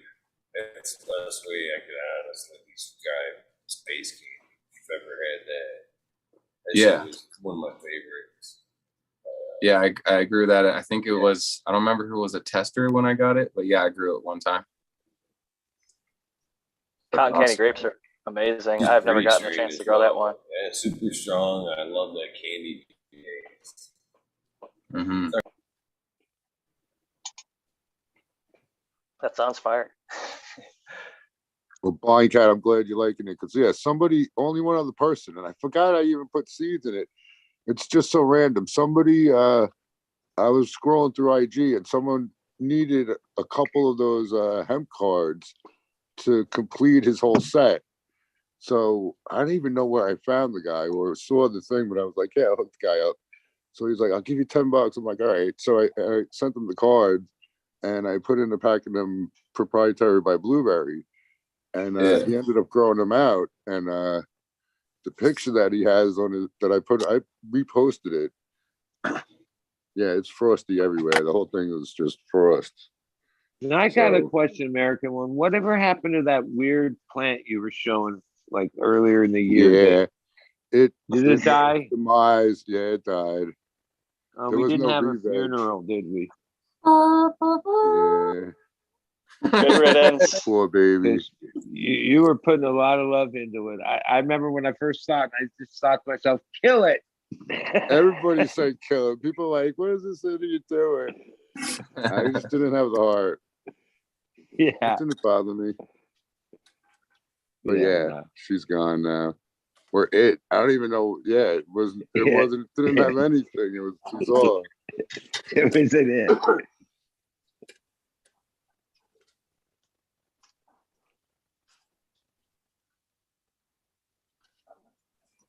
At least you documented it. Today I've been smoking stuff that I harvested the first time, all from runts crosses, but one was animal mint runts that came out really tasty and good. And then one was, this one I'm smoking now is some kind of sherbet runts, like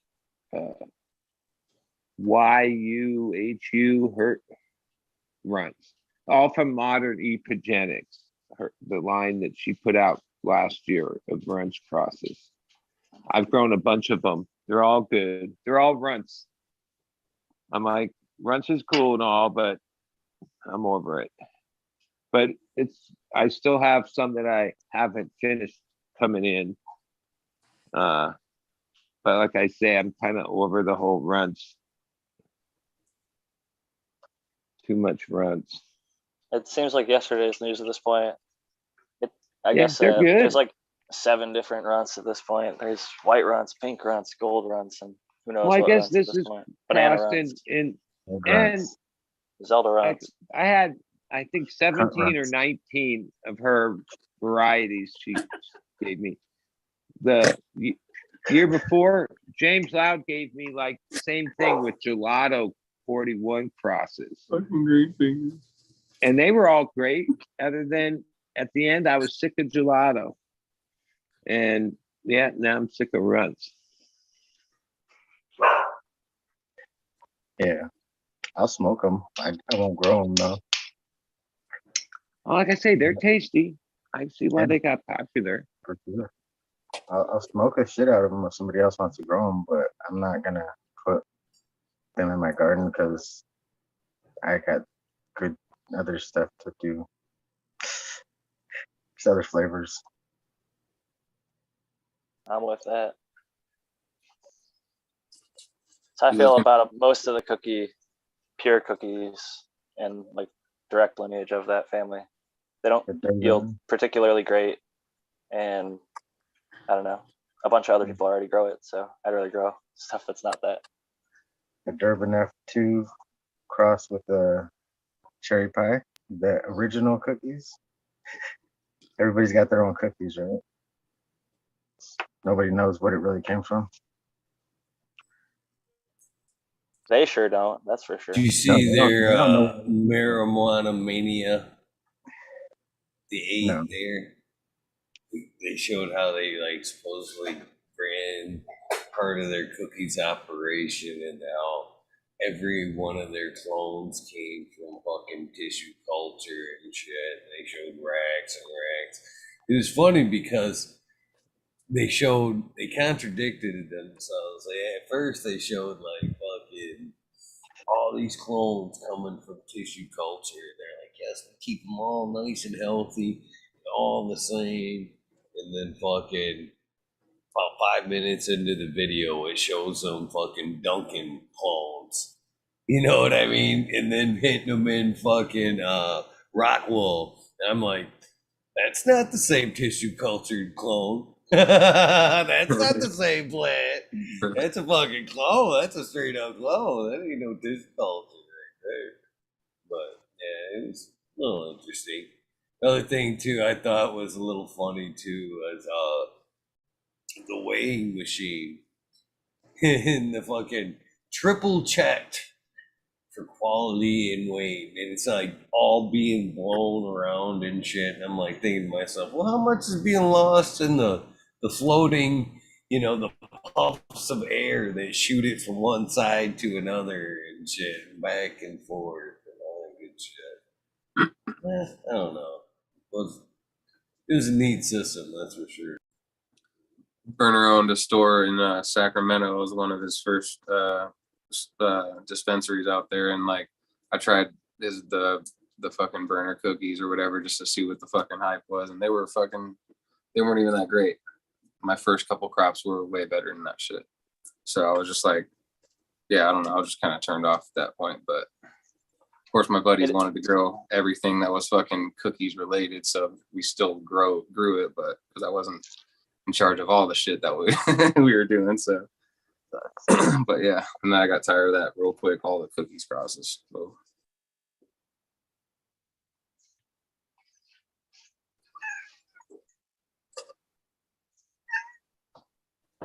Just grow out the Mendo Loco. You'll be happy with that. Yes. Grow anything that anybody on the panel has to offer, and you'll be happy. Compared to what we were speaking of. I don't even want to say the name anymore. Cheers, Igor. How you doing, man? Cheers, everybody. What's Been up, a minute. What's up? Oh, it's been real fun. It's been a month. Sorry I haven't been on more. I haven't had the time lately. You smoking with us tonight? How's everyone doing? Yeah, absolutely. What you smoking on? I actually have some Agent Orange dabs that I got from this guy, and they're pretty legit. See if I can find them here. Sounds tasty. Oh man, this guy does some pretty good work. I like his stuff.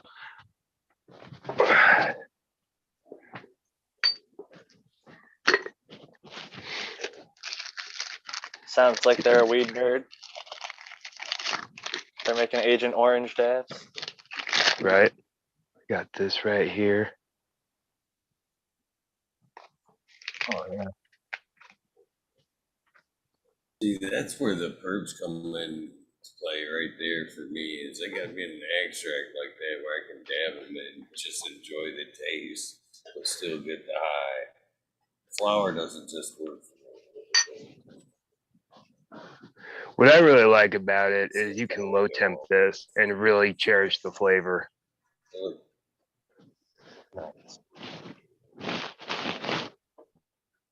I love low temp. That's one of the, I know that they don't get the biggest hits, but like a Puffco or any other electronic dab rig where you can set the temperature to wherever you want it, it heats it up. It's basically a cold start dab at whatever temperature you want, and quartz or whatever. So you get a lot of flavor. Definitely not as big of a hit as you would get off of a rig with the nail. You know. Well, and if you're sitting down to smoke, there's nothing bad taking a few cold dabs, back to back, and just sit down smoking. Sit down and smoke on bong on Nug for a minute. Might as well take time with your dabs and enjoy it as well. I'm real bad about that. I'm real bad about just hitting it real quick, leaving it hot, and taking off and going to work. So every once in a while, I tell myself, sit down and enjoy it a little bit. We should all definitely do that more often. I've been looking at these things called a Rio or a rig in one. It's like a cold start dab rig where the torch is basically planted underneath a little bong, like a water thing, and you got your little mouthpiece on the one end, and the other end you could put a bong bowl or a nail, and the torch blows directly into the nail. It's like designed to hover just over it, so you click it on, and it's pretty interesting. It's by Stash Products, and he's been making them for a while. A lot of people, you might have seen them on social media and shit, but I'm not I the haven't, hugest but I'll fan have to of check torches. that out. Yeah, they're pretty cool. That sounds Interesting legit. setup. Yeah, I definitely need to change mine up. I've just been sticking with the old faithful. Had this thing for a few years. Dropped it, lost it in cars, lost it on the mountain 3 or 4 times. It's pretty boss. Yeah, it's hanging in there. Cheers, Green 13. Cheers, brother. What's happening? Good morning. Morning, Green 13. Good to see you. Good morning. Cheers, brother. Going to talk nice and quietly this morning because my wife always wants to know why I have to shout my fucking head off. Well, just tell us, whisper to us what you're smoking on, man. Mac 1. That's what I'm about to start smoking on. How do you like it? Oh, man. I fucking love it. I kind of really love it. We're talking like cookies and cream with kind of pear drops and like the best high. That's the thing that's the nicest thing about it. It's like good, strong weed, but it doesn't put you down. So it's just, yeah, fucking nice.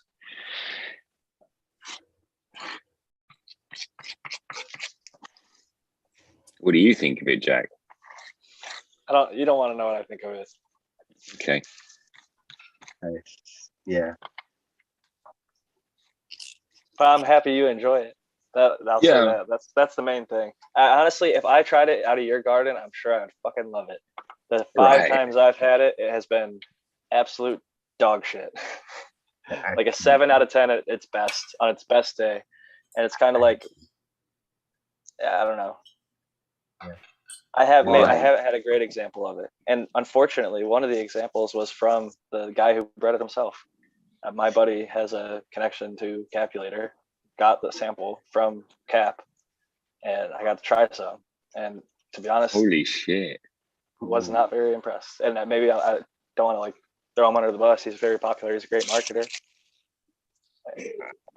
Every single person that has sent me a sample on any of these panels or anybody I've smoked with has had better herb than that dude, 100%. In my personal experience, but it's all opinion, subjective. No, that's cool as shit though. That is, I actually would celebrate that. That's cool as shit. I grow Mac, and it's kind of a weird one in veg, but it's really strong. Like it gets me really stoned, and that's why I like it. It might not be the smelliest or all that, but it's really stony. Somebody once described it to me as like a urinal cake smell. It's got this like urinal cakiness. It's like a lemony kind of like funkiness to it, and it's super frosty. It looks good, but it veges real slow from all accounts that I've heard, and it doesn't stretch too much. So it's kind of a I don't get pain to much produce. lemon out of mine. But another weed that's equally as stony like that I grow is Donny Burger. I love the Donny Burger. Yeah, really you're stony. pressing his buttons now. Oh man, dude, Yeah. dude, the Donny Burger is the shit. That's it. Not to everybody Well, likes good what they Mac like, right? is like, stony as that. Like in my mind, in the stony category, those are pretty similar. They get you really stoned, like heavy hitter. I have like Donny Burger at like a 9.5 and effect to me, and the Mac on its best day is like a 7, usually like a 6.5.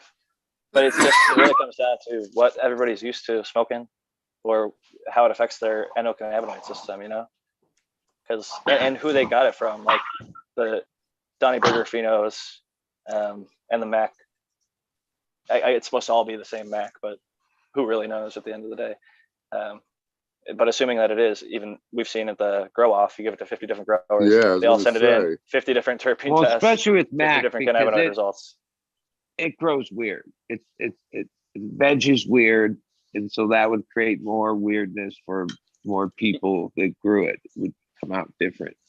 You said no lemon, and he said no lemon. He said like cookies and cream, and I think he said pear. But what are you getting?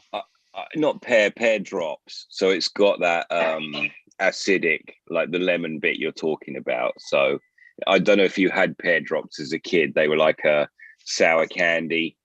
So it's before sour candy even, really. Wow. So yeah, pear Think drops. It 13 might old. not translate. It doesn't for me, but I will say that since you said it, at least it's in the citrus realm. I can relate. But again, even that said, I would bet, because technically all of the operations I had it from were commercial.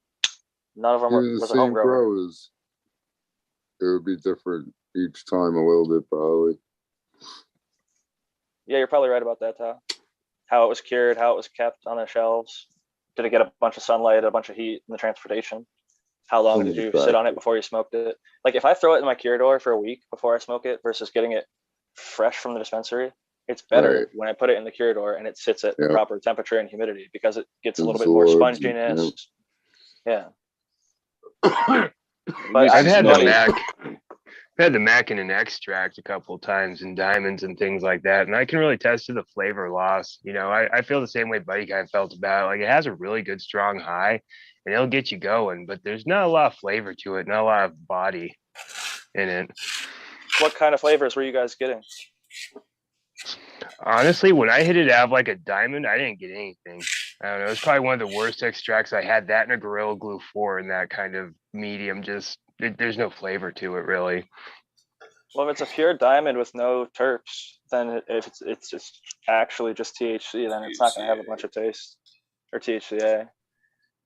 But a lot of the better tasting stuff I've had is like the diamonds and sauce combinations. I feel like are typically tasting a little bit better. But Right, absolutely. This one had a little bit, but it was still kind of clear. I don't know. It was an odd one. You know, it was one of those ones where I think I paid pretty good for it, and it was just it didn't fill out right. Yeah, I'm gonna corroborate you there, boys, because I made some diamonds and sauce with bottom nugs, and it made into diamonds beautifully. They came out big, shardy, and lovely, and the room stank afterwards. Like when I left the room and came back in, but it wasn't the most terpy thing I ever fucking. Great hair, amazing hair, but the flavor didn't carry through. And then later, I made out of some trim, just some oil, golden, beautiful looking oil, made into great oil, dabs beautifully. Isn't the most flavorful thing I've ever fucking dabbed. So it's the truth, I guess. interesting. Buddy, I'm curious what your flavors that you're getting off the Mac. You're muted. It's kind of like here's a bud of it right here. I was just smelling it. It's good smelling, but it's not like I wouldn't put a fruit or a distinct flavor. It's just like a dank cookies funk. I don't know. Yeah, I'm not the greatest at like coming up with smells to Dude, name. it's always so complex. That's why people always say that. A lot of weed, people are just like, can't really explain it. It's just hundreds. good. There's Just hundreds of fucking good, terpenes man. and esters and aldehydes. So it's so hard to put a finger on it because you might smell one note that smells a little bit like blueberry or a little bit like lemon or something like that. But then there's it's like 100 other things on top. This is what I'd say. Even breaking it up, it's like, oh, it's not like something that's super impressive like that. When you smoke it, and then especially the exhale and the stank smell it leaves, or its exhale It's just smell, or good. even the room smell, it's dank. It's like that's what I like. It has that, but it's the one cut I have, which I assume it's legit. It was never really given to me as Mac 1. It was given to me as Caps cut. Right. Yeah, that's Mac 1. Same thing. Right. Same thing. And yeah, it was a little weird to grow like veg wise, like, but then I have a few that I vegged long enough that they grew out of that weirdness and started looking like a regular plant, but it took a little while. But I had twice. Twice my friend grew it. Sorry, Eagle. The reason I'm keeping it in my cycle is one of my trays in room is short, has short, and it's hard to always find a strain that works good there. And yeah, the Mac didn't stretch. Even in the veg cycle, it was slow enough that yeah, I can utilize that strain for that tray, and that's my idea with it. And I like it. Anytime I want to put together a description for a tester strain or whatnot, it's always that first of the morning, that first joint of the morning. Just like, your head's clear for, a good description. You know what I mean? You don't have to necessarily, your mind's not cluttered with things you've had during the day. You're pretty open-minded. Kind of, and you have that fresh bouquet, like, you know what I mean? You step out of the house, the first step of the day, and you get fresh first. Oh, there's a fresh scent of grass, or you know what I mean. Everything's kind of new to your palate. That's the best time to sit down and write a good description. Yeah. You had a tolerance break from sleep. I mean, that's probably most of our longest tolerance break, right? Yeah, for sure. I twice had it in extract form as a hash or as a dabbable hash, and it was done by someone who's pretty special at that. And I twice got full on licorice terpenes from it. to do with the heat, I do my dabs hotter than his, and twice fully licorice, where I was like black licorice, and I don't even like the stuff, but it was so licoricey. I was just amazed. But I didn't find that in my own chemovar. It's fascinating what comes up and what might not. And if Yeah. you dab it at a certain temperature, or if it's extracted a certain way, or like I said, stored a certain way, it's such a beautifully complex plant. That's I think why we're all so fucking apt to talk about it nightly and keep growing it and trying different stuff and keeping the special stuff. I came to talk about dicks. You guys are just talking about cannabis again. We were talking about motocross most of the time, actually. What type of Not most of the temperature you like to rock at their Green 13? Well, it's difficult for me to give you an honest answer because most dab rigs, Eagle got me using an electric dab rig, so I don't bother with the torch, and it's set to 520.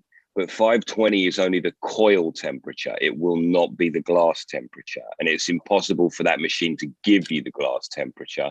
So I can't really tell, but I bet it's about 420.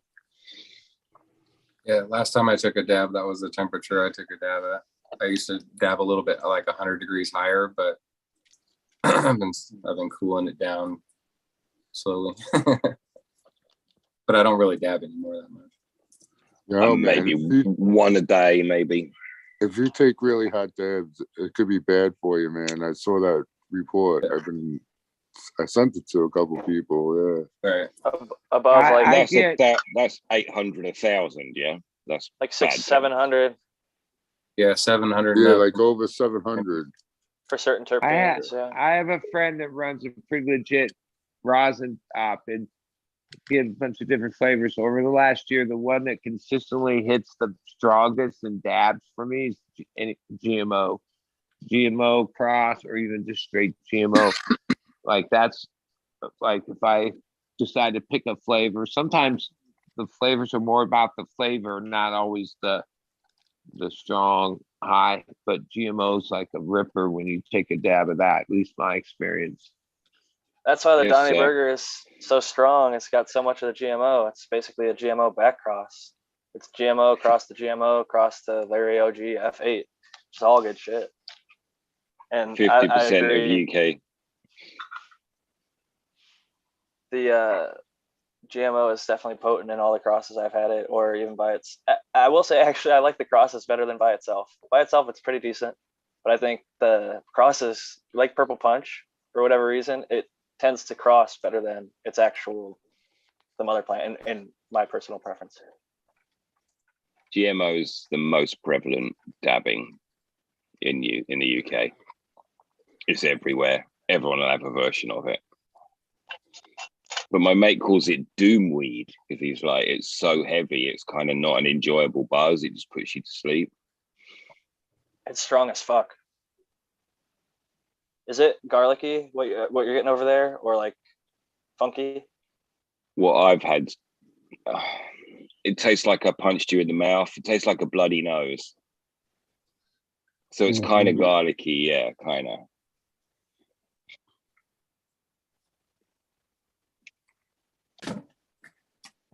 I don't like it personally, the flavor. I agree. That's too strong. You'll be about what the doomness, yeah. I had a cross of it that I liked. It was called 3 Point Stance. It was a black triangle to GMO Mac, and the flavor was kind of like a tropical or like a sour Skittles with like a heavy garlic funk, and it was very potent, but very tasty. That sounds good. It was kind of like a pinkish fade to it too. It was a pretty plant. It's from Original Dankster, but his breeding name is Stay Fly Farms, spelled STAEI, I think. It's spelled real funky, but it was some fire. I won it in a giveaway. I actually thought he was a different breeder, but I was happy when I got the seeds and grew them out, and they're fire. So cheers. Pink flower? Pink flower, you said? The leaf in the fade was pretty pink. The flowers were also slightly pink. I would say it was like a magenta. Oh, sounds nice. I love the different fades of the colors when they get real light blue or fucking like pink or little orange, all different, you know. I think in that grow, I kind of had like a funny, like a Rasta flag almost. It was like I had one plant that was green, one plant that was yellow, and one plant that was like red, but it was like actually like pink. But I was like, oh, my fucking garden looks like a Rasta flag. Can't remember what the order was, but yeah.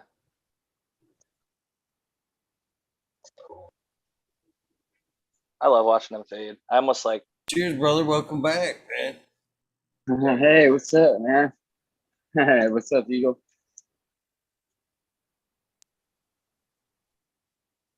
Nice to have you back. Brother.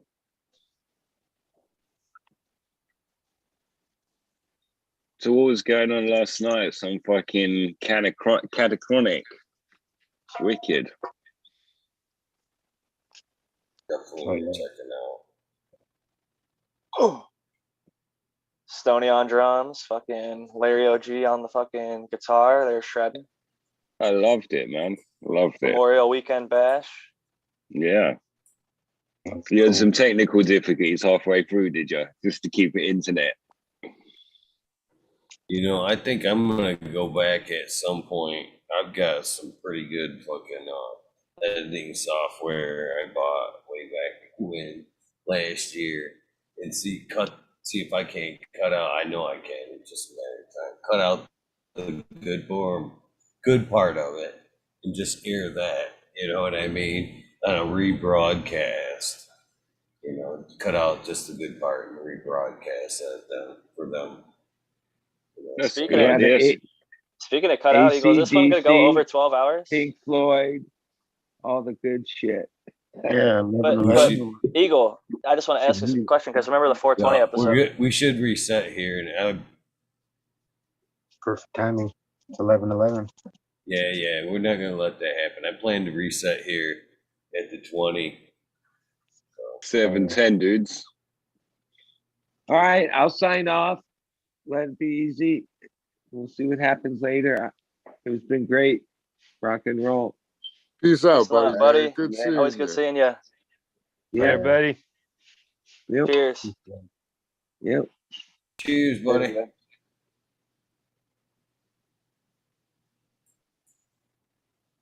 We're gonna go to full crickets. What do you want to do? Crickets. Did you want to reset? That's what we were We got a thinking few you were more doing. minutes. Cool. Yeah, we'll wait till the 20. We'll kind of cheers it. You know what Yeah, I mean? I love the drums, man. I love watching Stoney play the drums. I could just dig on that for hours. Someone even said that in chat. I think it was CHEECHA. She was like, I could just watch this all day. They're jamming. I don't know how the fuck you know what to hit next. I mean, come on. I like Practice, man. Yeah. That's Some the of those beautiful thing people- about jamming with people, you know. Sometimes you just kind of click and you can jam for hours. I used to have a buddy I used to play bass with, and we just sit down and jam for 4 or 5 hours, not really anything planned out, just following the rhythm. I probably listened to those guys a good, hour and a half while I was cleaning all day, just listening to them rock out. Man, I would love to do that. I'm jealous of that. That would be just because that's, that's a connection with another human that you're doing with a language that's is, if you don't know it, it's a private language, it's like, it's rad. Almost like having an inside joke. You guys get. Yeah. I feel like some people are born drumming. Green 13, it's like one of those things where you could see from like a baby, some kids come out and they just have that rhythm and they just want to make the sound and fucking are banging on everything. And it's cool to see it. When I was in school and I started, trying to play instruments, I tried several of them. I tried the trumpet, the saxophone. I was terrible at all of them. I'm also partially deaf, so tonality wasn't really my thing.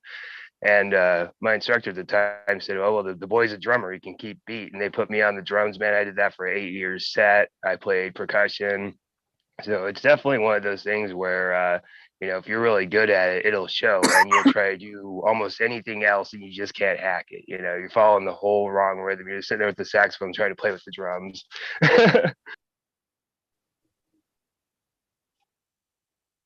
Yeah, that's cool as hell. Drums would be my one. That's what I would choose. Now I now know, like, I don't play any instrument, but that would be the one.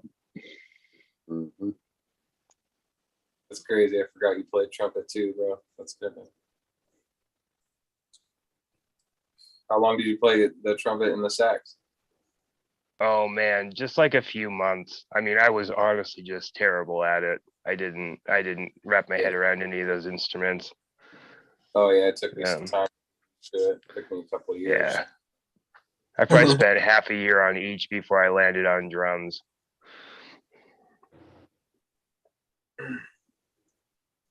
And I then could play as I- any inch. Oh, sorry. Oh, go on.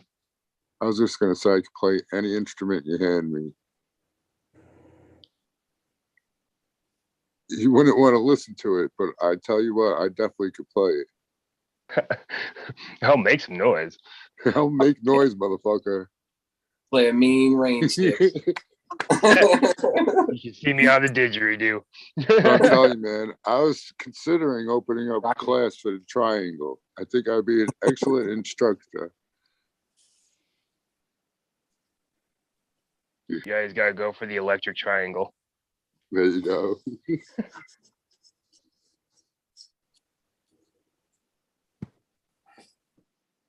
Does anybody else play the play an full. instrument?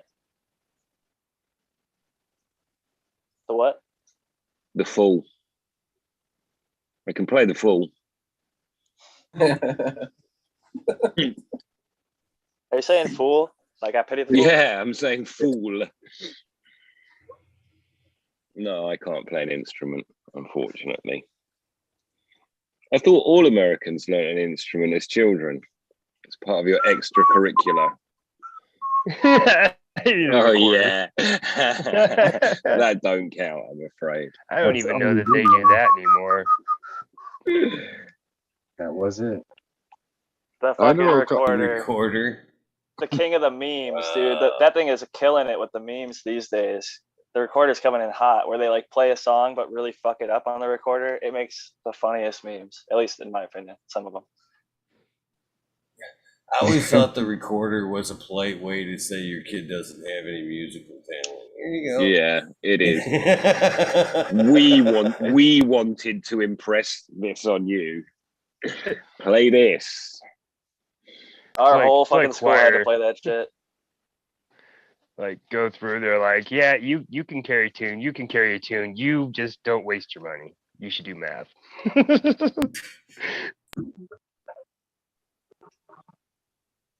Another skateboarder in the family. See, I can't do that. I stand on a skateboard and then I go to push it and then my body falls off. Never figured it out. I can longboard around, but I can't do like anything fancy. When I was a kid, I used to fuck around with kickflips, but I'm not trying to fall down and fuck myself up any worse than I do. Well, that's the problem I've got, because I've got a brain that still wants to do that stuff, but I really don't want to break my fucking ankles or legs or wrists anymore. So Just get yourself like a penny board, one of those tiny ass, like your one foot fits on it and your back foot just kind of hangs on the end, just to like I know. get down to the mailbox. I talked to Chad. I was like, Chad, come on. I want to do an invert, which is when you hang upside down on a vert ramp. And he's like, yeah, good luck. I try not to fall over. I'm not. It's like, how do you even fucking skateboard? Yeah. Anyway, grown man falling over is not a great look, is it? No, and you don't get back up as quick as you used to. No one ever does. We all get back up a little slower every year. Yeah, Sadly. you bounce a little less. Yeah, you guys need them cookies in your life. Yeah, cookies. That fuck, that is a true story, boys. Oh, when are the for real? When the fuck are you gonna put them cookies in production, man? I'm serious. I for real have a vision of your fucking that emblem. So not just taking a bite of the earth, but a fucking cannabis cookie. Bam, there's your logo, and that shit fucking worldwide. Worldwide, Kyle. I'm a good cookies. You shouldn't fucking think about that shit. For real. Oh, Well, I'll just figure because it he's out, got the maybe. voice to sell it, yeah. I need to make more. But yeah, I'll never have enough. I'm gonna have to figure that out first. So Well, and he's been marketing it as the miracle to reverse aging for the last, I don't know, 3 years since I've met him, at least. for the last 300 years, I've been telling people, eat a cookie a day, you dumb motherfuckers. You know what's funny, Tao, is you could honestly use the voice too. I wonder how many people that would really listen to one of the commercials and think that it was really Vin Diesel that was endorsing the cannabis cookies without ever saying that, it wasn't. These cookies, I'm still not sold, by the way. these I'm still cookies will not get you sold. there fast, and you won't be furious. Nice. Stronger than these cookies is family. And fuck the rock. Stop it. Stop I your mean, being fast and furious with the Tao cookie. I know when are you gonna stop making that franchise? Fuck. What are they on? Like 10? They went to space. Where are they going to go now? Cartoon Fast Land. and Furious. Under the sea. We talked about it. Tao's doing the fucking Fast and Furious Cannonball Run, the Can of Bean Run. Can of Bean Run. You guys remember the wacky races, the old cartoons, where they'd make all the cartoon characters race against each other and they do the Hell wacky yeah. races? Yeah, they should just do that with the Fast and Furious, but make it like the old wacky races. Hell yeah, I agree. All right, guys, it is 2:20 Michigan time. Cheers, everybody. Cheers, everybody in chat. Blinded by the Light, Green Fingers, Jack, Igor, Green 13, Wormdawwg, fucking SoCal, the American one, REdPILL. You guys are more than welcome to come back in a few minutes. We just have to edit just so we don't lose today's amazing footage. So empty your bladders, fill your trays, and get ready for round 2. I'll see you guys in a few, man. Shout out to County Chronic. Yeah, cheers, Granny Chronic. Cheers to all the vets, too. Cheers to all the weed nerds. Thank you all.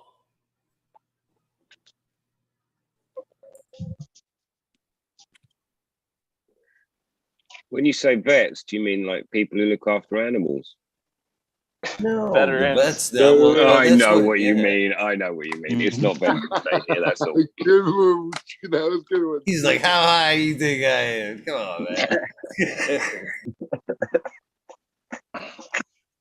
All right, everybody, fuck off. We'll see you in a little bit. We're no longer Peace. live, right? Yeah, we're still live. Oh, shit. boy. REdPILL, put your pants back on. No, never. Yeah, peace out. We'll see you in a bit. I'll see you guys in a few, REdPILL's man. fully naked. All right. Green Fingers, I'm- his pants are off. Fapping and flapping. That's fucking hilarious. All right, on count of 3.